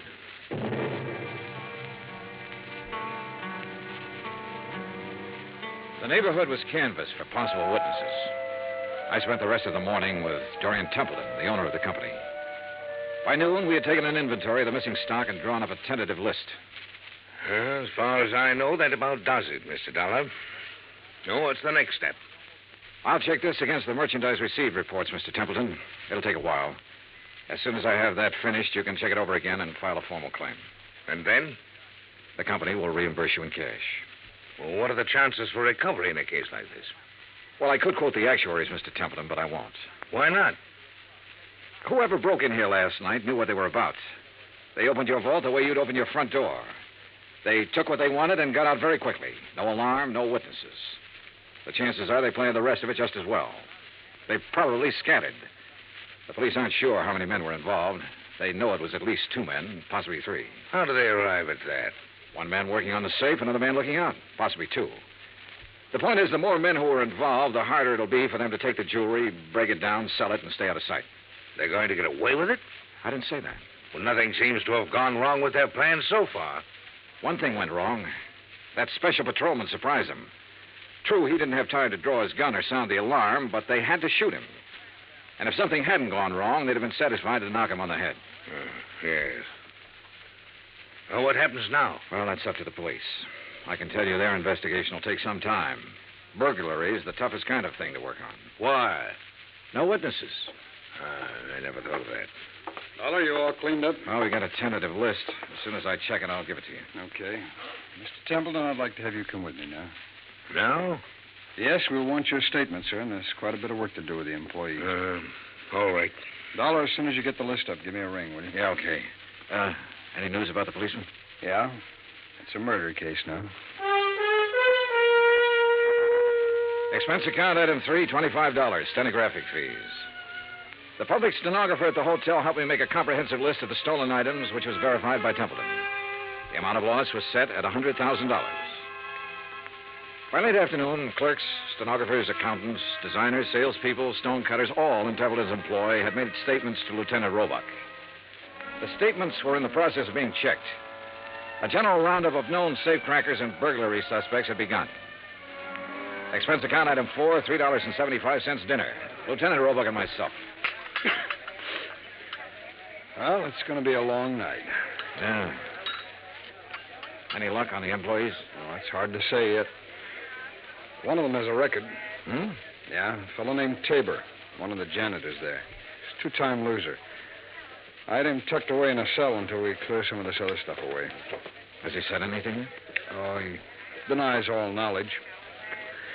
As far as time incident goes, he was home sleeping when all this happened, but that doesn't rule him out of somehow getting that safe combination and passing it on to a friend.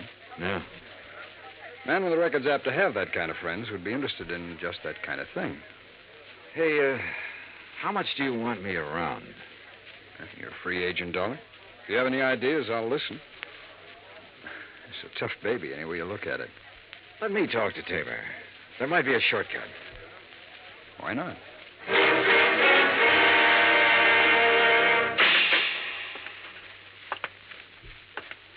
Well? John Tabor? That's right. Who are you? Johnny Dollar. I'd like to talk to you a minute. Okay, talk. You might be in a lot of trouble, Tabor. That'd be too bad. They tell me you're a two-time loser. If you don't believe what they tell you, you just go look it up for yourself. It's right down there in the books. How did you get that job at Templeton's? I asked for it. They know about your record? No. You keep it from them? I didn't broadcast it, would you? No. Okay, what other dumb questions have you got? Do you have any ideas about this job? I've got a lot of ideas. Do you know anything about it? No. Need anything? What? Cigarettes, anything? I'm all set. Okay. My company faces a big loss in this case. We'd like to avoid that loss. There's a standard offer I'm authorized to make in some instances. I'm going to make it to you. If you have any knowledge of this crime and can furnish any information that will lead to the arrest of the persons involved and recovery of the merchandise, my company will guarantee you the best possible legal assistance in the event that information should incriminate you. That's pretty generous. Well, I have to say it to you. You can use your own judgment. Hey, guard. It's a pretty good offer when you think about it, Tabor. You have a record. The police can't pass you up without a lot of scrutiny. You know that. That record makes me a real hot one. I swiped a couple of cars, and now they think I might have opened that vault. No, they don't think that. But they have to find out if you might have contact with somebody who did open it. I don't know anything about it. In that case, you'll be released. Oh, sure. Sure, I'll be released when every cop in town had a go at me twice. I'll be released when the guys who did the job walk into the station and say we didn't mean it, we want to give it back. They've always got to have somebody to throw to the newspapers. Maybe. You know it and I know it. Nothing better than to throw some old ex-con in a can and hold him for questioning.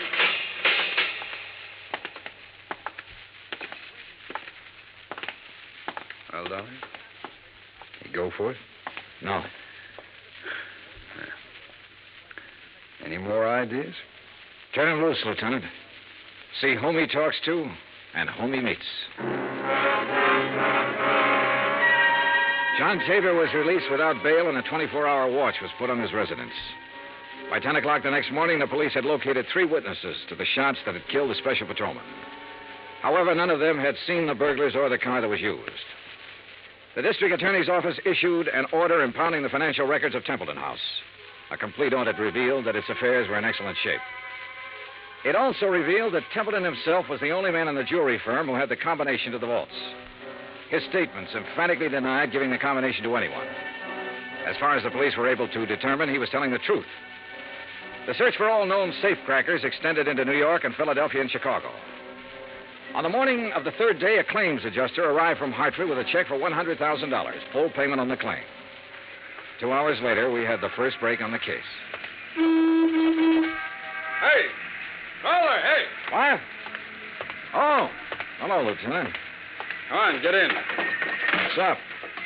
Well, the Harbor Division found a body down by the docks early this morning, all weighted down with 38 slugs. They were fired from the same gun that killed that special patrolman. They match, huh? Like the dimples on your knee.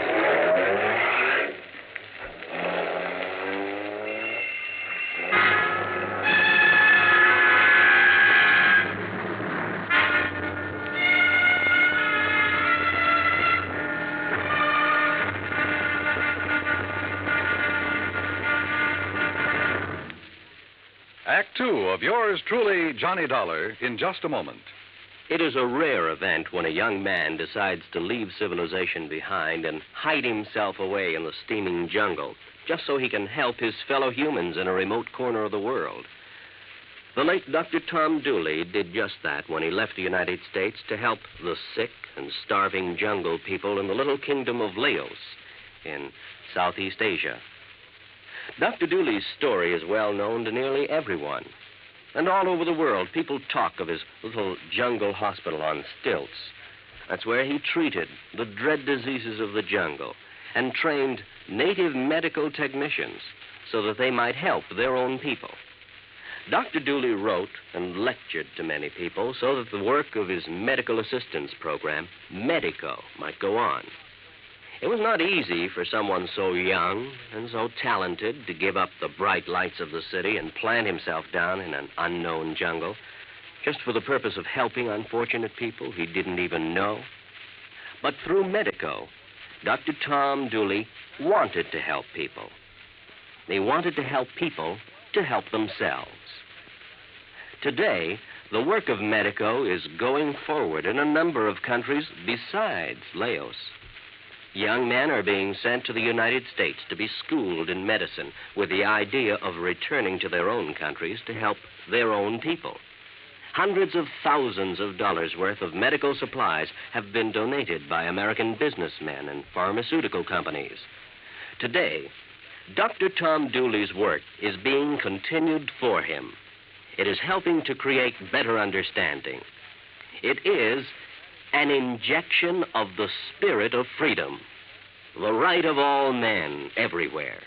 Now, Act Two of yours truly, Johnny Dollar and the Templeton Matter.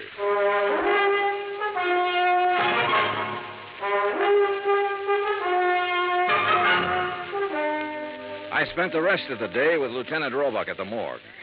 The body that had been found in the harbor was a man about 35 to 40 years old, slim build, dark hair. The labels had been cut out of his clothes and the laundry marks torn off. His fingerprints didn't check with anything in the local files. Roebuck put them on the wire to Washington and requested an urgent identification. Johnny Dollar. Blood Barlow, Johnny. What's this in the paper? Well, the special patrolman and the unidentified man were killed by the same gun. As soon as we get an identification, we can go to work. How about that ex-con that turned up working at Templeton's? Tabor? Well, they're still watching him. He might have been the case man. So far, it's just an idea. I'd like a recovery on this one, Johnny. So would I. What do you think is possible? Well, 2 days ago, I would have said no. Today, things look better. For one thing, none of the merchandise has shown up on the market. For another thing, there has to be some kind of connection with this unidentified man. I just read your report on Templeton himself. He's out of the question as a suspect? So far, yeah. He's the only one who had the combination to the safe. There's no apparent motive for him to rob himself. But he's the only one Don't who start yelling at me, Lud. I know what you're thinking. Find a motive. Well, give us time, boy. Give us time on everything. Lud? Oh, I guess I hate to pay off big claims. You may get it back. Keep your pants on. Expense account item 5, $50 deposit for rented car. That afternoon, I drove from Boston to Creeksdale, the home of the Grantland Safe Company, where I met a man who looked as formidable as the product he manufactured. I am Grantland, sir. I found him standing inside a shiny new vault, ready for shipment. Beautiful thing, eh? On its way to South America tonight. Well, I never thought of a safe exactly that way, Mr. Grantland. Ah, beauty, strength. Think for a moment, sir, the treasures it will someday hold. But I bore you, sir, with my enthusiasm. Now then, you say you are here on a matter of vaults? One vault, Mr. Grantland. No? The one your company sold and installed at the Templeton House in Boston 17 years ago. Yes. Have you read about the burglary? No, sir, I have not. Templeton House? Yes. The vault was opened. Blasted? Opened. Someone had a combination. I am bewildered, sir. Indeed I am. You'll want a thorough accounting from my organization, of course. Well, that's up to the police, Mr. Grantland. Right now, for my own information, I wonder if you could tell me who might have the combination to that vault. Well, in answer to your question, I would first have to inspect our records. Well, I brought the serial numbers. Oh, well, let me see. That's as good as... the K series. Mr. Keating set the final combination. Mr. Keating? Yes, my chief engineer for years. And who else? Myself, sir. I'd have a record of the combination in my own file. And who are those available to? Myself, sir. I keep them in my own vault. I see. Anyone else? No one here. The people in proper authority at Templeton's. I'd like to meet Mr. Keating if I could. Impossible, Mr. Dollar. Why? Mr. Keating has been dead these 6 years.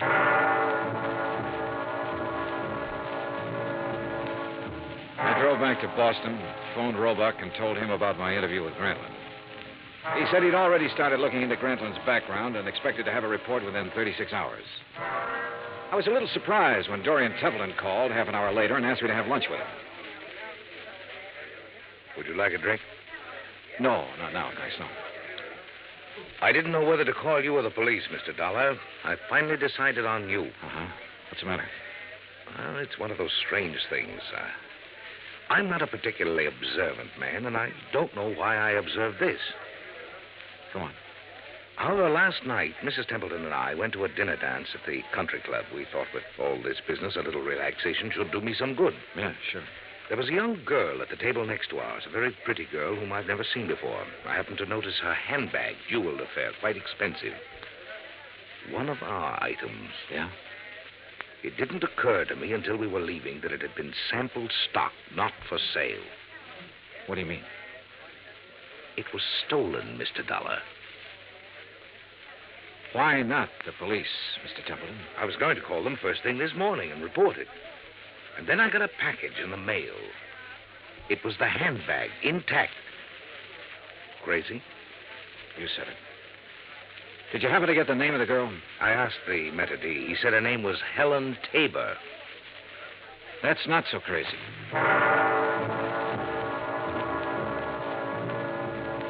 Expense account item 6, 10 cents, one phone call to Lieutenant Roebuck to see if John Tabor was still being watched. Roebuck said that 2 men were on duty watching his house at all times. I saw them when I drove up an hour later. They were parked across the street.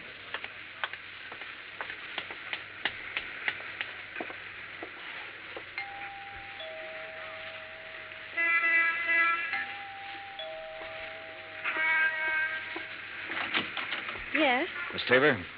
Yes, who are you? Johnny Dollar, is your father in? He's sleeping right now. May I help you? I don't know. Didn't I see you at the country club last night? Why, yes, were you there? Couldn't keep my eyes off of you. Or your handbag. Oh. I'll talk to him, honey. Dad, is anything wrong? Nothing I can't handle. Go ahead, fix up a pot of coffee. All right, Dad. Nice girl, Tabor. Yeah. Templeton was at the country club last night. He saw her. You can talk to me or you can talk to the police. I don't have to talk to anybody. The way it looks is that you cased the job. You might even have killed a special patrolman. He was shot close range. Could have been somebody new and trusted. You've got your share of things. That handbag was part of it. A little part of it. The way it looks, huh? And that's about it. Of course, I don't understand why you sent the handbag back, but then you've probably got a good story for that. Oh, I've got a good story. Nobody will believe it, but I've got a good one. It starts off by me saying I didn't help in that heist. I had nothing to do with it. I didn't case the place for anybody. I didn't even know it was coming off. Let's get to the handbag. I took that 2 days ago. I borrowed it. I've been borrowing stuff right along whenever my kid needed anything. I always come back in good shape. I told her they let me do it. She don't know anything. Borrowed, huh? That's kind of a strange philosophy. I don't even know how to spell the word. I do know my kid's got a life ahead of her. I got to give her every chance to look good, act good, use her brains, meet the right people. Not just because the right people have money, but because they know more right people. It takes a little extra to let her do things like that. You let her use the handbag because she had a date to go to a dance. You guys are all the same. I didn't expect you to believe it. Oh, relax. Maybe I do believe you. What? It sounds nutty enough to be the truth. It is the truth. All right. You taking me in? I'm going to tell Roebuck about this. He'll probably want to talk to you. He can check it better than I can. No, I haven't any authority to take you in. I wouldn't take you in anyhow. I'm interested in guys who walk into vaults. See you around. Hey, wait a minute. What? I never thought I'd see the day when I try to help a cop or anybody like a cop. Maybe this is the day. I saw the paper last night. Oh? The picture of that guy they found floating in the harbor. They tagged him yet? He's a John Doe until we hear from Washington. His name's Kiley. Billy Kiley. How do you know? I used to know him a long time ago. Billy Kiley? Yeah, from Philadelphia. Thanks. A check with the Philadelphia police and a comparison of fingerprints identified the man as William H. Kiley. His Boston address was on Parker Street. I drove out there with Lieutenant Roebuck. It was an ordinary, undistinguished apartment house. No one answered at apartment 12A, so we let ourselves in. The room had nothing to offer in the way of evidence. Well, did you find anything? No. Well, I'll have some men come out here and give it a good going over. Well, maybe the manager or the tenants will have something that'll help us. Come on, let's go. Yeah. Now, be careful, Dollar. Yeah. Yeah. Tim? Yeah. This is Tim. Any trouble there? A little. Say that again. A little. I don't know who you are, but I know you're not Tim. Well, it sounds like we're getting something. Here, let me have the phone. I'll see if I can trace him. Don't bother. I know where we can find him. What? I'd recognize his voice anywhere.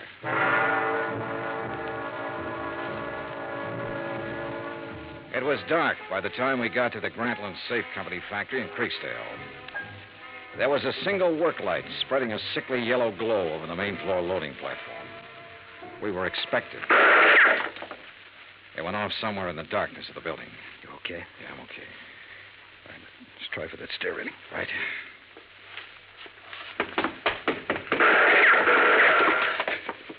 You see the flashes? There. All right.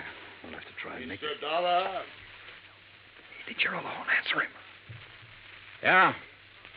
What are you doing here?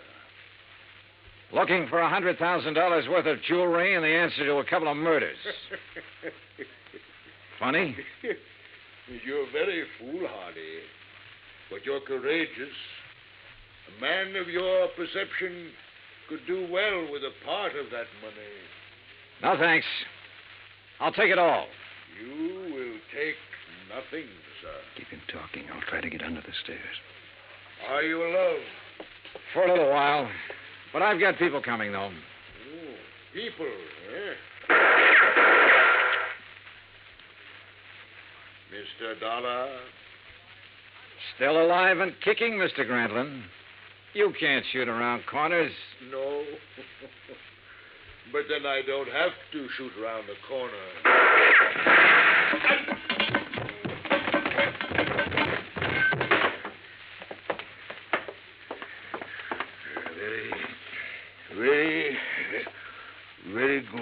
Very good shooting, sir. Grantland, I want a statement. No statement. No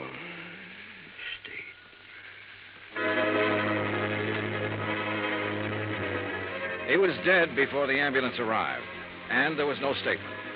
There was never a statement. As nearly as it could be pieced together, Grantland himself opened the vaults at Templeton House. William Kiley and possibly a man named Tim helped him. Kiley, of course, was killed for his efforts. Tim never appeared, was never identified. My hotel bill ran up to $168. That's item 7. Item 8, $35, car rental. I got $50 deposit back. Item 9, $32.50, airfare and incidentals back to Hartford.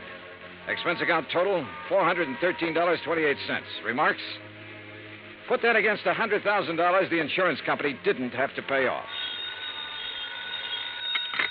Johnny Dollar. This is Barlow. I just talked to Roebuck in Boston. There's not one scrap of that jewelry anywhere in that whole safe factory. Not one piece. I know. What? Just about now, there's a safe at the port of New York being shipped to South America. It's a Grantland safe. And if you hurry over there, you can... Yours truly, Johnny Dollar.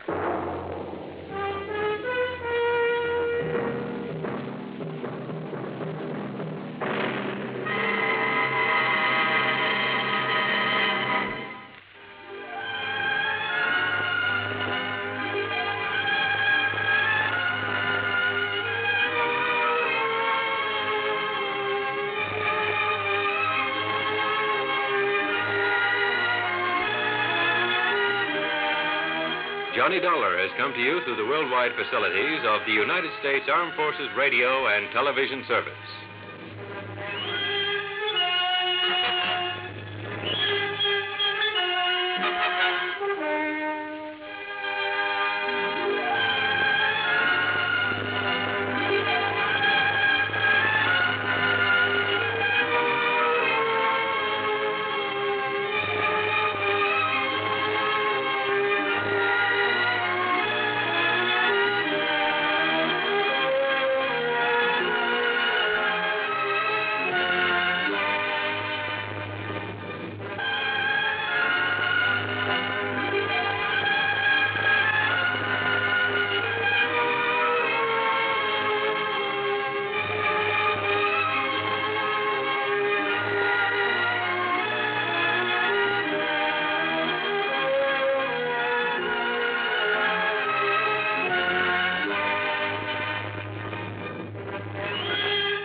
Johnny Dollar. Told him to drive carefully, and he usually does. But a few minutes ago on WSPB, when I heard the radio news report... Huh? Well, it was about a man who was found dead in his car on the edge of a swamp. Oh? Well, maybe that The explains radio why... said he was found just off the Tamiami Trail, somewhere south of here. I don't know exactly where. Oh, and you think maybe that's what he went out to see about, huh? No, listen. Unidentified, they said. The man, I mean. But the car, the description of the car, it was exactly like Earl's. Well, so what? Now, take it easy, Mike. First, you call WSPB. I did.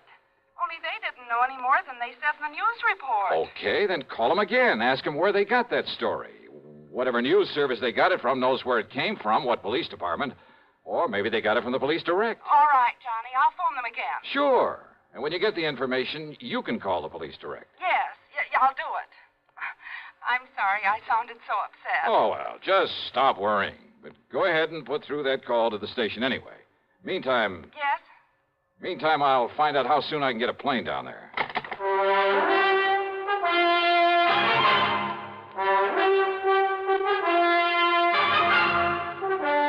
CBS Radio brings you Bob Bailey in the exciting adventures of the man with the action-packed expense account, America's fabulous freelance insurance investigator. Yours truly, Johnny Dollar.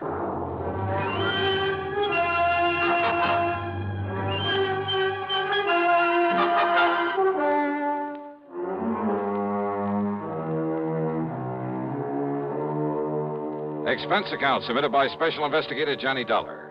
Attention Earl Poorman at the Tri-State Life and Casualty Company, Sarasota, Florida. The following is an account of expenses incurred during my investigation of the false alarm matter.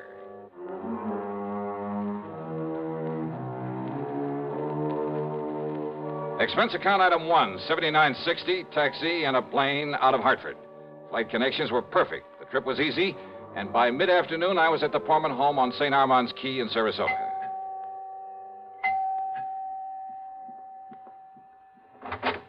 Johnny, oh, you sweet guy. Okay, now, Mike, you better tell me what you learned when you called back to that station. Oh, Johnny, I'm so sorry. I don't know what got into me, being so worried about him. You mean that Earl is okay? But the way he rushed out of here this morning without telling me where he was going or why, and then when I heard that awful report on the radio... You did check back with WSPB? They called me. Oh? Yes, right after I'd finished talking to you. And, Johnny, they were wonderful. How do you mean? Well, they'd realized I was upset because of my having called them before, so they'd checked that news report all the way back to the police who'd found that man dead in his car from a heart attack. And? Well, it was the police in Bonita Springs. That's down below Fort Myers. Yeah? And yes, the car was like Earl's. But the dead man's name was Jensen or Benson or something, so all my worry was for nothing. Oh, well, I'm glad. You kind of had me worried, too, on the way down here. I love that guy, Johnny, like nobody else in the world. Well, I don't blame you a bit. And now you've come all the way down here for nothing. Well, maybe I'll talk him into taking me fishing. Where is he, then? What? Well, after all, if he left early this morning, you still haven't heard from him? No, Johnny, I haven't. And look, it's after 4 o'clock. Ah, easy, and gal. Johnny, this isn't like him. Not to at least call or something. Now, don't start worrying that pretty head of yours again over nothing. But if he'd told me where he was going or why, he was in such a hurry Mike, to get... And with all these crazy drivers on the road this time Mike, of year... behave yourself. But, Johnny, Look, now, I kind of like that guy, too. And if you'd given me just one honest reason to be concerned about him... Oh. You see? That's probably Earl calling you right now. Oh, dear, I hope so. Sure, of course it is. I'll bet on it. Well, go ahead, answer it. But if it isn't, if it's the police or something... Okay, I'll take it. Mike, listen to me. Huh? Who is it, Johnny? Look, listen, I'm sorry not to have called. Oh, it's Earl. But I've been tied up on a pretty serious matter down here. What kind of matter? It could be a murder, one of my policy holders. So put in a call for me to Johnny Dollar up in Hartford. Johnny. Ask him to get here as fast as he can. You get that, Mike? Tell him not to bother stopping there at the house, but to meet me down here. Down where, Earl? Or maybe you can meet him at the airport and drive in... What? What did you say? Well, I simply asked you down where. Oh, well, down here... What? Who Who's that? Well, keep talking, Earl. No, wait. What is this? I mean, who are... Johnny? That's right. Oh, now look, somebody's trying to... Is this some kind of a gang? Well, just exactly where are you? You haven't been very definite so far. Okay. It's 9727 Sunnyvale Road. It's off the highway below Venice. But now listen. Well, if Michael let me use her car, I'll be down there in jig time, okay? Who are you? I told you. But it isn't possible. Just keep your shirt on. How could it be? Why don't you sit there and patiently try to figure it out, huh? You rascal. But, Johnny, if you really are Johnny, look, say something more. Talk to me some more. Or else I'll down in Venice. What? Yeah, try figuring that out, too. Well, I know I can. Oh, Well, everything okay now, Mike? am I relieved? Sure. But you rascal, have you ever put Earl into the Department of Utter Confusion? Well, I tried. I'm sure you succeeded. So if I may use your car... Of course you may. Then maybe I better hit the road before Earl has a chance to call back. Yes, you do that.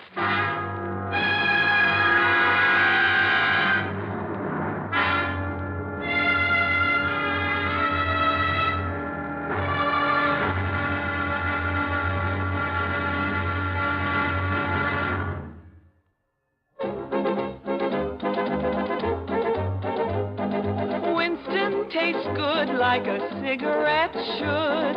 Winston tastes good like a cigarette should. Winston gives you real flavor, full, rich tobacco flavor. Winston's easy drawing too. The flavor comes right through to you.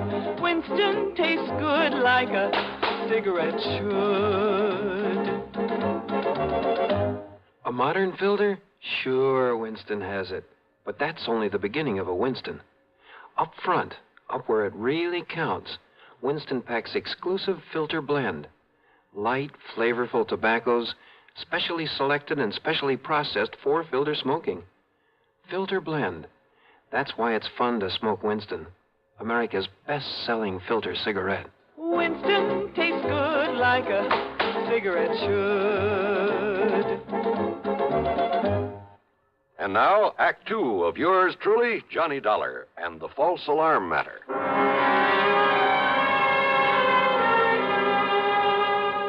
The address Earl had given me on Sunnyvale Road turned out to be a huge, expensive home of white brick and stucco, surrounded by well-kept lawns and gardens with a lot of statuary. Tall palm trees lined the driveway, and there was every conceivable kind of tropical tree. Yeah, quite an estate. 2 cars were parked out front, Earl's and another one that looked familiar with a doctor's tag on it. Earl met me at the front door. After learning how come I happened to be in Florida, he got straight to the point. But now come inside, Johnny. Yeah, sure. It was Dr. Crutcher who called me, dragged me over here. You remember him? Sure do. Lives just up the street from you and Mike. Yes. Well, Doc is here now, and he can probably tell you more about this than I can. Well, Earl, you said something about a possible murder. Crutcher has been the family doctor. Has taken care of Linda ever since she was a little girl. Linda? Which is to say, since long before she inherited the family chemical business, made it pay off, then married Frank and built this beautiful home.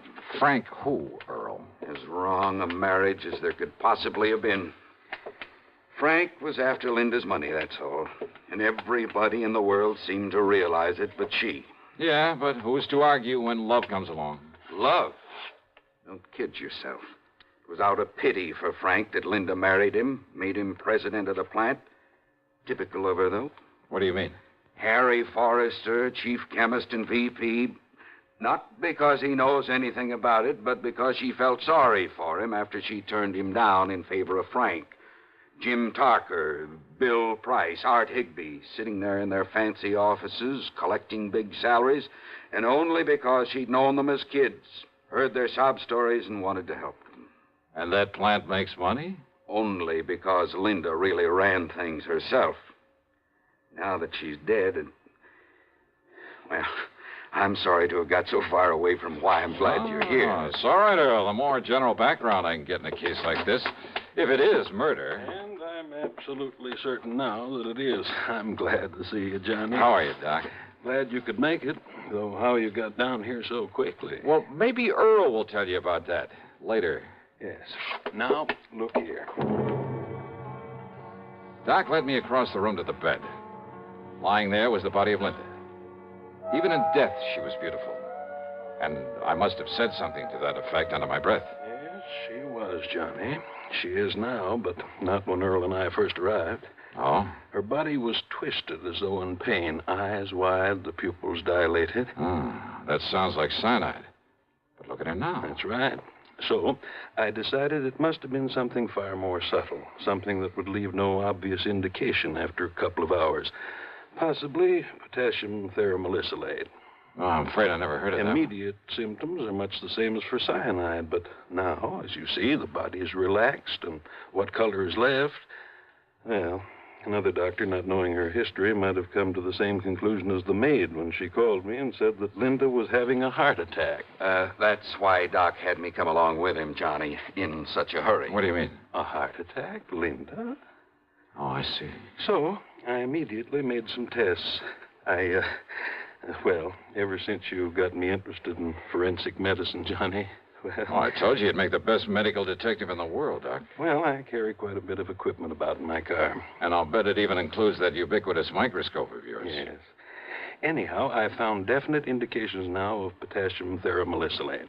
Well, how was it given to her? I said indications, Johnny, not traces of it. So? I doubt if even an autopsy would show traces of it. But then how are we going to... Well, isn't poison usually given in food? I've checked the silverware, every piece of china, every utensil in the house. No sign of it.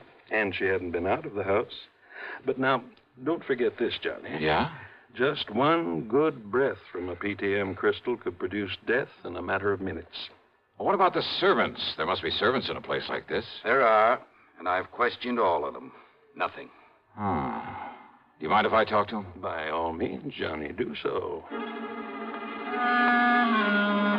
Most of all, I wanted to see the servants, see what they were like, and, well, I must admit, they all convinced me they'd been completely devoted to their mistress, that not one of them could possibly have been accessory to this murder. The last one I talked to was Irene, Linda's personal maid, who'd been with her, helping her dress when the end came. And I was at the closet getting her shoes for her. Now, where was she, then? Sitting there at the dressing table. Poor dear. She had fixed up her hair, and she was putting some perfume on herself before getting into the dress that she... Wait a minute, please. And then she clutched at her heart, and she screamed. Yeah, and then yeah, Irene, thank you. That'll be all. And she was gasping, and I helped her over to the bed, and so I laid her down and...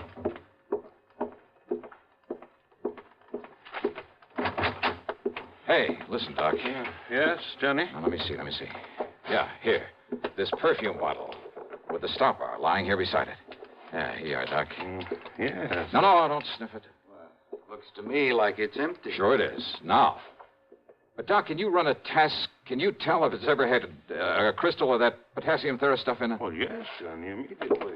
Okay, now, Earl. You seem to have known quite a bit about Linda, whatever her name is. Well, I should. So maybe you can come up with some idea about who might be suspect in this thing. Of course I can, if you and Doc will give me half a chance to get a word in it. Who?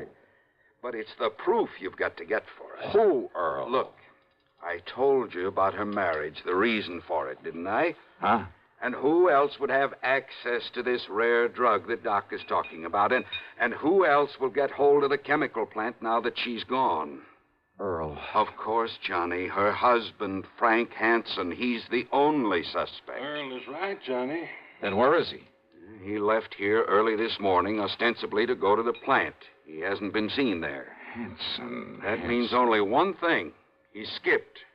But if you can find him, if you can prove he did this... Johnny, there was potassium theramolysilate in this bottle. Wait a minute. Hansen. What? She said a name like Jensen or Benson or something. Who? What are you talking about? Earl, I'm sorry, but I got a hunch this prime suspect of yours is also very dead.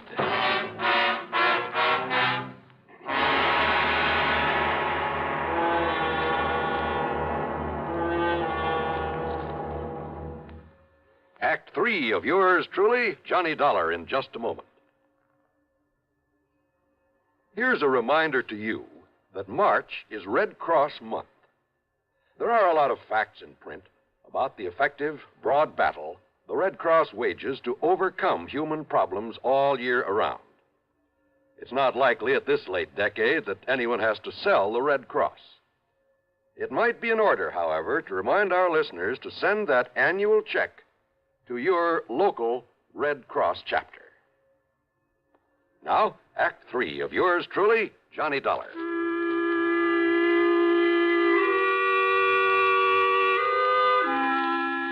I made a phone call to Police Lieutenant Paul Briscoe at Bonita Springs. Yes, it was the body of Frank Hansen they'd found in that car off the Tamiami Trail. Apparently, he'd just been driving along on his way to the plant, smoking a cigarette, when his heart suddenly... Huh? That's right. The cigarette just fell to his lap and burned up to ashes. I told him to run a test on the other cigarettes they'd found with the body, a test for PTM. About an hour later, the lieutenant called me back. You were right, Mr. Dollar. It was no heart attack that killed him. It was that poison. Then I talked with Doc and Earl about the personal side of Linda's life, about her love affairs over the years. And yeah, sure enough, the one man who threatened all sorts of things if she married somebody else. But there was still the matter of getting proof for a confession. Yes? What is it, Johnny? What are you thinking of? Doc, I'm going to need your help. You know I'll do anything I can. Now, let me think. Let me think for a minute. Yeah. Hey, listen. Can you concoct something out of those chemicals you have there? Something that will, say, make a kind of stain after a few seconds if you put it on your hand? Well, I don't know, John. Yes, maybe there is. Yes, a combination of this colorless dye with a small amount of ferrous hide. Yes, of course it will. A combination? Good. But what for, Johnny? Because I'm going to play this hunch of mine to the end. But we need some proof. Oh, and Doc. Yes? A tiny sponge or a piece of gauze that'll absorb one of those two chemicals that I can tape it inside a finger on the left hand. Why? Anything you say, Johnny. The other chemical, well, just keep it in the bottle until I'm ready to use it. Johnny, do you mind telling me what you're up to? Sure I mind. Just get that stuff ready for me, Doc, and we'll take off. A few minutes later, the three of us in Earl's car drove down to the chemical plant. Fortunately, the chief chemist, Harry Forrester, was still there. I was introduced, shook hands with him, with both my hands. Then we took him into a private office, and I went to work on him. I'm afraid I don't understand what this is all about, Mr. Dollar. Insurance investigator, did you say? Yeah, that's right, Forrester. Now listen to me. Oh, very well. If Linda Hansen were to die... Linda? Die? Heaven forbid. Oh? I was in love with Linda at one time. Very much in love. With Linda or her money? I beg your pardon. You know that's true, Harry. Pullman, I resent that. Just sit down, Forrester, and take it easy. Okay, now. If Linda were to die, I would assume that her fortune, including this plant, would go to her husband, Frank. Frank? Well? Well, of course it would. But why do you bring up the thing? Suppose Frank were to die, too. You'd kind of be next in line, wouldn't you? I? Of course you would. After all, you were next in line in her affections, weren't you? Well, Dollar, I don't see that Smart, ambitious guy like you? You mean you didn't even rate next to Frank? Of course I did. Then you'd be next in line, wouldn't you?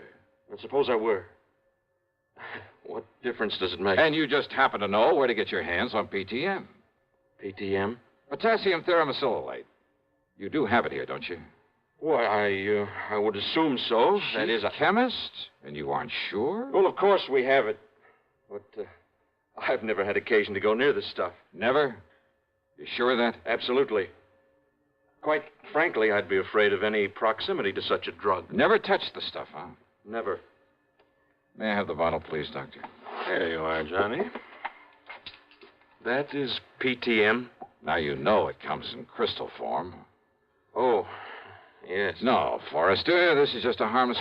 Oh, I'm afraid I spilled some of it on your hands. You certainly did. Oh, that's all right. Wipe it off. It's already begun to do its work. What? That bluish tinge. Positive proof that you've been handling PTM. You're sure? Yeah, that you somehow got into Linda's perfume bottle on some of Henry's cigarettes. Well? And you know. That's right. Want to call the police, Earl? Sure. No. So you're right. So I killed them both. But I'm not going to be dragged through the filthy courts. And neither you nor anybody else... No, you don't.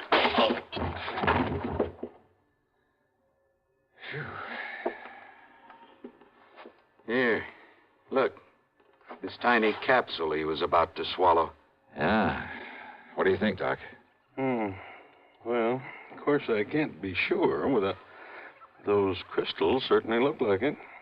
PTM. PTM.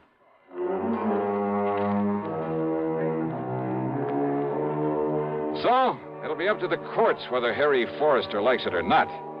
And believe me, I'd hate to be in his shoes. Well, I keep wondering, why don't they ever learn? Expense account total, including a gift to the Pormans for putting me up for a few days while Earl and I did some fishing, 161 even. Yours truly, Johnny Dollar.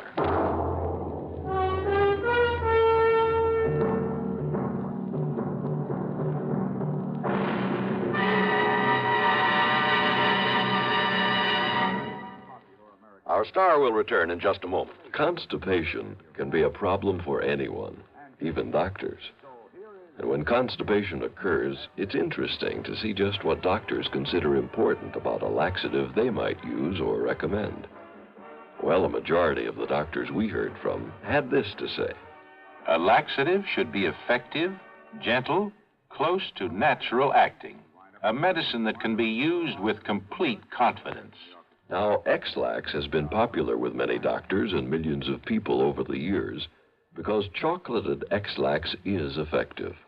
Overnight, it helps you toward your normal regularity. X-Lax is so gentle, so close to natural acting, there's no upset. That's why many doctors and millions of people use X-Lax with complete confidence. X-Lax, the laxative that helps you toward your normal regularity, gently, overnight. Now, here is our star to tell you about next week's program. Next week, a lesson in how to rob a bank. You think I'm kidding? Well, I'm not. You see, it's also a lesson in how to get caught doing it. Matter of fact, it involves a modern, clever, scientific device that not very many people know about. If more of them did, well, believe me, there'd be a lot less futile attempts at bank robbery. And it's this very device that helps me solve the case I investigate by providing a picture, a simple snapshot that didn't turn up, but that gave me all the evidence I needed. Join us, won't you? Yours truly, Johnny Dollar.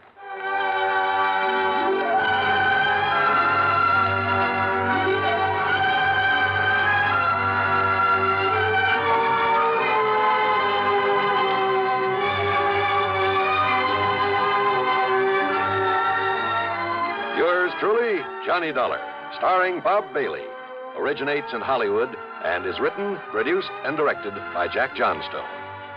Heard in our cast were Shirley Mitchell, Virginia Gregg, Vic Perrin, Lou Merrill, Paula Winslow, Frank Nelson, and Dick Crenna.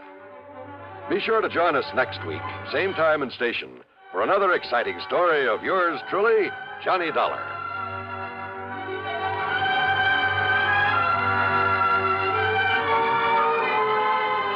This is John Wall speaking.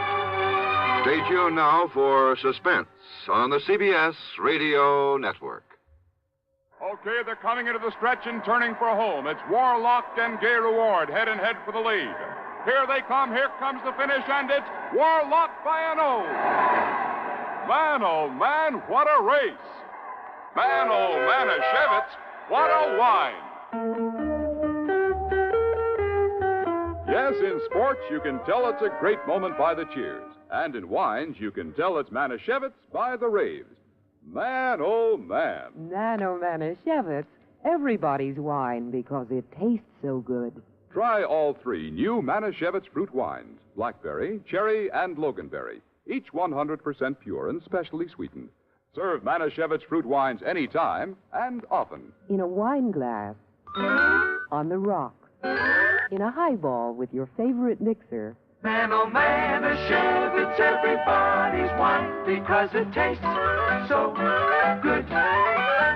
Manischewitz Wine Company, New York. WROW, Albany, New York.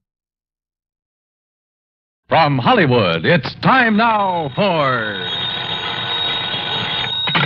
Johnny Dollar. Pat McCracken, Johnny, Universal Adjustment Bureau. Oh, hi, Pat. Johnny, you've handled a lot of difficult cases for the companies we represent. You've done a magnificent job. Saved some of them a lot of money. Huh? Sometimes nipped things in the bud even before they've happened. Pat. And there have been times when you've given up personal plans to take them on at a moment's notice and without question. Listen, that bush you're beating around is getting pretty big. All right, then I'll get to the point.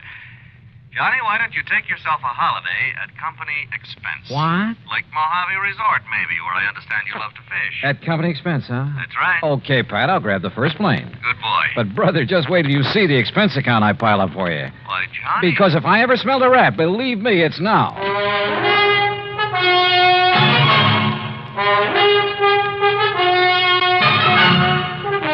Bob Bailey in the exciting adventures of the man with the action-packed expense account. America's fabulous freelance insurance investigator. Yours truly, Johnny Dollar.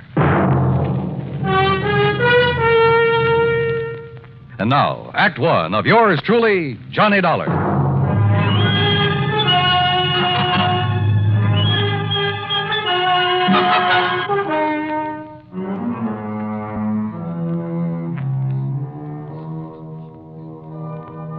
Expense account submitted by Special Investigator Johnny Dollar to the Universal Adjustment Bureau, Home Office, Hartford, Connecticut. Following is an account of expenses incurred during my investigation of the Wayward Trout matter.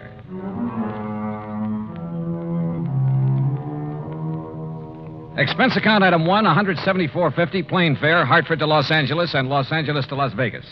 Item 2, $50, deposit on a rental car. I headed south on Route 95. The Mojave Desert. Thousands of square miles of sand, sun-bleached gravel and rock, of cactus, sage, and Joshua trees.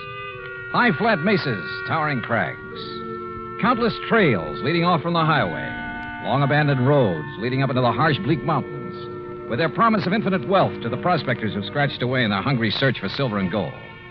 And who knows, perhaps some of these were trails of the pioneers who beat a tortuous path westward to the great Pacific, who, with their oxen and heavy wagons, were lucky if they made 6 miles a day. Yet here I was, cruising along at an easy 60 miles an hour. And above me, a jet plane, lazily tearing off 600 miles an hour. Yeah, it made me think about the men who lived and struggled here, the men who died of hunger and thirst following the same path I was taking, never knowing that only a few miles away beyond the mountains was the mighty Colorado. Water, food, and life for those lucky enough to find it. But let's get to more practical things, like Davis Dam and huge Lake Mojave. On the east bank at the lower end, Lake Mojave Resort, with its clean, modern cabins, boathouse, dock, and harbor. Everything for a fisherman. It was after 9 p.m. when I pulled in. My old friend Buster Faber was waiting for me. By golly, Johnny, I'm glad to see you. Yeah, same here, Buster. How are you? Before you start on why I'm here, how's the fishing? You remember Ham Pratt, the general manager? Sure do. How is he? Went out 3 days in a row, got 3 limits, 5, 6, 7 pounders. Oh, and I have to come here on business. Yeah, but as soon as you clear it up, you and I are going to do some fishing. Believe me, we'd better. But now, what's the problem? Oh, well, here, let me take your bags. You're in number 8. Okay. I'll put you right next to Mr. Hatch. Hatch? Old-time confidence man, Johnny, and just plain big-time thief. Oh, Gordon Hatch? That's the one. Used to operate up in San Francisco, over in Reno? Tried Las Vegas, too, but they ran him out. Sure.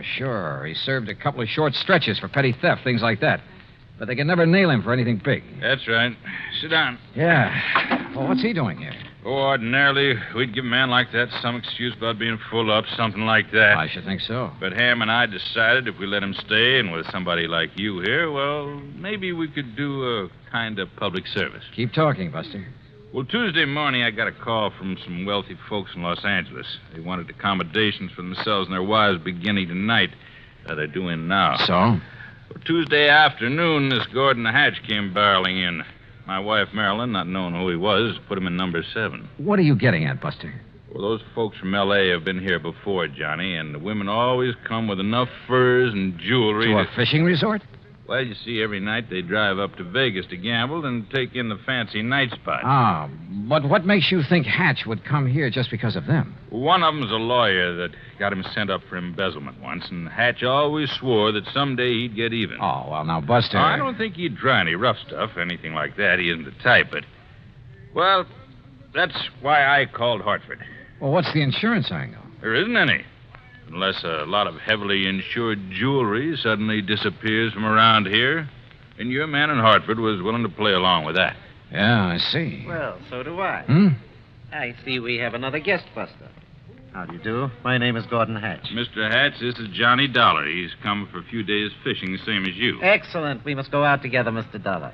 I found a couple of wonderful spots. Yeah, I understand you had pretty good luck, sir. Oh, didn't Ham Pratt tell you about the big one I got over near Sculpture Rock? Nearly 10 pounds. I'm keeping him in a live box so I can take him back to Los Angeles and have him stuffed. Live box? Yes. It's a big sort of box made of heavy screen, Johnny. You leave it in the water, it'll keep the fish alive for days. That's right. Well, aren't you afraid somebody will walk off with them? Oh, the nice people who come to this nice place? Of course not. And as a fisherman, I'm sure you know that even the worst crook in the world wouldn't touch another man's catch. Yeah. Look, excuse me, I hear some cars coming down the road. Must be the folks I'm expecting. Why, of course, Buster. I'll see you later. Right. Any plans for the evening, Mr. Dollar? Oh, not particularly. I'm a little tired. Well, then come along into my cabin next door. Have some excellent scotch and plenty of soda. Oh, well, I've had a pretty long day. Now, look, we can relax and regale each other with tall tales about the big fish we've caught here and there. After all, there isn't anything else to do out here of an evening. Oh, I kind of thought I'd wander down to the dock and see if Ham Pratt is about. Oh, save that for tomorrow. Now, come along, Mr. Dollar. I won't take no for an answer. Actually, I was glad for the invitation. I wanted to know more about this man, sound him out if possible, about his real reason for being here. As it turned out, we spent a very pleasant evening talking entirely about fishing. Only once, in answer to a pretty direct question, did he speak about what I wanted him to. That is all water over the dam, Mr. Dollar. If it's possible to make amends for some of the, shall we say, questionable things I may have done in the past, well, I can only assure you that I'm sincerely trying to make such amends. Please don't embarrass me this way again. Yeah, sorry. Now, tomorrow we'll go fishing. Well, I'll not only take you to one of the hottest spots on the lake, but I'll show you the beauties I have in the live box. You'll turn green with envy. Night, Cap? Well, it's been a pretty long day, and I really should hit the sack. So should I. So, here we go. Bottoms up, and may tomorrow bring us each a limit. That I will drink to. Now, there we are. And I'll see you at the crack of dawn. Sleep well. Right. Right? Wrong. Sure, I was tired. It had been a long day. But not long enough to make me drop off to sleep almost before I could get out of my clothes. That nightcap had a lot more than scotch in it. Yeah, I'd fallen for one of the oldest tricks in the world. And until I woke up, anything could happen.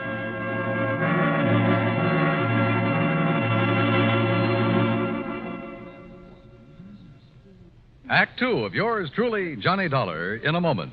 And now for another episode in the life of Sergeant Donald Bellweather, my husband.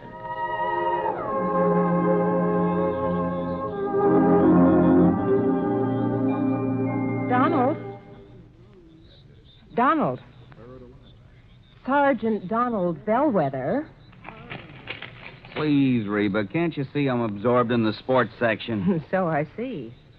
Who's the girl in the bikini? A shot putter?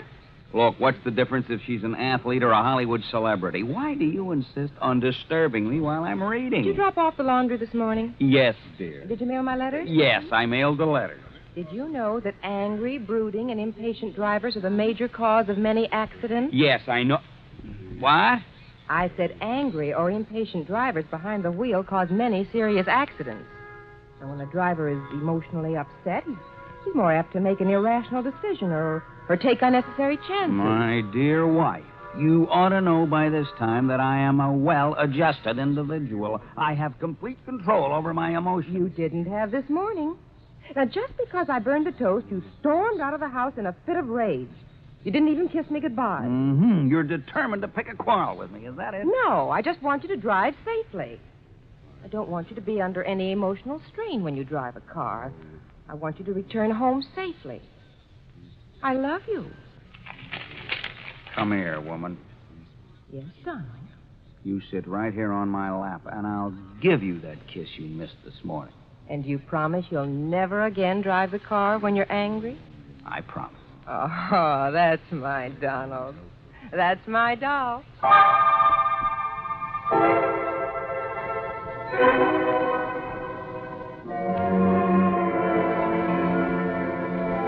And now, Act two of yours truly, Johnny Dollar, and the Wayward Trout Matter.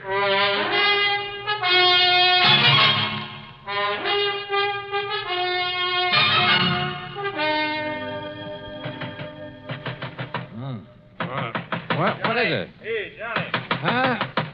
Oh, it's Buster. Huh? You all right in there, Johnny? Oh, sure.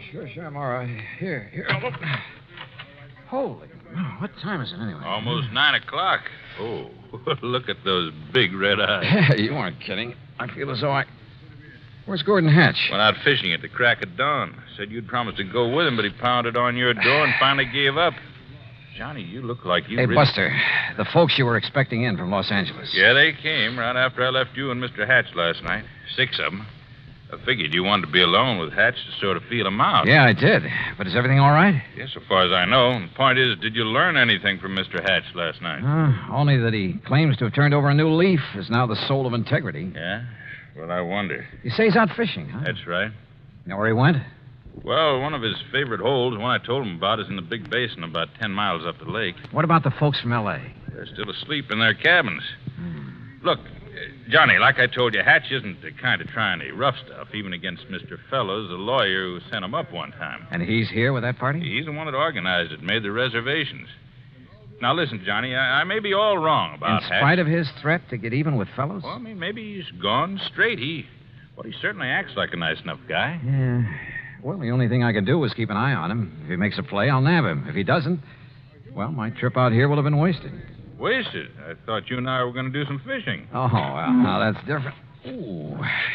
Hey, I better get some breakfast in me. Yeah, sure. I'll tell Mary over at the cafe to have it ready for you. Yeah, okay, Buster. Sunny side up and with plenty of strong, dark black coffee.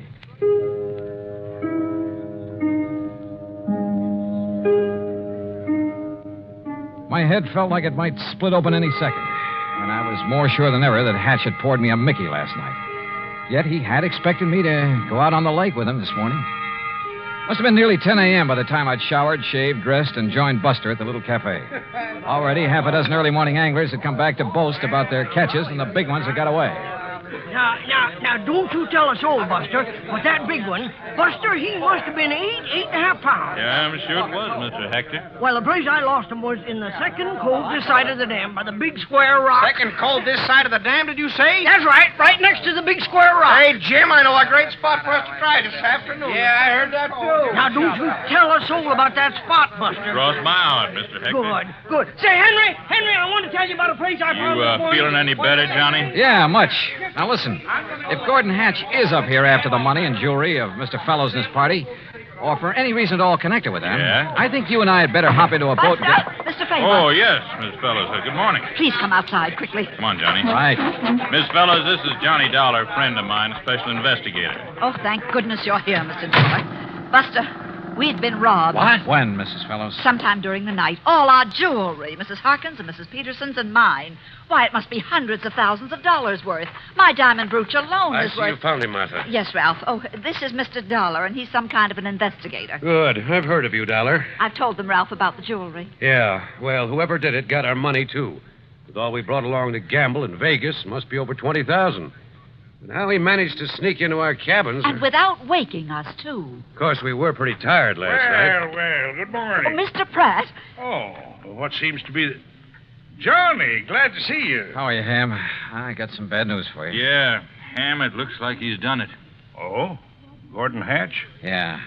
Better make a thorough search of his cabin. Gordon Hatch? Oh, no. I'm afraid so. Great Scott. So, Ham, look in his luggage, under the mattresses, anywhere else you can think of. Right, Johnny. Mr. Dollar, do you mean to say that Gordon Hatch is here at this point? Better look in his car, too, Ham. Under the car and the upholstery. Look here now, Mr. Dollar. Sorry, Mr. Fellows. I'll have to talk to you later. Come on, Buster. You and I are going for a boat ride.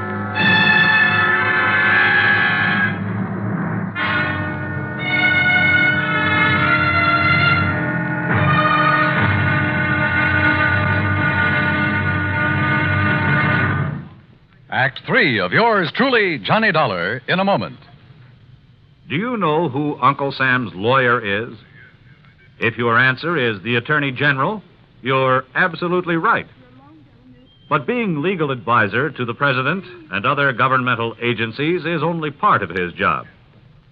His main task is running the Department of Justice, which makes sure that the laws passed by Congress are carried out, and that lawyers are available when the government must be represented in court. Let me give you an example. Suppose there is some question concerning the amount or kind of tax you should pay, or suppose you and the government don't agree as to which of you owns certain land. That's when the Department of Justice steps in to represent the government side of the case.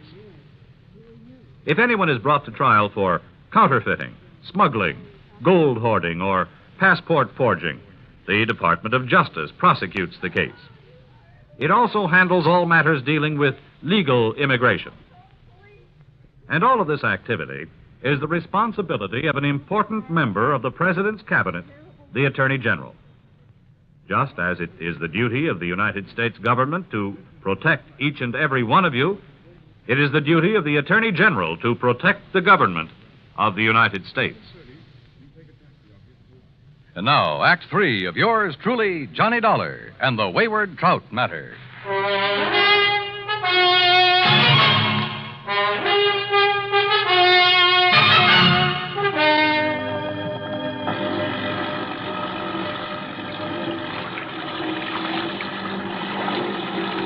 Lake Mojave was calm as a mill pond, and Buster made the spray fly as we headed almost due north up toward the big basin.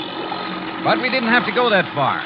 Buster, with the sharpest eyes I've ever known, spotted the ripples from the wake of a boat that had pulled into a deep, winding cove on the Arizona side. Hang on, Johnny. Looks to me like Hatch's boat went in that cove. You mean to say you can tell what boat made that wake? Plain as a pair of footprints in the sand when the lake is calm like this. First thing I want to do is inspect that boat of his. You think he might have the jewelry and money on board? He's too smart to have left them around the cabin or his car. Look, that's his boat in there, all right. Tied up that low, rocky ledge that sticks out. What under the sun is he doing there, between his boat and that ledge? Well, it looks to me like he's trying to hide something there in the water. Well, we'll soon find out.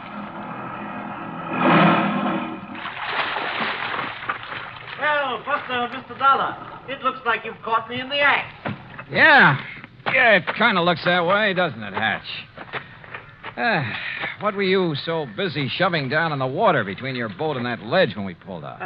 Well, I figured no one would find it here, Mr. Dollar. Yeah, I'll bet. But I decided to move the live box into this hidden cove when I first came out this morning. The live box? Well, after all, it was you who warned me someone might try to steal some of these beautiful fish I've caught and I'm keeping alive in it. But as long as you found me out, well, here, take a look at it. Not a thing here on his boat, Johnny. Here, look at them.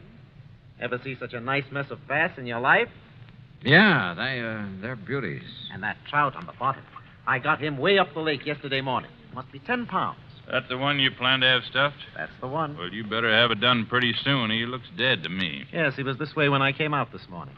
So, when I'm through fishing today, I'll head back to L.A. with him to a taxidermist. Hatch, there's something I want to talk to you about. I know, Dollar. But it's your own fault. Huh? I pounded on your door till I thought I'd wake the dead. Oh, no, that isn't what However, since you're here now, well, why not keep our fishing date now? Mr. Hatch, will you Darn please... it, though, I don't have an extra rod in my boat. Well, come on, Johnny. I'll give you one out of my boat, rod and reel. Oh, yeah, sure, okay. Dollar, I'll take you to fishing spots even Buster doesn't know about. Not a sign of the jewels and stuff on his boat, Johnny. I even went through his tackle box. Well, maybe he's hidden the stuff somewhere along the shore. If he's the one who took it. He looks and talks as innocent as a baby. So the only thing I can do is keep an eye on him and try to feel him out. Come on, boys. Time's a wasting. Oh, here, Johnny, you try this rod on for size. Well, that looks good to me. And here, take along a couple of these fast strike minnow hooks. If anything, they'll get you big bass. They sure will. Yeah, or maybe a trout like the one that Mr... What's the matter, Johnny? Come on, Buster. What? What's the matter? Well, it's about time. What were you two gabbing about over there? Say, Hatch, I want another look in the live box at that big trout. I don't blame you a bit. Well, step into the boat and I'll raise the top so you can really see it. No, I think I'll pull the whole contraption up here on the ledge. That'll take the fish out of the water. Well, you said that trout was dead early this morning. Well, that's right. Then why is he on the bottom of this thing? Why isn't he floating belly up? Here now. I don't know, but I don't see... Now, wait, what are you doing? Oh, those beautiful fish in there will die like the trout. Oh, I just want a real close look at that trout. Oh, just a minute. These live ones will hold still long enough for me to... Dollar, put them back in the water. Here we are. Ooh, 10 pounds? Look here now. Why, this fish weighs 20 pounds if he weighs an ounce. Dollar? And no wonder the way you've got him stuffed full of... Oh, how about this? A beautiful diamond brooch. No wonder you decided to get back to L.A. And not to stuff this trout, but to unstuff him. And how about this bracelet? Emeralds, aren't they? And look at these nice new $100 bills. A bit wet, perhaps? You're holding more than money and jewels in your hand, Dollar. Oh, now, put that thing away. I'm talking about your life. And I won't hesitate to pull this trigger unless you toss that money and those jewels into this boat. While I toss this over at you, Mr. Hatch. Put it down, Buster, or I'll shoot you, too. Toss me the jewels, Dollar. Toss them. And Buster, stay where you are. How about the whole trout, Mr. Hatch? All right, drop that. Boy, Johnny, you really clobbered him. Yeah, but... Oh, Buster, if you hadn't thrown that oar... And if you hadn't hit him in the face with that wet fish, Johnny, he would have plugged you. Yeah, Buster. I always did like trout.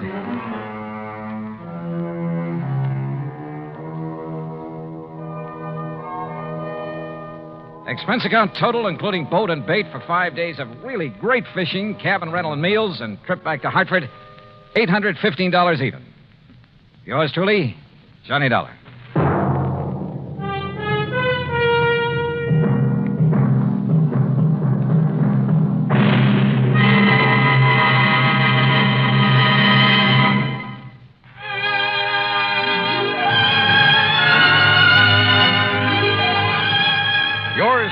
Johnny Dollar, starring Bob Bailey, originates in Hollywood and is produced and directed by Jack Johnstone, who also wrote today's story. Heard in our cast were Eleanor Audley, Larry Dobkin, Barney Phillips, Edgar Barrier, Junius Matthews, Russell Thorson, and Alan Reed. Be sure to join us next week, same time and station, for another exciting story of yours truly, Johnny Dollar. This is Dan Cubberly speaking.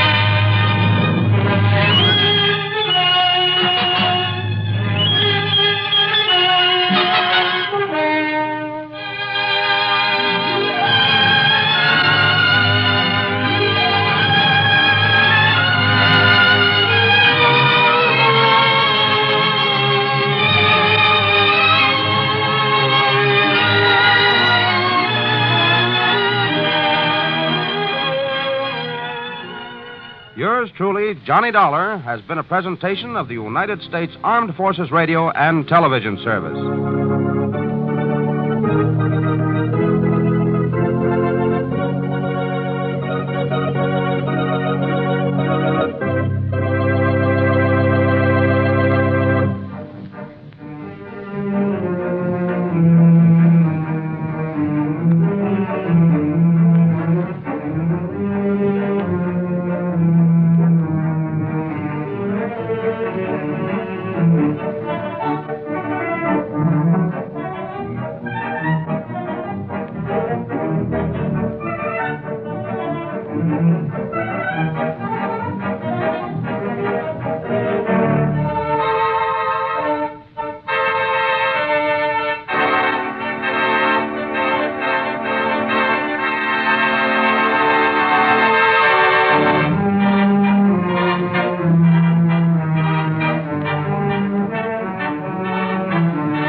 From Hollywood, it's time now for Johnny Dollar. Ted Orloff here. Orloff, Los Angeles? That's right. Tri-Western Indemnity Company. Well, hi, Ted. Look, are you free to come out here in a hurry? What's up? A wayward truck. A wayward? That's right, truck. Lost, strayed, or stolen? Well, that's what I hope you can find out. It's a big one, insured for nearly $20,000. That is a big one. And aboard it when it disappeared was the driver. Insured? For $10,000. And a cargo of copper tubing worth $9,500. Also insured. Holy. Ted, I'll grab the next plane.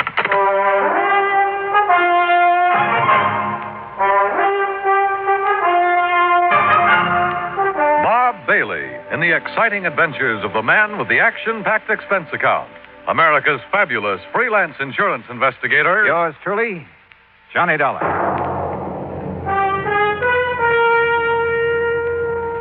And now, Act One of yours truly, Johnny Dollar.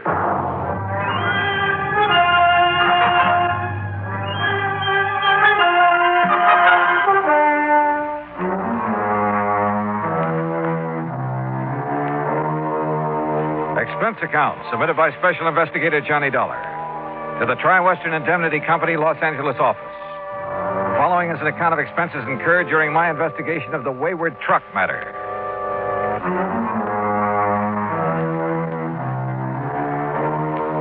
Expense account item 1, $194.65, airfare and incidentals, Hartford to Los Angeles, California. When my plane set down at the International Airport shortly after 9 a.m., Ted Orloff was waiting for me. He led me on out to the parking lot. Here we are, Johnny. This car right here. All right. Go on, hop in. Okay. You reserve a hotel room for me in town, Ted? Huh? Why? Well, after all, I've been sitting up in a plane all night and wouldn't mind a chance to shower and slick the whiskers off my pussy. Change clothes. Don't want to take the time. That's why I'm glad you could make it out here right away. See, this thing only happened Wednesday night. Well, just what did happen, and who suffered the loss?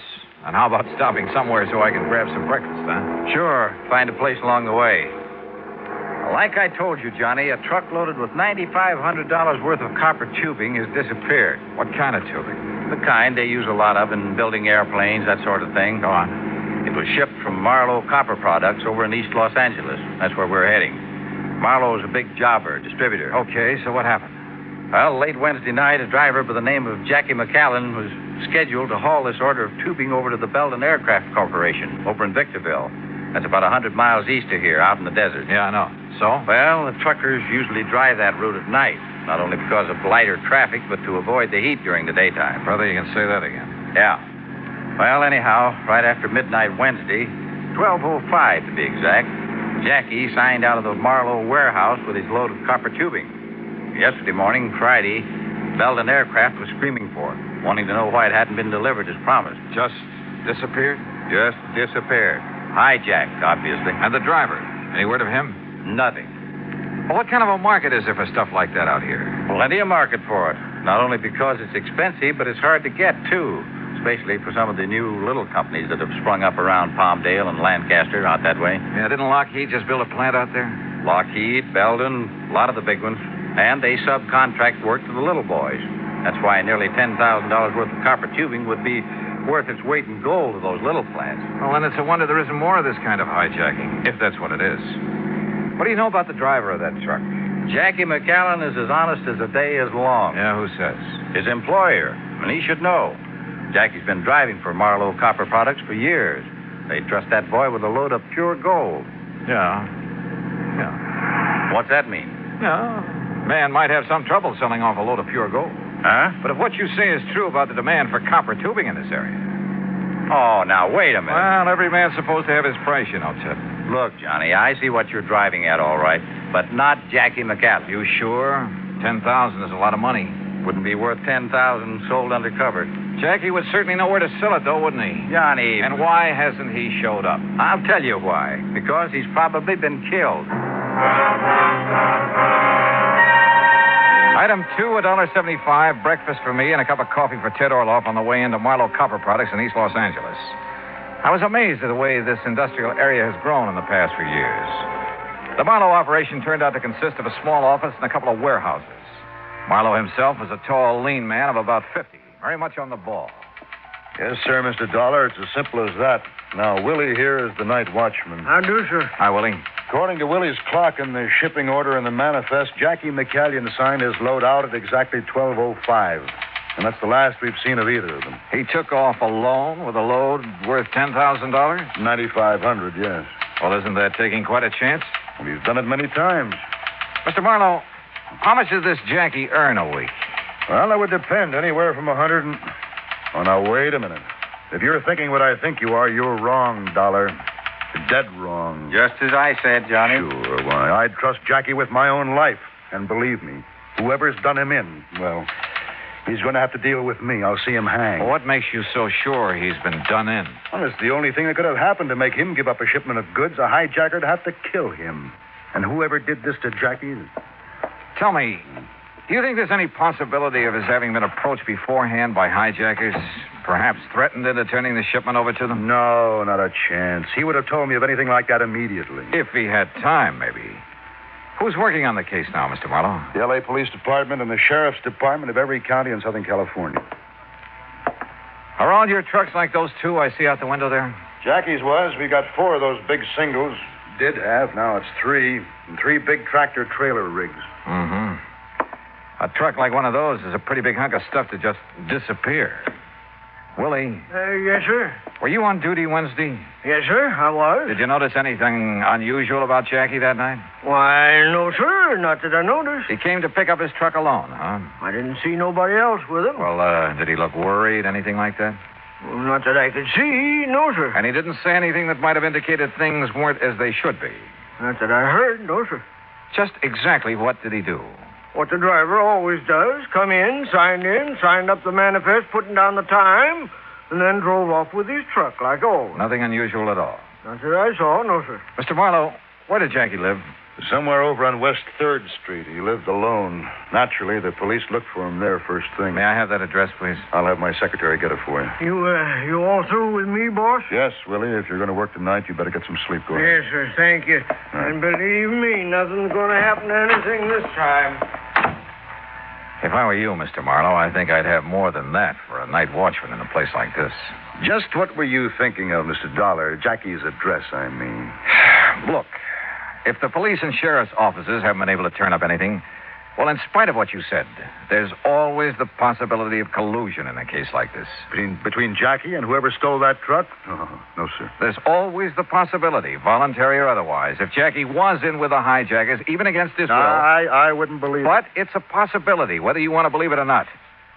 For one thing, how would the hijackers know when and how the shipment was to be made? From any one of a number of sources. The man who supervised the loading here, for instance. Who? Red Kingsley, or almost anybody in the place, or just as easily anyone over at Belton Aviation in Victorville. Belden would know exact time of departure from this warehouse? Well, no. Close timing in a hijack operation is usually pretty important. But they knew the stuff was due at their plant early Friday morning. They've been hollering for it ever since. I'll lay my money on the tip-off coming from this end. Now, has the route between here and Victorville been thoroughly gone over? By the police. And they found no sign of either the truck or this fellow Jack? That's right. The truck, of course, could be disguised, new coat of paint, that sort of thing, often done. But no body, alive or otherwise? No. So how do you plan to proceed? Well, if Jackie was forced to participate... And I'm sure he wasn't. Then I don't know. Let me have that address, huh?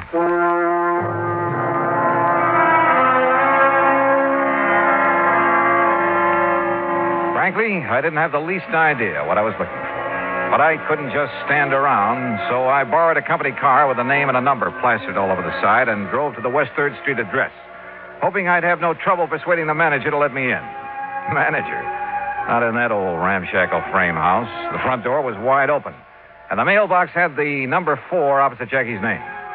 That meant upstairs. As I reached the second floor, I could see that the door of number 4 was slightly ajar. And I could hear somebody moving about inside, opening closets and drawers. Quietly, I slipped close to the door. Inside, his back toward me, was a big, broad-shouldered brute, hastily emptying one of the bureau drawers. He was dressed in dirty work pants and wore a heavy, tattered blue sweater.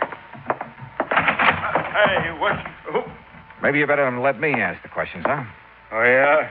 Now, look, buddy. What are you doing here? What are you putting into those handbags? None of your business. Now, you get out of here. Not until I find out what you're up to. I said get out. Didn't you hear me? Oh, take it easy. Oh, yeah?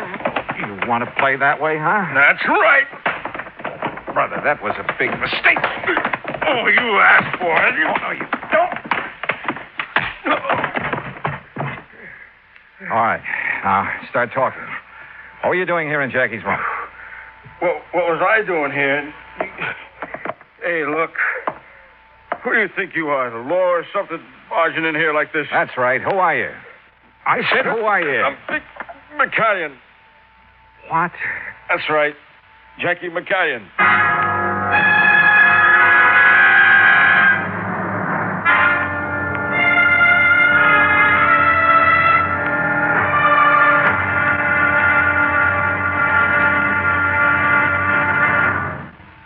Act two of yours truly, Johnny Dollar, in a moment. Our flag now numbers 50 stars, and behind each star there stands yet another flag representing one of the 50 states. New Jersey's flag was created at the direction of George Washington. In 1779, General Washington directed that the New Jersey Continental regiments wear coats of dark blue with buff-colored facing. This was done as a tribute to the former ruler of these colonies, the Dutch, whose national colors were buff and blue. Later, he instructed that the field on the flag of New Jersey should be the same buff color, and the state coat of arms in blue be placed upon it. The state's motto, reflecting the aspirations of all who came to these shores, is also inscribed on the flag: liberty and prosperity. This flag was displayed proudly before the combined American and French armies at the surrender of Cornwallis's army at Yorktown. New Jersey's state flag, the flag of the third state to enter the Union, was adopted on March 26, 1896.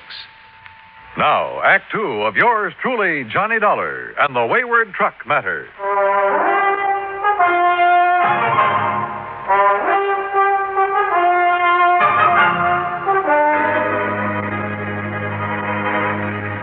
Missing. A $20,000 truck from the Marlowe Copper Products Company of East Los Angeles. Also missing. Its cargo of copper tubing insured for $9,500. Also missing, also insured, the driver, one Jackie McCallion. And when I found a big, ugly-looking character going through Jackie's furnished room, I jumped him. And who does it turn out to be? That's right, Jackie McCallion. Boy, I'll say this, buddy. You're sure handy with your dukes for a skinny guy. Hey, who are you, anyway? Johnny Dollar, insurance investigator. And look, I'm sorry I must jump, Jackie. Insurance what? Well, I came here to find out what happened to you and that truckload of copper tubing that never got to Belden Aviation over in Victorville. What are you talking about? Of course it didn't. Of course not. Well, why? Because the shipment was called off, that's why. What? Well, sure. It was supposed to go out Wednesday night, right after midnight. And it did. At least it left the warehouse. Oh, that's where you're wrong. Because me and Betsy, we was going to take it. Betsy? Yeah, Betsy. You know, my truck. Only the order got canceled out. Who says so? The office. Who at the office? Well, how shall I know? All I know is I was here in my room getting ready to go over and pick up Betsy and the tubing. And the phone rung, and a girl from the office says the shipment is canceled out. What girl? Do you know? I don't know. Some girl says she was in the office is all. You know, one of the girls, like they always giving out the orders, you know. And she told me the boss says on account of there ain't no more trips for me this week, I can start my vacation right away instead of next week. But you don't know which girl in the office told you that. I told you. I don't know. I told Mr. Marlowe thanks, that's all. Why? Didn't she tell him? Where have you been since Wednesday night? Well, down in San Diego, staying at my sister's and doing some yellowtail fishing while I was there. You know, out around San Clemente Island. Boy, they pulling in the big ones. Yeah, I'm sure they are. There was one guy on our party boat that... Hey, wait a minute. What do you mean the shipment went out? Just that. On schedule. A little after midnight But on that Wednesday. girl told me... And it hasn't been heard of since. You mean it went out in my truck? In Betsy? Who took it? According to everything we know, you. Oh, no, sir. By midnight Wednesday, I was halfway to San Diego in my car. Look, you ask my sister down there. I got there before 1 a.m. Call her up and ask her. Go ahead, call her. You're sure of that? Oh, sure, I'm sure. And if some dirty guy took my Betsy out, I'll kill him. Don't nobody ride Betsy but me. Well, what were you doing when I came in here? Packing those bags in such a hurry. What for? My vacation. What's the matter? Don't you hear good? Hey, well, look, mister. If somebody took my truck out... Okay, Jackie, okay, calm down and come along with me. Where? We're going back to Marlowe Copper Products to talk with a couple of people. Maybe do a showdown. Jackie? With a name like that, I'd pictured a slim, wiry little fellow, not this big gorilla. And from what he'd said and what he told me on the way back to the Marlowe warehouse, I was convinced he was telling the truth about his whereabouts the night of the robbery. But then, who could possibly have been a close enough double for Jackie to fool the watchman? Or had the watchman been trying to fool me and the police? And why? Or could Marlowe himself have somehow contrived to... But again, why? And if Marlowe was up to something, well, he'd have been smart enough to put or at least keep Jackie out of the way. Mr. Dollar, did you find Jackie? Hi, boss. Hey, what's going on around Jackie, here? thank heaven, boy, you're all right. Oh, sure I'm all right. We thought you'd been killed or something. Oh, me killed? Where'd you find him, Dollar? Where's the truck? Hey, boss, that's what I've been trying to find out. Only all this guy here does is ask me questions. Well, the important thing is you're all right. I didn't tell you this before, Dollar, but Jackie's as much a part of this business as I am. Ah, come on, boss. You started out with me in the beginning when I didn't have a penny to my name. Worked 7 days a week, night and day, helping me build up this business. And you've kept him just a truck driver? What do you mean, just kept me a truck driver? That's the way I like it. Oh. Yeah, even the big retirement he made for me. I don't want that. I just want to keep on driving the truck, just like I am, and maybe go fishing now and then. That's what I like, and I'm happy. Thank God you're still all right. Hey, but what about Bessie? Yes, Dollar, what about the truck? Any ideas, any leads? Mr. Marlowe, I want to talk to that night watchman of yours again. Oh, Willie? That's right. Let's just hope he hasn't skipped town. Skipped town? Would you see if you can locate him and get him down here? Well, of course. You think he was involved in the hijack operation? Well, let's get him in here, if we can, and we'll see.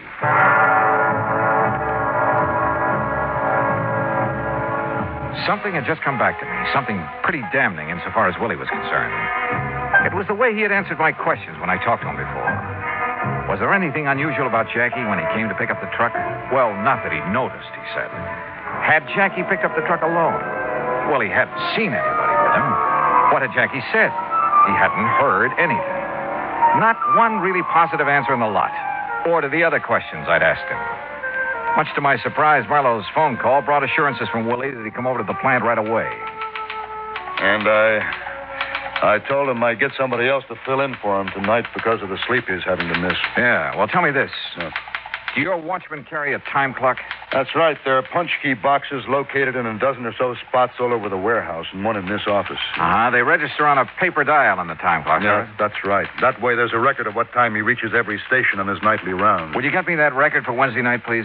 Well, of course. And while you're at it, I'd like a copy of the shipping order and the manifest for that truckload of copper tubing. I'll have my secretary get them for you. By the time his secretary dug the punch clock record out of the files, old Willie arrived, looking somewhat the worse from lack of sleep, but apparently willing to cooperate in any way he could. I took him out to the watchman's booth, which was just inside the warehouse gate.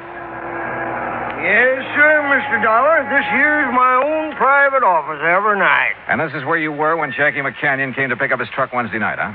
Well, now, where else would I be? Well, now, that answer is just as definite as the ones you gave me before, Willie, and it won't do. Why? I asked you if Jackie said anything that night that might have made you suspicious. And I told you, not that I heard, no, sir. Well, did you talk with him at all? Well, no reason to. There were just the two of you here in the middle of the night. Yes, sir. And you didn't even say hi to each other? Well, no reason. Driver comes around to pick up a shipment, all he has to do is sign up the manifest the time he leaves and... You knew what time he was to be here, didn't you? Sure. Yes, sir. It was right on the shipping order. But you didn't see him. You didn't see him pick up the shipping order or sign the manifest or drive out of here with his truck. Knowing he was coming, you left the gate open for him. Or knowing somebody was coming. That's against the rules, mister, leaving the gate... You weren't here when that truck went up. I didn't say that. No. So far you haven't said anything. You've just given a lot of evasive answers to all my questions. All right. Now, if you were here, you were partner to the hijacking operation. No, sir. You'd have had to be. Because Jackie McCanyon didn't pick up his truck that night, as you'd have us believe. If you were here at the gate, that is. And that's something we'll find out right now. Here. Say, that's out of my time clock. That's right. And it's dated the night of May 22nd and 23rd. That's the night... Yes. Now, where's Station 1? Why, that's right there on the gate there. And that's the key I use to punch my time clock. Every single night, right on schedule. And I don't know what you're getting at, young fella. All right. Just listen to me and answer my questions. Station number 1 was punched at 11:41. If that's what it says, that's what it was. Now, where's number 2? Well? Now, look, I don't like the way... Where is number 2? It's the big double doors back in the warehouse on the right. But now you look here. 1147. You must walk pretty slowly. Well, of course I do. I look around. I make sure that everything's all right. Okay. Now, where's number 5? Come on, number 5. On the back gate, way around the other side of the warehouse. Yeah. A good quarter of a mile from here. And according to this time clock record, that's where you were at exactly 12:04 that night. And, brother, I'd like to see you do a quarter of a mile around these buildings in less than a minute to get back here at exactly 12:05 when you claim Jackie signed out that truck. Well? You're right, Mr. Dollar. Yeah? Which way am I right? I wasn't here. I left the gate open for him, like I often done when I wouldn't be right there for a night shipment. Like you often did? Don't you see? Nothing like this ever happened before. And when I seen his name on the manifest, I knowed that You weren't here when the truck went out, so you don't know a thing. I mean, I thought Jackie took it because I left the catch on the main gate so it looked like it was locked. You ever done that before? Well, not for Jackie. He was always too close to the boss. He and the boss. Yeah, I know all about that. But I have for the other boys. Yeah. Yeah, you've left this whole place wide open for anybody who wanted to come in and take anything he could lay his hands on. And this time it was a $20,000 truck with a $10,000 cargo. Willie, you're in trouble. Plenty. I questioned him further and got nothing more than a few tears and a plea for mercy, and then I turned him over to Marlowe. Willie was his problem now. But my own was still far from solved. I wasn't any closer to the missing truck and its cargo than I'd been when I arrived. Expense account item 3, $220, lunch for Jackie McCann and myself at a lunchroom around the corner. We were on our second cup of coffee. Your boy, that was a good donut. Oh, sir, Mr. Dollar.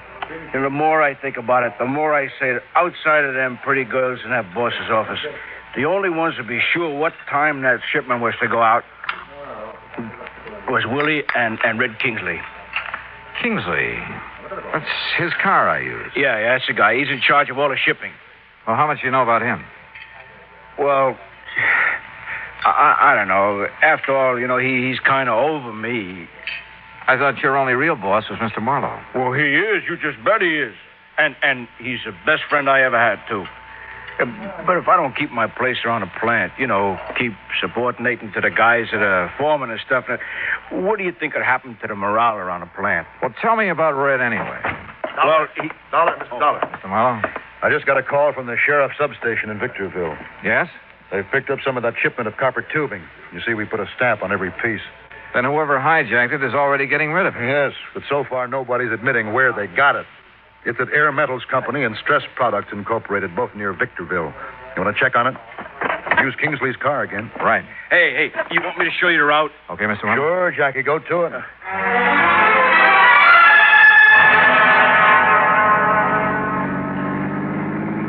And believe me, we went. I don't know whether the police along the route have been alerted to let us by or not, but we earned more than one speeding ticket before we hit the cutoff around Victorville. The cutoff that would take us on past Edwards Air Force Base where the plants we were looking for were located. All along the way, Jackie had carefully scrutinized every truck we passed, going in either direction. No. Same make and model, but she ain't Betsy. Oh, Jackie, don't you realize that truck of yours is no doubt thoroughly disguised by now? You think a father couldn't tell his own little baby no matter how disguised it was? Maybe, but a truck. Here, now, look at that one up ahead. See the one we're pulling up on? Also, same make and model, only this one is painted green. Yeah. Want me to slow up as we pass it? No, she ain't Betsy. Even from here, I could tell.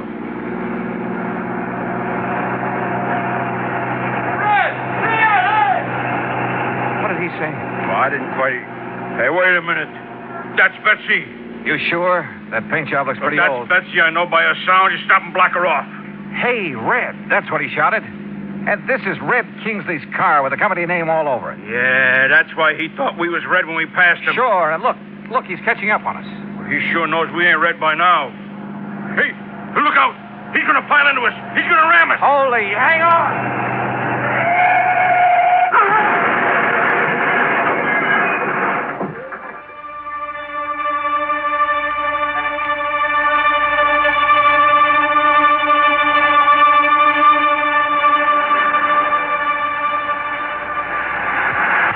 Come on, get with it. Wait a minute. That's better. Come on. Now, look, I hate to keep slapping you on the push this way, but come on. Oh, it's okay. It's okay. All right? I'm okay. Hey, your pal's up the road with that other truck. That's the sheriff's car. Up there where a couple of 1,000 miles of copper pipe spread all over the countryside. Oh, yeah. I edged him off the highway and he flipped over. Well, why did you do that? Why? Well, to hear those cops talk, you'd think I was a hero or something. The guys in the green truck rammed you off the road, didn't they? That's right. Well, when the cops seen that happen, they tried to force the truck off. Mister, that takes something like Clarabelle here. Clarabelle? Yeah. That's what I call this tractor-trailer rig of mine. It's not the first time I've given the police a hand.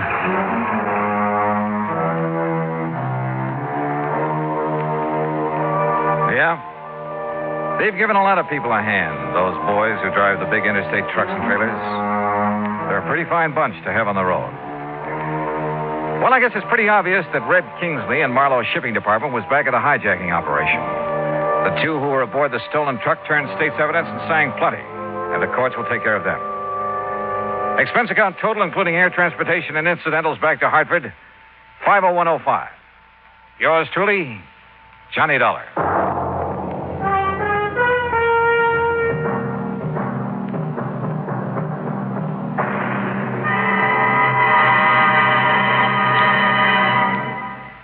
Now, here is our star to tell you about next week's story. Next week? Well, if you think a sudden case of complete amnesia is any fun, you're wrong. Because it happened to me. Join us, won't you? Yours truly, Johnny Dollar.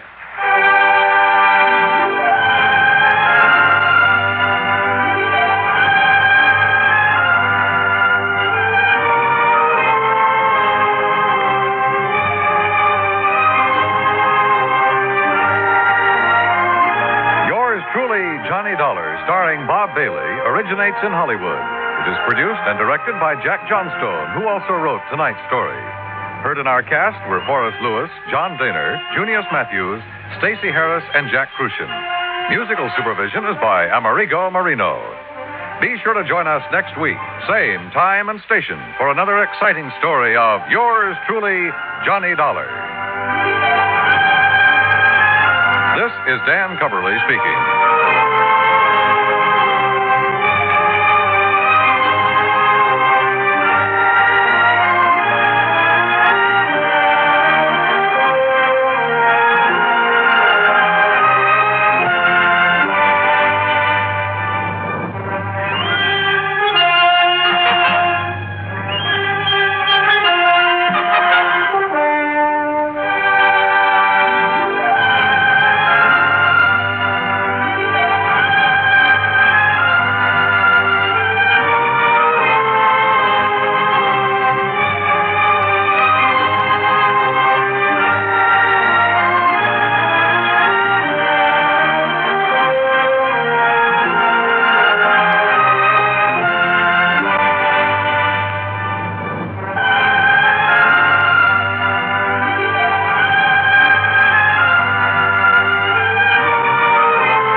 From Hollywood, it's time now for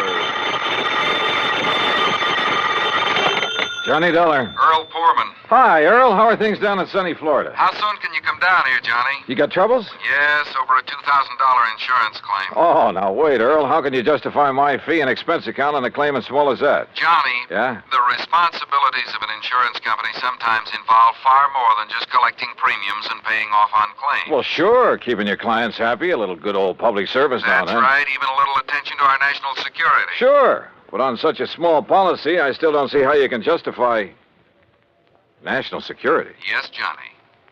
I'll grab the first plane.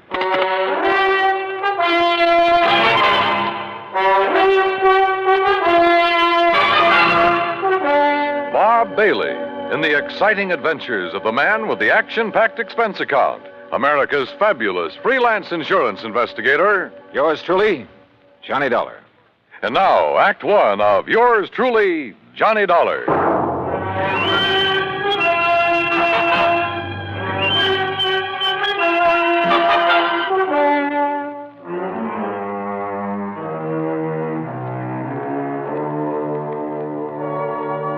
Expense account submitted by Special Investigator Johnny Dollar to Tri-State Life and Casualty Insurance Company, Sarasota, Florida. Following is an account of expenses incurred during my investigation of the Wayward Moth matter.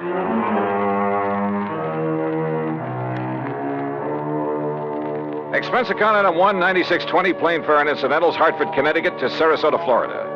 There I was met at the airport by my old friend and fishing pal, Earl Poorman, and we drove on into town. You, like my new car, Johnny? When aren't you driving a new car? Well, now let's get down to Electric cases. windows, power seat, air conditioning. Yeah, sure. Look, you said something about national security in connection with this insurance claim. Yes, Johnny, I did. Well, explain yourself. Well, that's the trouble. I can't. You mean to say you had me fly all the way down here? Now, wait, Johnny. Or was it just some trick to inveigle me into fishing, huh? Is that it?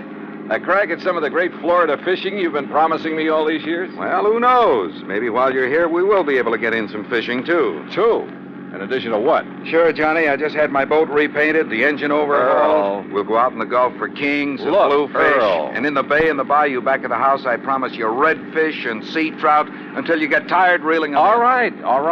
Just tell me why you've had me come all the way down here to investigate a lousy $2,000 claim. I told you I don't really know. All right, Earl. National security is involved. Yes. Well? Okay, Johnny. I issued a policy covering the chemical plant of Dr. John C. Allworth. What kind of chemicals? Well, you see, I don't know. Huh? I issued the policy at the specific request of Todd Swamp. Who's he? Chamber of Commerce. Knows more about this whole area and its people than anyone else. Well, surely you've seen this chemical lab. No, I haven't. You what? As a matter of fact, its exact location is a complete secret. Oh, now look, Earl, if you've issued a policy, if you're ready to pay off a claim. But if you haven't seen... Look, how do you know a couple of $1,000s worth of damage occurred? I've taken Todd Swamp's word for it. I trust him implicitly. Well, this is the doggone... Earl, how can I possibly investigate something if I can't even... If nobody knows what... I give up. I'm sure that Todd will tell you everything. I'll take you in, introduce you to him, then I'll leave you with it. Leave me? That's the way he says it has to be. Here, take the keys to my car. You'll probably need them. But how will you get them? And if you need anything or if I can be of help, you know where to call me, at the office or at the house out on St. Armand's Key. Come on, let's go in.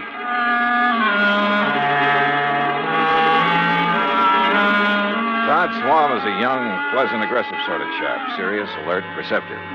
He thanked Earl for bringing me, then led me alone into his private office.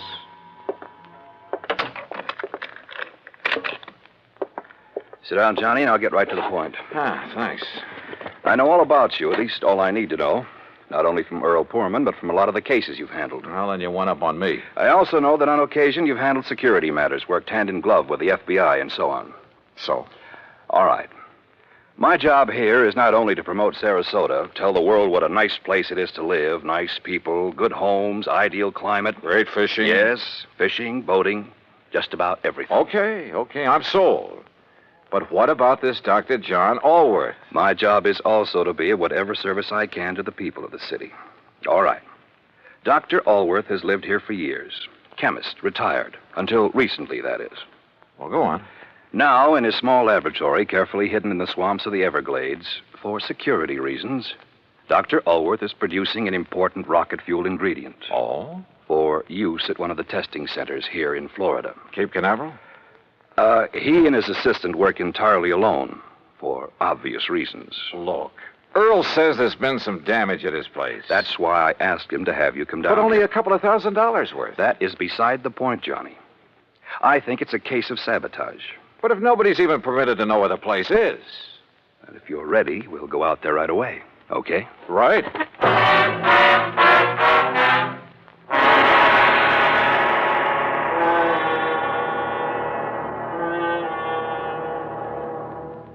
Act Two of yours truly, Johnny Dollar, in a moment. And now, Act Two of yours truly, Johnny Dollar, and the Wayward Moth matter.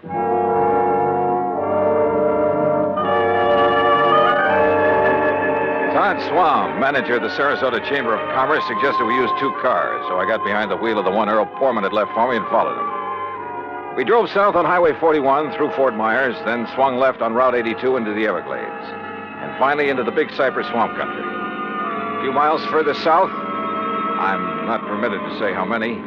We left the main road for a pair of wagon tracks leading into the swampy jungle. We stopped in a little clearing. From a small shack on the edge of a bayou, a tall, husky Indian emerged. He lowered his high-powered rifle as he recognized Todd Swam and walked over to where we'd parked. You bring a man, Mr. Todd. Ben Osceola, this is Mr. Johnny Dollar. Hi, Ben. How do you do, Mr. Johnny? Ben, he's to be let through here anytime he wants. Very well, Mr. Todd. Have you the airboat ready for us? All ready. Back of my house. Good. Come on, Johnny.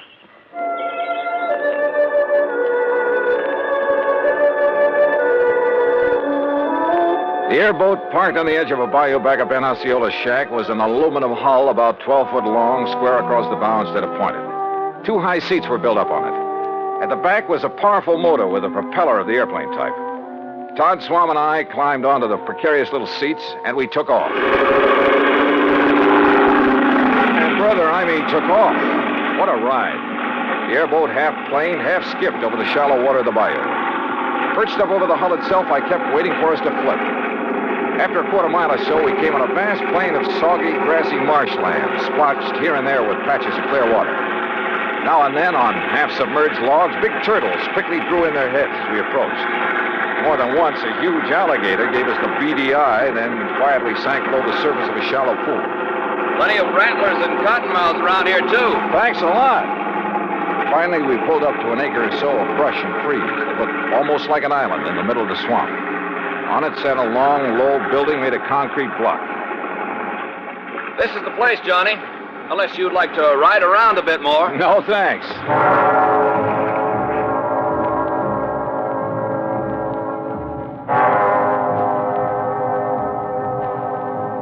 Todd Swam got the introductions over in a hurry.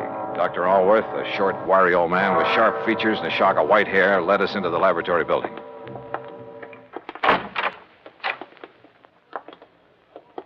No, Mr. Dollar, not in there. Oh. No one is permitted in the laboratory except myself and my assistant. Oh, I'm sorry, Doctor. You lead the way. About your assistant, Dr. Allworth. It was in the vault that the accident occurred. It was an accident. Of course it was. Who would possibly want to... Plenty of people, Doctor, and you know it. It may sound corny, but this whole country has enough enemy agents. You speak as though we were at war, Todd. Well, we're certainly in a Cold War. And speaking of agents... A moment, please, gentlemen, while I work the combination of this lock. This vault looks big enough for a bank. In it, I keep 2 things, Mr. Dollar. The finished rocket fuel component. Yeah? And the delicate apparatus with which I complete the final secret stage of its production. Apparatus no one but myself has ever seen. And you're letting us see it? Well, the accident has rendered it completely unrecognizable. I still haven't learned what happened here, you know. Matter of fact, I haven't either, Johnny. But I certainly have my suspicions. Doctor. There we are. No, don't go in. Well, The substance on the floor is so corrosive that... Well, look. You can see how the legs of that heavy metal table have completely corroded. Left nothing but a pile of splintered metal and rust. The rocket fuel did that? Now, there, in the corner at your left, are the rotting, tangled remains of the apparatus I mentioned. The apparatus the insurance money will replace so I can make up for valuable time lost. Doctor, I tell you, it was no accident. What happened, Mr. Dollar, is that the heavy glass flagon containing the finished rocket fuel additive... Glass, Doctor? A very special glass, over an inch thick. The flagon containing about 5 liters of it was on that marble slab there in the middle of the floor, ready to be crated and shipped to its destination. I see. I had completed processing it night before last. Early yesterday morning, for some reason I have not been able to determine, the flagon exploded. Well, I'll bet I can find a reason. Where's that assistant of yours? Leon? Yes, Leon Salkoff. Salkoff? Yes, Johnny. A man doing secret work for the rocket missile project hires an assistant with a name like that. No, Todd. Leon Salkoff. Doctor, there was a famous, well, I should say infamous character by the name of Salkoff during the last war, a young chemist. Yes, Mr. Dollar. Mixed up in a couple of industrial bomb plots. And if this is the same man... It is the same man. Well, then, good heavens. Exactly what I think. No. You're both wrong. This man was cleared in the war trials. Well, what difference does that make? I say a leopard can't change his spots. But don't you see that not even he knows the combination to this vault? Some other way to get in? Those little windows up there? 8 inches square and 2 inches thick. And you're sure there's nothing in your process that would cause the bottle to explode? Oh, I have checked and rechecked it. Where was Leon Salkoff when it happened, and where is he now? Well, he went to Fort Myers for supplies early this morning. He should be back. My guess is that he kept right on going. Yeah, Todd, I'm inclined to agree with you. Because, Doctor, if what you've told us is true, well, somehow, someone must have got to this stuff. How high are those little windows above the ground outside? Oh, about 5 feet. Then a gun, perhaps, aimed in through a window. But they are all in place and unbroken. Well, any reason why one of them couldn't be removed from the outside, then replaced? Well, I don't know. I'm going to see. I'll be right back.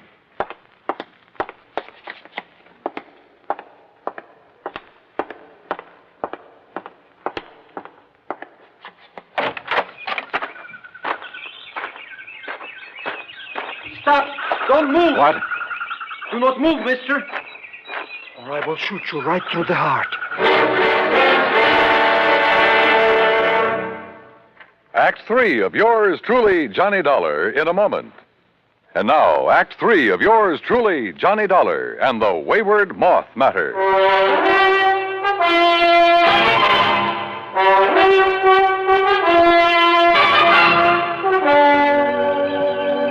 Put your hands above your head, mister. Now, wait. One move and I will pull this trigger. Who are you? I will ask the questions. What are you doing here? Where is Dr. Ellsworth? Answer me. Or so help me, I will shoot you down. Mr. Dollar! Mr. Dollar, did you find anything? Doctor! Stay there, Doctor. There's a man out here with a gun. What's that? No, don't come out here. Leon, no, that's Mr. Dollar. What? Johnny Dollar, insurance investigator, to arrange the payment of our claim. You're sure, Doctor? Of course I'm sure. Well, I recognized Mr. Swan's car at the shack of the Indian. But when I saw the other car, well, I was worried about you. No, it's all right. He's here to help us. Salkoff, so you finally decided to come back. Mr. Swan. What took you so long, Leon? All the way into Fort Myers this morning, I puzzled over how the flagon could possibly have exploded in the vault. You found the answer? Or have you known it all along, Salkoff? I do not understand, Mr. Dollar. I think I do, Johnny. I thought so from the first. I've heard about you, Salkoff, about some of your activities during the last war.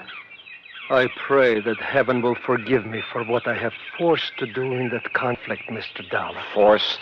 It is my hope that by serving this wonderful country that has given me refuge, in some way I can make up for the terrible things I was compelled to do for the men who sought to rule the world. Now, that's a very pretty speech. Oh, it's true, Mr. Dollar. You've only to consult the records of the war trials. I may take a look at those records before I'm through with this case.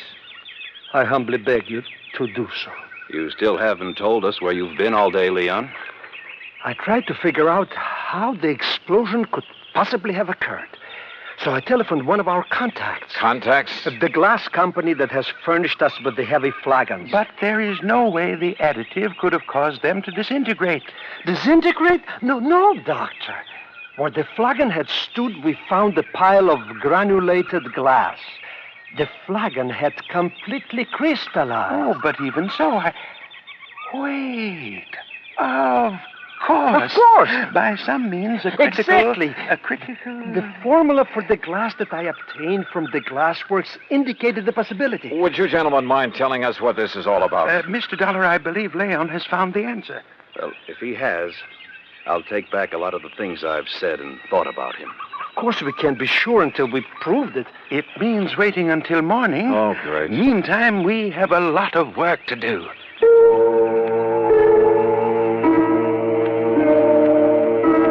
We spent most of the night working like dogs, swabbing out the vault with a powerful neutralizing solution. Then, early in the morning, the four of us gathered in the vault. A flagon like the first one was placed on the marble slab in the middle of the floor. We sat around and waited. A long time. Then I noticed something. The rays of the sun coming through one of the tiny, thick windows. The light was focused, as though through a magnifying glass. Slowly, the powerful searing pinpoint of light worked its way over to the flagon. Dr. Alworth rose and held a piece of paper where the rays converged. It burst into flame. There! Now you can see the tremendous heat generated at this point. Yes, and on the flagon itself. Exactly. The tempered thick glass wall of the bottle, tempered perhaps to a highly critical degree. But to crystallize, Doctor, the way the other one did? Leon, I still don't believe it. Well, many things will cause glass to crystallize. Vibrations of many kinds. You've heard, I'm sure, of the tenor who shatters a goblet by the vibrations of his voice. But light vibrations? Oh, Doctor. Of course, it should have occurred by now. If it's going to at all. Oh, the temperature of that bottle must be terrific. The pressure building up in the glass itself. I don't understand. Still, the angle of the sun is slightly different each day. Or an imperceptible flaw in the one that exploded. Oh, sure. Well, perhaps the other had some outside stimulus to act as a trigger. A sudden draft, perhaps. Oh, any little thing. Excuses, Leon. You're stalling. You said the other bottle was in here alone. The door's closed, only it wasn't because you exploded that thing. I don't know how, but you did it. And if that isn't sabotage... Come on, Johnny. This gag has been carried far enough. Look! I saw it, too. A tiny moth, attracted by the blazing spot of light on the side of the flagon, where the focus rays of the sun converged. The moth circled, flew past it, almost brushing it with his wings. We waited. He circled again. Again. Then dove at it.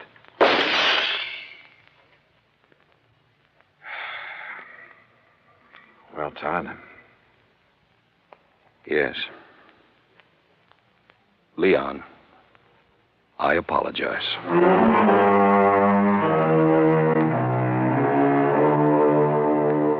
Yeah. A tiny moth triggered the reaction that disintegrated, that crystallized that bottle into a million tiny grains like sand. And simply because of the difference in temperature of his little body. Seems impossible, but it happened. Expense account total, including the trip back to Hartford, $204 even. Remarks? Pay up this claim in a hurry, will you? The more help we can give to people like Dr. Alworth and Leon Salkoff, the better. Yours truly, Johnny Dollar.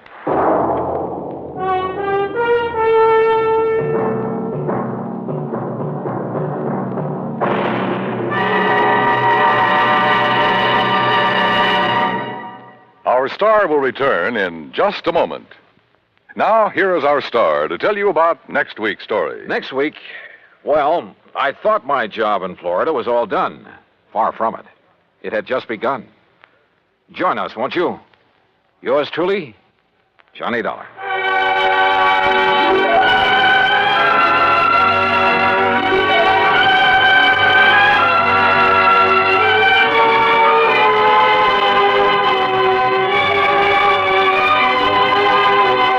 Yours truly, Johnny Dollar, starring Bob Bailey, originates in Hollywood and is produced and directed by Jack Johnstone, who also wrote today's story.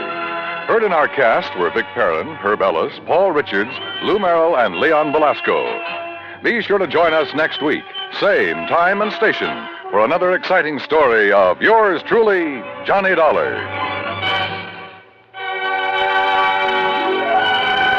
This is Dan Cubberly speaking.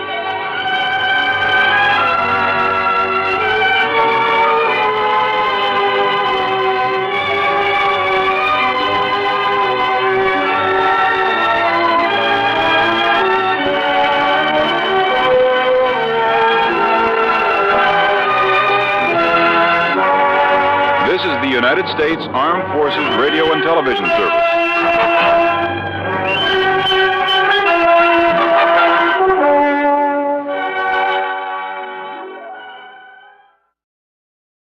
From Hollywood, it's time now for... Johnny Dollar. Pat McCracken, Johnny, Universal Adjustment Bureau. Well, hi, Pat. What's new? I've got a problem. This is new? Pat, every time you call me up, you've got a problem. What is it this time? Johnny, Do you ever have any trouble getting rid of money? Getting rid of... Look, Pat, this is the thing I do best. Well, not so here. What do you mean? I got $25,000. I've been trying to give it away for 2 weeks, but I can't. Just a minute. Let me shake the phone. Huh? For a minute, I thought you said you were trying to give away $25,000 and couldn't. You heard me correctly. Boy, you have got a problem. I'll be right over.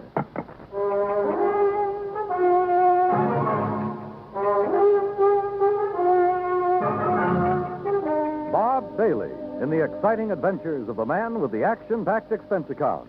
America's fabulous freelance insurance investigator. Yours truly, Johnny Dollar.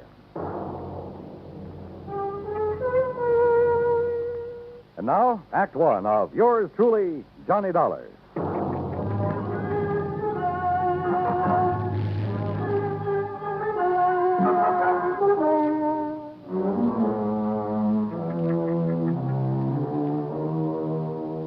Expense account submitted by Special Investigator Johnny Dollar to the Home Office, Universal Adjustment Bureau, Hartford, Connecticut. Following is an account of expenses incurred during my investigation of the Shy beneficiary matter.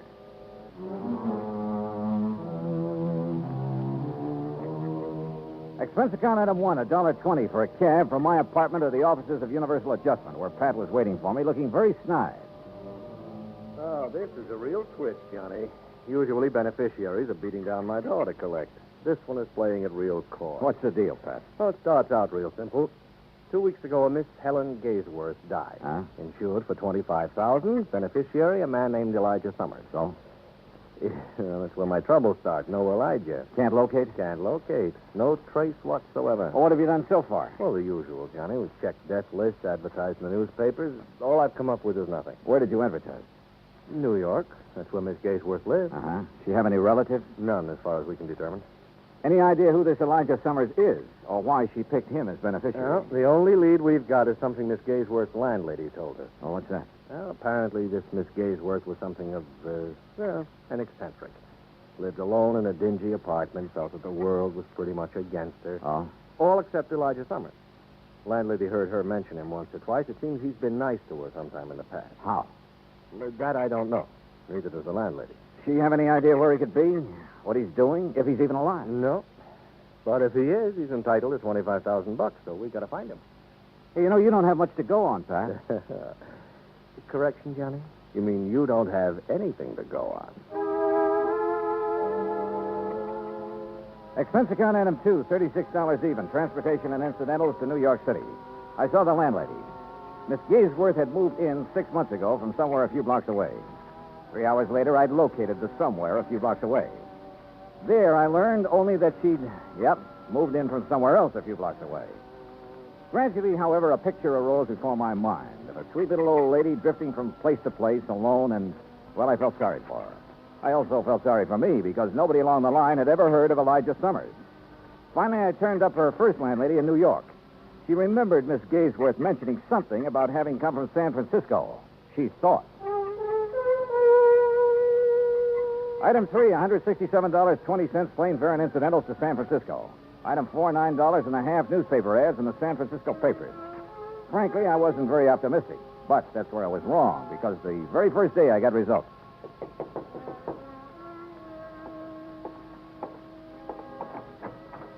The results, incidentally, were blonde with brown eyes. Mr. Dollar? Yeah. I'm Janet Blake. May I come in? Oh, sure. Thank you. What can I do for you, Miss Blake? You're the one who ran the ad about Elijah Summers. Yeah, that's right. Has he answered it? Not yet. Do you have any idea where he is? No, none at all. That's why I advertised. Look, are you related to Mr. Summers? No. I'm a friend of his. Well, have you any idea where he might be, Miss Blake? Have you ever heard of a little town called South Fork, California? No. It's on the Yuba River, up in the Sierras, in what used to be some of the gold rush country. You think Elijah Summers might be up there? Maybe. What makes you think so? Just call it a hunch, Mr. Dollar. Just a hunch.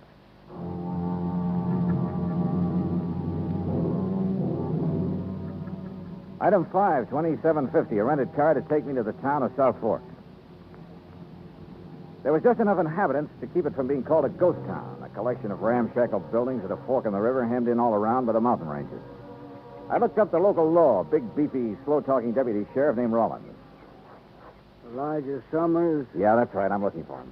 Well, who's I? My name's Dollar, Johnny Dollar, insurance investigator. Looking for Elijah Summers, huh? That's the general idea, yeah. Well, good luck, Dollar. What do you mean? I'll tell you. You find Elijah, you let me know, huh? Okay. Why? He's wanted for murder. Act two of yours truly, Johnny Dollar, in a moment. Our flag now numbers 50 stars, and behind each star there stands yet another flag, representing one of the 50 states. Rhode Island's state flag is white with an anchor, first used as a colony symbol in 1647. The motto Hope was added in 1664, when the government was organized under a charter from King Charles II. A circle of 13 gold stars were added for the original 13 colonies. This is the flag of a unique colony and state, which carried out a most noble experiment in freedom. The Royal Charter of 1663 reads, "To hold forth a lively experiment, that a most flourishing state may stand and best be maintained with full liberty and religious concernment." Rhode Island's state flag, the flag of the 13th state to enter the Union, was adopted on May 19, 1897.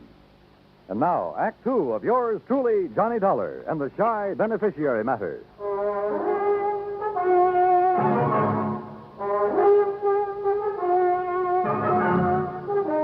Now I knew why Elijah Summers was so hard to locate. After all, a man who's wanted for murder isn't exactly going to make himself conspicuous. How come you want to find Elijah, Dollar? He's a beneficiary of a life insurance policy, Sheriff, $25,000.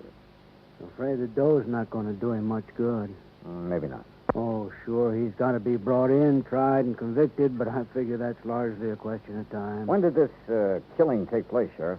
Last year. Here in South Fork? A ranch about 3-4 miles east of here. At Jess Tyler's place. Is Tyler the one who was killed? Yeah. Well, what happened? Well, Sir Elijah always was a funny old duck. Jess Tyler kept him around the place a couple years, sort of a hired hand. I see.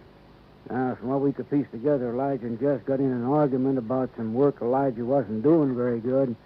Elijah went plumb crazy, shot Jess, and took off in the hills. I see. Jess's widow took it pretty hard for the better part of a year. I guess it was Ben Watts finally pulled her out of it. They was married just a month ago. Oh? She and Ben are living on the ranch. Straight out of town to the east, up on a rise. Okay. Can't miss it. Figure on going out there. Yeah, I thought I might.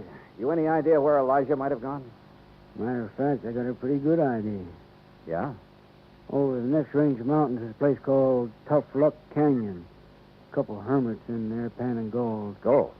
You only get maybe $3-4 worth a day. Enough to live on. Now, I got me a hunch Elijah's holed up somewhere in there. Have you been up there after him? 2-3 times. Well? Well, someone's got to be careful. That Elijah's a mean shot with a .30-30. Jess Tyler found that out. Besides, there's lots of places up in there for a man to hide. Uh-huh. So you've given up on him? Dollar, I don't give up on no man. Elijah stays up there long enough, he's going to get careless. One of these times I go up there, I'll get him. I got into my car and drove out to the Tyler Ranch where his widow Clara and her new husband Ben Watts were living. They were expecting me. Sheriff Rollins phoned us you were coming, Mr. Dollar. I doubt if there's much we can add to what he's already told you about Elijah and the killing. Well, I'm sure you don't enjoy talking about it, Mrs. Watts, but I don't mind anymore, Mr. Dollar. Time has a way of taking care of most things. Of course, I still can't help feeling sort of bitter about Elijah. But I also can't help feeling sorry for him. Yeah, sure, I understand. I gather that Mr. Tyler always treated Elijah pretty well. Yes, he did. It kept him around here when it really didn't pay to. Uh-huh. Then how could Elijah turn on him that way? Well, Elijah was always pretty unpredictable, I guess. No one really knows what the argument was about. Mr. Watts, how would I get to Tough Luck Canyon? You? You mean you're going after Elijah? I'd like to try. I don't think that's a very good idea, Mr. Dollar. Probably not. But why not? Could be dangerous for you. Maybe. And why do it? My job. I've been thinking about Elijah a lot lately. An old man like that somewhere up in that canyon out in the open, in the cold. It just isn't right. Yeah, well, anyway, how do I get there? As the road takes off a mile or so from here, you'll see it marked. Winds up through the mountains to about 3 hours hike from Tough Luck Canyon. Okay, thanks. Just one thing, Mr. Dollar. This Elijah, he's a good shot. I know. Yeah, so do I. Put a 30-30 slug in my shoulder once. When was that? Night of the killing. I was living on the next ranch over at the time. I was one of them that took off after him. He winged me from 200 yards. Oh? I tell you for a fact, Mr. Dollar, he can shoot fast, he can shoot straight. With those cheerful words from Ben Watts ringing in my ear, I drove back to town. Item 6, $35.40 for some camping equipment. I figured I'd be spending a couple of nights out in the open. I found the so-called road they told me about. Finally, it just sort of petered out among the trees and rocks up near the timberline. I started hoofing it. 3 hours later, I was over the ridge and working my way down the western slope of Tough Luck Canyon. Suddenly, I stopped. Yeah, somebody was trailing me. I crouched behind some brush and waited. Then I lunged.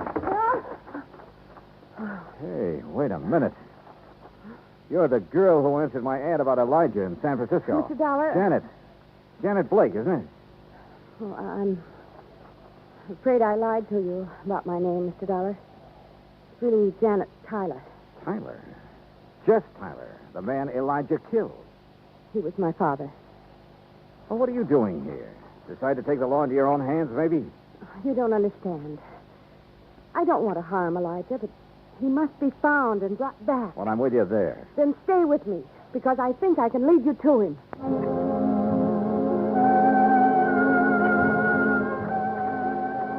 Look, Janet, we're nearly at the upper end of this canyon. Now, what makes you think Elijah's around this neck of the woods? Well, years ago, Elijah brought me up here. There's a little pocket in the rocks. It's almost a cave. Yeah? He liked it. Said it was his place.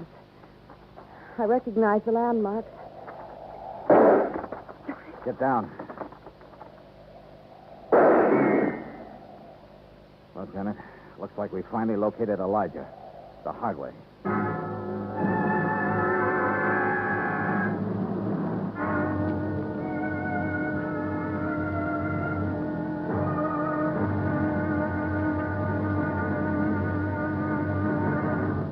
Act 3 of yours truly, Johnny Dollar, in a moment. It is a very well-known fact that symbols are important to men everywhere. Whether they be symbols of country, religion, or honor, they're a cherished part of the culture and tradition of all peoples. As in almost all countries of the world, the people of Spain are very religious. And in the Spanish town of Vendrell, the people were having difficulty with a symbol. A 300-pound angel sitting on top of a 150-foot church steeple. The angel had been there since 1784 and needed repairs to keep it from falling down on the heads of the parishioners. But 150 feet is a long way up, and 300 pounds are a lot of weight to bring down.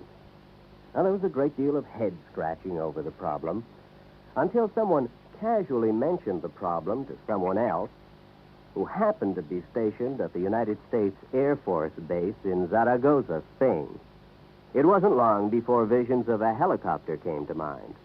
Because Americans like to help other people everywhere, the Air Force whirlybird lifted the angel from the church steeple, brought it down for repairs, and later returned it to its perch.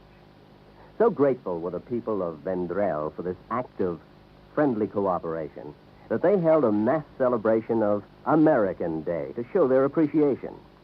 Television and newsreels carried the story of kindness. So did the newspapers and magazines throughout Spain. This gesture on the part of the United States Air Force created a new symbol, a symbol of friendship and understanding. It became a symbol of freedom, the right of all men everywhere. And now, Act 3 of yours truly, Johnny Dollar, and the Shy Beneficiary Matter.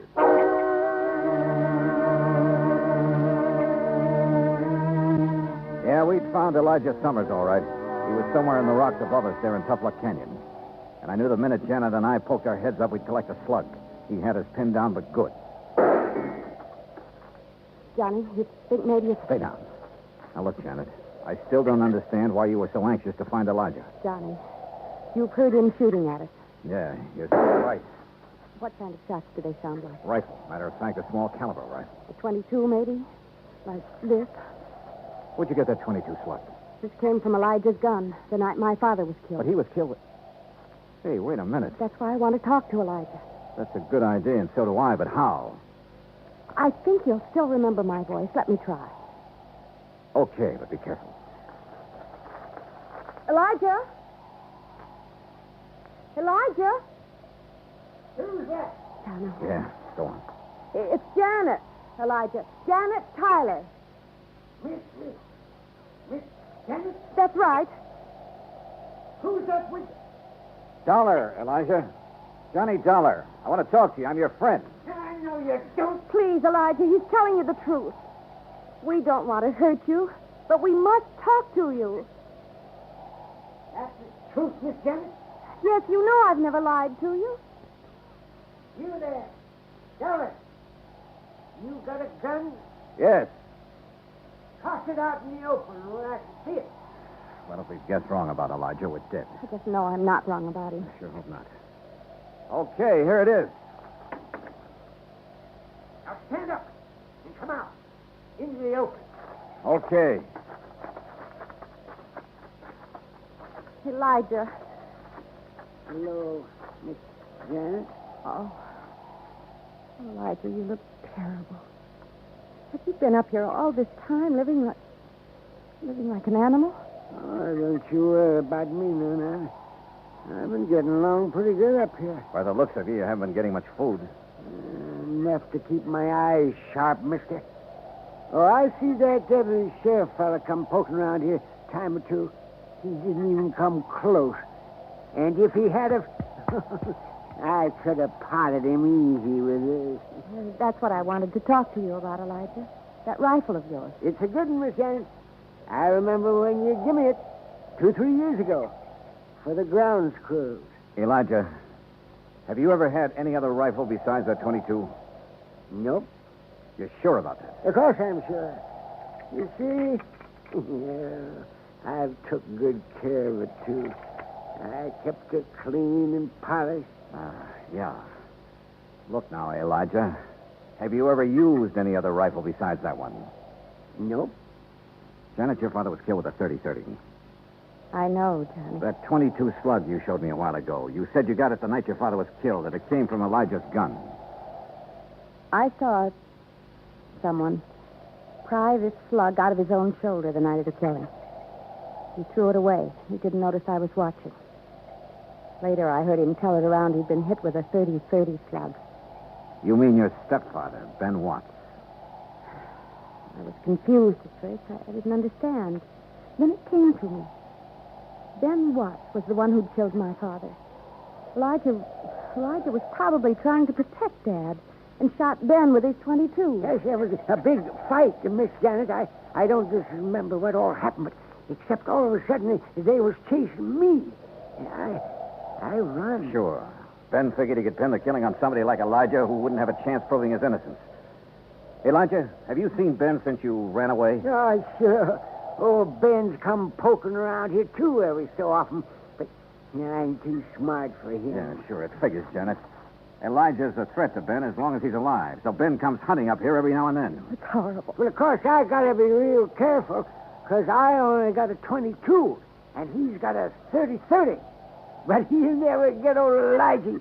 Believe you me, he won't get old. Elijah! Get down and keep quiet.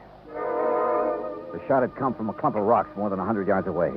I scooped up my automatic where I'd thrown it on the ground and started circling slowly, trying to get around behind the clump of rock. I'd almost made it when my foot slipped and sent a rock down the slope. He popped up then, ready to shoot, but lucky for me, his first look was toward the rock instead of me. He saw his mistake, swinging his rifle toward me, but he was too late. Yeah, right here, Janet. How's Elijah? Shoulder. He's all right, though. Johnny. Yeah. It's Ben Watts, all right. Is he? Is he still alive? Oh, yeah. He'll keep. Long enough.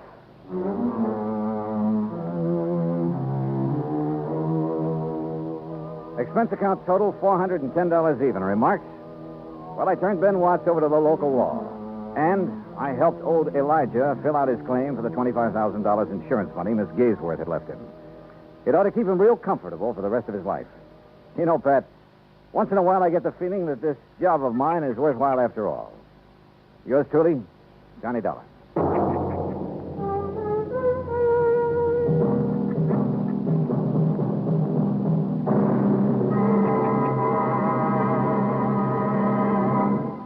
Our star will return in just a moment. Our flag now numbers 50 stars. And behind each star there stands yet another flag representing one of the 50 states. Alabama's state flag is white with a crimson cross of St. Andrew, the symbol of the Confederacy and the national flag of Scotland. Alabama's state capital, Montgomery, served as the first capital of the Confederacy, and it was on the steps of its Capitol building that Jefferson Davis took the oath of office as President of the Confederated States of America. The Scottish cross is in the form of an X, or saltire, and is also found on the state flags of Georgia and Mississippi. Perhaps it is the independent, rugged spirit of the Scots that recommended its national symbol to the Confederacy as a symbol of its rebellion. Alabama's state flag, the flag of the 22nd state to enter the Union, was adopted on February 16, 1895. Now, here is our star to tell you about next week's story. Next week, the most cockeyed case I ever worked on. Not one of life, but death insurance. Join us, won't you? Yours truly, Johnny Dollar.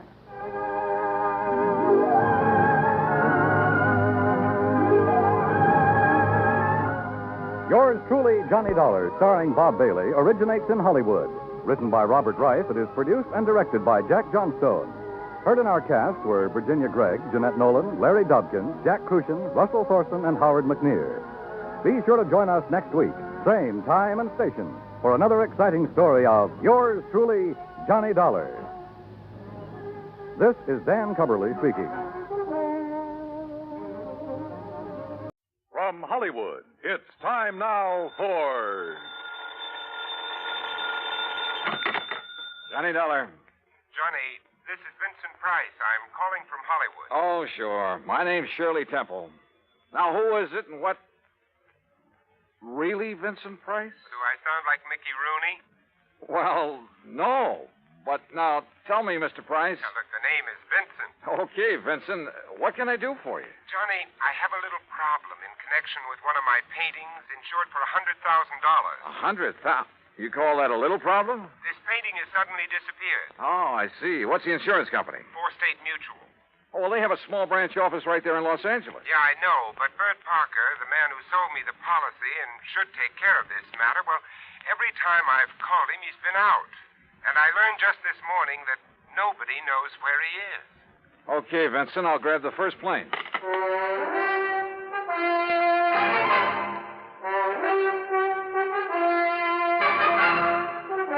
Bob Bailey in the exciting adventures of the man with the action-packed expense account. America's fabulous freelance insurance investigator. Yours truly, Johnny Dollar. And now, Act One of Yours truly, Johnny Dollar.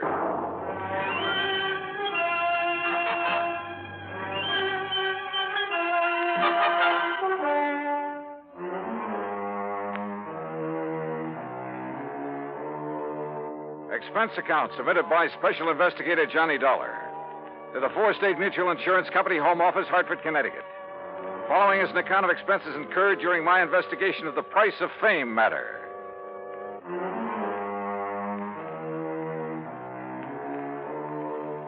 Expense account item 1, $178.50, plane fare and incidentals, Hartford to Los Angeles.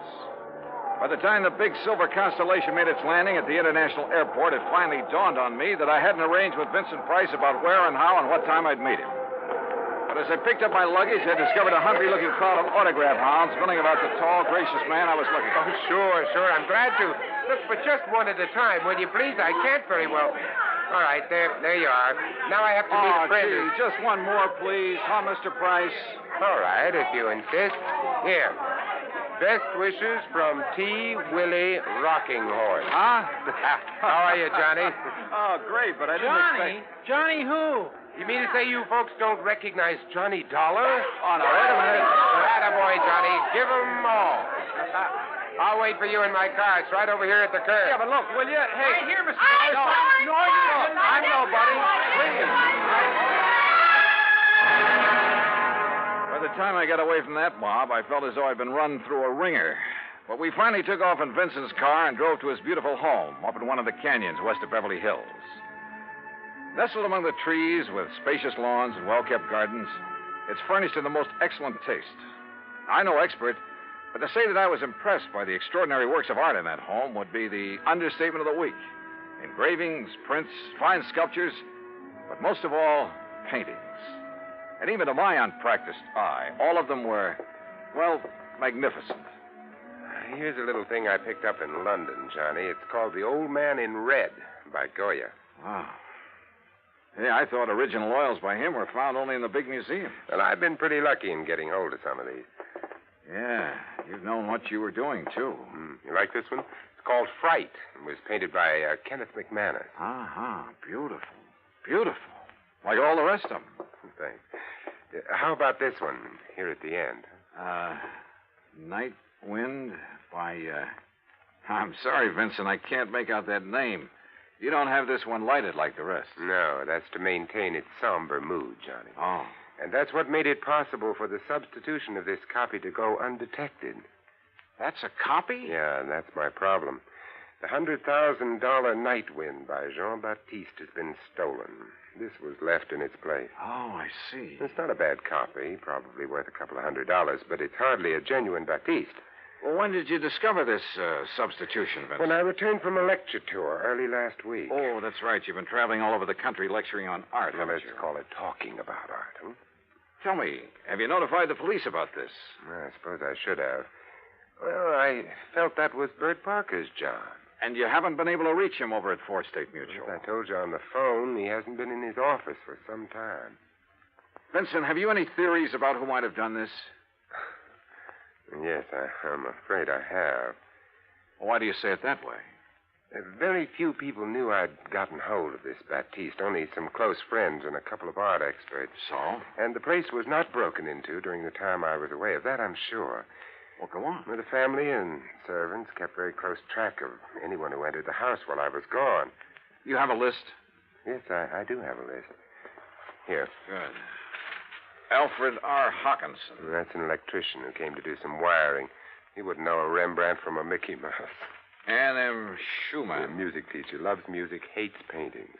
What about delivery boys, people like that? They never get beyond the back door. Go on, read on. That next one is Ben, the gardener. You can forget about him. And Bert L. Huh? Yeah, Bert Parker.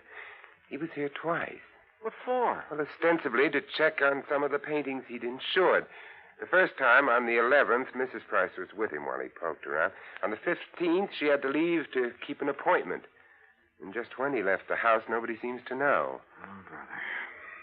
Are you thinking the same thing I am? Now, look, Johnny, I haven't known Bert very long, and, well, he seemed like such a harmless little old fuddy-duddy. As for his knowledge of art... Yeah, I wondered about that. Well, he was perfectly satisfied to take my evaluation on the 2 or 3 things he'd insured.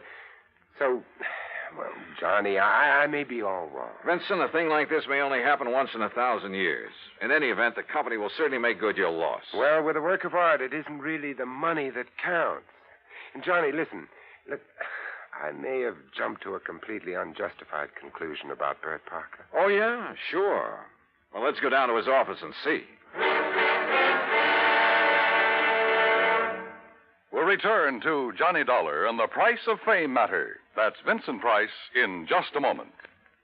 And now, Act 2 of yours truly, Johnny Dollar and the Price of Fame matter. A priceless original oil painting stolen from the home of Vincent Price, famous radio and picture star. One of the few people who'd had the opportunity was the man who'd sold him the insurance on it, Bert Parker. Together, we went to Parker's office at Fourth State Mutual in downtown Los Angeles. It was on the 16th that Mr. Parker phoned in to say he wasn't feeling very good and wouldn't be in for a day or two. Hey, it was on the 15th that he was at your house, Vincent. Yes, that's over 2 weeks ago. And you haven't heard from him since, Miss Pritt? No, Mr. Dollar. We've tried calling his apartment, but since there hasn't been anything really pressing here at the office... What's the address of his apartment, please? Well, it's out in Westwood, 1308 Pandora Avenue. Look, Vincent, I'm going out there. I'll call you if I find... You're going to need transportation, aren't you, Johnny?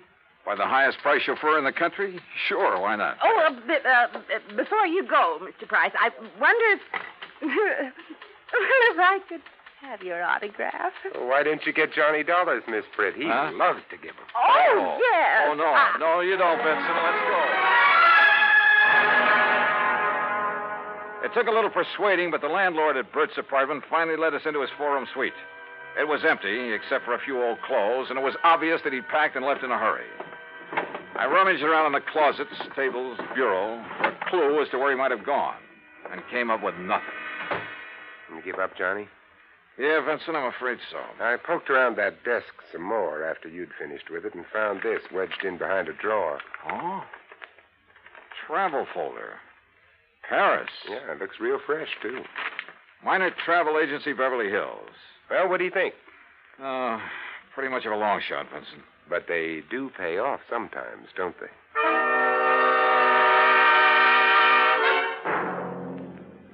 Planned the trip for myself, yes, sir. First class all the way. What was the departure date, Mr. Miner? 16th, first class, straight to Paris. Oh, brother. Paris is a pretty big place. Did you make any arrangements for him for after he got there? Only for when he arrived. Reservations at the Louvois.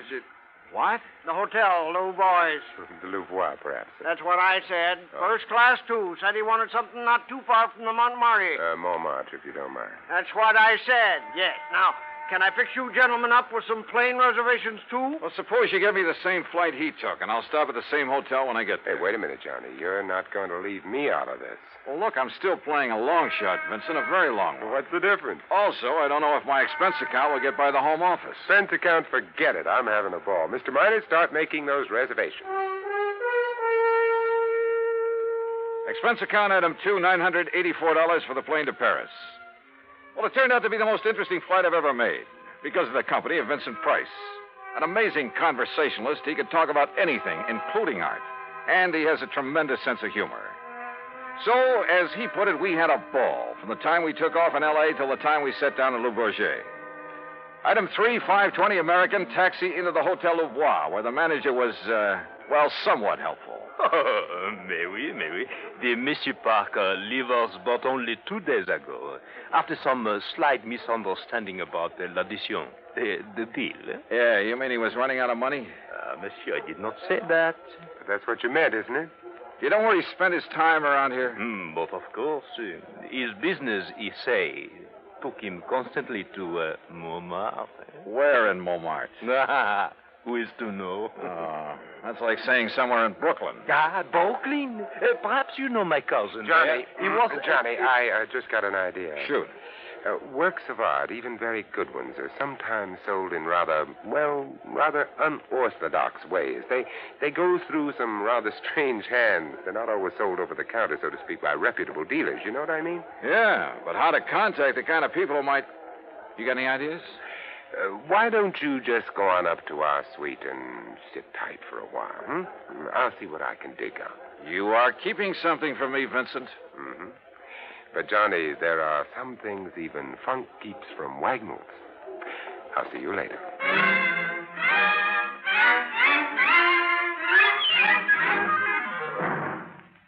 Act 3 of yours truly, Johnny Dollar, in a moment.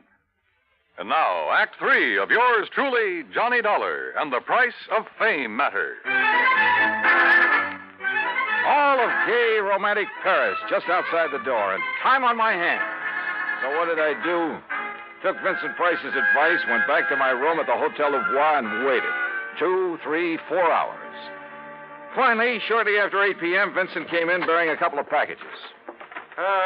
Sorry to have made you wait, Johnny, but I think I'm on the trail of something. Looks to me like you've been on a shopping spree. Props, Johnny, for you. Have you found out where Bert Parker is? No, but I think you will. Here, try this on. Huh? What's this all about? A 10-gallon hat? Yeah, I had to guess at your size. Where in Paris did you find this? Try it on. Oh, what am I supposed to be, a refugee from Texas? Exactly. You made it in oil wells. Your name is Matthew. Huh? You're over here to see the sights, all the wild nightlife you've heard about, the Folie Bergère, Rue Blondel, Place Pigalle. Here, try on this shirt. Oh, brother. Look, I don't know what this is all about, but hadn't we better get something to eat? Try it on.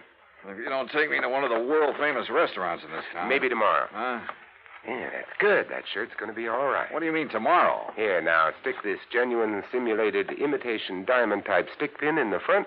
Wait a minute, I'll do it for you. Yeah, what the Sam? There you are, and with this big hunk of glass on your finger. There, now, look at you. Oh, you look. I'm hungry. Well, maybe you'll even get food where you're going. Now, where do you think I'm going in this rig? To a little joint on the Rue Blondel called the Bal Macabre. Now, what am I supposed to do there, if I go there? Sit around.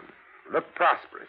And see what happens. Oh, Vincent. Remember, you made it in oil. Millions. Yeah, but Vincent... Also, you're interested in art, and your name is Matthew. Look, will you? On your way, Johnny.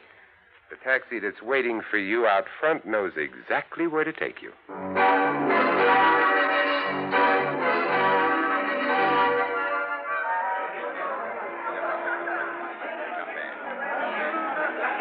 Bal Macabre was really a joint. It was dirty, and the people packed like sardines in it were dirty, too. Characters who made a business of being characters. And everybody screamed at everybody else. Except, that is, for the wormy little man who sidled up to the postage stamp-sized table on which my glass and a bottle of wine were balanced. Pardon.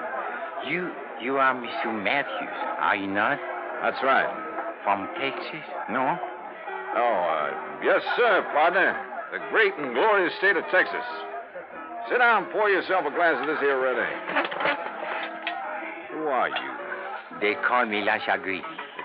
What's that mean? Well, they're what you call the gray cat.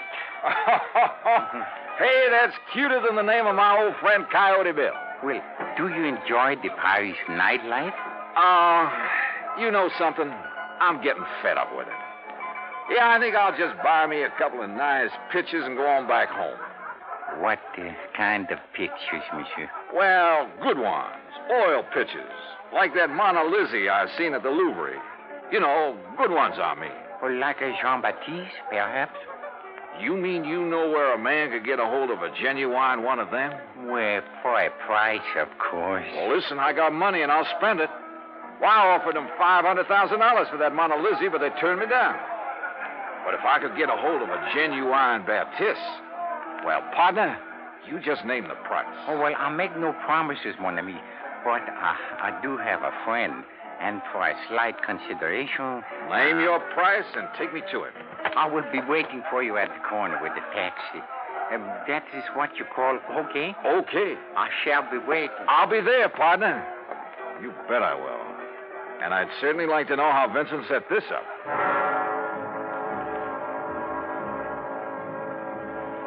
The taxi dropped us off at one of the most disreputable-looking apartments in the whole of Paris. My friend, who called himself the Gray Cat, looked carefully around before entering the front door. Then we climbed 4 flights of a dark, musty stairway. No, remember, my friend, you are not to pay the price he asks at first. If you like, I will make the arrangements for you. Now, that would be right friendly of you, partner. But how would you come out on this? Well, all I ask, monsieur, is 10% of what you pay. And maybe a little extra from him for bringing me up here? Oh, monsieur. Oh, now, don't give me that, partner. I've been around. I'm wise to how you fellas operate. But if I can get a hold of a real, genuine Baptiste... You will see.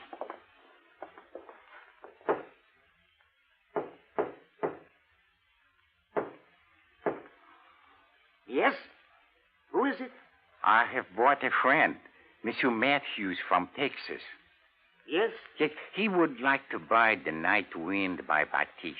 That is, if it's genuine. Genuine? Of course it's genuine. There, on the table. Can't you see for yourself that it's the Oh, no. Well, Bert Parker. Johnny Dollar. That's right. Insurance investigator. Investigate you? Oh, I've just remembered somebody is waiting for me. That's right, I am. Mr. Price. Oh, no. Well, pardon, Monsieur Price, but I must go. Without your fee for taking care of Mr. Dollar? Listen, both of you, please. I'll give you back the painting. I'll do anything you ask. Oh, drop dead. Oh, dear. Dear. Well, Vincent, there it is. Yep. And it looks like the company has saved a cool $100,000. I have a confession to make about that, Johnny. Yeah, like how you happen to know the way to the painting through that squirmy little fellow who brought me here. Oh, well, that's how I got hold of the Batiste in the first place. It's a lovely thing, isn't it? Yeah, it certainly is. And, Johnny, it is worth $100,000. Oh, I'm sure. But the truth of the matter is, I paid only $300 for it. You paid? Oh, no. It's a fact. Well, you've got it back, thanks to your own efforts. Thanks to your being the front man. If I'd tried to get it back myself, these people would have run like scared rats. Oh, sure. Just tell me one thing, will you? Why aren't you an insurance investigator? Well, you know, it's every man to his own. Well, after all, why aren't you an actor? Let's get out of here.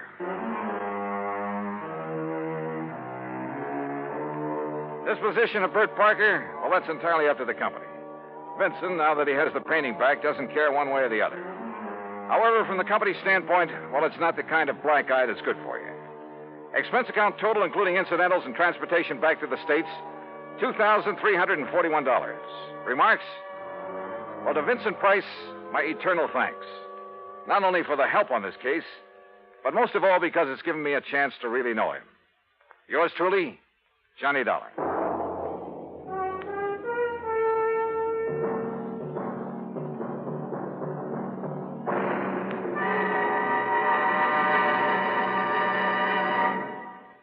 Our star will return in just a moment. Now, here's our star to tell you about next week's story. Next week, the heart of sunny southern Jersey, and a case that took a very sudden, very strange twist. Join us, won't you? Yours truly, Johnny Dollar.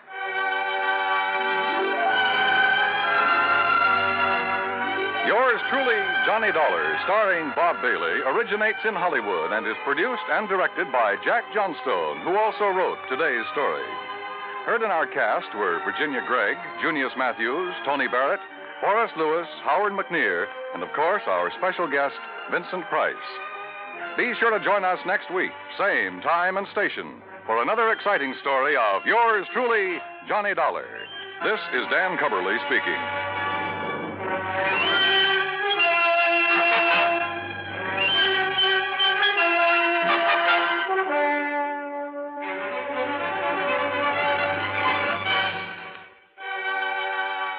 This is the United States Armed Forces Radio and Television Service.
Johnny Dollar. Hi, hon. Betty Lewis. Hi, sweetie. Isn't this the most beautiful Sunday morning you ever saw?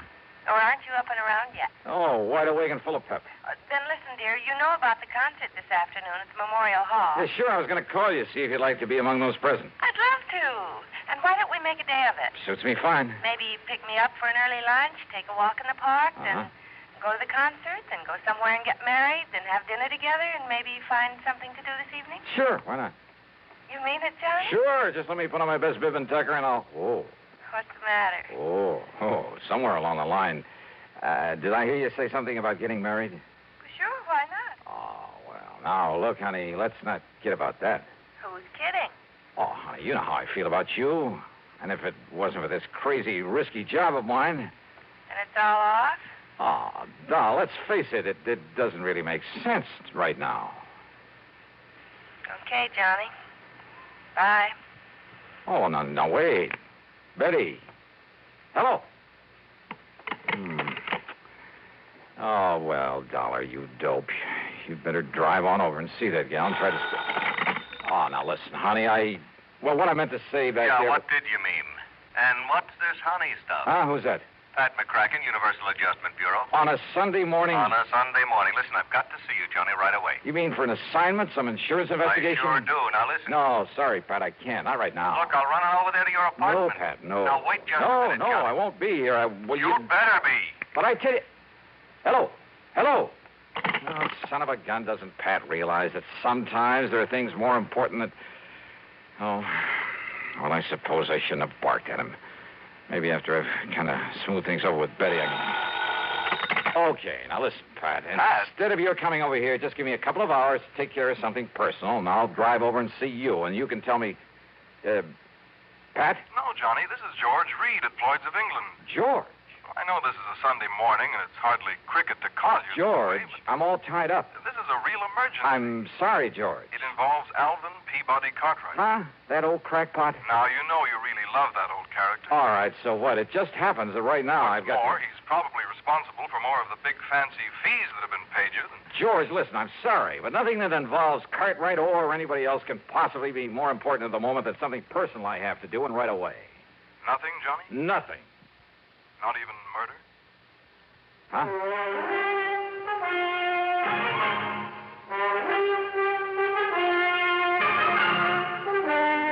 CBS Radio brings you Bob Bailey in the exciting adventures of the man with the action-packed expense account, America's fabulous freelance insurance investigator. Yours truly, Johnny Dollar.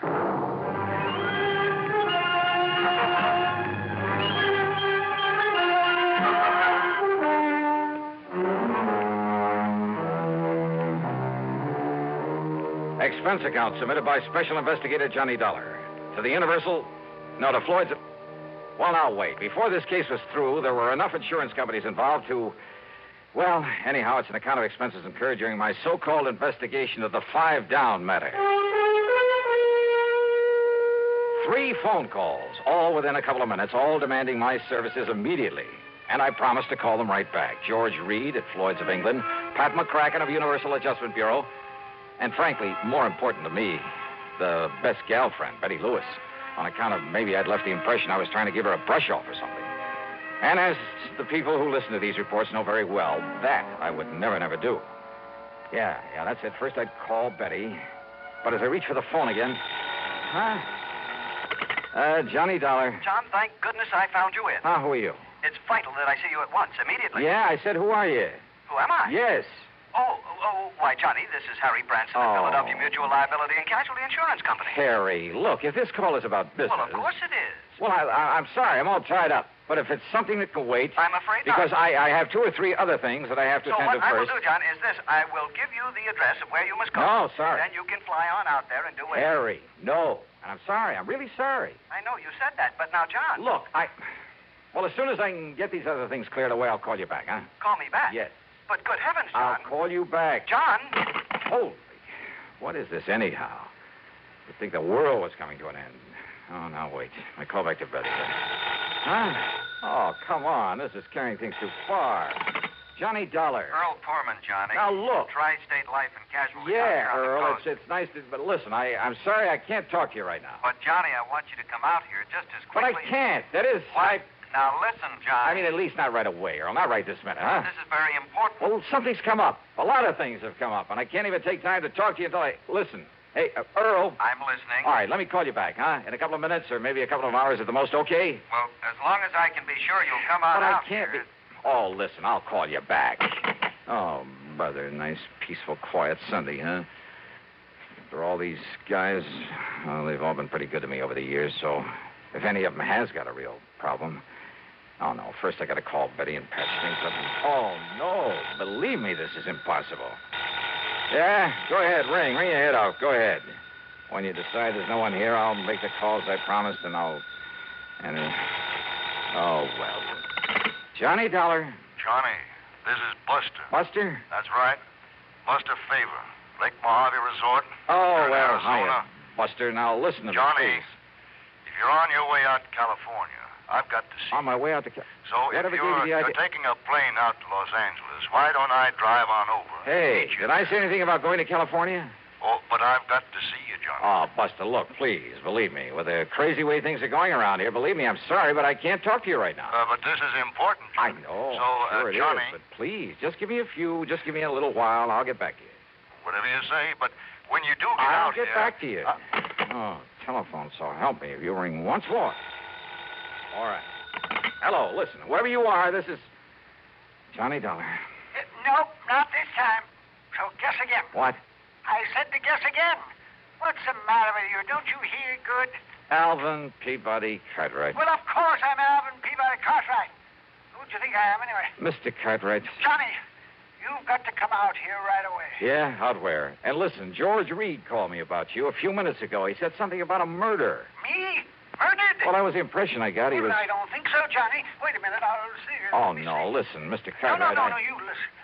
It's vital that I see you right away. Yeah, well, I'm look... still here at my summer place in Beverly Hills, Johnny. Always did get the seasons mixed up. Oh. You remember the place? Oh, yes, I remember it very well. Now, listen. That last time you came here was to prevent a murder. I know, but Mr. Cartwright... This time, believe me, Johnny, it's much worse. It's much more serious. Well, what? What is it, then? Well, I can't... I honestly don't dare tell you over the phone, but Johnny, I plead, I beg of you, come out here right away. What I've already told several people, more serious than murder? Believe me, boy, there is nothing that can possibly be more important than your coming here. You mean that, don't you? Please, Johnny. Please. I'll be waiting for you.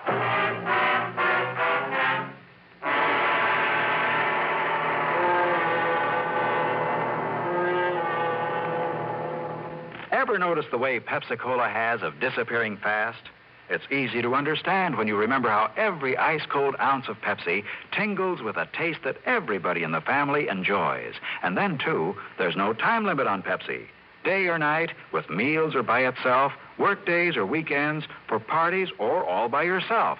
But the thing that really makes Pepsi go fast is its light touch. Pepsi always refreshes lightly, without filling. So a Pepsi just never tastes like too much. To make sure your supply of Pepsi meets the demand, always buy an extra carton or two. You can't run a household without it. Be sociable, look smart, keep up to date with Pepsi. Drink light, refreshing Pepsi. Stay young and fair and debonair. Be sociable, have a Pepsi. And now, Act Two of yours truly, Johnny Dollar and the 5 Down Matter. Phone calls, one on top of the other. First from Betty Lewis, and I'd really better patch things up with her. Then frantic calls from Pat McCracken, George Reed, Harry Branson, Earl Poorman, Buster Favor, and finally from old Alvin P. Cartwright, the latter sounding the most urgent of all. Not one of them had given me any details about the emergencies that prompted their calls. But these are men that I've been working for and with for years. And for my money, they're not only important to my insurance investigations, but they're the salt of the earth. And if it came to a matter of which one to favor over the others... Oh, but now wait a minute. Cartwright lived in Beverly Hills. George Reed was worried about Cartwright. Earl Poorman could be taken care of out there on the West Coast, too, and Buster Favor. I got back on the phone and tried calling Pat McCracken. No answer. The same with George Reed, and with Harry and Earl and Buster, even with Alvin P. Cartwright. And when I couldn't even reach Betty Lewis to apologize for... Okay, I tore out to Bradley Field. Expense account, item 1, $170.40 for a plane ticket to Los Angeles. Here you are, Mr. Dollar. Okay. Your plane is ready for takeoff. Right, thanks. I'm sorry again. I couldn't get you on a jet from New York to L.A. Oh, that's okay. But now, you better hurry or... excuse me just a minute, please. Well, let me have the baggage check and I'll... On this phone? Mr. Dollar. Yeah? Well, very well. Put the party on. Oh, what? This call's for you, sir. Oh, okay. Johnny Dollar. your telephone exchange said they could get you for me. Huh? Who's that? But who else, monsieur? It's your oldest, your dearest friend, Le Chagris. Chagris? Louis de Marsac, the great cat? But of course, monsieur. Your plane, Mr. Dollar. Oh, look, Louis, I can't talk to you now. But I must see And I'm certainly not going to run over to Paris to see you. But this is most important, monsieur. Mr. Dollar? Yeah, okay. My plane for the West Coast about to leave. I've got... And I thought that for me, your oldest, your dear, you do not like me anymore? Oh, sure, Louis. Of course I do. And you do not appreciate what... Believe me, I appreciate all the help you've given me over the years. Then you will see Mr. me. Dollar. Okay. Look, I got to make a plane, Louis. You will see me. Mr. Dollar, please, you better hurry. Yeah.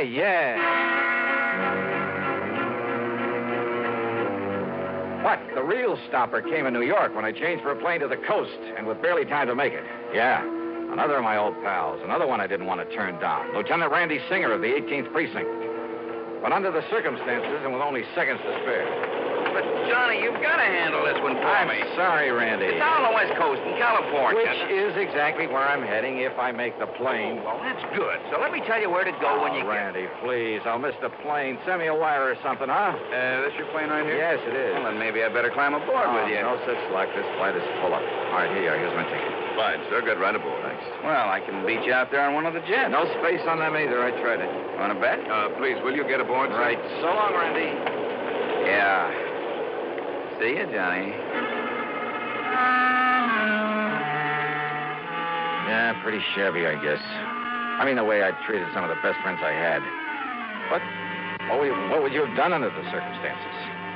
Well, during the brief stop in Chicago, I sent telegrams to all concerned, telling them I'd call them the minute I could. Even a very long wire to Betty Lewis, promising just about everything.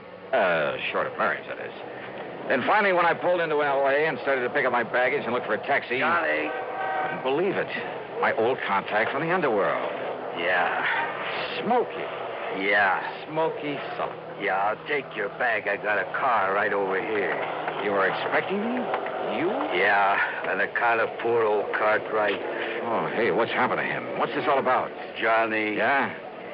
Johnny, I hate to say this. Yeah? Knowing how much you really care for that old man. Yeah. And after all the pretty awful crimes I've saw before I went straight. Come on, Smokey. But what you'll see at Cartwright's place, oh, Johnny, you'll never believe it. Constipation is something people don't talk about much, but it can be a problem for anyone, even doctors. And when constipation occurs, it's interesting to see just what doctors consider important about a laxative they might use or recommend. Well, a majority of the doctors we heard from had this to say. A laxative should be effective, gentle, close to natural acting. A medicine that can be used with complete confidence. Now, X-Lax has been popular with many doctors and millions of people over the years because pleasant-tasting chocolated X-Lax is effective. Overnight, it helps you toward your normal regularity. X-Lax is so gentle, so close to natural acting, there's no upset. That's why many doctors and millions of people use X-Lax with complete confidence. X-Lax, the laxative that helps you toward your normal regularity gently, overnight. Now, Act 3 of yours truly, Johnny Dollar. On the drive into the Beverly Hills address of Mr. Cartwright, I tried to make Smokey Sullivan tell me what it was all about. But he had only one answer for me. Oh, Johnny, you'll never believe it. When we finally pulled up in front of the beautiful home on North Roxbury Drive, I jumped out of the car and tore on up to the front door. All right, come on. What do you think you're trying to do? Break in this house? Oh, Johnny. Mr. Cartwright. Oh, Johnny, I've been frightened to death. What about, sir? What about? I was afraid you wouldn't make it. That's what it's all about. When all those bodies inside Bodies? there- Where? In the library, Johnny. Come now. I'll show you. Yeah, I think you'd better. All over the floor. Just wait till you see them. Well, here. Isn't this the library? Yes, sir. Oh, dear Johnny. All right, now. Wait now. Well, your gun? That's right.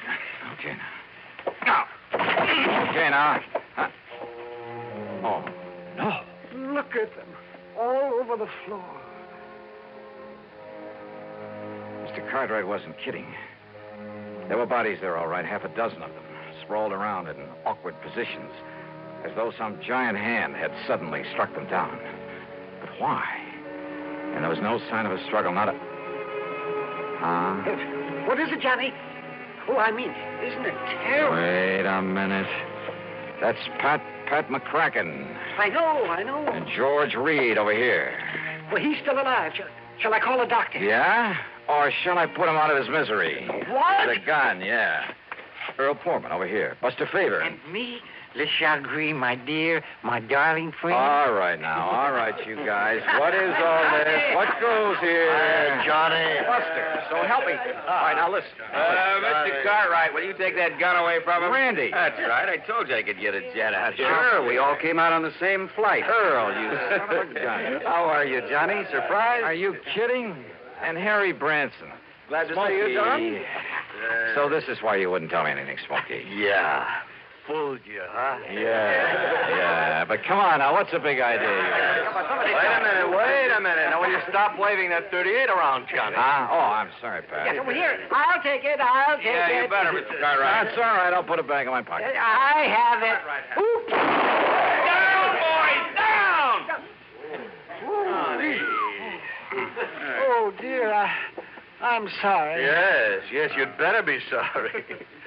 Well, Johnny, it looks like we succeeded in getting you out here, all right. Yeah, well, now, look, will somebody please start to make some sense and tell me what this is all about, huh? Why not? Yes, McCracken, why don't you speak for all of us? Yeah, go ahead, Pat. All right, fellas, I don't mind if I do.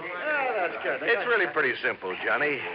Today, Sunday, marks the end of 5 years in your present series of investigations for what we like to think is a pretty good lineup of insurance companies. Yes, so happy anniversary, Johnny. Happy anniversary. Oh, thanks. Now, Johnny, it also completes 5 solid years of the broadcasting on CBS of these cases you handled. Handled mighty well, Johnny. And you've performed a service throughout this country. Oh, now don't get soppy. No, shut up a minute, will you? You've done a great service to the insurance companies, no question about it. Your broadcasting has helped to expose a lot of crookedness, fraud, that sort of thing. Has saved the insurance companies a lot of money. And that means it saved the people, their clients, the people who listen to your program every week. It saved them a lot of money, too. Well, it's... And purely incidentally, these CBS shows of yours have provided a lot of entertainment, a lot of pleasure to literally millions. In other words, Johnny, a lot of people think mighty well of you. And with very good reason. Oh, no. But take it easy. Oh, now you shut up. But to get all those people together to say thanks, well, that's impossible, obviously. So we thought, that instead of just handing you, if we could somehow, fellas, I'm doing pretty badly at this. Well, Johnny, I went over all your radio reports. I made a list of the people who've been most involved in your cases these past 5 years. And then when I made the suggestion to Mr. Cartwright... That's right. I told Pat that if he didn't let me give this party to do you honor... Honor? That would... Are you kidding? Yeah. Oh, no. All right. I mean, throw a big fat brawl for you just to get her through that skull of yours. Just to show you how much we love and appreciate you, Johnny. And that's why we're here. I couldn't think of a better way to tell you. Well, you happy, Johnny? Well, look, if you guys think I want to break up over this. Yeah? Yeah, Johnny? Oh, well, Pat, Mr. Cartwright, Smokey, Harry, Earl, Louie, Randy, Buster, George. Well... 2, Johnny. Betty. Oh, well, will you look at that? I guess you'll be glad to see Weren't they nice to let me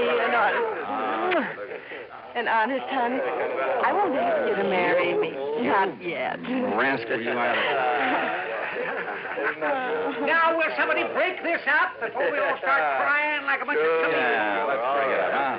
Well, Johnny, we just thought that maybe a gathering of your friends, your real friends, Johnny, I mean that. And if there's anything you want, Johnny, this house, a nice yacht, a couple more cars, or anything, Johnny. Anything, huh? Yes, sir. More than this? Well, look, if I can somehow hold on to the friendship of people like you, that's all I ask. Believe me, it's the most that anybody could ask.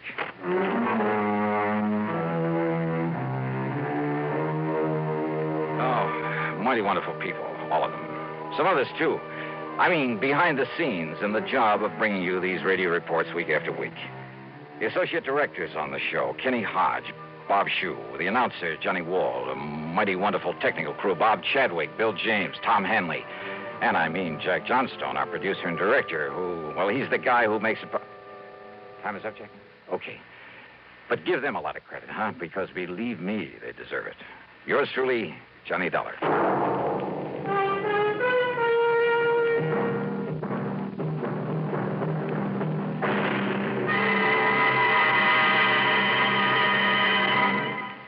Stop and think a minute. Just how well do you know the two presidential candidates? How fully informed are you on the main issues of their campaigns?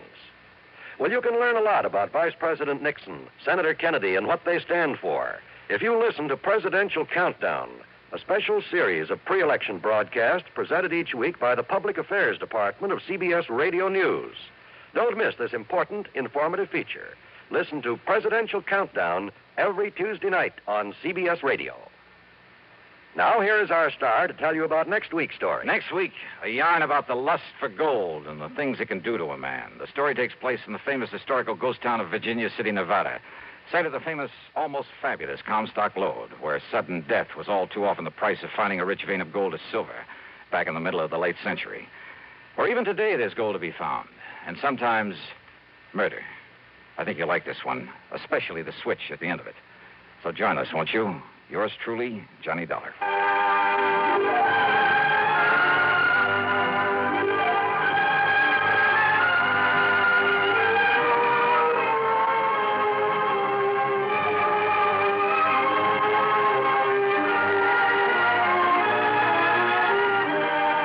Yours truly, Johnny Dollar, starring Bob Bailey, originates in Hollywood and is written, produced, and directed by Jack Johnstone.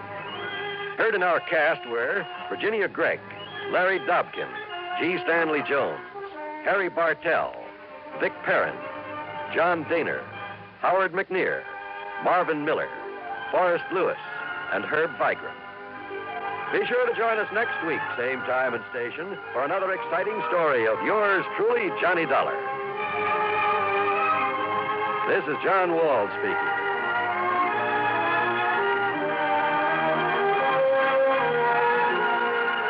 This is the CBS Radio Network. Stay tuned to WROW Albany, New York for a special news bulletin from Schenectady. What's all the commotion about, Dooley? We're celebrating your birthday, old boy. By the way, Schultz, how old are you? Listen, Suds, you're an officer of the law, not a census taker. Let's say 21 plus. I'd like to propose a toast. Pipe down there. Let's listen to Dooley's latest masterpiece. Here's to the mug who is full of good cheer. Here's to his favorite, natural beer. Darling of drawing room, pantry, and pub. Here's to magnificent Utica Club. Oh, brew me no brew, it's artificial bubbles, those carbonated beers of today. Cause Utica Club will still make the trouble to age beer at a natural rate. Utica Club, you see. Brewed by the West End Brewing Company of Utica, New York. We delay for a few moments the start of pro football from CBS to bring you this special report from Schenectady by WROW Radio News Director Monroe Benton. This is Monroe Benton reporting from IUE Hall in Schenectady. Nearly 9,000 members of IUE Local 301 here in Schenectady have just voted not to strike against the General Electric Company. The vote counting was completed just a short while ago and showed 5,033 in favor of accepting the latest company offer, 2,895 rejecting the company offer, 17 ballots were void. Therefore, a total of 7,945 members participated in the vote here at IUE Local 301 in Schenectady. The actual balloting was conducted on Thursday and Friday, but the votes were not tabulated until today and announced at an unusual Sunday news conference held here at the IUE Hall on Erie Boulevard, Schenectady. The vote again, 5,033 to accept the latest GE offer, 2,895 rejecting the latest company offer. Now, also this afternoon, the results of the balloting for the members of the IUE at the Capel Knowles Atomic Power Laboratories, both in Niskayuna and in West Milton and Saratoga County. The vote there was just the opposite, 172 in favor of striking, 104 against a strike. That is the result of Local 301 AE, members at the Knowles Atomic Power Laboratory in both Niskayuna and in West Milton. A total of 276 members voted there out of the total union membership of 368 at Capel. The vote here was counted under the supervision of 3 clergymen and announced at this news conference. However, this vote at Schenectady does not mean there will be no strike against GE, or for that matter, that there will be one when the contract expires next Saturday, October the 1st. Negotiations will continue in New York for the rest of this week, and on Friday, the IUE GE Conference Board will meet to review the votes taken by all the IUE locals at GE across the country, and on that basis make up its mind on whether to call a walkout.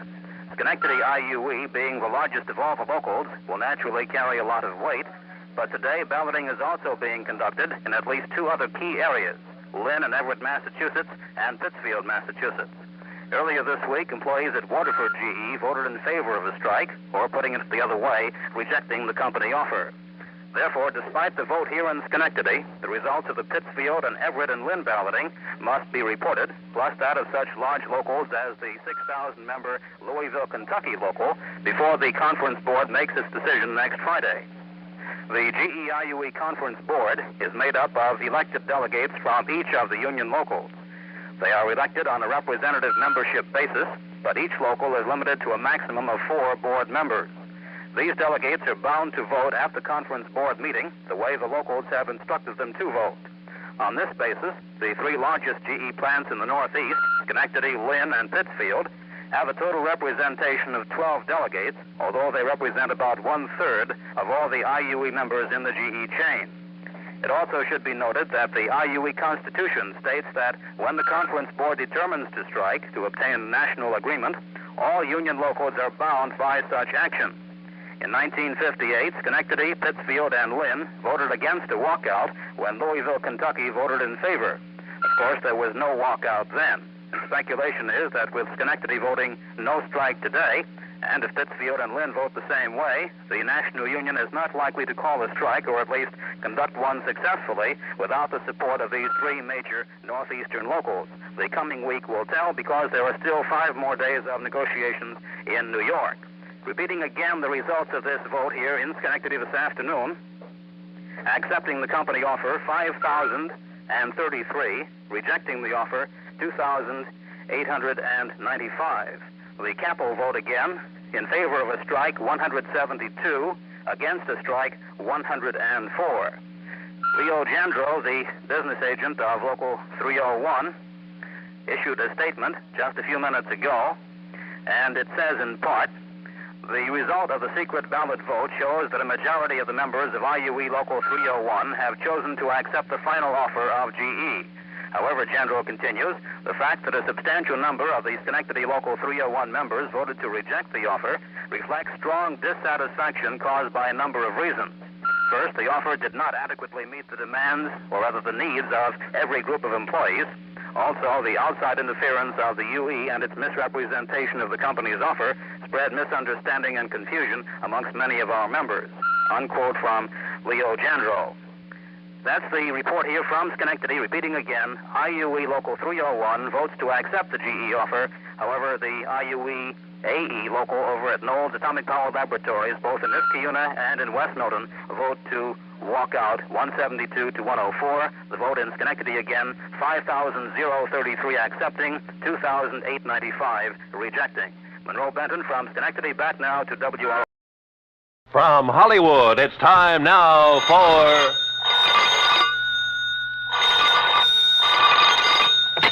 Johnny Dollar. Here's your number in Kingman, Mr. Dollar. Oh, thank you, operator. One moment. Jake Kessler. Johnny Dollar, Jake. So you found out I was right. You've left our fair state of Arizona and gone back to Hartford. Wrong. Huh? You mean you're still at Lake Mojave Resort? I sure am. Then I'm still betting that you haven't found anything to indicate Elmer Hobbs' death wasn't accidental drowning. Jake. So your expenses will have to come right out of your own pocket instead of the company. Listen. As for that crow you talked about eating, how do you want it cooked? Listen, will you? What? Have you mailed in the insurance claim yet? Oh, I was just about to run it over to the post office when your call came in. Tear it up. What? Because, Jake, Elmer Hobbs was murdered.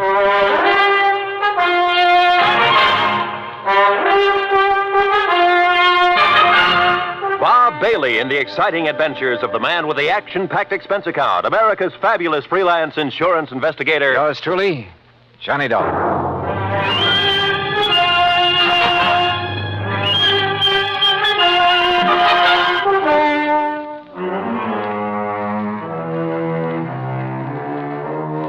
Expense account submitted by Special Investigator Johnny Dollar to the Greater Southwest Insurance and Liability Company, Kingman, Arizona office. Following is an account of expenses incurred during my further investigation of the Mojave Red matter.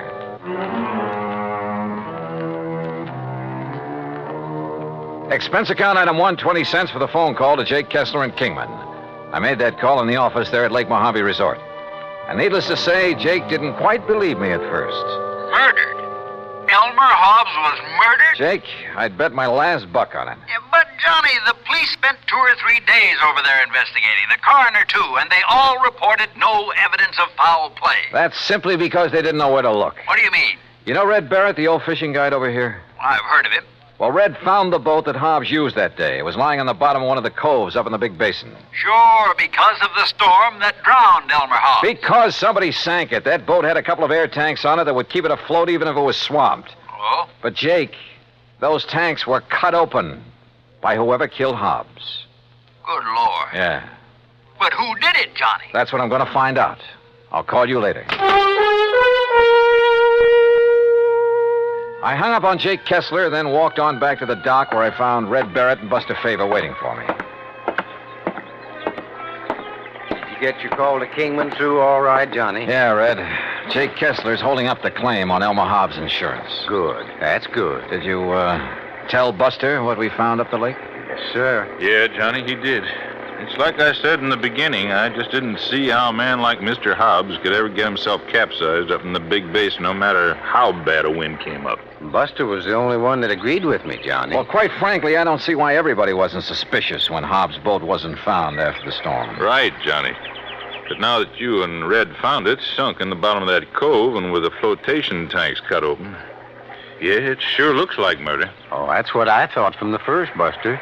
That's why I telephoned all the way to Hartford to get Johnny out here. But who could have wanted to kill him?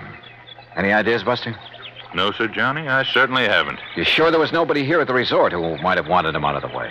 Johnny, the other folks who were here at the time it happened, why, they didn't even know Mr. Hobbs. You're sure of that? Absolutely. See, he wasn't much of a mixer. He stayed by himself all the time. That's right, Johnny. Elmer used to go out fishing first thing in the morning, and he'd be the last to come in at night. He'd go to his room, cook his supper, and then go to bed. All right, listen. He was killed just before or during the big storm you had. That's right. Who else was out on the lake at that time? Nobody. Nobody from here, that is. All our people, all our boats were back here at the landing. They'd got the storm warning. So don't you see, Johnny, it must have been somebody from up the lake. What do you mean? From one of the other landings. What other landings? Cottonwood, Emery's, any one of them. Yes, sir. Somebody sank his boat and tried to sink his body with it. But we found his body washed up on the Nevada shore. You found it, Red. Yes, I did. My best friend. I dove down to that boat, Buster. And I found not only the bashed-in flotation tanks, but where the anchor line had apparently been lashed around the body to hold it there. And you remember, Buster, the rope marks we found on Elmer's body? Yeah, but the police, sheriff, and coroner, and the rest... What did they say? He probably just got tangled up in that rope when he was fighting the storm. But they were wrong. Yeah, apparently. Well, why do you say that, Johnny? Well, because so far this evidence of murder is, well, it's all circumstantial. As for motive... Motive? Well, I hadn't thought of that. Red... Well, the main thing is that cutting open the flotation tanks was done with some kind of a knack. I was asking about motive. And I know that Elmer didn't have any axe on that boat. Did you find the axe, Johnny? No. Now, Red... I'll tell you what he had in his boat, beside his clothes, I mean. Well, let's cover this motive thing. He had the anchor, of course. That went with the boat. Red. He had a nice new Silaflex rod with a Mitchell 300 on it. Yeah, but now look. He had a long-handled net that he'd picked up somewhere in L.A., and an old beat-up McKinney tackle box full of plugs and spoons and a fish stringer. And that was all, Johnny. No axe. That was all he had. Red, that bush you're beating around is getting pretty big. Well, Johnny, I don't know what you mean. Well, I asked you about possible motive, and so far all you've done is evade the question. Now, why should I do that? Well, that's what I want to find out. Well, now, Johnny... Do you know of anyone who might have wanted Mr. Hobbs dead? You say you knew him pretty well. And I did, yes, sir. Well? No, sir. No, sir, I certainly don't. You're sure? Why, Elmer... Well, nobody could want to kill a fine man like him, Johnny. He was one of my best friends. Yeah. At least while ever he was here, I mean. I never knew anything about him in L.A., I mean. He was in business back there, I understand. That's right, with a man he called Stu Manley. Wait a minute. What is it, Johnny? I'm going back to the office and call Jake Kessler again. Yes, sir. Elmer was my best friend. Come on.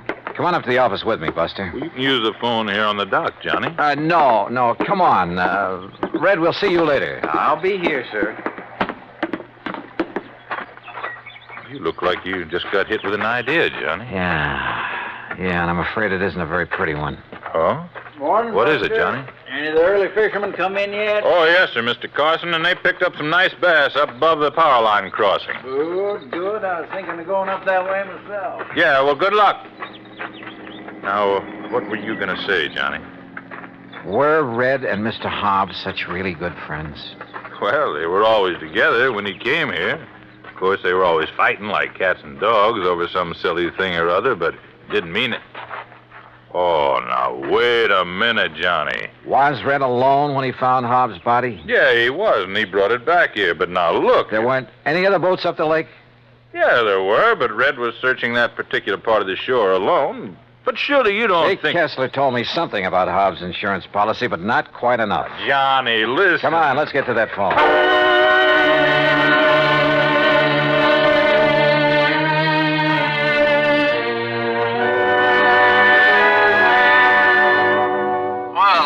Don't you think you ought to call in the police? No. If you're right, that is. No, let me handle this alone for the moment. Now listen, Jake. Yeah? Didn't you tell me that the insurance claim was filed by one of Hobbs' beneficiaries, plural? That's right, by his business partner in L.A. Who were the others? Just one other. If you'd taken time to listen to me. Who is it? You were so all fired up when I drove you down Who there. is this other beneficiary, Jake? You're still sure Hobbs was murdered, huh? I'll bet on it. So now you're looking for somebody with a motive, huh? The beneficiary, Jake. Like I told you. One of them was his business partner, J. Stuart Manley. And the other? Red. Red. Yeah, Red Barrett. Act 2 of yours truly, Johnny Dollar, in a moment. Our flag now numbers 50 stars. And behind each star there stands yet another flag representing one of the 50 states. Illinois' state flag uses many of the symbols of our nation's great seal. The eagle, the symbol of our national strength, rests on a shield representing the states, indicating that the states and the nation are bound together, for in unity there is strength. The arrows in the eagle's talon indicate military preparedness, and in his beak is a scroll which reads, State Sovereignty, National Union. A reminder of the greatness of the state of Illinois and its pride in being a member of the United States of America. Illinois' state flag, the flag of the 21st state to enter the Union, was adopted on July 6, 1915. And now, Act 2 of yours truly, Johnny Dollar, and the Mojave Red sequel.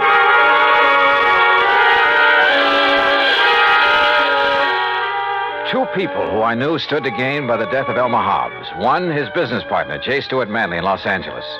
The other, Red Barrett, fishing guide at Lake Mojave Resort, who said he'd found his body, who professed to have been his best friend. I wondered, I said as much to Buster Favors, who sat there in the office of the resort. Red do a thing like that, I won't believe it, Johnny. But he's the one person who could have engineered the whole thing, Buster. But why, then, would he lead us to the place where Mr. Hobbs' boat was sunk? And point up the fact it was deliberately sunk, and an attempt made to sink Hobbs' body with it? Oh, there's a cover-up? To make him look clean? No, Johnny. Well, the boat would have been found in that cove sooner or later anyway. I tell you, you're wrong if you suspect Red. Look, if Hobbs' business partner is a beneficiary, too, why don't you look him up? I fully intend to, unless Red did do it. No. And I can prove it. No, Johnny. Let's go back to the dock so I can talk to him again and see... Buster, Oh, hello, Johnny. I suppose you've heard, Ham? Yes, Red told me. You're quite sure it was murder? Yeah. I'm sorry. Listen, Buster. Yeah. Look, Ham, as manager of this resort, you know Red pretty well. I sometimes wonder. That's what I came up here to ask you about, Buster. Huh? Did you send him skiting out of here? What? We just left him down at the dock. You mean you didn't see him tearing out of here in the pickup truck a few minutes ago? What? Ham. Red? Where'd he go? I don't know, but he certainly left in a hurry. Johnny. Yeah. No, I still can't believe it. What are you boys talking about? Nothing. Ham, is there a car around here I can use? Oh, sure. Take mine. There are the keys. Thanks. Now, look. Incidentally, Buster, I was poking around where Red kept his fishing tackle trying to find that rig he borrowed from me last week. What did you find, Ham? Well, I thought Buster might know where the old coot got hold of that new spinning outfit. Siloflex rod. What? Yeah, and a brand spanking new... Mitchell reel. Oh, yes. Oh, no. All right, Ham, Buster, you just sit tight. If Red comes back here before I do... Comes back? Yeah, say nothing to him about what we've learned. Just keep him here and tell him I'll return to talk with him later. Nothing else. But, Johnny... No, do as I say. Look, boys, what's going on I'll here? see you later. Well, now, Johnny... Red was one of Elmer Hobbs' beneficiaries. He was the one who'd found the body. He had the fishing tackle that had belonged to Hobbs. And when it was discovered by Ham Pratt, he'd left in a hurry. All pretty incriminating.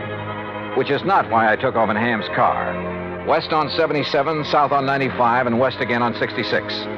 Item 4, $1 even for a sandwich and a Coke and Barstow. Item 5, $4.80 for a tank full of gas at the sign of the Flying Red Horse. Then westward again. And always with an eye out for Red in the old pickup truck.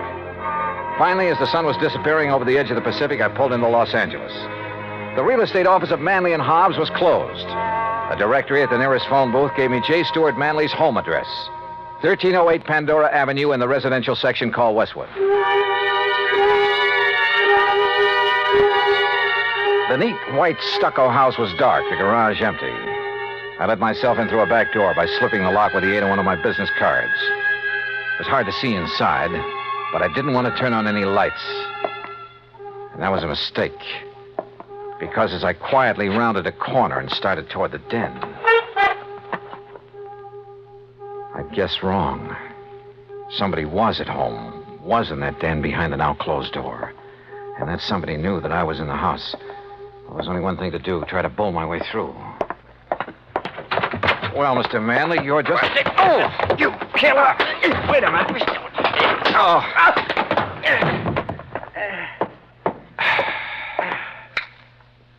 Red. Johnny Dollar. Well, it kind of looks like I made a mistake, doesn't it? Yeah, Red. The biggest mistake of your life.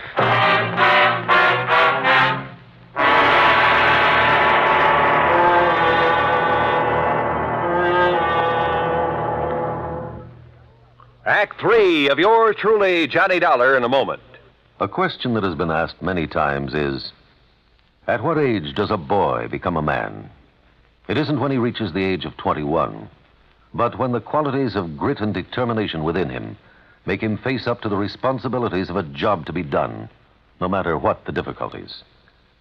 On May 21st, 1862, during the Civil War battle at Corinth, Mississippi, William H. Horsfall was serving as a drummer with Company G of the 1st Kentucky Infantry.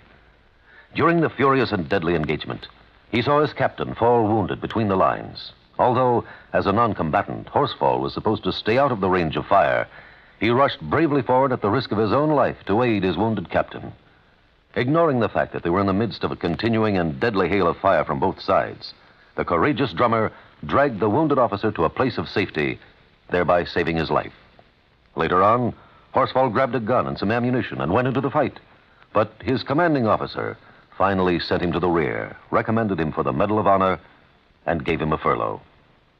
Gallant as the drummer's valorous actions were, the officer felt that 14-year-old William Horsfall was still too young for battle. But Horsfall's personal code had already proved him a man. And now, Act 3 of yours truly, Johnny Dollar, and the Mojave Red sequel.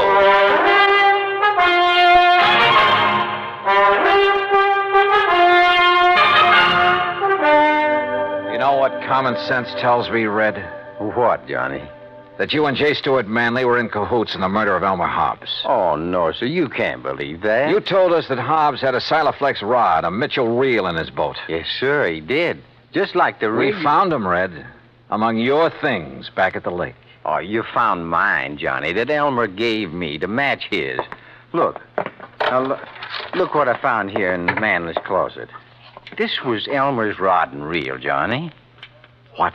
All strung up with a wobble right spoon on it, just the way he fished with it. And he could cast so accurate. You're sure this was his? Well, here's his initials right on the butt, and scratched on the reel, too. E.H. Yes, if you'd have looked, you would have found my initials on the rod there at the lake. But look here. Look what I found in the corner of this closet, all wrapped up, like to hide it. The axe. And I'm no detective, Johnny, but just look at these marks, like it was used to hack at some kind of thin metal. The flotation tanks on that boat. Maybe you are a detective, Red, and a good one. But why did you come tearing in here to L.A.? In the hopes, Johnny, I'd find these things. I thought from the first that Manley might be the one. Elmer never did really trust him. He told me that many a time. But you didn't accuse him when I talked to you at the lake. I wanted some proof. Manley'd not only get a hunk of Hobbs' insurance, but a share of the business. That's right, sir. I pulled a little trick on him, too. What do you mean? Well, I stopped along the way and I phoned him to make sure that he wouldn't be here for a while. Well, what did you tell him? I disguised my voice, Johnny, real good. That voice of yours? I told him that this was a friend, I said. That I thought he ought to know that you were working on the case. Oh. That if he'd left any evidence at Lake Mojave, he'd better get there and steer you away from it. Red. And that's the way I got him away from here so I could find this stuff. But if he's gone to Lake Mojave... Oh, I knew you could take care of him. And if I did find these things like I did, I was going to phone you there to be ready for him. Well, then why did you attack me when I came in here? Sorry, Johnny, but I thought maybe he'd got wise and come back and maybe recognized my voice after all. Exactly what happened, Red. Mr. Manley? Sir? That's right, J. Stuart Manley. And this is my wife, Mr. Dollar. Red. Shoot them. Kill them, Stuart. They're burglars, don't you see? And we caught them robbing the house. Quiet, Mary. I suppose that means we were right. That you did kill your partner, Elmer Hobbs. That stupid old man, fishing all the time instead of tending to the office, taking all the money. Mary. But now we'll have some money for a change. Own the business. Mary, shut up. I see you found old Elmer's things. No, sir. This fishing rod is his, not yours. Oh, put it down. Pretty foolish of you to bring that stuff here, Manley, especially the axe.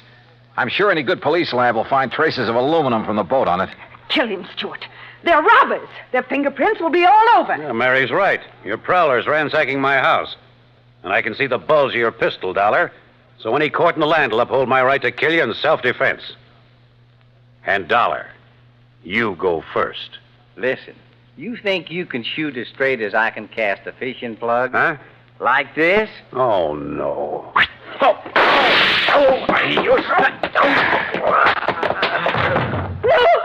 No! Oh, get back, Mrs. Manley. I'd hate to have to sock a woman. But you hurt him. Yeah, as badly as he hurt Elmer Hobbs. And look, that horrible fishing plug. The hooks have ripped his hand open. It's bleeding. That red-headed old fool throwing those hooks at him. Oh, quiet. Stuart, dear Stuart. Red, that was a beautiful piece of casting. He almost tore his hand off with that plug. Well, Johnny, it was with Elmer's own rig. I think maybe he would have liked that. I hope so. But you know what I hope the most, Johnny? What, Red? That the fishing is real good up where Elmer is now.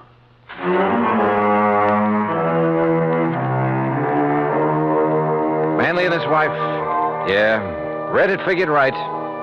The morning of the day that Hobbs was killed, they'd rented a boat out of Cottonwood Landing, a few miles up the lake, then ambushed him there in the big basin. Bob Cole at Cottonwood had noticed the new rod and reel when they'd come back off the lake, just before the big storm.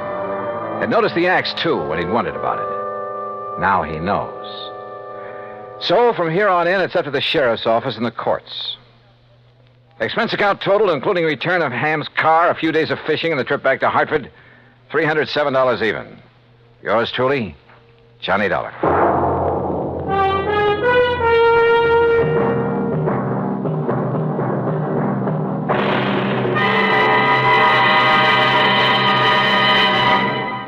Our star will return in just a moment. Our flag now numbers 50 stars, and behind each star there stands yet another flag for each of the 50 states. New Mexico's flag is an ancient Zia sun symbol, a red circle on a field of yellow. Radiating from 4 points, which we might indicate as north, east, south, and west, are 4 parallel lines. 4 was a sacred number of Zia, the number most often used by the giver of all good gifts. The earth had 4 main directions, each with its own gifts.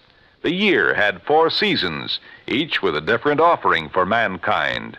The day had 4 phases: sunrise, noontime, evening, and night.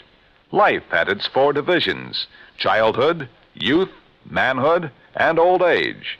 Everything in life and nature was bound together in a circle, the circle of life and love, without beginning and without end.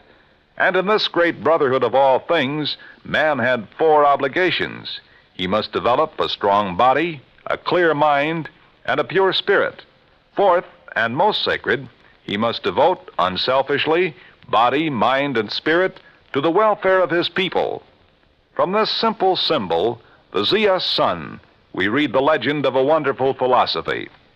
The flag's colors of flaming red and golden orange represent the banners of Ferdinand and Isabella, which were carried by Columbus across the Atlantic. New Mexico's state flag, the flag of the 47th state to enter the Union, was adopted on March 19th, 1925. Now, here's our star to tell you about next week's story. Next week, some of the funniest old characters I ever meet. And a 10-year-old boy solves the case. Join us, won't you? Yours truly, Johnny Dollar. Yours truly, Johnny Dollar, starring Bob Bailey, originates in Hollywood and is produced and directed by Jack Johnstone, who also wrote today's story. Heard in our cast were Virginia Gregg, Harley Bear, Forrest Lewis, Barney Phillips, Alan Reed, and Russell Thorson. Be sure to join us next week, same time and station, for another exciting story of yours truly, Johnny Dollar. This is Roy Rowan speaking.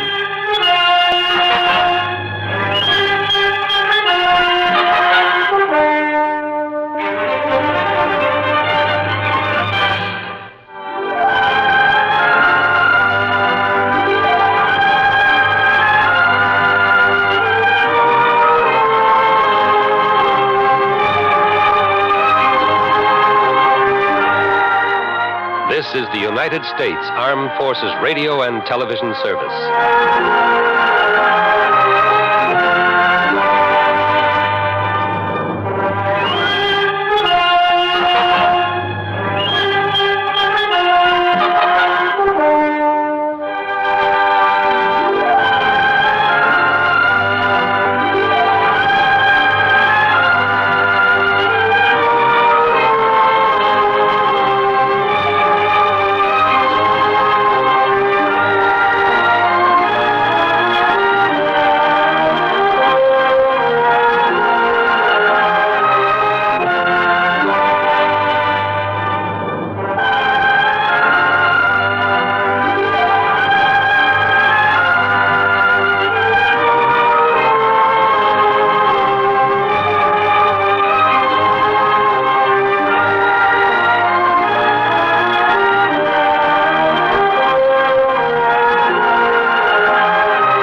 Hollywood. It's time now for... Johnny Dollar. Nick Walters, Johnny. Northeastern Fidelity and Bonding. Oh, hi, Nick. How's with you? Good and bad, Johnny. Good and bad. Well, I'm sure it's nothing good you've called me about. What's the problem? $58,000. Lost, straight, or stolen? As if I didn't know. Yeah, probably stolen. Ever hear of the Old Lang Syne Furniture Company? I have not. Sounds like a gag. It's no gag. Some of the finest traditional furniture in the world comes out of that plant. Really? It's up in northern Massachusetts in a little town north of Fitchburg, and it's run by a bunch of real characters. Oh, how do you mean? Well, I suggest that when you go up there, you wear a dark blue suit, white shirt, and black four-in-hand tie. Huh? Oh, and suspenders. Be sure you wear suspenders. Are you kidding? Why? Why don't you come over here at the office and let me tell you about it? Yeah, Nick, I think I'd better.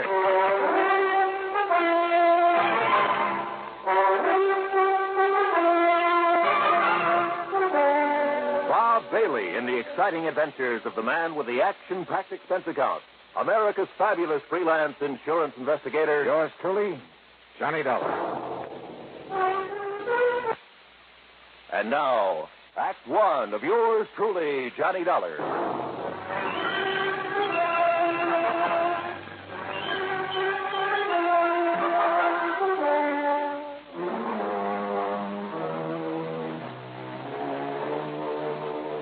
Expense account submitted by Special Investigator Johnny Dollar to the Northeastern Fidelity and Bonding Company, Home Office, Hartford, Connecticut. Following is an account of expenses incurred during my investigation of the Two-Face matter.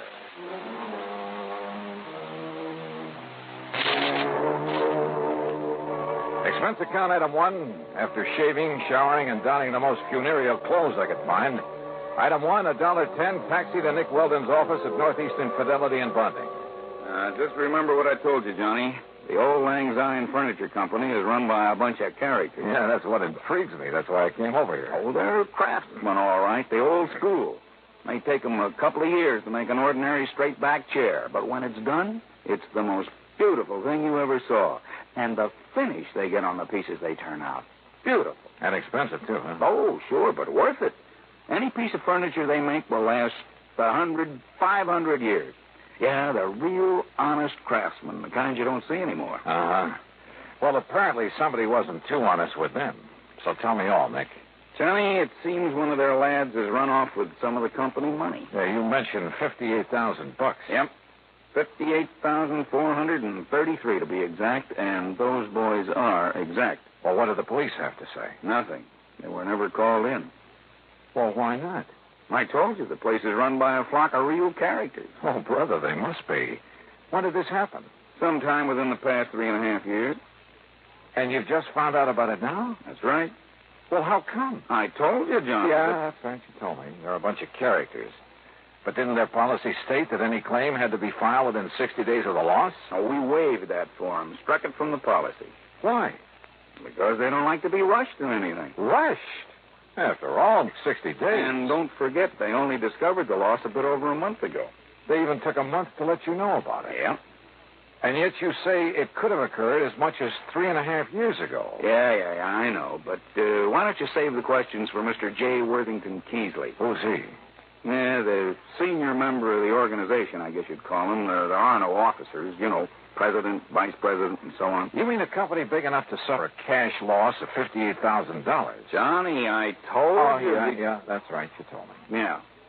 So, will you go up there and see what's what? Nick, I'm going up there for just one reason, on expense account, of course. Oh, of course. And that is to take a good look at these crazy characters you've been telling me about.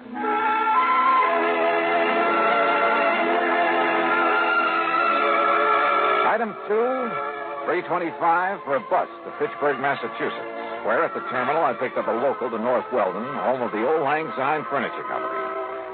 The name was appropriate. Located on the outskirts of the quiet little New England town, it consisted of a huge barn-like building that looked as though it had been standing there since the year 1. Surrounded by stately elm trees and a couple of gnarled ancient oaks, it looked, well, very picturesque. A large wrought iron weathercock raced one end of the high-peaked shingle roof and looked down on broad lawns and well-kept flower beds. The road leading up to it was just an old-fashioned dirt road, and I kicked the dust as I plodded along. Then suddenly I stopped. For there at the side, instead of automobiles, were, believe it or not, horses. Horses and carriages and a bicycle or two or three. It was almost as though a picture of 50 or 60 years ago had suddenly come to life. And then inside, when I found Mr. J. Worthington Keesley, well, he looked like one of the Smith brothers. And sitting in front of a fine but ancient roll-top desk. Of course we do, Mr. Dollar. Our fathers and their fathers before them all wore full beards. Therefore we do, too. Would you like a bit of snuff, sir? No. No, thanks. Yes, it's one of the traditions, sir. The traditions to which we adhere in order that we may continue to fabricate the superlative furniture for which we've become famous over the past 107 years. And I take it, Mr. Keesley, that the same thing applies to the horses and carriages out there at the side? Yes, they were good enough for our grandparents, so they're good enough for us. I suppose that's why I should have suspected Mr. Twiller. Mr. Twiller? Roscoe James Twiller, Mr. Dollar. Here, sir, there's a picture of him. In this group photograph taken on the occasion of our 100th anniversary. I feel like I ought to yell beaver. I'm afraid his mighty shock of hair and magnificent beard misled me back in 1941 when I hired him. Yes, and I suppose I should have known when he gave up horse and surrey to drive one of those newfangled motor cars. Should have known what, Mr. Keesley? That he was no longer a man suited to our fine establishment. Is he the one who took off with your $58,000? $58,433.41. Are you sure? I mean, sure it was he? Beyond a shadow of a doubt, sir. He was the only one beside myself who had a key to the vault in which we kept our building fund. And when he suddenly left us 3 years, 5 months, and 16 days ago, yes, I should have known. But you didn't discover the loss until recently. It was June 21st at 4 minutes after 10 that I went down to the vault. For the first time in 4 years, we had something extra to put aside. And you discovered the money was missing? The vault was empty. Except for this note. Huh? Goodbye, suckers. Horrid word. Signed Twiller. So, you see, Mr. Dollar? Yes, I do. It looks like he's our man. No question about it. And you've no idea where he might have gone? None whatsoever. Well, surely there must be some clue. None whatsoever. But you must find him. But that was 3.5 years ago. Exactly 3 years, 5 months, and 16... So where do I start? Unless your company decides simply to reimburse us for our loss, that, Mr. Dollar, is up to you.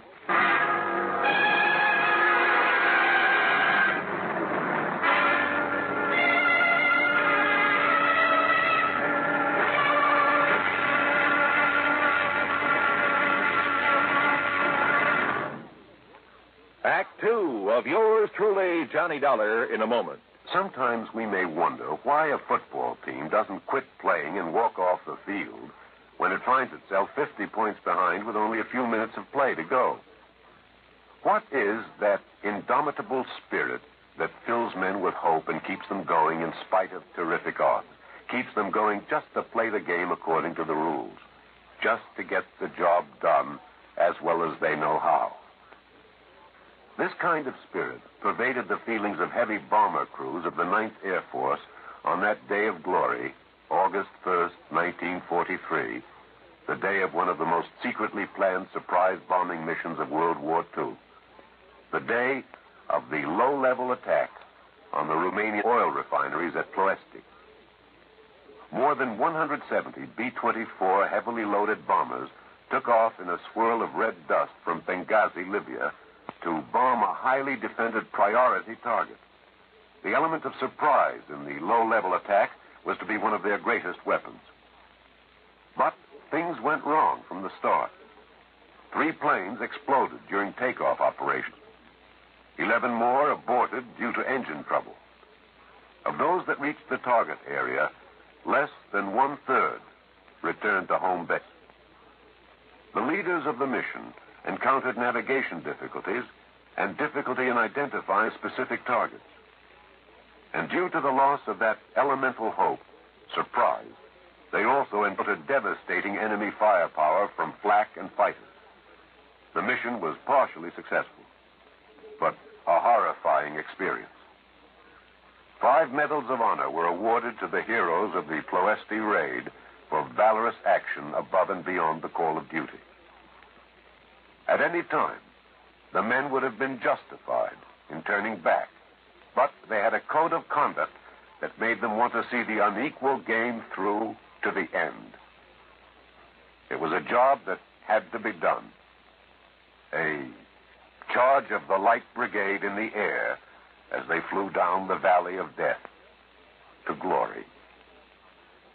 And now, Act Two of yours truly, Johnny Dollar, and the Two-Faced Matter.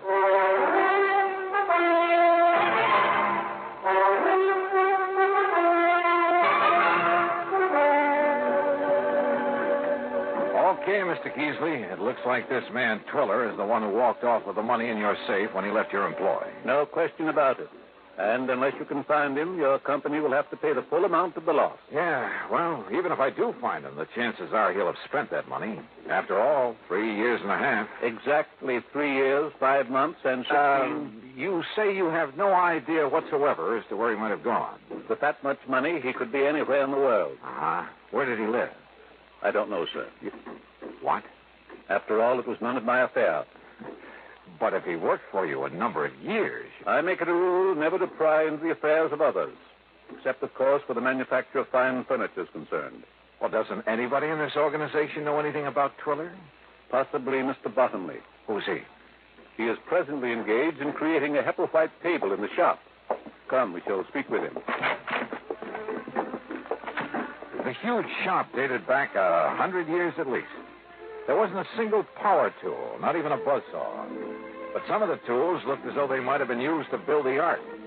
8 or 10 men, all of them old, all wearing dark trousers, suspenders, and white aprons, were busy turning out fine pieces of furniture, carefully, almost lovingly.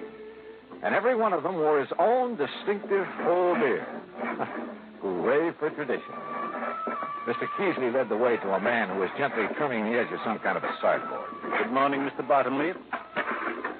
Good morning, Mr. Keesley. You must pardon this intrusion, Mr. Bottomley. It must be for good reason, Mr. Keesley. So you must understand that I cannot afford interruption if I am to finish this credenza by the 1st of the year coming. Of course. I wish you to meet Mr. Johnny Dollar. Good morning, Mr. Dollar. How are you? He is an investigator, Mr. Bottomley, come to get us back the money we lost. Then he must find Mr. Twiller. Exactly. Good morning, Mr. Thurston. Good morning, Mr. Keesley. Mr. Keesley tells me you know where this man Twiller lived. He was my neighbor. Lived alone next door to me. Where? And I assure you, sir, I had no idea of his designs on the company building fund. Yes, I'm sure. But now if you'll tell... Each morning he drove me to work in his carriage until he purchased that abominable motor car. Oh? I refused to ride in it, sir, and bought myself a bicycle. You did properly, Mr. Bottomley. Good morning, Mr. Woodstone. Morning, Miss Keesley. Well, just where is it that Twiller lived, Mr. Bottomley? In the village of North Weldon. East North Weldon, on Peach Avenue. Well, then perhaps the authorities there will be able to give me some kind of a lead. The authorities? The police, Mr. Keesley? The police? Good heavens. I hope not, Mr. Dollar. Surely not the police. Gentlemen, please. These gentlemen are right, Mr. Dollar. Think of the blot on our good name. Now, look, your loss amounts to $58,000. $58,400. If I don't find this man, my company's going to have to pay off. I know, but the police... Now, look, my immediate job is to find this Roscoe James Twiller. And if I need the help of the police to do it... Who's the chief of police in North Weldon? Well? The mayor, Mr. Dollar. What's his name? John Kenworthy Wilkins, Mr. Dollar. Any of you know him? We do not mix with the townspeople, Mr. Dollar. We don't even go into town, Mr. Dollar. That's right. But I do have a picture of the mayor. Here, sir. Bottomley. Where did you get this? He's running for re-election, Mr. Keesley. I found this poster in my carriage. Well, get rid of it, man. This is indecent. No, wait a minute. Let me see that. Terrible. Disgusting. Huh? Why, it's a disgrace to have such a thing within the walls of this fine old company. Oh, no. No wonder the old boys were shocked. For His Honor the Mayor of North and East North Weldon was not only as bald as a billiard ball, but to top it off was clean shaven. Yeah, A picture like this within the walls of the All Lang Syne Furniture Company was real sacrilege. But I still hadn't done my job. I had to find this man Triller or let the company pay out $58,000. How to find him? I hadn't the least idea.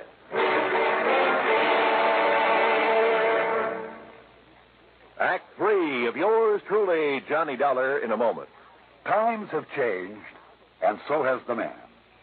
During the 18th and 19th centuries, warfare with its musket fire and cavalry charges and cannonades was a simple, direct, easily understood type of conflict.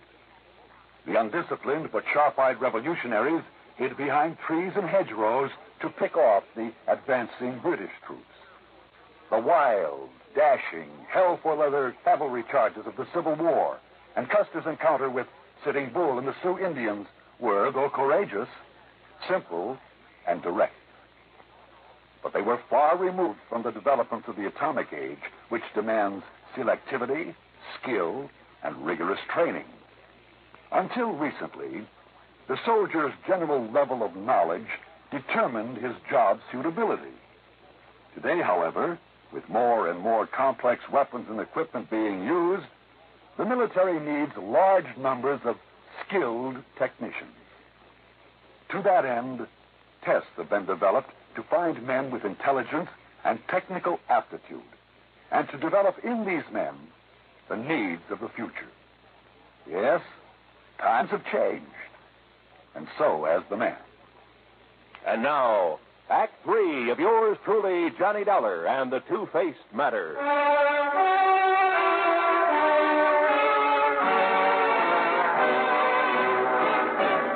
I found the mayor of North Weldon sitting comfortably on the shaded porch of his home, fanning himself with an election placard and sipping at what looked suspiciously like a gin and tonic.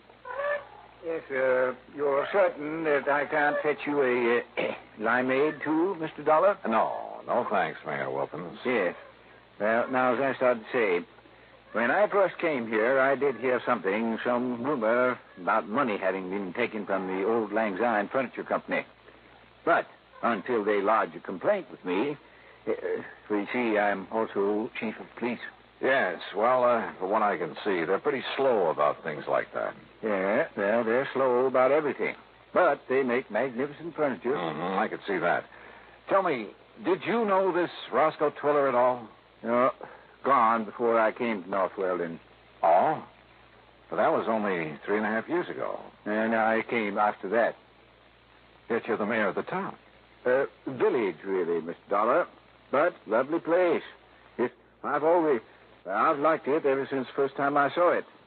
And when the people learned of my police record, my record in police work out in Ohio, why, they insisted that I take over my present jobs for them. I see. And you have no idea where I could get a lead on this man Twiller? No, sorry. Don't the people at the furniture factory have any ideas about him? None whatsoever. You're sure? I'm sure. Yes, well, if what you've told me is true about his taking the money, he is probably far, far away. Yep, I'm afraid so. Just as far as I am from solving this case. Well, we chatted on for a few minutes, and then I left him in the hope of finding some erstwhile neighbor who might be able to give me some help. I headed across town toward Peach Avenue.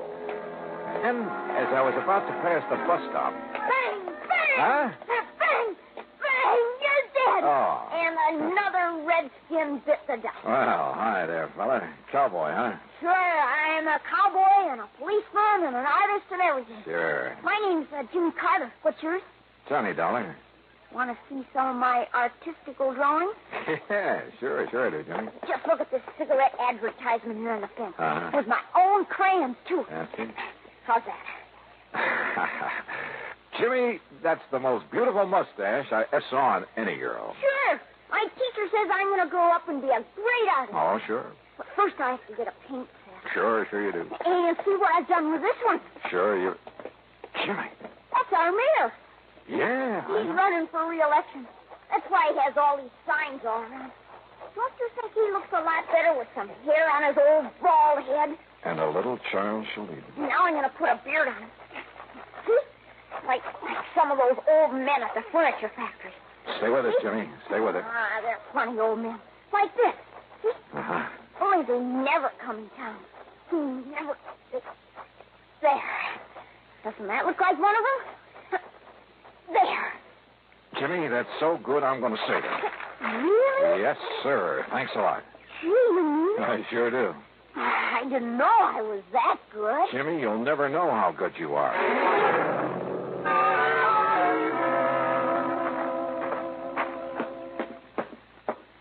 Well, you back so soon, Mr. Dollar? Mayor Wilkins, or rather, Chief Wilkins. Yeah. I have to ask you to make an arrest.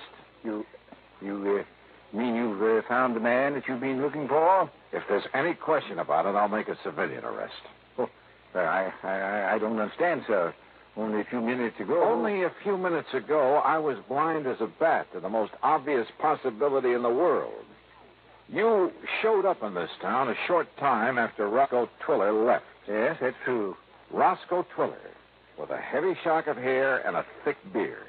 Well, I understand it's all men out at the old Lang Syne furniture. You, clean-shaven, completely bald. Mr. Dollar. I should have realized by the funny pink tint on the top of your noggin that you've been using some kind of hair remover. I beg your pardon, sir. Here. Look at yourself. Yes. Where'd you get that? Roscoe James Twiller, alias John Kenworthy Wilkins. Now, Mr. Dollar. And I'll bet that if I make a search of your house, I'll find the key to that vault in the furniture factory. No, I threw it away. Yeah. Do you want to make the arrest yourself, Twiller? Or shall I?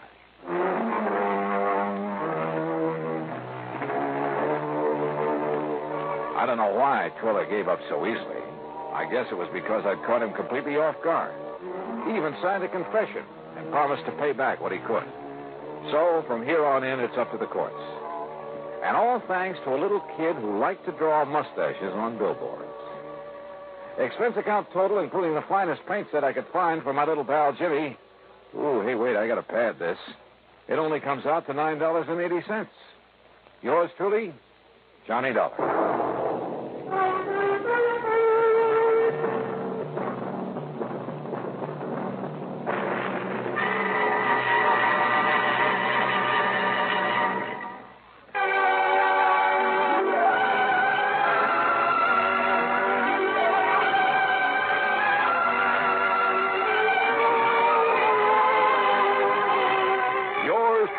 Johnny Dollar, starring Bob Bailey, originates in Hollywood and is written, produced, and directed by Jack Johnstone.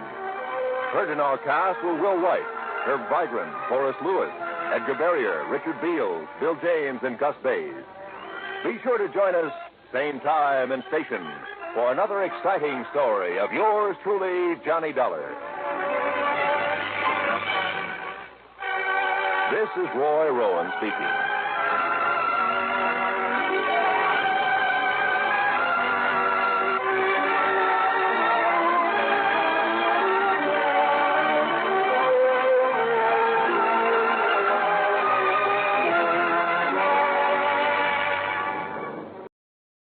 From Hollywood, it's time now for...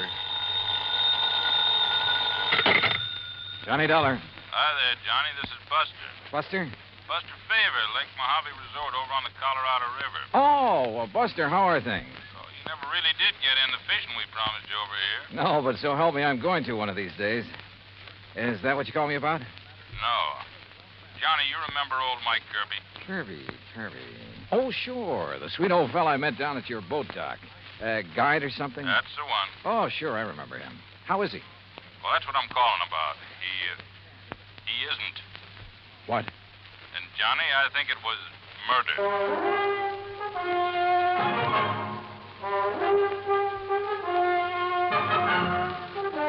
Bob Bailey in the exciting adventures of the man with the action-packed expense account. America's fabulous freelance insurance investigator. Yours truly, Johnny Dollar.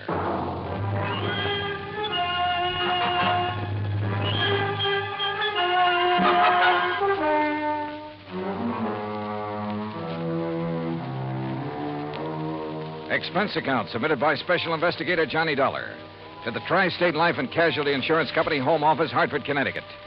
Following is an account of expenses incurred during my investigation of the Kirby Will matter. As soon as I hung up on Buster, I lost no time in making the necessary plane reservation to Las Vegas and picking up a handful of American Express traveler's checks. That's item 1 on the expense account, a total of $320. Then I packed a bag, was about to take off when the phone rang again. Johnny Dollar. Oh, Johnny, I'm glad I caught you in. It's Denny Newcomb at Tri-State Life and Casualty. Oh, hi, Danny. Johnny, I need you badly, and I need you fast. Now, there's only a $5,000 policy involved. Danny, the circumstances are such I'm sorry, Dan, but I can't handle it. I'm about to catch a plane out of here. No, Johnny, now listen. There may be a killing involved in this case, so we don't dare waste any time. And what's No, you listen. There may be a killing involved in what I'm going out What's more, the death of our client occurred at one of your old stamping grounds. Sorry, At Dan. the Lake Mojave Resort. Danny, I told you What? Yeah, that's right. Mike Kirby? Yeah. Okay, Danny, I'm on my way.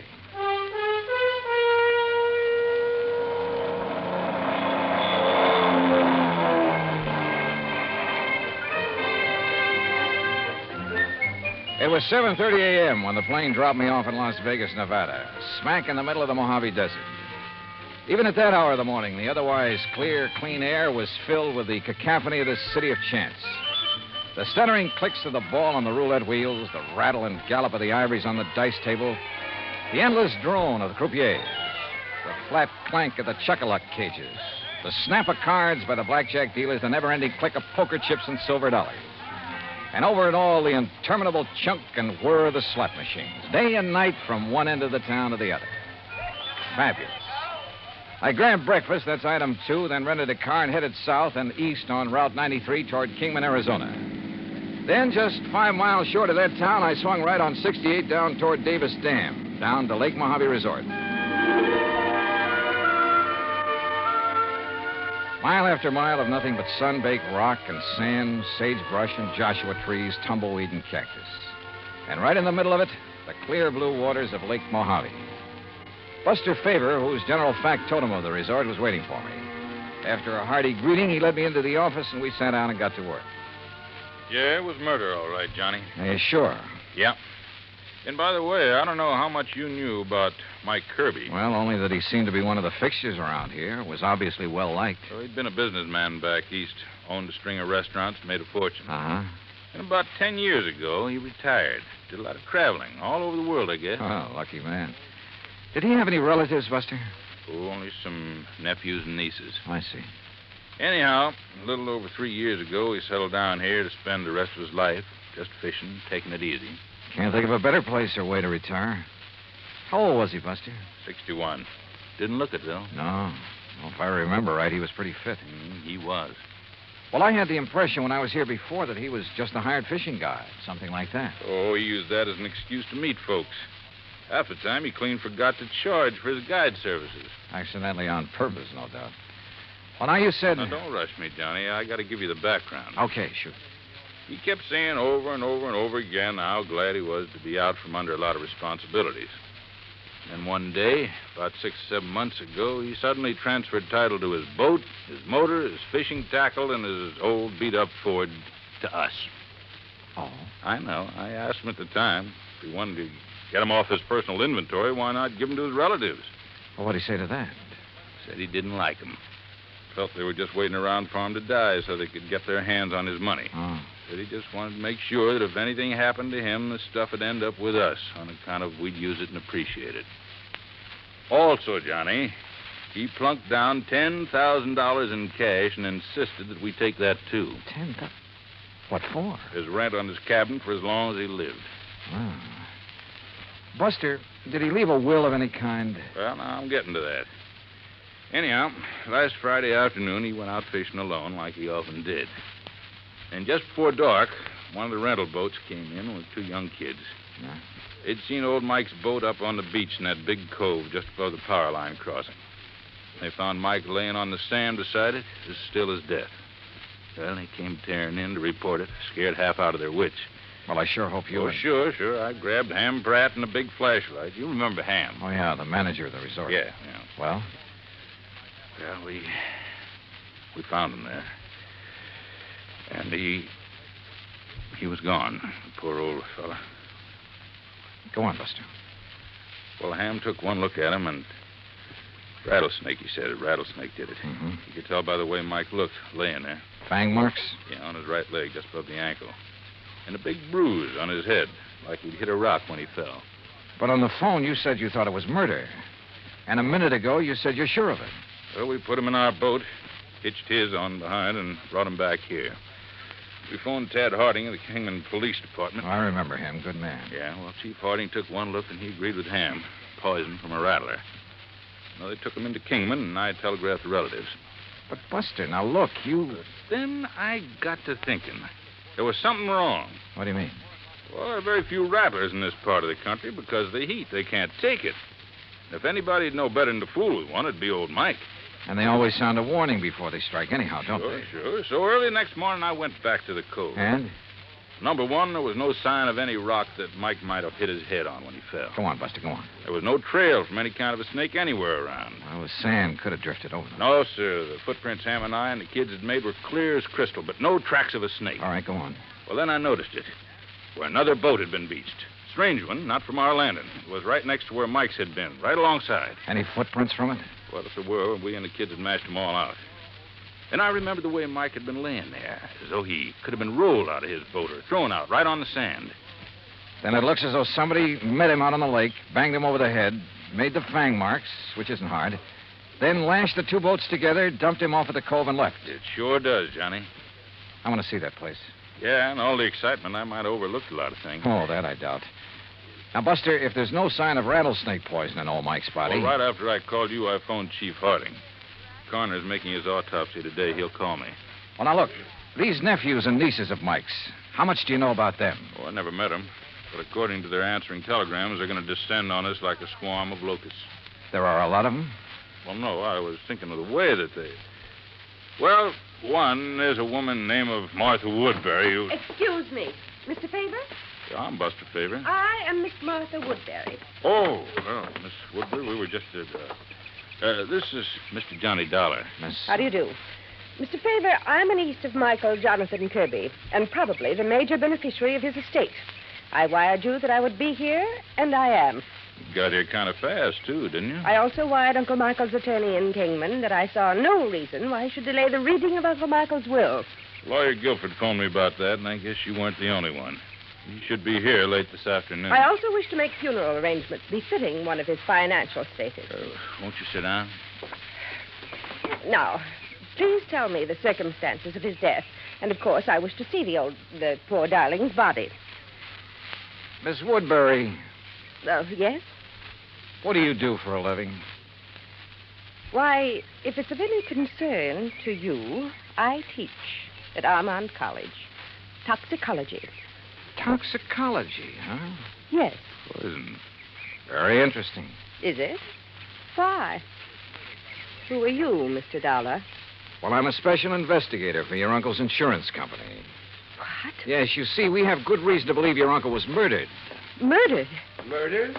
Who said that? Hello, Martha. You said murdered. Are you talking about Uncle Michael?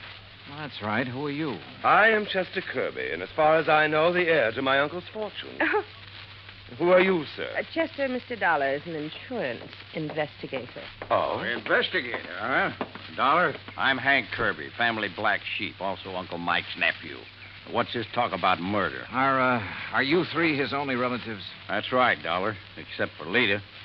Lita? Lolita Laverne. Though we sometimes try to forget that. Oh, come off of that. Why, Miss Woodbury? My sister is a cheap nightclub dancer. We prefer to forget it. And the silly stage name she uses. Now, take it easy, teacher. Of course, Martha. This is hardly the time or place. What do you do for a living, Mr. Kirby? Chester? Play the stock market a bit, that sort of thing. He's a playboy, Mr. Dollar, and a gambler, and I suspect not a very honest one. Martha, my dear girl, I resent... You've never done a lick of honest work in your life. And if you think Uncle Michael didn't know it, would let his money ever get into those soft pickpocket fingers of yours... You don't think you're the well, one let doing me it. tell you something, Oh, shut up, both of you. Pair of money grabbing. If you had to work for a living... Like what, Hank? What do you do? Yes. tell him, Henry? Oh, I told you I was the black sheep of the family, but I work. You know, odd job. I'll tell you, Mr. Dollar. He's a roustabout. Circuses, carnivals, that disgusting sort of thing. Where are you working now, Hank? Well, there's a sort of a scientific exhibit. Sideshow is more like it. All right. Along the highway over near Victorville. A lot of rare animals, reptiles, and things on display. And Henry, dear boy, when he's off the bottle, is appropriately enough in charge of the snake pit. Oh. Well, we do scientific work, too. You know, like what, Henry?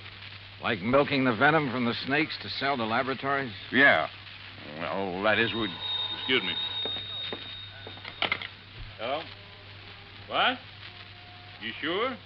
Well, what? Mr. Dollar, Now, I wait a think it's second. about time you tell us Hey, what Johnny, you listen a meant minute. when... Yeah, Buster. I want you to hear this. It's Chief Harding. Go ahead, Chief. Well, as I said, Buster, there was evidence of rattlesnake venom in the body, all right. But it didn't enter at the fang marks on the leg. What do you mean, Chief? Well, the coroner says those marks were fakes. The venom was injected with a needle up near the armpit where it wouldn't be noticed. Chief, this is Johnny Dollar. Oh, hi there, Mr. Dollar. Haven't seen you since you were out here Listen, working on the... was the venom injected into his body before or after old Mike received the blow on the head? Was the coroner able to check that? I don't think he's tried, Mr. Dollar. Well, have him do it, will you please, if he can? Well, sure. Also, do me a favor and check with Lawyer Guilford. I'd like to know when he's coming out here with a will. Oh, I saw him just a few minutes ago, and he asked me to tell Buster sometime this afternoon if he can get away. Good, thanks. I'll talk to you later. Well, sure, Mr.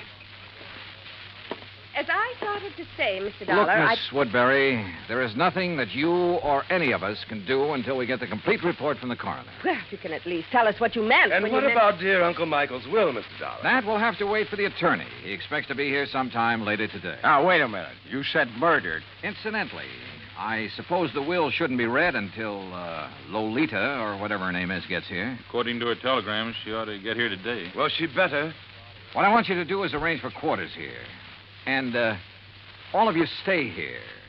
If you won't do it of your own free will, I'll have Chief Harding of the Kingman Police Department take whatever... No. Such a humiliation is entirely unnecessary. There's nothing to keep me from sticking around. I want to hear that will, too. Of course. Don't we all? Okay, then. Sit tight.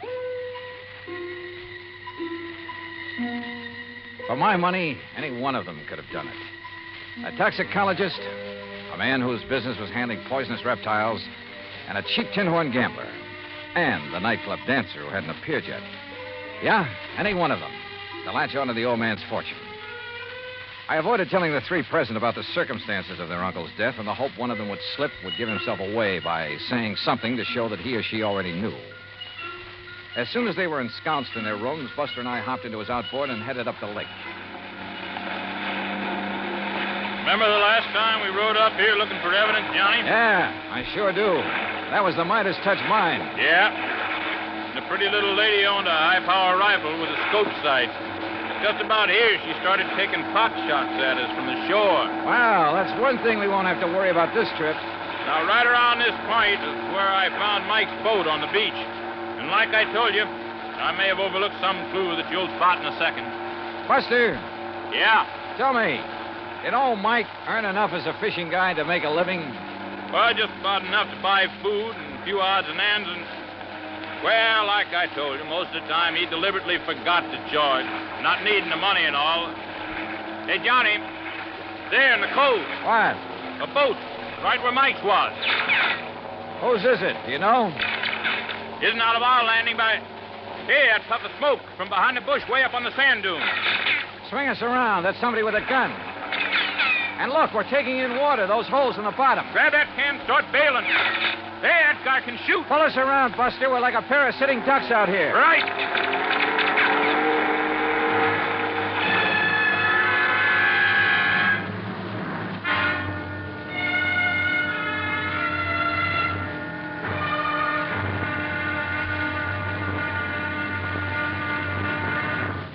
Act Two of yours truly, Johnny Dollar, in just a moment. Democracy. It takes an awareness of life and a respect for mankind to make democracy work. But when this happens, democracy works in mysterious ways to better the lives of everyone. Why? because democracy is concerned with everyone. One could say that democracy is people. For the people rule themselves in a democracy. No tyrant stands a chance. No dictator can get a foothold. The systems of laws and justice in a democratic government is made and operated by the people, for the people. And people like to be free. That's why democracy gives mankind its finest legacy of freedom. Now, Act Two of yours truly, Johnny Dollar, and the Kirby Will Matter.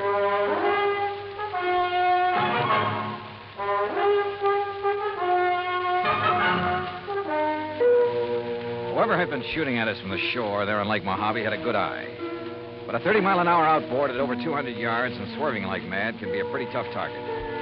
With a hull full of holes, we had no choice but to go back to the landing. There, I made a quick check of the three I suspected of having killed old Mike Kirby.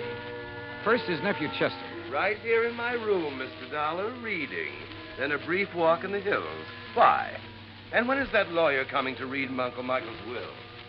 Then the niece, Martha Woodbury. Gathering a few desert plants, as you must know. Hardly racing about on the lake armed with a gun, as you seem to suspect. Why don't you question Henry? If anyone should know how to handle a gun, he should. So I questioned Hank Kirby. Patient, that's what. I saw no reason to just sit around waiting for that lawyer to arrive. I was fishing in that first big cove on the right. On the Arizona side. That's right. And I saw you and Buster tearing back here. That's when I come back to see what was up. Now, what is up? Mr. Kirby? Yeah, Buster? On the payphone, the phone booth next to the cafe. Yeah? Kingman operator just called. Yeah? She still hadn't been able to reach your party on whatever that call was you made. Oh, yeah, thanks. What call, Hank? I've been trying to locate Lita to find out why she hasn't got down here. Maybe she doesn't care about the will. Where is she, Hank? It was to a dive up in Las Vegas that I sent the telegram, Johnny. Yeah, that's where she's been working. Is that where you called earlier, Hank? Earlier? Yeah, didn't I see you in that phone booth when Buster and I pulled out? Oh, yeah, sure. Trying to get Lita then, too.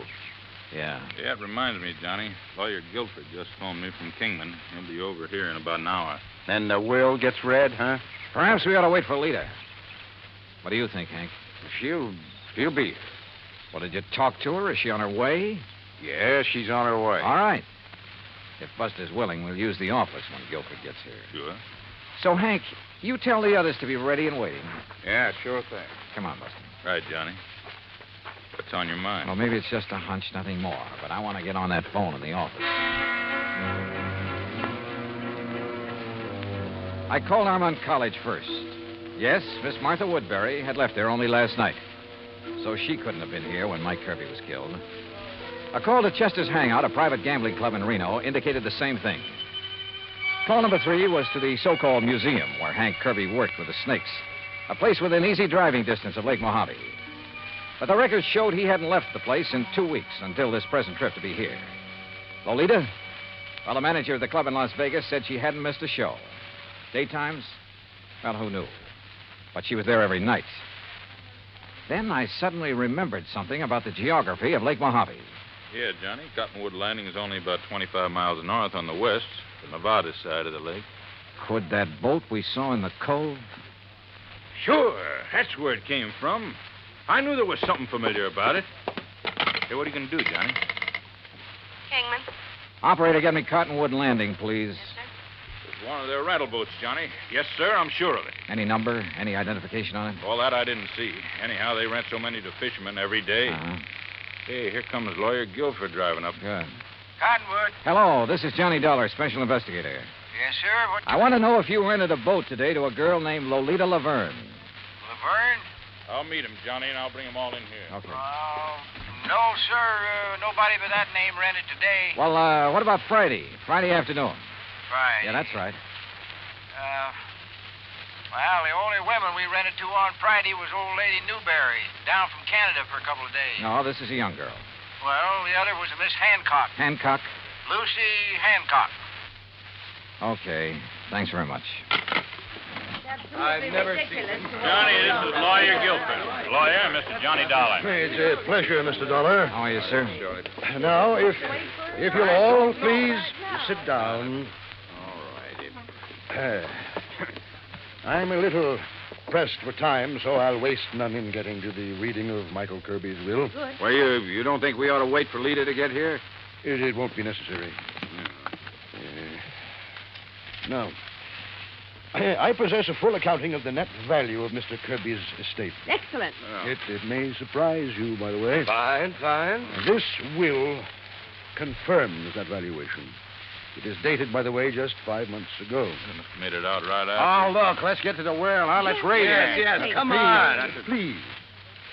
His real property consisted only of his clothes, then the outboard motorboat, and an old car which he transferred to the Lake Mojave Resort, together with a sum of money to provide for his living here. How much?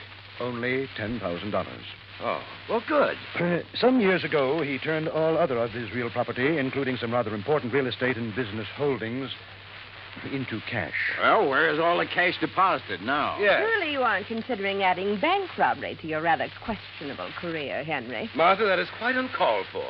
Now, why don't we proceed with the will? Yeah. There is one asset specifically set aside that perhaps I should mention since it concerns Mr. Dollar. He is the beneficiary? Oh, no. I refer to the insurance policy for $5,000. Well, don't worry about a piddling amount like that. Let's have the will, man. The insurance policy is to cover burial expenses and nothing else. All of it is to be used. Okay. Let's have the rest of the will. Yes. And to leave all out. Very well. I, Michael Jonathan Kirby, do make, ordain, and declare this instrument to be my last will and testament. Oh, why don't you skip that stuff? Please. Being of sound mind and body, determined to enjoy the fruits of an industrious life to the fullest. The bequests, man. Life to the fullest. And rather than burden others with the responsibility that money demands. What? For these and other reasons, I have carefully spent every dollar I ever owned. What? No, he was out of his mind. That is the will of Michael Jonathan Kirby in its entirety. Good day. Good day. What fools we've made of ourselves. What fools. And it's no less than we deserve. I only wish that Lucy had been here. Wait a minute. Lucy? Yes, Lucy. Her real name, her proper name, not Lolita Laverne. It's Lucy Hancock Woodbury. But as I told you before... Now listen, all of you. You're to stay right here. Stay in your rooms. Oh? What's the point? Now we know the contents of that stupid will. Yeah. By Buster, what call right, Chief Chief Harding? Tell him to stand by in case these people get itchy feet. Right. What little I've done so far in this case was based on nothing but hunches. So when 10, then 11 p.m. came and Lolita, Lucy Hancock Woodbury, hadn't arrived, I acted on another hunch. Sure, Johnny. My room is right next door to the office, so if this leader arrives and signs in, I'll let you know right away. No, Buster, no. Huh? Just sign her into a room after you've done a little tampering with the register. What do you mean? Chester is in number 6, isn't he? That's right. All right. Change that on the register to number 8. That's this one, your room. That's right. And be sure that Lita sees the register. I don't understand. You don't have to, Buster. Let's just hope she gets here. Buster left. And with my door ajar, I turned off the light and lay on the bed and waited. It must have been after midnight when I heard the car pull in. Heard Buster admit someone to a room a couple of doors down the line and then go back to his own. Then, silence. Then the quiet click of feminine footsteps approaching my door. Quickly, in the darkness, I lit a cigarette, held the glowing end away from my face.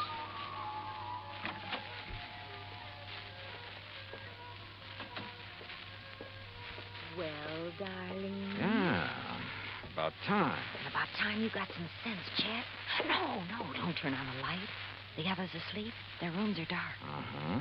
Listen, dear cousin, have you lost your mind? Hmm? Shooting at that boat from over the ridge between the two coves. What were they? Police? Detectives? You should have known you couldn't have hit them that far away, Chet. You should have waited till they got on shore looking for me. Well. Did they fall for the rattlesnake bite we made on the old man? Uh-huh. Well, they'll never find the needle I used. It's at the bottom of the lake. And look, if the cops question you, I hope you had sense enough to remind them what Martha and Hank do for a living. No chance. And what about the will? Would you be surprised? What?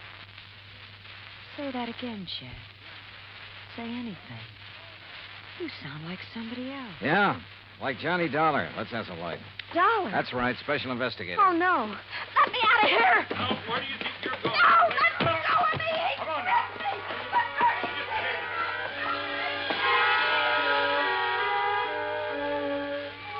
Yeah, all four of them had wanted to see old Mike dead. But Hank, the only honest working man of the lot, didn't have the brains. Martha wouldn't have used the means that tied in with her toxicology work, and probably didn't have the nerve. So Chet, who lived by his wits, and Lita, who was a real cheap, no-account... Well, the courts will take good care of them. And I still have to chuckle over poor old Mike's will. Being of sound mind, I have spent all my money. Which reminds me, expense account total, including transportation back to Hartford, $331.25. Yours truly, Johnny Dollar.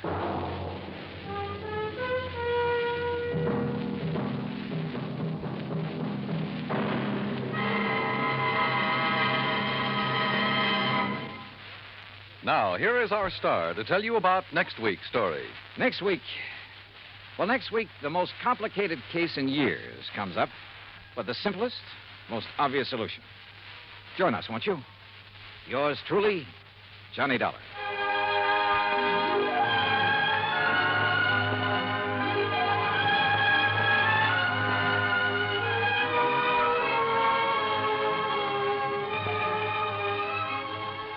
Yours truly, Johnny Dollar, starring Bob Bailey, originates in Hollywood. It is produced and directed by Jack Johnstone, who also wrote tonight's story. Heard in our cast were Virginia Gregg, Barney Phillips, Shirley Mitchell, Stacey Harris, Carlton Young, Forrest Lewis, Frank Nelson, and John Boehner. Musical supervision is by Amerigo Marino. Be sure to join us next week, same time and station, for another exciting story of yours truly, Johnny Dollar. Johnny Dollar has come to you through the worldwide facilities of the United States Armed Forces Radio and Television Service.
Percival Leslie Fairfoot. Percival, what? He's head man at Tri-Western Life Insurance Company in Eugene, Oregon. Oh, brother, with a name like that. What's bothering the dear boy, Pat? Exactly $50,000. Yeah, how'd he lose it? He didn't. He wants to give it to the beneficiary of a life insurance policy. What's the name of this beneficiary? Jonathan Doe, also of Eugene, Oregon. John Doe? That's now, right. wait a minute. That's You right. sure this isn't a gag of some kind? Hardly. I have a photostat of the policy right here in front of me. Okay, Pat, I'll take your word for it. I also take it that Percy wants to hand over the money but can't find this John Doe. Right. But maybe you can. Expense account at my usual commission based on face value of the policy? Well, now, Johnny, we usually make that percentage deal on whatever you may be able to save the company. But in this case, you'll stretch a point and give it to me. I didn't say Okay, that. Pat, it's a deal. I'll be in touch. Johnny!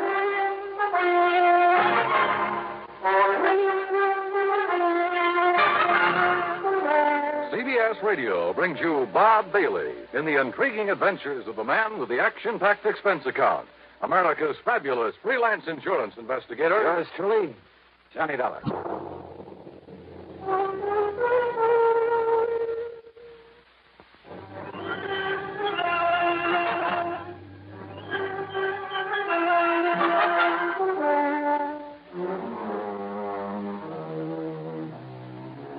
Expense account submitted by Special Investigator Johnny Dollar.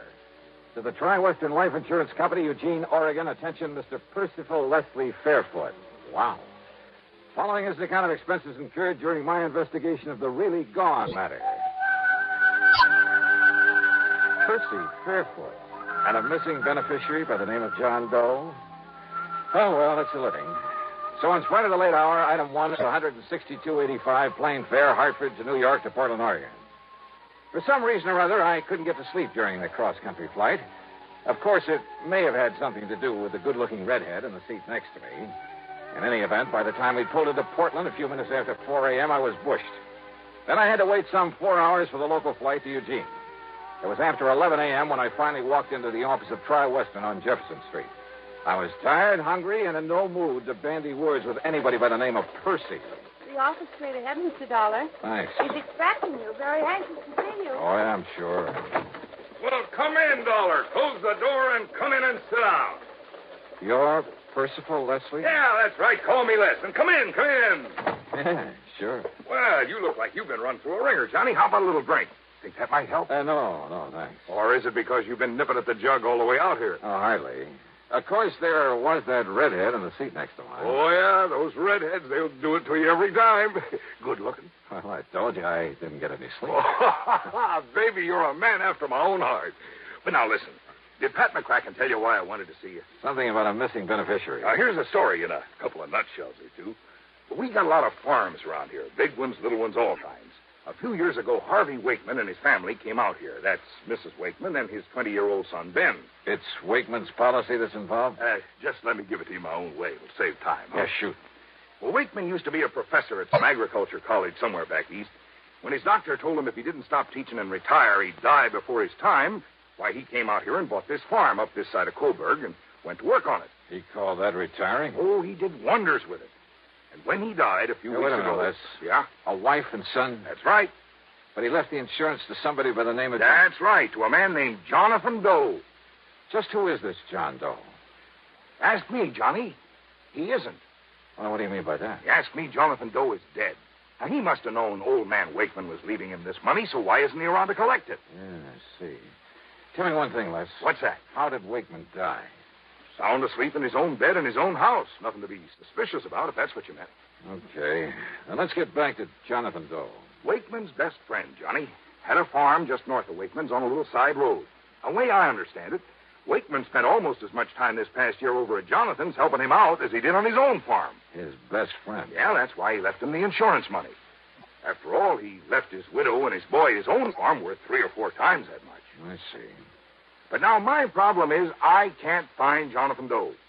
Well, he just disappeared? Just disappeared. When? About the same time Harvey Wakeman died, near as we can figure it. That was 3 months ago.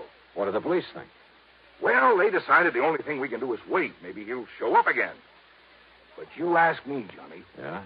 That means wait for 7 years until he's legally presumed not to be alive, and then give the money to the secondary beneficiary. Legally presumed not to be alive? That's a funny way to put it. Well, that's the way Harvey Wakeman had me write it in his policy. But you know what it means, Johnny. Sure, the statute of limitations. When someone fails to show up for 7 years, the law presumes him to be deceased. But this company doesn't like that sort of stuff hanging over its head. So, Johnny, it's up to you. Either find this Jonathan Doe or, more likely, prove him dead. So how are you going to start? You know something? Yeah. Well, you've given me so much to go on. Right. That, Les, I haven't the least idea.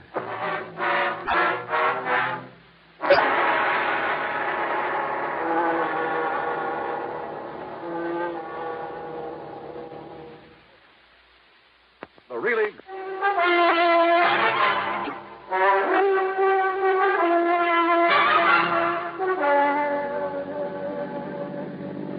Expense account item 2, $50 deposit on a rental car after a big lunch at Les Fairfoot's expense. I crossed the Willamette, then drove north. A couple of miles this side of Coburg, I found the prosperous-looking Wakeman farm. As I pulled up in front of the house, a clean-cut young fellow in blue jeans came over to the car. Afternoon, mister. Can I help you? I'm Ben Wakeman. Yeah, hiya, Ben. My name's Johnny Dollar. Dollar? Insurance investigator. Oh, then you must be here because of Jonathan Doe. Yeah, that's right. Sure save you people a lot of time and trouble if Mr. Doe showed up, wouldn't it? Any idea what might have happened to him, Ben? Me? Why, no, sir. Well, I have, Mr. Dollar.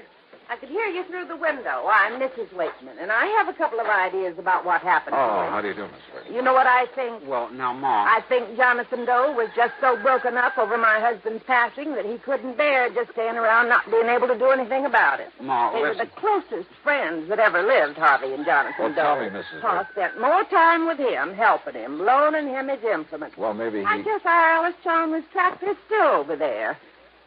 Ben? I know it is, Ma. And as soon as Mr. Waverly says it's All okay, right, all right. Yes, Pa spent more time with him lately than he did here. And with the shock of Pa's going, well, I just think he went away. Ma, I don't mean to argue with you, Ben, the more you say no, the more I believe it's true. You just know the best way to keep me thinking something is to say it isn't so. You're just like your father was. You said you had two ideas, Mrs. Wakeman. Well, of course, Mr. Dollar. Any reason why this Jonathan Doe wasn't just, well, murdered? Ma, please. Any reason you know of why somebody might have murdered him? Well, no, but just the same, it's a possibility, isn't it? What sort of a man was Jonathan Doe? Well, according to Pa. No, I mean in your own opinion. Well, you see, I just never did get around to meet him. Goodness knows I told Pa to invite him over here to Sunday dinner often enough. Ben? Sir? Well, that is, I never met him either. I offered to go over there with Pa a couple of times and maybe help him out, but... You want the truth, neither Ben nor I ever really saw his farm close up until they told us he'd disappeared. It wasn't that Pa kept us away from him. It's just... Well, who around here did know Jonathan Doe? Well, actually, well, I guess even we wouldn't have known about him if it hadn't been for Pa. That's true, Mr. Dollar. It's just that... Well, Kind of funny that they knew so little about Mr. Wakeman's closest friend and beneficiary of his insurance. But the more I questioned them, the more sure I became that they really didn't. More important, tired as I was, Mrs. Wakeman's constant jabbering nearly drove me off my rocker. So after learning that the Eugene police had made what little investigation there was, I drove back to town, dropped in at headquarters. Well, you really should ought to talk to Sergeant Conroy, Mr. Dollar. He's the one really been out looking for that Jonathan Doe. John Doe, ain't that a laugh? Yeah. Well, is Conroy around here now? It's his afternoon off. I don't know where you'd find him. He'll be on duty 8 a.m. in the morning, though. Okay, thanks. I'll catch him then. Sure. I spent the rest of the afternoon contacting everybody I could think of who might have had some contact with Jonathan Doe. At the post office, I learned the delivery man had only seen him at a distance, driving Wakeman's tractor across the field. None of the merchants remembered his having ever come in. I drove out into the country again, talked with other farmers living nearby. None of them knew anything about him, nor had ever seen his face. I drove to his farm, went over the place with a fine-tooth comb. Result? Nothing. Except, perhaps, that it was obvious he'd never owned a car nor any livestock, nor many of the usual agricultural implements either. As a matter of fact, the Alice Chalmers Mrs. Wakeman mentioned was the only motorized piece of... Wait a minute. No car. I went back to Eugene again, checked with ticket offices, bus, plane, and railroad. Nothing. I began to wonder if this John Doe ever existed. But then at City Hall, in the Hall of Records, I had that idea knocked right out of my head. Well, here are the records, Mr. Dollar. All in order. Now, look, tell me this. Did you ever see and talk to this man? Well, no. Well, who in this office might have talked to him? Well, I would have. But, you see... Hey, now, wait a minute. Where's the signature on these? Well, you see, they were all signed by Mr. Waverly. Waverly? Well, that's lawyer John Waverly had his power of attorney. Where'll I find him? Well, I understand he went up to Portland this afternoon. Oh, son of a gun. Somebody around this town must have known this Jonathan Doe, must have seen him somewhere, sometime. Well, of course, Mr. Dollar. All right, who? Well, now, that's something I just don't know.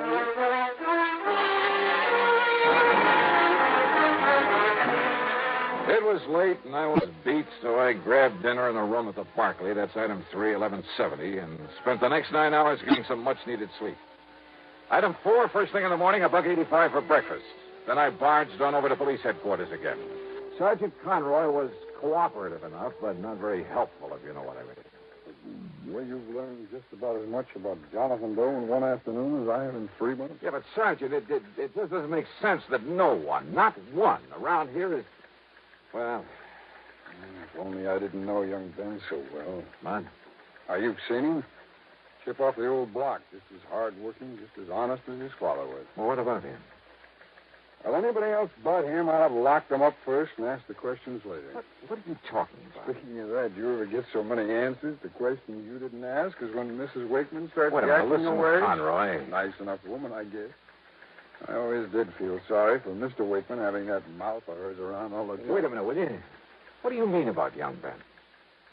The insurance, What? Secondary beneficiary, you know. It's Ben who gets that money if Jonathan Doe never shows up? That's right. Well, at least that's... You're sure of that? Well, that's what I understood from Les Fairfoot. He's the... Yeah, I know who he is. But why he didn't tell me that?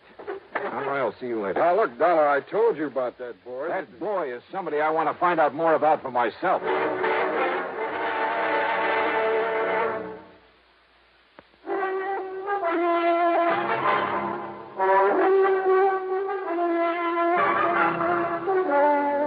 Expense account item 5, 10 cents for a telephone call to Les Fairfoot.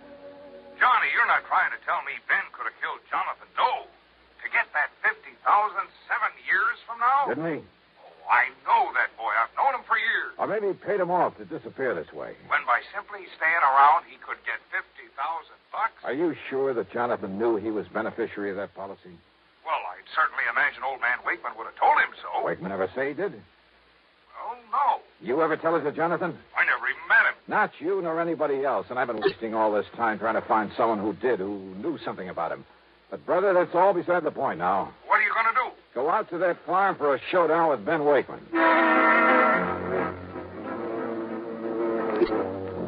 Showdown? I'm afraid I kind of made a fool of myself trying to trick that boy into confessing that he disposed of Jonathan Doe. He had an answer for everything. But I mean a straightforward, honest, eye-to-eye answer. As for his mother... Ben, who's worked so hard to take care of me and Pa ever since you first got sick, how can you say such a thing? It's all right now, Mother. It's just Mr. It's Dollar. just that he's accusing you of the most horrible, the most awful things, and he has no right to. Well, look, Mr. You think that Ben, this wonderful boy who's taken such good care of this farm, just like his father wanted, and who's even taken care of Jonathan's place ever since and taken care of us, I ought to scratch your eyes out for even thinking such a thing. Well, I'm sorry, Mrs. Wakeman. You'd better be, and you'd just better get out of here. Mother, If I had any sense, I'd sue you. I'd call up John Waverly and Wait a tell minute. him... Waverly? That's right. Lawyer Waverly. He was Dad's attorney, Mr. Dollar. Your father's, too? Of course. Then he's the one I want to see. Just don't you worry about that. You just come around here like this anymore, and you'll see him in court. Mrs. Wakeman. Go on now, get out of here. Mrs. Wakeman, I may end up by owing you a big fat apology. You certainly will, but right But now... until I talk with this lawyer... Right now, you can just get out of here. Yes, ma'am.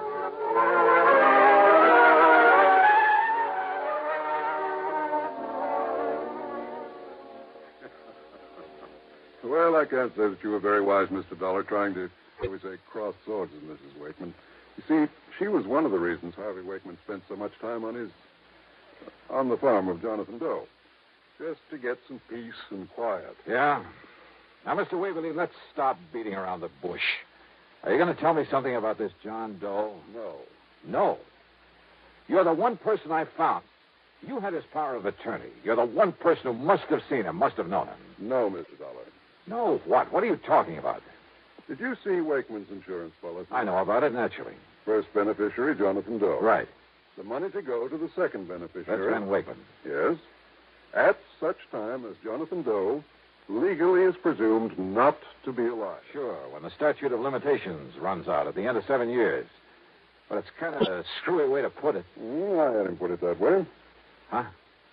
To have said until such time as Jonathan Doe legally is presumed deceased would have meant nothing. What? That's right. For the simple reason that he was never alive. Huh? Ben is a young man. His father loved him very dearly. The boy meant everything to him. Mr. Waverly. Wakeman knew he didn't have long to live.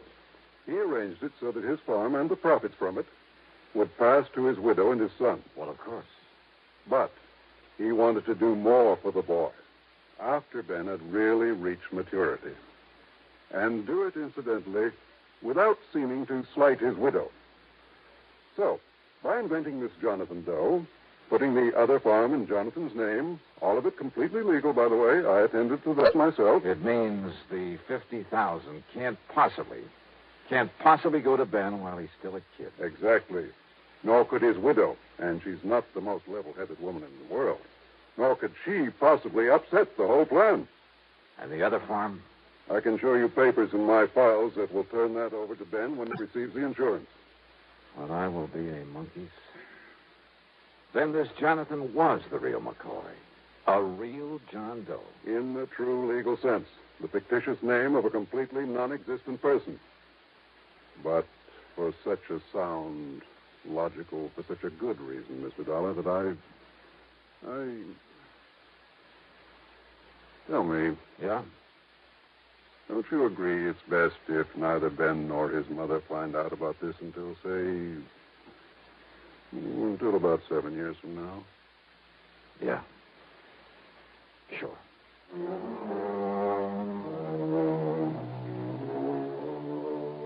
So, Les, you can just hold this $50,000 payment outside and outstanding for a while. And don't forget to keep up the interest on it. Also, I think you have sense enough to keep your mouth shut about it. So, expense account total, including another hotel bill and the trip back to Hartford, $401.05. Yours truly, Johnny Dollar.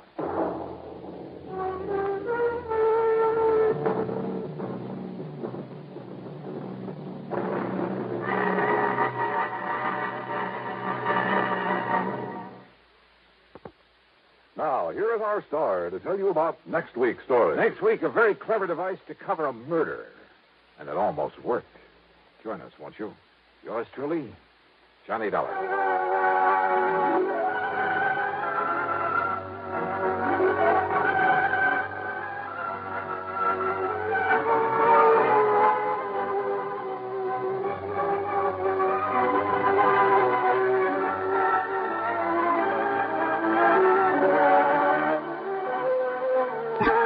Yours truly, Johnny Dollar, starring Bob Bailey, originates in Hollywood and is written, produced, and directed by Jack Johnstone.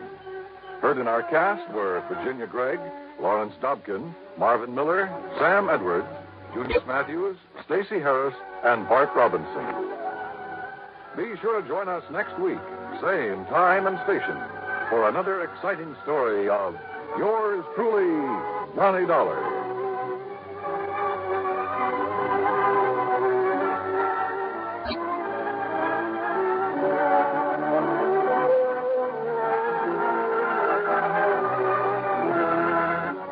Dan Coverly speaking.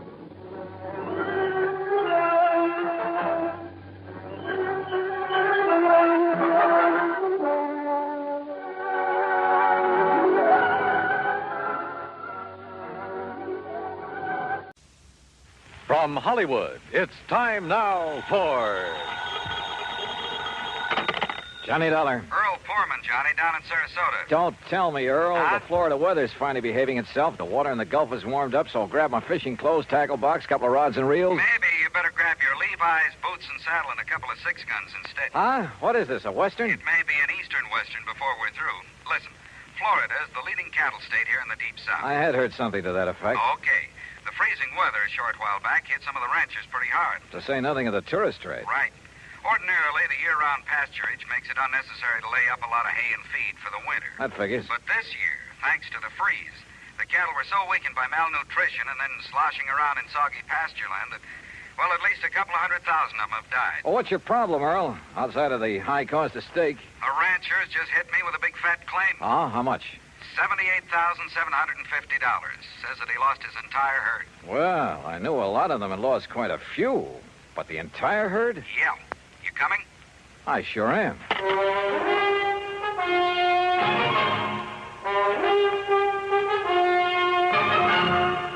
Bob Bailey in the exciting adventures of the man with the action-packed expense account. America's fabulous freelance insurance investigator. Yours truly, Johnny Dollar.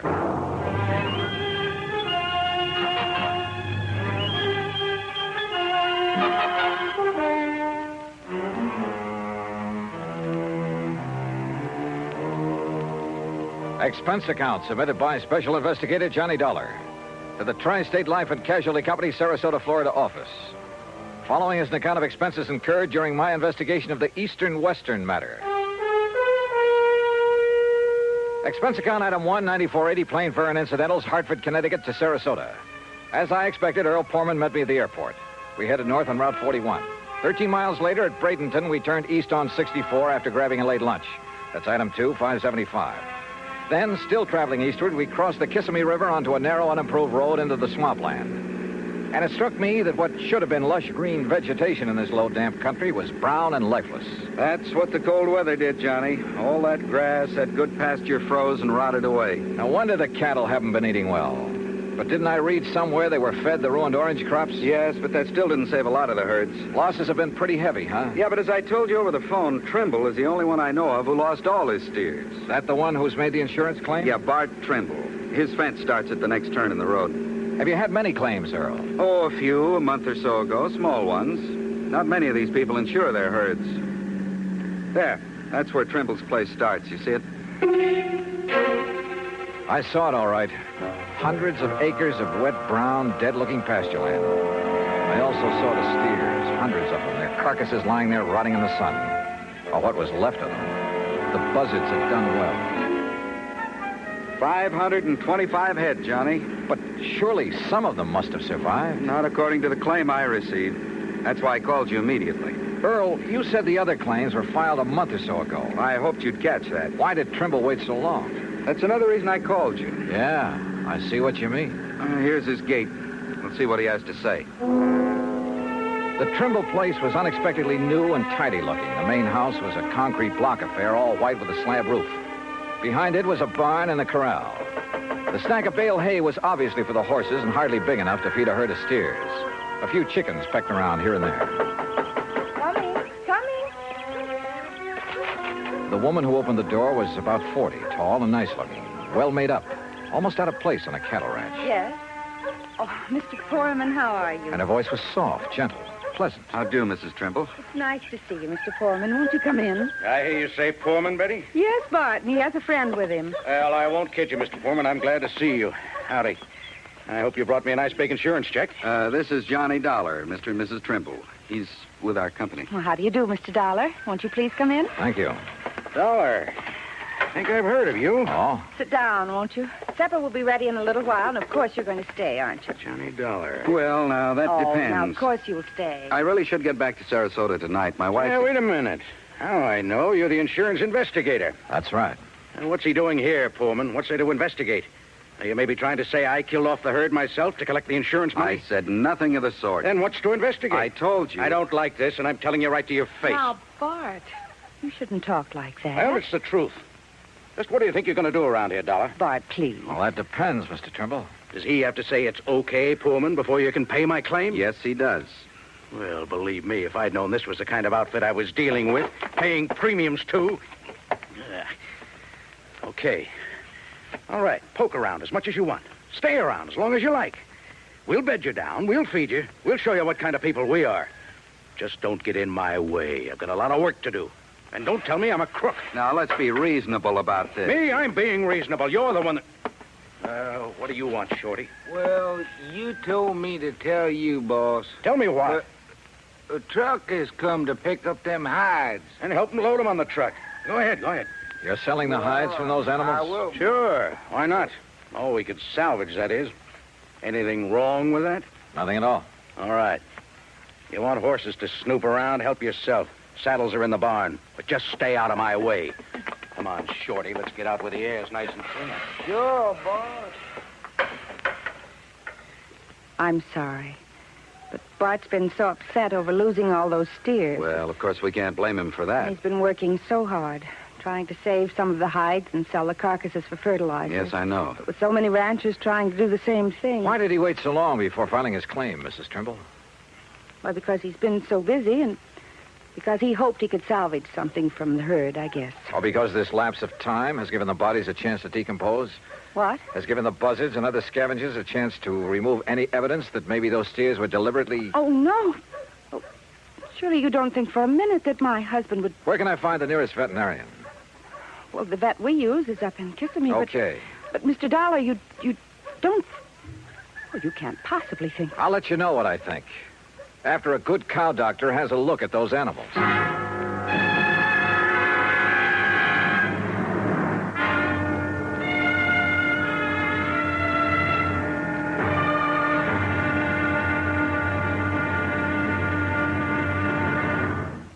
Act two of yours truly, Johnny Dollar, in a moment.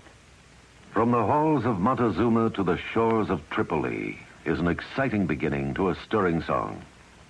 It is an historic salutation to the efforts of a valiant group of fighting men.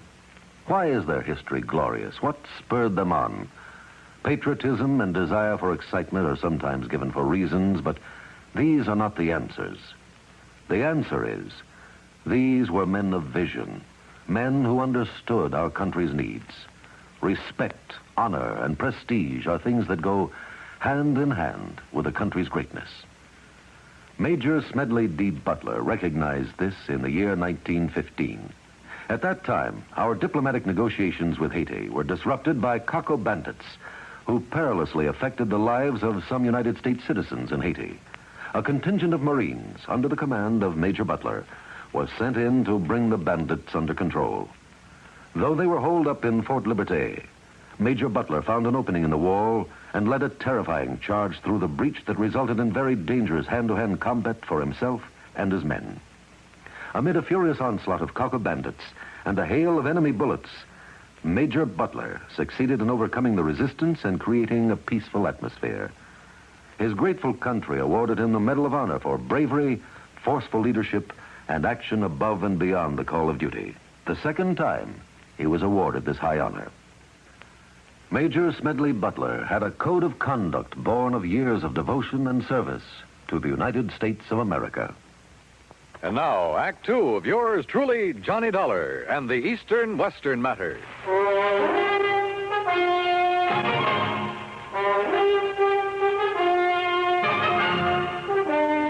At dinner that night, Bert Trimble had changed his tune, was very apologetic. Almost too much so, and too nice. I didn't mean it, Mr. Dollar, what I said before. At least, not the way I said it. But this whole thing has hit me pretty hard. Losing over 500 steers and a handful of calves. I told you, Bart, when they all went so quickly that night, you should have been suspicious. What night, Mrs. Trimble? Well, it was the last big freeze. Yes. I got back here late. I'd been up to Lake Wales trying to beg some feed. No luck. Then it blew up cold. By the time I got back here, got the hands rounded up. How many, Mr. Trimble? Well, there were 5 of us, including Shorty Skinner. I've seen that Shorty somewhere before. Oh? Well, anyhow, when we got to them, the cattle were all bunched up at the north fence. We thought we'd drive the strong ones back here, where they'd have some shelter, and we could give them the hay we keep for the horses. But they wouldn't move. Most of them couldn't move. And it was dark, and the freezing wind was cutting across the swamp. So all we could do was come back here and pray. Next morning, they were dead. All of them. I've put everything I had into this ranch. Every penny I saved from my factory work up north, Betty's money from nursing, even cashed in my own life insurance policy.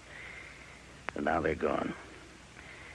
So if I got a little nasty, well, I guess a man can take only so much. It's been awfully hard for Bart these past 3 years.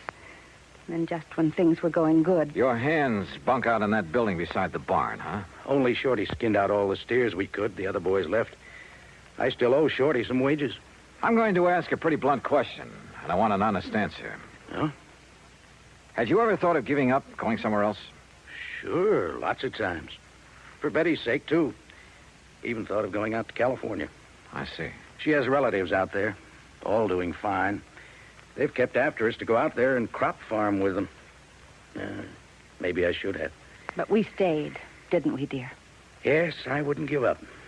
Even Betty reconciled herself to sticking it out. If only we'd known that this was going to happen. Yeah.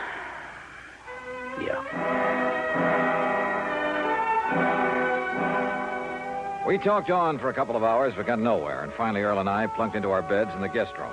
Mine was beside the open window.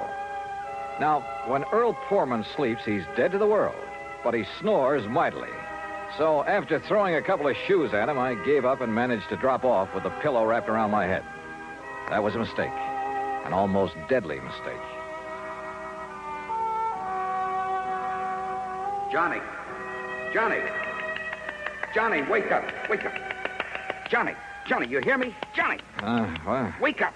Oh, my head. Now stand up. I'll help you. Breathe deeply. Can't you smell it? What are you talking? Deep breath. Deep breath. Come on. What are the... It's chloroform. Yeah, on your pillow. Holy hell. I threw it out the window, your pillow. It was saturated with chloroform. Give me a hand, Earl. I'm dizzy. Oh, somebody came in that window. The pillow was over your head. You see him? No, but Johnny... Oh, let me sit down again. Yeah. Here, by the window. Now breathe deeply. Oh, yeah. I rolled out of bed in my sleep, that narrow bed, or I'd never have wakened. I heard the door slam, then I smelled it. But who? Johnny, I knew I'd seen that Shorty Skinner somewhere. Yeah? It was on a road gang over near Sarasota, a prison gang. You sure? I was driving my brand new Cad. As I passed him and the rest of that glowering bunch, he let fly with a handful of mud. Now, if you ask me, he's the one who came in here and tried to chloroform. But why? That's what I'm going to find out right now. No, wait. I'll be feeling okay in a minute. Let me handle it.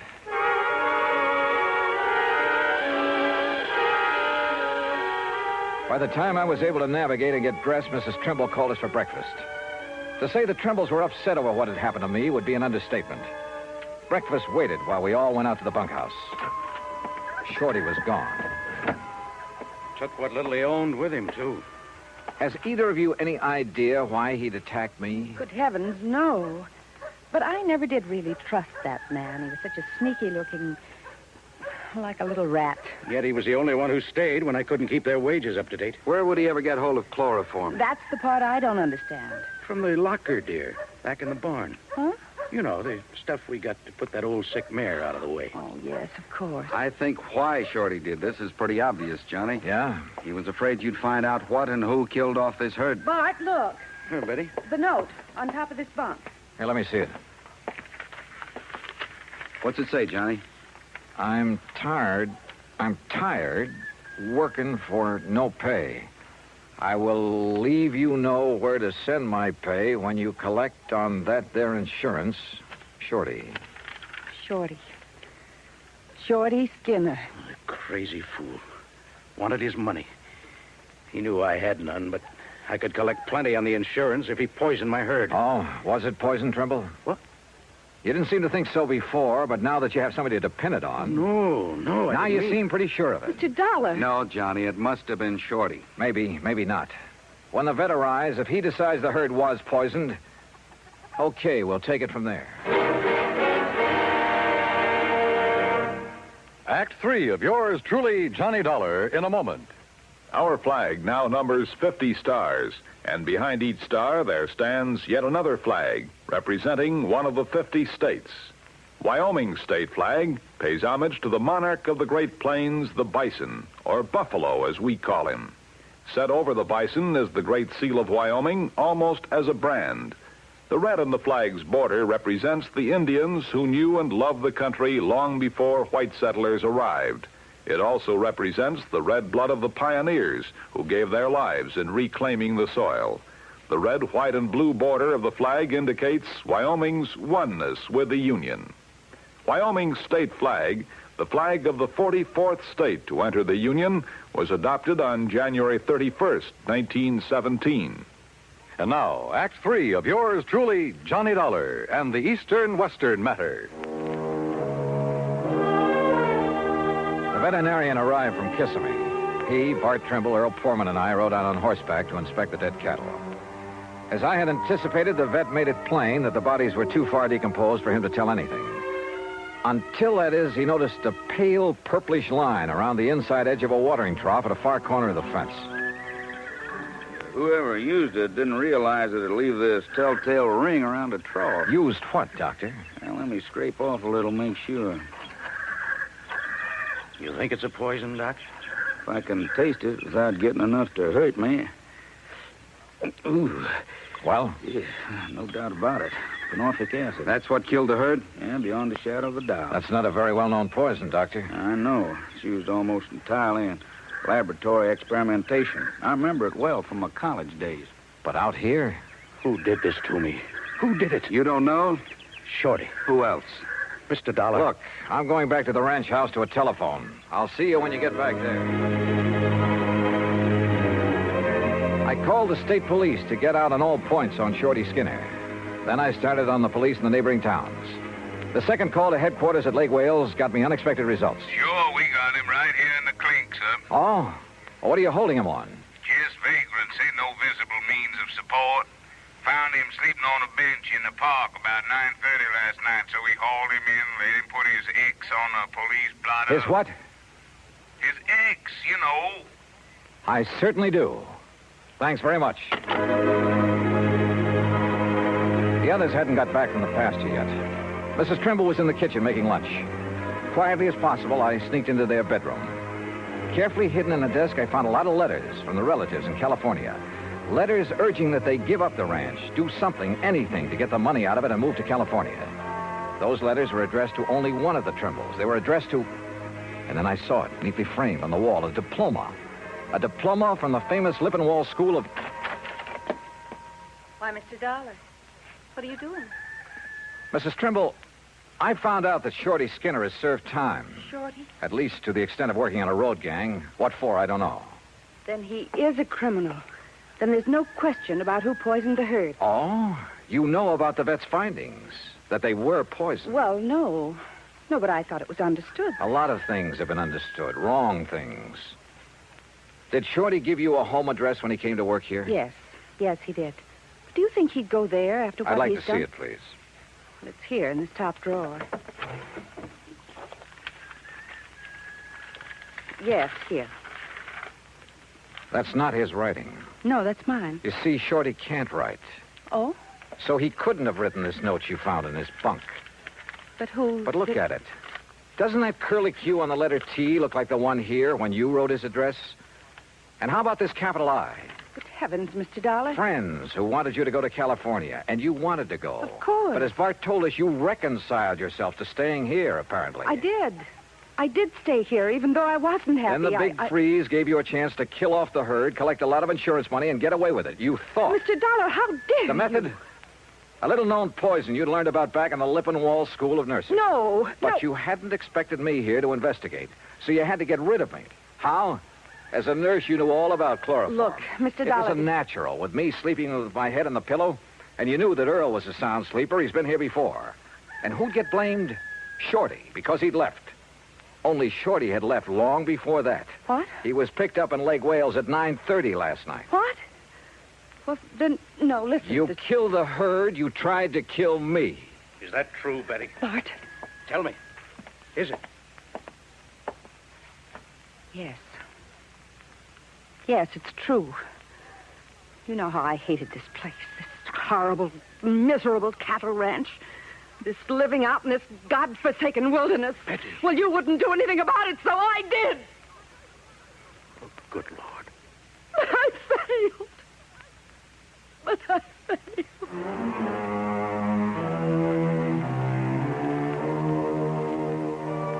Item 3, $50 to a lawyer at the county seat who took my deposition. It'll be used in the trial of Betty Trimble. As for Bart Trimble, well, I'm sorry for him. Expense account total, including transportation back to Hartford, $207 even. Yours truly, Johnny Dollar.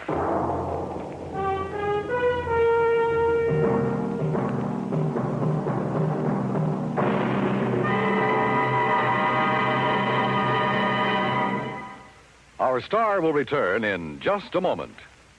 It doesn't take a war to make a hero, nor does it take a situation filled with an onslaught of deadly enemy gunfire, bombs, and mortars. It takes a man to make a hero, and a man's qualities of greatness are based on his code of conduct. It serves him in peace as well as war. In August 1916, when the United States was still at peace with the rest of the world, part of our fleet was anchored off Santo Domingo City. The USS Memphis was in danger of total destruction from a hurricane. Only the efficient operation of the engines and boilers could get her out of the critical area. Lieutenant Claude A. Jones was senior engineering officer aboard. In rapid succession, boilers and steam pipes began bursting about him, scalding him with clouds of steam. Thousands of tons of water came down on him. In complete darkness, Lieutenant Jones nobly remained at his post as long as the engines would turn over. His supreme, unselfish heroism inspired the men with him. When the boilers exploded, Jones, with 2 men, rushed into the fire rooms and rescued the men trapped there. In the face of death by drowning, burning, or suffocation from the scalding steam, Lieutenant Claude Jones performed a heroic feat because he felt it was his duty to do what he did. He earned the Medal of Honor because he had a code of conduct that served him well. Now, here is our star to tell you about next week's story. Next week, 1 honest woman, 2 honest men. Yet $100,000 was gone. Fact. Join us, won't you? Yours truly, Johnny Dollar.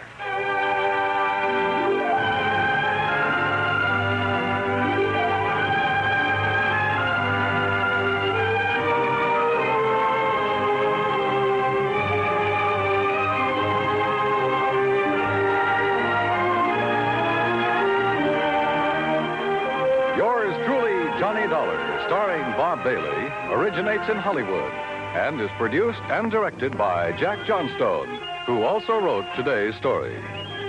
Heard in our cast were Virginia Gregg, Vic Perrin, Jack Moyles, Marvin Miller, and Herb Vigran. Be sure to join us next week, same time and station, for another exciting story of yours truly, Johnny Dollar.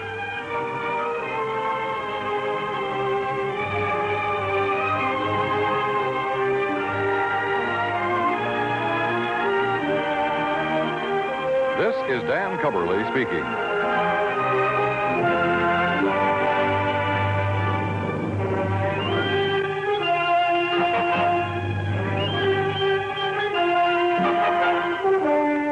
This is the United States Armed Forces Radio and Television Service.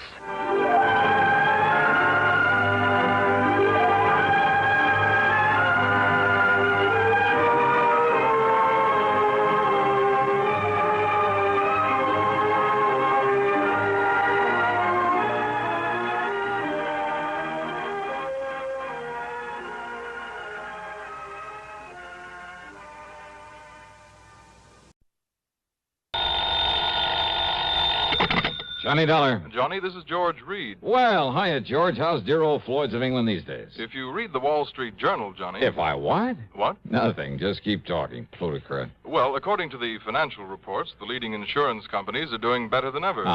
And I'm proud to say that Floyd's of England is among the leaders. Does that answer your question? So, as head of the North American office, the company has given you a big fat raise? No. And you'd like to celebrate by taking me out to dinner tonight? No such luck. Just name the time and place, and I'll... What'd you say? Listen, Johnny, you'll get far more than a free meal out of this. And you are available. Completely? All right. I have a problem, a rather unusual one. Have you ever handed me one that wasn't? Well, of course I...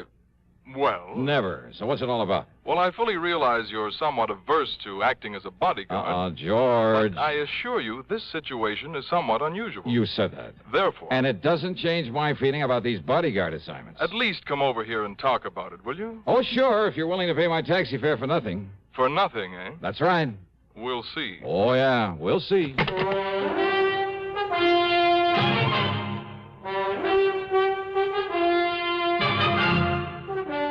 CBS Radio brings you Bob Bailey in the exciting adventures of the man with the action-packed expense account, America's fabulous freelance insurance investigator. Yours truly, Johnny Dollar.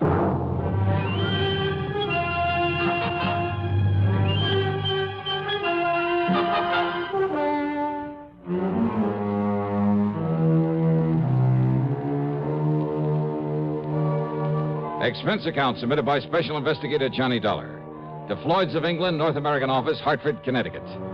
Following is an account of expenses incurred during my investigation of the empty threat matter.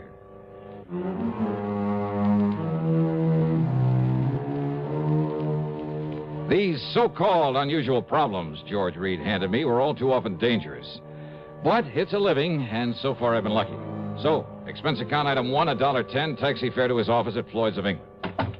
Come in, Johnny. Sit down. Yeah, sure. Thanks. I'm glad to see you. Glad you could make it. Well, I'm not so sure I am. What's it all about, George? Charles Stockerly is our client's name. He's a retired attorney. And somebody that he sent to the pen has got out now and is gunning for him. Possibly. Yeah. Where does he live? He doesn't.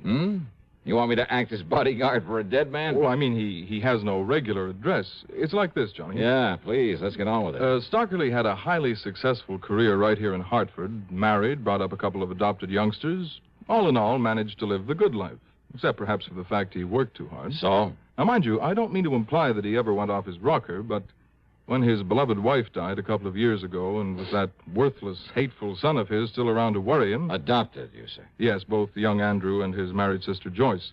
She's a wonderful girl, by the way. So what about him? Nothing. I simply mentioned them in passing. The point is, Mr. Stockerly has quite a bit of insurance, which is why he didn't hesitate to contact me regarding these apparent attempts on his life. You kind of punched that word apparent. Because when he first told me about this thing, considering his extremely upset and nervous condition, well, frankly, I didn't take him too seriously. Oh, is he an older man? In his early 60s. But now, apparently, and I use that word again, these threats have become very real, which is why he's been running away. Running away? Well, I told you he has no permanent address. And now that he's demanded your protection, that you stop whoever is trying to kill him, if somebody really is. All right, where is he, George? At the moment, in Tahiti. Tahiti? Yes, living in the seaport town of Papeete. Well? George. Yes? I don't want this job, no one bit. Oh, now, Johnny... But I'll take it on. For just one reason. Yes? All my life, I've dreamed about someday seeing Tahiti. Item 2 on the expense account includes $8 plane fare, Hartford to New York City. $785.30 to the Fiji Islands. Then we'll call it a total of $850 for plane tickets and a handful of incidentals. It took over a full day of flying for me to reach the town of Nandi on the western shore of the little Pacific island of Viti Levu. But it was a lot better than a couple of weeks aboard a steamer. Another hop took me across the island to Suva. And there, well, it's picture postcard country, all of it. Vast, heavy tropical forests. Millions, billions of beautiful blossoms everywhere. Picturesque South Sea villages full of thatched huts, palm-lined beaches, and the magnificent clear blue water breaking over reefs of coral. The people, fascinating, many of them East Indians, the women dressed in saris, the men wearing large white turbans. And there were plenty of the native Fijians with their wild, wiry, bushy hair that seems to stand on end. From Suva was an overnight flight to Papeete in a flying boat. A lot of travel time, a lot of expense, but certainly worth it. Tahiti, with its black sand beaches and coconut palms. Its tremendous carpet of tropical foliage and flowers, from the shoreline back to the mountains. The soft, almost caressing climate. Oh, yeah. It's really an ideal place to get away from it all. Sound nice? You want to go there? Well, it made me want to stay there. Yeah, it's the one place I found where I could really, completely relax. And I made up my mind to take the fullest possible advantage of it, job or no job. I learned that Mr. Charles Stockerly, the man who'd sent for me, lived in a small bamboo house near the water's edge within easy walking distance of the hotel where I'd registered. But my nice, idyllic dream was quickly shattered when I found him there. When I found what was left of him. To paraphrase Gilbert and Sullivan, an announcer's lot is not the happy one. Well, not always. Want to know why? Tell you why. Take this safe driving business. Do you have any idea how many times my confreres and I have begged on bended microphone to have begged people not to kill themselves on the highways? Now, once and for all, let's get together on this. Let's understand one another. Unless you want a pack of frustrated announcers on your conscience, slow down and curb highway carnage. If you don't care about yourself, at least have a little consideration for us. Act 2 of yours truly, Johnny Dollar.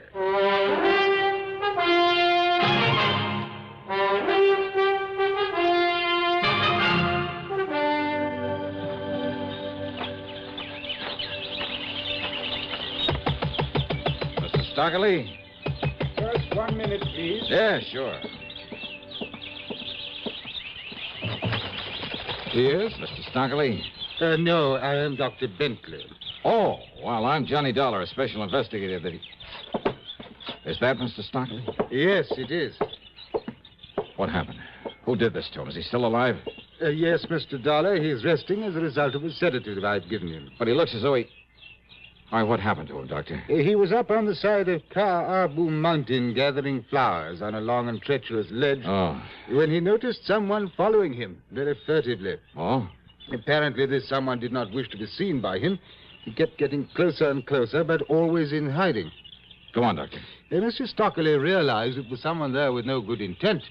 But as he sought to escape, stepping gingerly and carefully along the rim of the ledge, he isn't certain exactly what happened. He's quite sure he didn't slip. Rather that he was shoved by this someone from behind a bush. He fell about 60 feet down through the tangled brush and remained there overnight.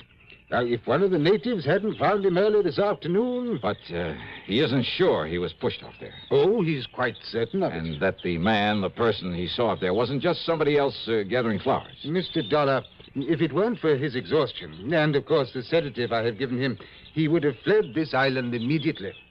You see, he's a very nervous and, I might say, apprehensive man. Look, do you know of anyone who might want to harm Mr. Stockley? Oh, certainly not, sir. Mr. Stockley, in spite of his nervous affliction, a constant kind of fear, I would say. Yes, I know. Why, he is one of the most highly regarded... Well, I am certain that no one, white or native... Yeah, okay. Now, how long do you think he'll sleep? Oh, until sometime late tomorrow morning. All right, then I'd better plan on bunking down right here. Tell me, Mr. Dollar. Yeah? Do you think that he is possibly in danger from someone? Maybe. Maybe not. We'll see. When I told the doctor my job, he was completely cooperative. Helped me improvise a bed near Mr. Stockley's, and he had some food brought in for me. That and his fee for the care of Stockley came to $9. I didn't get much sleep that night. Every completely harmless sound around that little shack got me up with a start. Had I known what the morning was to bring, I might have asked the doctor for a sedative for myself. Promptly at 5:30 a.m., Stockley woke up. He was so worried, nervous, and excited, I thought he'd gone completely off his nut. It's no use, Dollar. We got to get out of here. Yes, we must get away before he finds me again and kills me. So we left on the morning plane. But it wasn't until we changed at Suva, then at Nandi, and finally started that long leg of our flight across the Pacific towards San Francisco that he calmed down long enough to tell me what it was all about, after a lot of irrelevant chatter about his family. The death of my darling wife back in 1958 upset me terribly, Mr. Dollar. I confess I became a nervous wreck. Temporarily, that is. If it hadn't been for our adopted daughter, Joyce, a wonderful girl, I'd have lost my mind. What about your adopted son? Wasn't he any help? Andrew? Oh, never. I've given Andrew everything, Mr. Dollar. Too much. Education, money, investments that'll keep him wealthy for life. Bad mistake. He's never done a day's work in his life. Yeah, well, now... What's more, he's never shown the slightest sign of gratitude for love for his sister. I see. But Joyce, who asked for nothing in all her life, who worked to train herself, to support herself, and is now married to a fine young man. Mr. Stockley... Joyce has been nothing but a joy and comfort to me. About these threats now. That is why I never worried about the... Threats? Yes. They've been more than that. They've been attempts upon my life. Like the one you nearly witnessed there in Tahiti, where I thought I'd finally found safety. From whom, Mr. Stockley? From whom? From whom? Home in Hartford, when I tried to tell the police, they wouldn't believe me. I suppose perhaps because of my nervous condition, but it must be Harry Linker. Linker? Yes, Linker. Years ago, I had him sent to prison. He swore he'd get even with me. But look, don't they all make that kind of threat? But what did the police say? That he's reformed now, that it must be someone else. But I knew he'd come back to kill me, and he has. Oh, now listen. First was threats over the telephone, right after Martha died, as I was about to leave for Europe. Oh, and when you left, he stopped bothering you? Stopped. It was in Paris that I heard from him again. It was in Paris, Mr. Dollar, that I narrowly escaped being run down in the street and by an American car. But now look... So I fled to London. But I should have known better than to walk the streets there alone at night. For it was there that only the intervention of a bobby kept me from being murdered by him after another warning. But, Mr. Stockley... In Jakarta, more threats. I found a poisonous reptile in my trunk. In Stockholm, I found the scorpions in my briefcase just in time. Oh, now, please, look here, Mr. Stockley. I've run, but he's kept coming after me. He attempted to poison my food, I'm sure of that. Mr. Stockley. And there in Tahiti, Yes, yes. Look, every one of those things could have been coincidence. Coincidence? So please, until we have some proof this man Linker is chasing you around... The doctor told me that unless I am able to stop this mad flight, I'll kill myself. Perhaps even deliberately. What'll I do? Where can I go? Well, right now we're heading back to the States, back to Hartford. But if he's following us... Then maybe we'll find some proof against him. Proof? Proof? By having me killed? Look, you'd better take another of those pills the doctor left for you. And you'll stay awake to protect me? Yes, I promise. Coincidence? Why, sure it was. There at the San Francisco airport when the baggage truck ran out of control and almost hit us, almost hit him. Anyhow, I practically had to hold his hand on the rest of the trip to Hartford. There, I piled into my car, drove straight to my apartment, gave him a key, and had him go upstairs and wait for me while I put the car away in the garage at the back. It took me 3 trips up those stairs with the luggage, but then...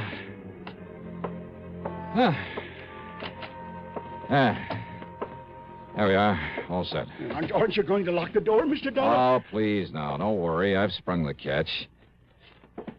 Hey, did you pull down all those shades? Of course I did. Oh, look, as I told you on the phone, until we get some proof that this...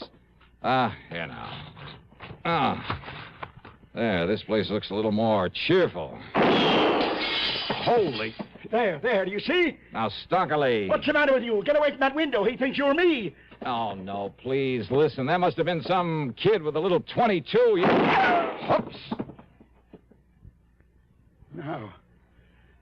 Now, do you believe me, Mr. Dollar? Yeah, you got a point.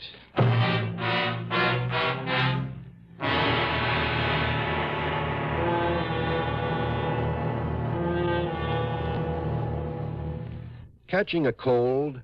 Well, I guess most everyone knows that the smart thing to do when you feel a cold coming on is to get plenty of rest. But there are some days when no matter how miserable you feel, you just can't stay in bed.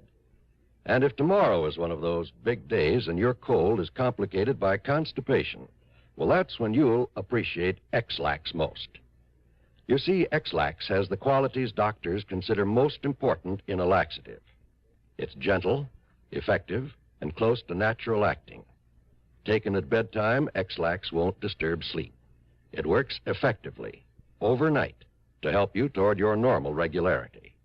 And X-Lax is so close to natural acting, there's no upset or discomfort. So gentle, it's even recommended for children. So, if tomorrow's a big day for you, if you have a cold and need a laxative too, take X-Lax, a laxative with the qualities a doctor would recommend. X-Lax. Act 3 of yours truly, Johnny Dollar, and the Empty Threat Matter.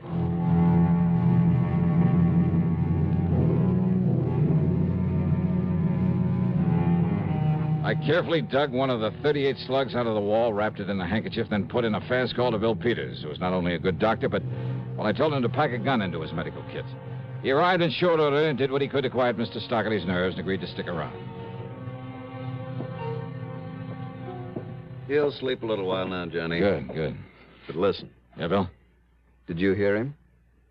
You know, he's not kidding. This old coot's gonna take the leap unless we can... Suicide? Wouldn't put it one bit beyond him. Believe me. This whole business has him in pretty bad shape. Oh, that just doesn't make sense, Bill. Because he's been trying so hard to run away from this, killer or supposed killer. Well, sure he has. And if he wanted to die, Just he's had... brush up on your human psychology, boy. Okay. I'll take your word for it. Now, if you'll stick around, I'll get this bullet over to headquarters. I'll be here. At headquarters, they gave me the story that Stockley had said they would. A few years in the clink had changed Harry Linker. He was living a model life, running a store right here in Hartford. I called on Linker at his hardware store, and I must say he convinced me that he was behaving himself. He was even quite concerned about Mr. Stockley, offered to help us if he could. I called on Stockley's adopted daughter. Then I told her the whole situation. Oh, this is a terrible thing, Mr. Dollar. I know. If only Daddy'd told me so I could have done something to help him. Well, as soon as we clear this thing up. I'll go to him right away. No, just wait, please. He needs me. Well, you can probably help your father more than anyone else in the world, but Not right away. But you'll let me know the minute we can bring him here and take care of him. Yes. Now, you're sure your husband would agree to that? Of course. Yes, of course he would. Oh, good. That's all I wanted to know. You don't think my husband could be behind this? Why, Ed feels as much affection for Daddy as I do. You'd better answer that phone, hadn't you? Oh, yes. Excuse me. Hello? Why, yes, he's right here. Mr. Dollar. Oh, thanks. Johnny Dollar. I've been calling all over for you. This is Bill Peters, Johnny. Yeah, Doc. Listen, there was a phone call right after you left. Oh? Stockerly was awake, and I made the mistake of letting him take it. Yeah? He listened for a second, got as white as a sheet, and then started yelling, no, you'll never get me. Go on, Bill. Then he slammed down the receiver and made a dive for the window. Bill! It's all right. I caught him in time. Oh. I gave him a stiff hypo, and, well, that's it. Johnny? Suicide. What's the matter with me?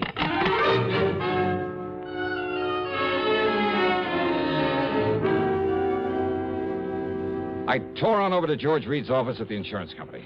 Here you are, Johnny. Our copy of Mr. Stockerly's policy. Yeah, good. All right. Now, let me see if As you'll note, his adopted daughter, Joyce, is the sole beneficiary. Yeah, I see. But Andrew, the adopted son, is specifically omitted. Irrevocably.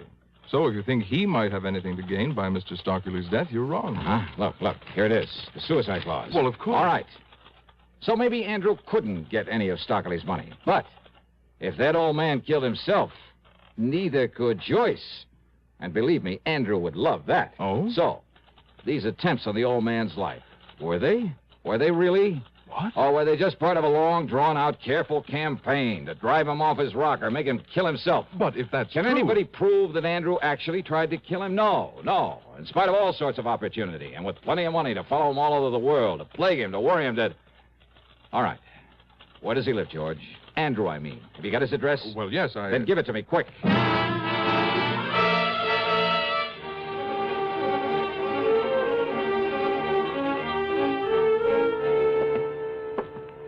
Travel stickers, huh? On all this luggage. From all the places Mr. Stockerly has been. Yes, I suppose I should have taken them off my luggage. Mm-hmm. They are going to hang you, Andrew. Do you think for 1 minute that you or the police can ever prove I actually tried to kill my foster father? Because I didn't. Maybe they won't need to. Now, just a minute. Maybe this is one time I'd better take the law into my own hands. No, now, stand back. Oh, yeah, I see. But you'd better let me have that gun, Andy, so the police can compare it with the slug I dug out of the wall. What? This is the gun you used to throw a couple of shots through the window of my apartment. That was your apartment where he went? That's right. But it was you who drove him over there in the car. That's right. But you left him there, and I thought... Just long enough to put my car away. And I'm the one who almost got nicked by those shots of yours. And I don't like that, Andy. Stand back, I say. You better give me that gun. No. Because if you try to use it now, you will be in trouble. Listen, Dollar. Yeah. Randy. Randy, jump.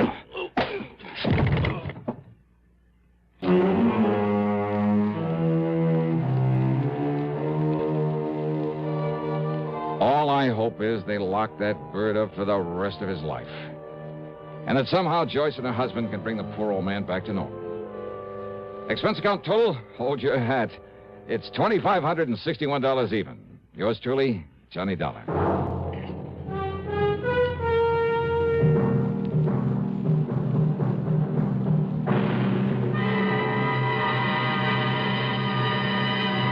Constipation is something people don't talk about much, but it can be a problem for anyone, even doctors. And when constipation occurs, it's interesting to see just what doctors consider important about a laxative they might use or recommend. Well, a majority of the doctors we heard from had this to say. A laxative should be effective, gentle, close to natural acting. A medicine that can be used with complete confidence. Now, X-Lax has been popular with many doctors and millions of people over the years because pleasant-tasting chocolated X-Lax is effective. Overnight, it helps you toward your normal regularity. X-Lax is so gentle, so close to natural acting, there's no upset. That's why many doctors and millions of people use X-Lax with complete confidence. X-Lax, the laxative that helps you toward your normal regularity gently, overnight. To tell you about next week's story. Next week, a story of real intrigue, plus a couple of the most intriguing characters I ever met. Join us, won't you? Yours truly, Johnny Dollar.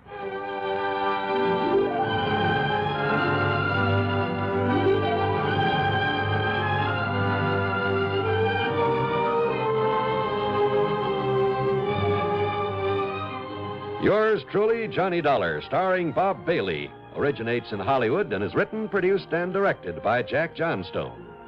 Heard in our cast were Virginia Gregg, G. Stanley Jones, Ben Wright, Ralph Moody, Harry Bartell, and Carlton G. Young. Be sure to join us next week, same time and station, for another exciting story of yours truly, Johnny Dollar.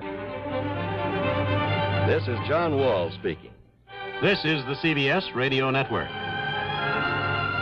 You're tuned to Radio 590 WROW in Albany, New York.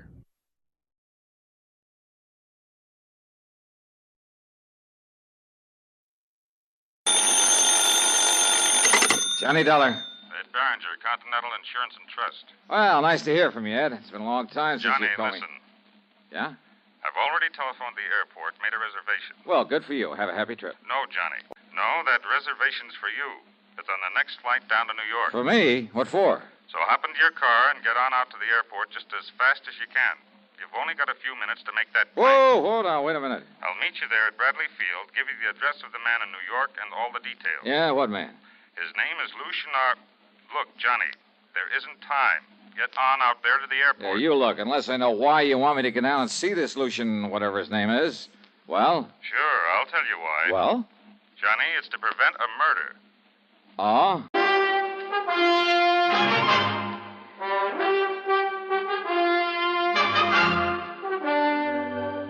CBS Radio brings you Bob Bailey in the exciting adventures of the man with the action-packed expense account, America's fabulous freelance insurance investigator. Yours truly, Johnny Dollar.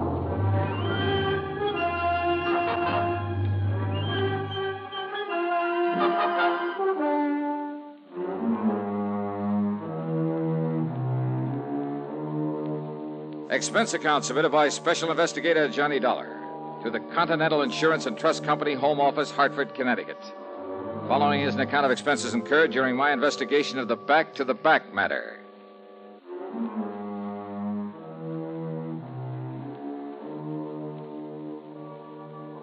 The gas tank of my car was dry as a bone, so expense account item 1 is $5.30 to fill it up. Then I tore on out to Bradley Field, and sure enough, Ed Barringer was waiting for me.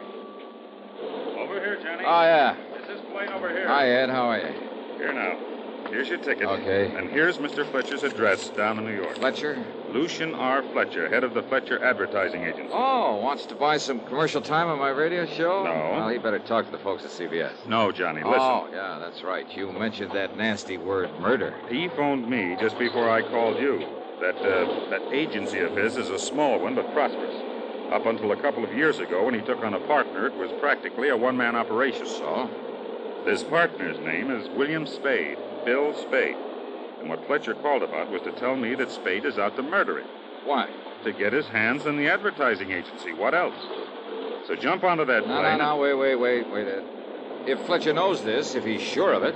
He's sure of it, all right. So, Johnny? Well, look, then why doesn't he call in the police? Have this guy, Spade, locked up? Spade is out of town on some business down in Philadelphia. But he's due back sometime today. There in New York. Now, Ed, look, Johnny, old man Fletcher isn't the kind to go off half-cocked, to come up with a false alarm. So go on down there, find out exactly what's up, do whatever's necessary to nail down his partner, and... Well, go on, Johnny. Your plane's about ready for takeoff. Okay. As long as you're paying the freight. But now listen. Johnny, you haven't any time. Oh, I'll make it all right. Relax. Listen, as soon as we take off, you telephone Lieutenant Randy Singer. Sure. New York Police Anything Department, 18th Precinct, Homicide Division. Yeah, okay. Tell him what you just told me, and then I'm on my way. Sure. Now get aboard before you're too late. Sure. Item 2 on the expense account is Well, no. The ticket for the flight was already paid for, and of course I'd hate to be accused of padding the old expense account. Or should I say getting caught? So, item 2 is a dime for a phone call as soon as I landed there in New York, and not to Mr. Fletcher's address at 614 East 52nd Street. 18th Precinct. Conroy. Yeah, Conroy, this is Johnny Dollar. Let me talk to Lieutenant Singer. Oh, hiya, Dollar. How's the private eye business these days? Special investigator to you, copper. Don't like being called a private eye, huh? What's your guess? And listen, us cops don't like being called cops anymore. Yeah, so I've heard. But haven't you heard, Conroy, that a rose by any other name? Now, what's that mean? Well, you figure that one out. Now, will you switch me over to Eddie Singer? Afraid I can't do that. What? The lieutenant pulled out here about 20 minutes ago in one of the squad cars. Oh. Big emergency or something, like aren't they all? But he'll be back. Well, look, do you know if he got a call from up in Hartford, Connecticut a while ago? No, not that I know of. But I knew he came on duty about half an hour ago. Okay. But I know he made a lot of frantic phone calls before he took off, if that means anything. Well, does it? Also, he took the medico along with him. Ah. Well, listen, Conroy, when he comes in, tell him I'll be over at 614 East 52nd Street. 614? At the apartment of a Mr. Lucian R. Fletcher. Now, Dollar, you... Tell him if he can make it, I want to see him over there. 614 East 52nd. Yeah, that's right. Now, listen. Gotta go now. Item 3 is 640 for a taxi into 614. For some silly reason or other, the doorman at that snooty address hesitated about steering me up to Mr. Fletcher's apartment. That is, until I flashed my credentials at him and mumbled the magic word emergency. Then I took the elevator up to the 9th floor.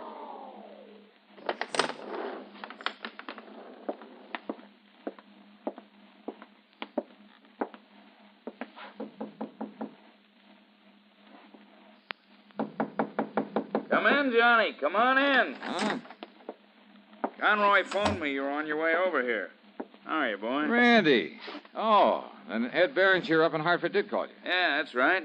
So I came on over here to see Mr. Fletcher, find out what all the excitement was about. Well, what'd you find out?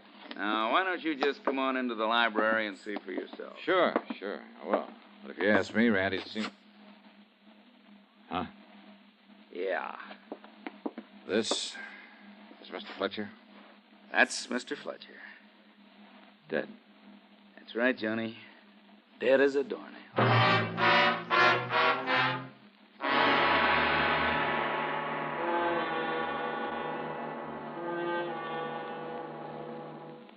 Who'd you vote for in the last general election? You may not realize it, but you voted for someone you probably never heard of and whose name may not have appeared on your ballot. And who was this stranger? He was the elector appointed by your state to decide who was to be our president. Every state has as many electors as it has representatives and senators in Congress combined. Collectively, they're called the Electoral College. And it's the members of the Electoral College alone who can vote for the President of the United States. Your vote was cast for the group of electors that pledged itself to vote for either the Democratic or Republican nominee. But you did not vote directly for either candidate. A roundabout way of doing things? Yes. But you must remember that when the Constitution was written, there was no television, no radio, and few newspapers. The majority of voters had never traveled more than a few miles from their own homes. In these circumstances, it was impossible for a voter in Maine to know about the great public figures of New York or Pennsylvania, Virginia, or South Carolina. There were not even any political parties to guide him. And so the voter in Maine didn't try to do the impossible. He voted for someone who did know the great men of the times and who could render an intelligent decision as to which one of them should make the best president. The system has its faults. 3 times in our history, the man who got the most votes from the people was not elected president because he did not get the most votes in the Electoral College. Yet no one today seriously proposes to abolish the Electoral College, because by and large, the people believe that in spite of its drawbacks, the present system of electing our president ensures that your country and mine shall be our country, under God. And now, Act 2 of yours truly, Johnny Dollar.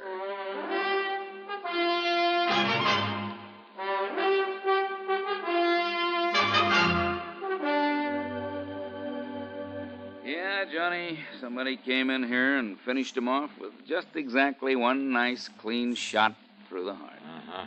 Any sign of a struggle, Randy? Anything like that? No, sir. So it must have been somebody that he knew that let him in here himself. Well, I'll buy that all right.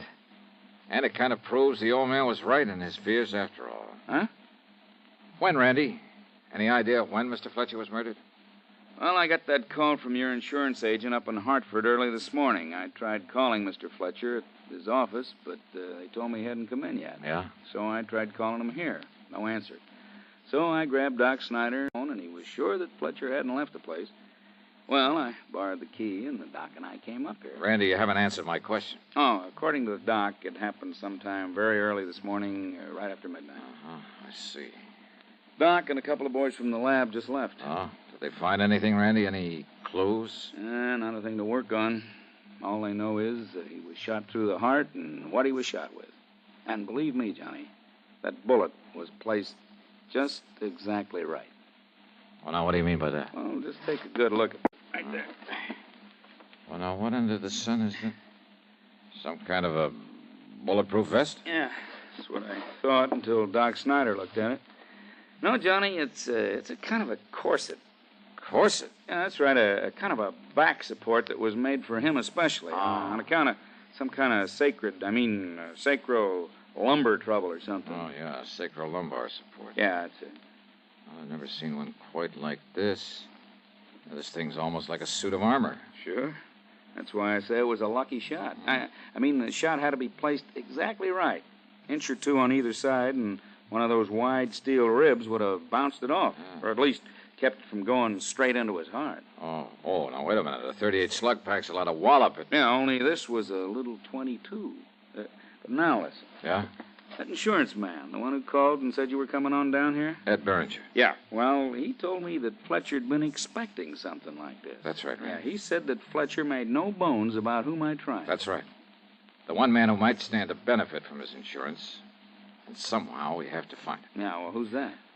Randy, in his advertising business, he had a partner. Oh? And it seems this partner, a man named William Spade. Oh, wait a minute. That's probably the boys with the meat wagon. And come on to pick them up. Okay, I'll let him in. Okay, boys, you can come. I beg your pardon? Who are you? Why, my name's Spade, Bill Spade. I'm Mr. Fletcher's partner. What's that? So you're Bill Spade, huh? Yes. Well, my name is Dollar, Johnny Dollar. The insurance investigator? That's right. And is that a policeman I see in there in the library? Mr. Dollar, is something wrong here? Where have you been, Mr. Spade? Why, I just got in from Philadelphia. I was down there on some important agency business. Just But got now, back, huh? When? Well, my plane got in about half an hour ago, maybe 45 minutes. Well, here. Here's my ticket. You can check on it. Yeah, maybe I will. Where did you stay in Philadelphia? At the Bellevue Stratford. But why? What's wrong around here? Where is Mr. Fletcher? Just take it easy, Mr. Spade. But I've got to see him on a business matter. You do, huh? Yes, it's very important, about a new client of ours. It has to be acted on at once. Well, I'm afraid it's going to have to wait. I called the office from the airport, and they said he wasn't in yet, so I came on over here. Now, where is he, and what's this all about, Mr. Dollar? So you claim you were down in Philadelphia when your business partner was shot? That's right, I was. Shot? Mr. Fletcher was shot? Real surprised. Where is he? Let me see him. I said take it easy. But good heavens, Mr. Take Dollar. it easy. And if this business matter is so all-fired important, well, hadn't you better be down at the office taking care of it? Now, Johnny. Well, Mr. Spade? Well, yes, of course. Of course I should. Sure you should. So why don't you just run along? No, wait. After all, Mr. Fletcher's in no condition to run your ad agency. That's the understatement of all time. I can't believe it. Mr. Fletcher dead. Oh, you can't, huh? This is terrible. Have you any idea who could have done this to him? Are you kidding? What do you mean? All right, now, Spade. Yeah, Mr. Spade, you'd better get on down to that office of yours. Huh? And as soon as we can tell you anything, we will get in touch. Believe me, if there's anything I can do, please call Oh, on now, me. just don't you worry about that. But get on down to the office and take over. Now, wait, Right that's ahead, right. Mr. Now, wait. Spade. I'll be in touch with you. Very well, Mr. Dollar. Now, what are you... What's got into you, Johnny? You're the one just got through telling me he's the one that must have killed Mr. Fletcher. So how you going to prove it? Well, we got no other suspect, have we? And you let him go. Look here, this plane ticket. Yeah, I saw it. I saw him shove it into your hand. I knew that Spade was supposed to be in Philly, that he was due to come back here today, so when I pulled into the airport, I carefully checked the incoming flight schedule. So what? Oh, this flight was due in all right, and from Philadelphia. Just when he said, half or 3/4 of an hour ago. Yeah, all right. So what? That doesn't prove he was actually on that flight. Randy, I think he was. That ticket could have been used by somebody else. Well, it's easy enough to check on, but I doubt it very much. All right. But if you're right about that, if he was down there in Philly, then your first theory about him is all wrong. How could he have murdered Mr. Fletcher? Sounds impossible, doesn't it? Of course. It is. Want to bet?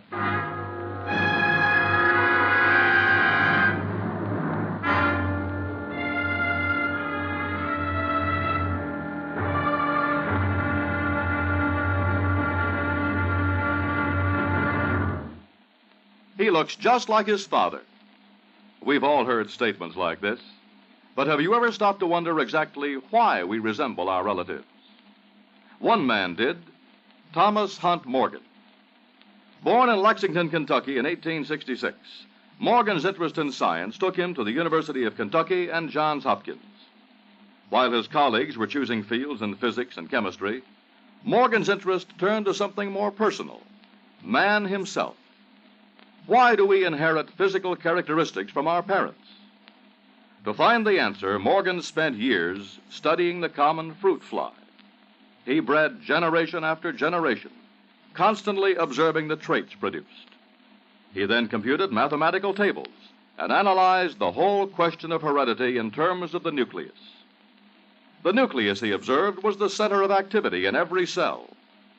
As a result, he developed his theory of the gene.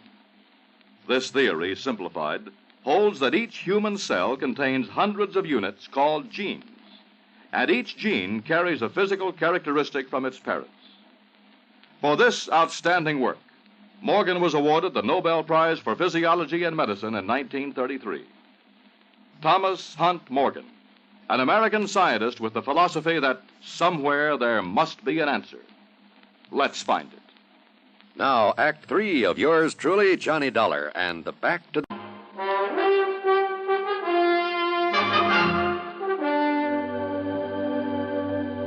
Expense account item 4, 10 cents for a call to the Fletcher Advertising Agency.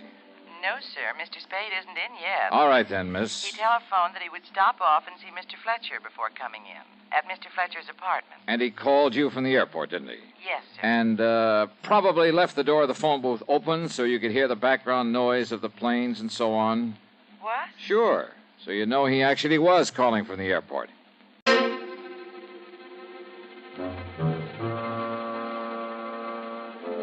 Item 5, 60 cents for half a dozen calls to various departments of the airline company.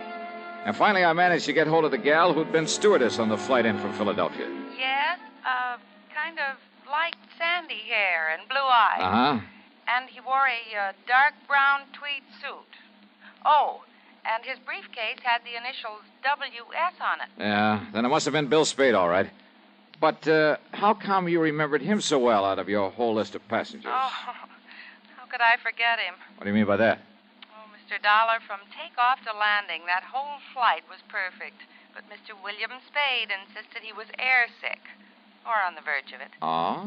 He must have pushed the call button a dozen times. Mary and I were busier with him than with all the other passengers put together. I see. Mary swore he was perfectly all right.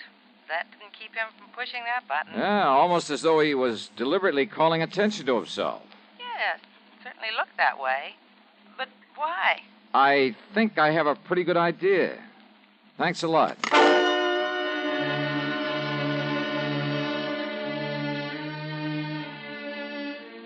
Spade told me he'd stayed over in Philadelphia at the Bellevue Stratford. Item 6 is $1.30 for a call down there. Oh, that's right, sir. Mr. Spade got his key from me and went up to his room at about, 10 o'clock last night. You mean he said he was going to his room? That's right. Then he checked out about 8 o'clock this morning. I see. If it means anything, he mentioned the importance of catching a plane to New York. He mentioned it several times to both me and the cashier. I'm sure he did. Almost like a kid about to take his first airplane ride. Oh, maybe it was just to impress you with the time he left your hotel. Oh? Well, what do you mean by that, sir? Nothing. Forget it. Thanks. From the minute Spade handed me that plane ticket as an alibi, I felt sure he had murdered Mr. Fletcher. As for all his trouble to establish he'd been in Philadelphia that morning, then aboard the plane, then at the airport, well, all very clever. But where was he? What was he doing before he checked under the Bellevue? And don't forget, it's only a short hop from Philly to New York. Oh, I knew what Spade's answer would be, that he was in his hotel room asleep. And I'm sure that no one could prove otherwise. No one, that is, except Spade himself, could prove he left that hotel during the night, gone to New York under another name, killed his partner, then got back in plenty of time to check out of the Bellevue at 8 a.m. So unless I could somehow trick him. Item 7.85 for a cab to his office. Yes, come in, Mr. Dollar, and sit down. Ah, all right, thanks. I'm sorry for the appearance of my desk, but with all that's happened and with the affairs of my new client to take care of... Your new client? Well, after all, with Mr. Fletcher gone... Hey, it looks to me like you have every newspaper in town piled up here. But they wouldn't write about Mr. Fletcher unless he were dead or murdered. What? Tell me, how did you and Fletcher get along? I suppose I might have expected you to ask something like that, just as a matter of routine questioning. Your questioning of anyone who knew him. Maybe. But what did you mean by saying the papers would only print a story if he were dead? Just let me ask the questions, huh? Well, of course. Well? Mr. Fletcher and I ran this business together. Personally, how'd you get along? He was a very difficult person, Mr. Dollar. Created many embarrassing situations here in the office. Embarrassing for you? Yes. But I blame it all on the constant pain from his back. You see, he had a very serious condition, sacrolumbar. Yes, trouble. I know that. But I had to admire and respect him. He was a genius. Now, just look at the way he built up this agency. Yeah. Be nice to have, wouldn't it? Especially by you. In other words, you had plenty of motive for killing him. Yes, of course. But if you think for 1 minute... And I'm sure you had no trouble getting hold of a key to his apartment. Mr. Dollar... Who knows? Maybe Mr. Fletcher gave you one. After all, his own partner. Dollar, if this is an attempt to be facetious... Look here, it's bad enough that Mr. Fletcher is dead. Now, that's the second time you said that. Said what? That Fletcher is dead. Well, of course I... What? Did I say that he was? Or the lieutenant there at the apartment? You said he was shot. He must be dead. You mentioned his back trouble. Look here now. I myself saw that corset he was wearing, those wide, heavy stays made of steel. Oh, you mean... Why, it would bounce off it like hail off a roof. Now, a big gun, a .38. But you forgot all about that regular suit of armor he had around him. But he fell. I saw him fall. Sure you did. And I thought the bullet... But if I didn't kill him, I was sure I had. I'd aimed for his heart, and when he fell... When he...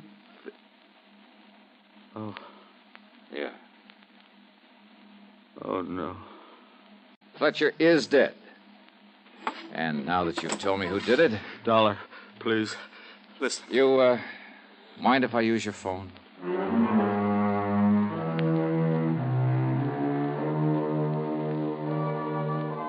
Ah, it's funny how a man like that can plan a thing so carefully, carry it out so carefully, and then when he's caught, lose his head and blab all over the place.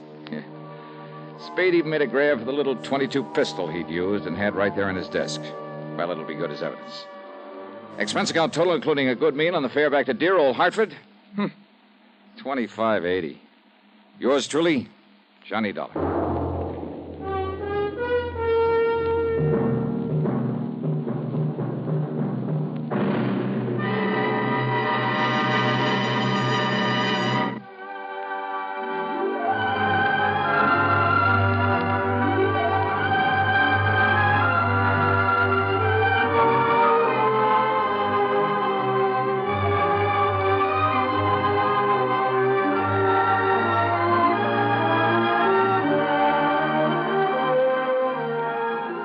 Yours truly, Johnny Dollar, starring Bob Bailey. Originates in Hollywood and is written, produced, and directed by Jack Johnstone.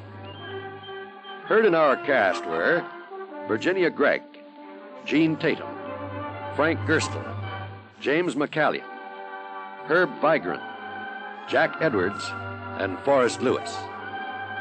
Be sure to join us next week, same time and station, for another exciting story of yours truly, Johnny Dollar.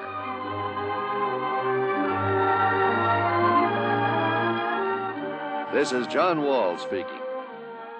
Johnny Dollar has come to you through the worldwide facilities of the United States Armed Forces Radio and Television Service.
$20. Ed McCracken, Johnny, Universal Adjustment Bureau. Well, greetings, Master. And now, what's that supposed to mean? Oh, just being polite when I see a nice fat commission about to come my way. You know something? You clear this one up for me, and maybe it could involve a sizable commission. The sound of sweet music wafts to my ears. Who, what, when, where, and why, Patrick? Only answer two of them, Johnny. All right. What? What and where? Ever hear of the Rochemont necklace? I never. Well, you should have. But come on over to my office. I'll tell you about it. Missing? That's right, missing. From where? I'll tell you about it. Oh, what's it worth? I mean, unless it's pretty valuable, What's there's the no difference? sense. Your commission may be a sizable one. How much, Pat? Come on over. How much? Well? Okay. The necklace is insured for exactly $321,000. What? That's right, $321,000. Okay, baby. I'm on my ever-loving way.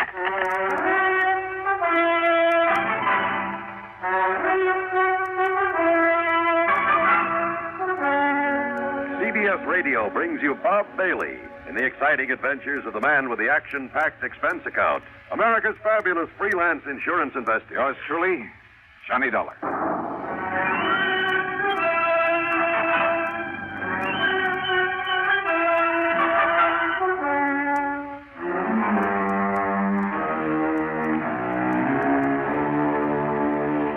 Expense account submitted by Special Investigator Johnny Dollar to the Universal Adjustment Bureau, Home Office, Hartford, Connecticut. Following is an account of expenses incurred during my investigation of the super salesman matter.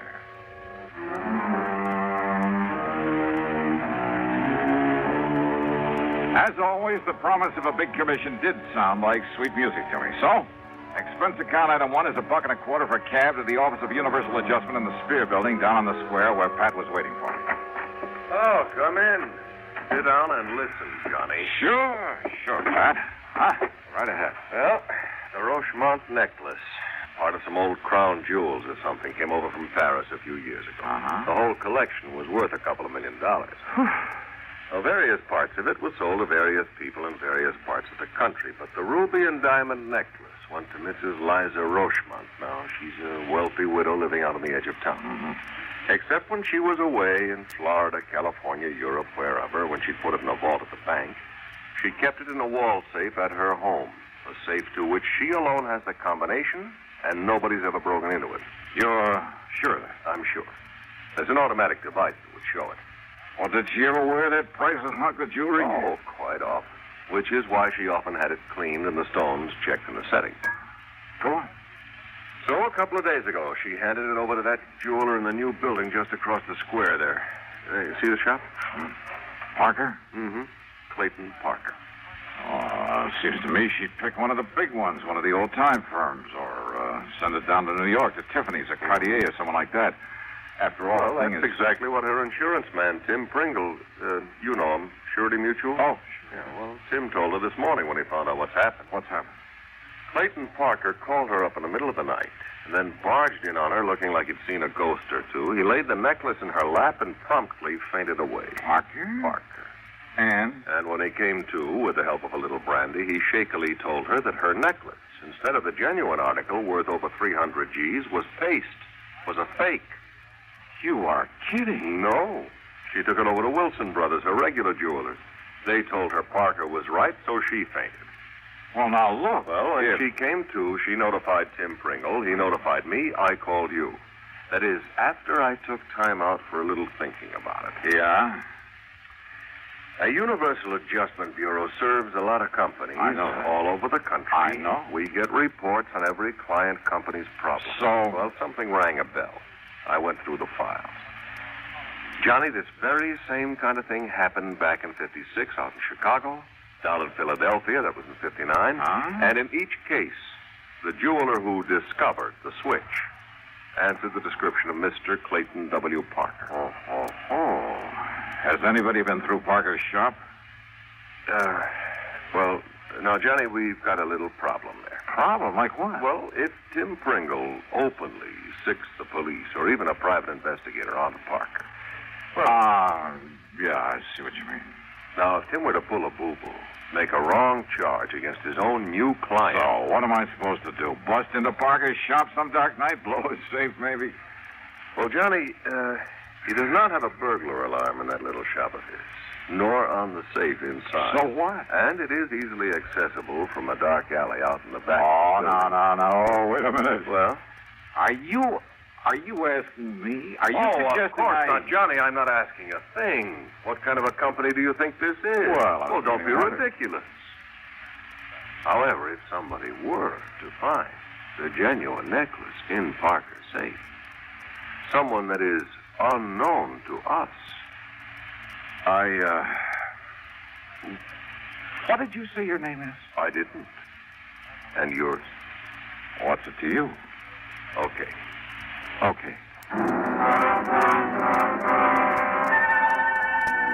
Item 2, $100 to a man named Fingers J. But let's leave his last name out of this. I may have use for his delicate touch again sometime. Well, getting into the back of Parker's store that night was a cinch. And once inside, we could see why he didn't bother with much protection. His stock was small, and most of it was novelty stuff. And he must have been a super salesman to get hold of Mrs. Rochemont's valuable necklace. If it was the real one that he took in for cleaning. While Fingers worked on the old-fashioned safe, I went over to the store with a fine-tooth comb, wearing gloves, of course. No sign of the necklace anywhere, including the safe.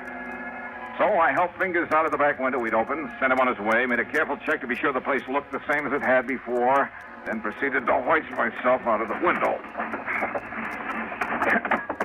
Now, let's see if I can get this closed again.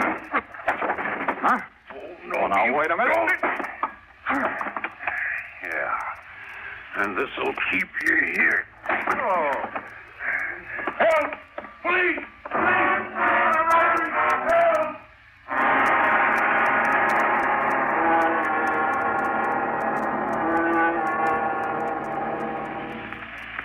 Listen carefully. Get the picture. Timber needed for thousands upon thousands of new houses is needlessly destroyed. Watersheds supplying vitally needed water for industry and life itself are laid waste. Wildlife is cruelly killed, their habitats ruined for many years to come. Sorely needed outdoor recreational areas are burned black. Homes are leveled to the ground and human lives destroyed. And what causes this terrible destruction, this tragic loss? It can be as tiny a thing as one paper match. 90% of our forest fires are caused by people. People who are careless for just one fatal instance with their cigarettes, matches, campfires. Every American, every one of us, man, woman, or child, is a potential firebug. It takes only a moment's carelessness or thoughtlessness to set fire loose in the forest. Let's all observe the simple common sense rules of forest fire protection. Remember, only you can prevent forest fires. And now, Act 2 of yours truly, Johnny Dollar.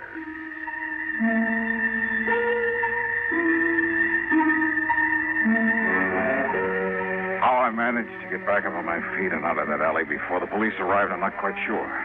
But I somehow did.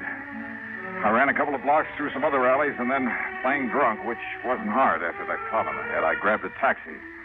That's right, I'm 3 o'clock and a half. I went back to my apartment, had a couple of stiff drinks, a couple of aspirins, and soaked my aching head with a wet towel. And after a good night's rest, I was all set to call Pat McCracken and tell him to go jump into the nearest lake. Until I remembered that officially he'd had nothing to do with all this. And then I did some thinking. If what Pat had told me was true, only 2 people could possibly have substituted a phony for the Rochemont necklace. The wealthy Mrs. Rochemont herself, of course. This new small-time jeweler, this Clayton Parker. But it wasn't in the store. Yeah. So maybe hidden around his home someplace. Well, I could try. In the meantime, hope he hadn't recognized me in that alley. No doubt he'd be in a shop this morning. And if he was married.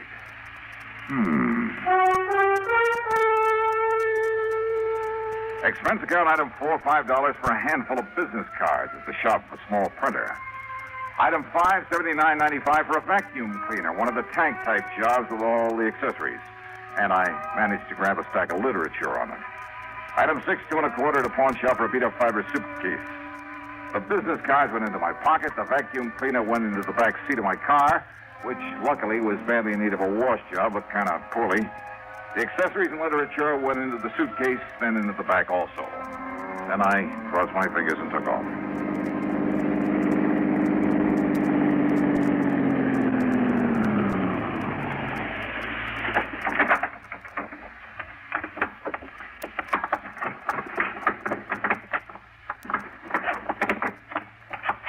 Alrighty, here we are now.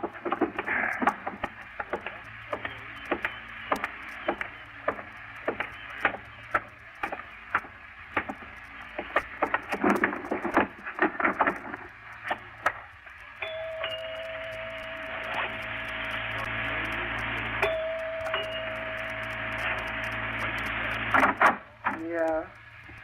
Well. Mrs. Parker? Yeah, that's right.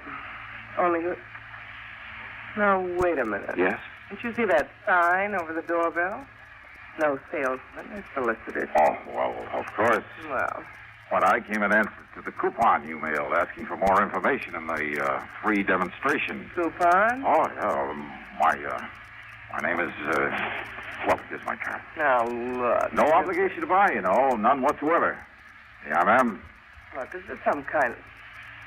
James Dakin, sales engineer, and a national vacuum cleaner service. Yes, ma'am. What the sales engineer? You really want to know? Uh-huh. Well, it's just a glorified name for an ordinary salesman. Well, you're a pretty glorified kind of guy to have to be going around pounding doorbells, Jimmy. Well, gotta make a living. Yes, you do all right, too. A beautiful, lonesome, long-suffering housewife. See a good-looking guy like you at the door and pop off to work somewhere. You probably do all right. Oh, now, wait a minute. You should see some of those lovely, lonely housewives you're talking about. No makeup, hair still up in curlers, a pair of dirty bedroom slippers chewed up by the family pet. What? Yeah, and all decked out in a sloppy house coat with an old apron full of soap suds from the breakfast dishes. Oh, what a picture. Yeah, and maybe even kind of hung over from the night before. You mean that's what you usually run into? Oh, run away from. Are you cute, Jimmy? And that's why it's such a relief to be met by somebody like you. I mean, well, that is. Well? No, I'm sorry. I mean, I brought the cleaner around to give you the demonstration you asked for when you sent in the coupon. Are you kidding, Jimmy? I didn't send in any coupon. Oh, but you must have. Whoa, would you like me to go get my list out of the car? Oh, because if you hadn't sent in the coupon, and I wouldn't... hate to do you out of commission. And I sure don't need to buy another vacuum. I'm sorry. Good luck. But I wasn't going to send you one. What? Oh, no. No. They're sold only in the stores. I simply get paid for the free home demonstration. Oh? So just let me come in and show you how it works, huh?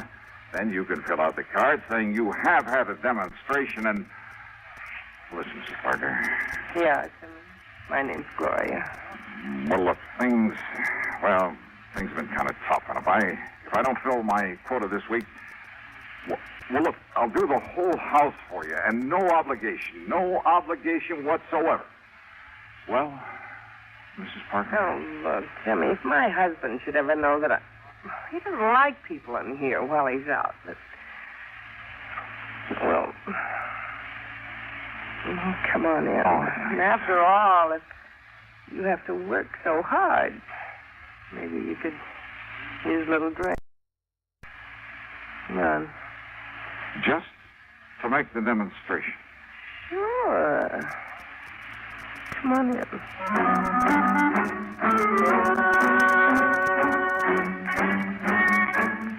Oh, now just a minute. I'm a man of high principles. I had a job to do. Which is to say that as soon as I got inside, I unpacked the equipment, hooked it up, and went to work vacuum cleaning the whole house. And I'll tell you this, I should have studied the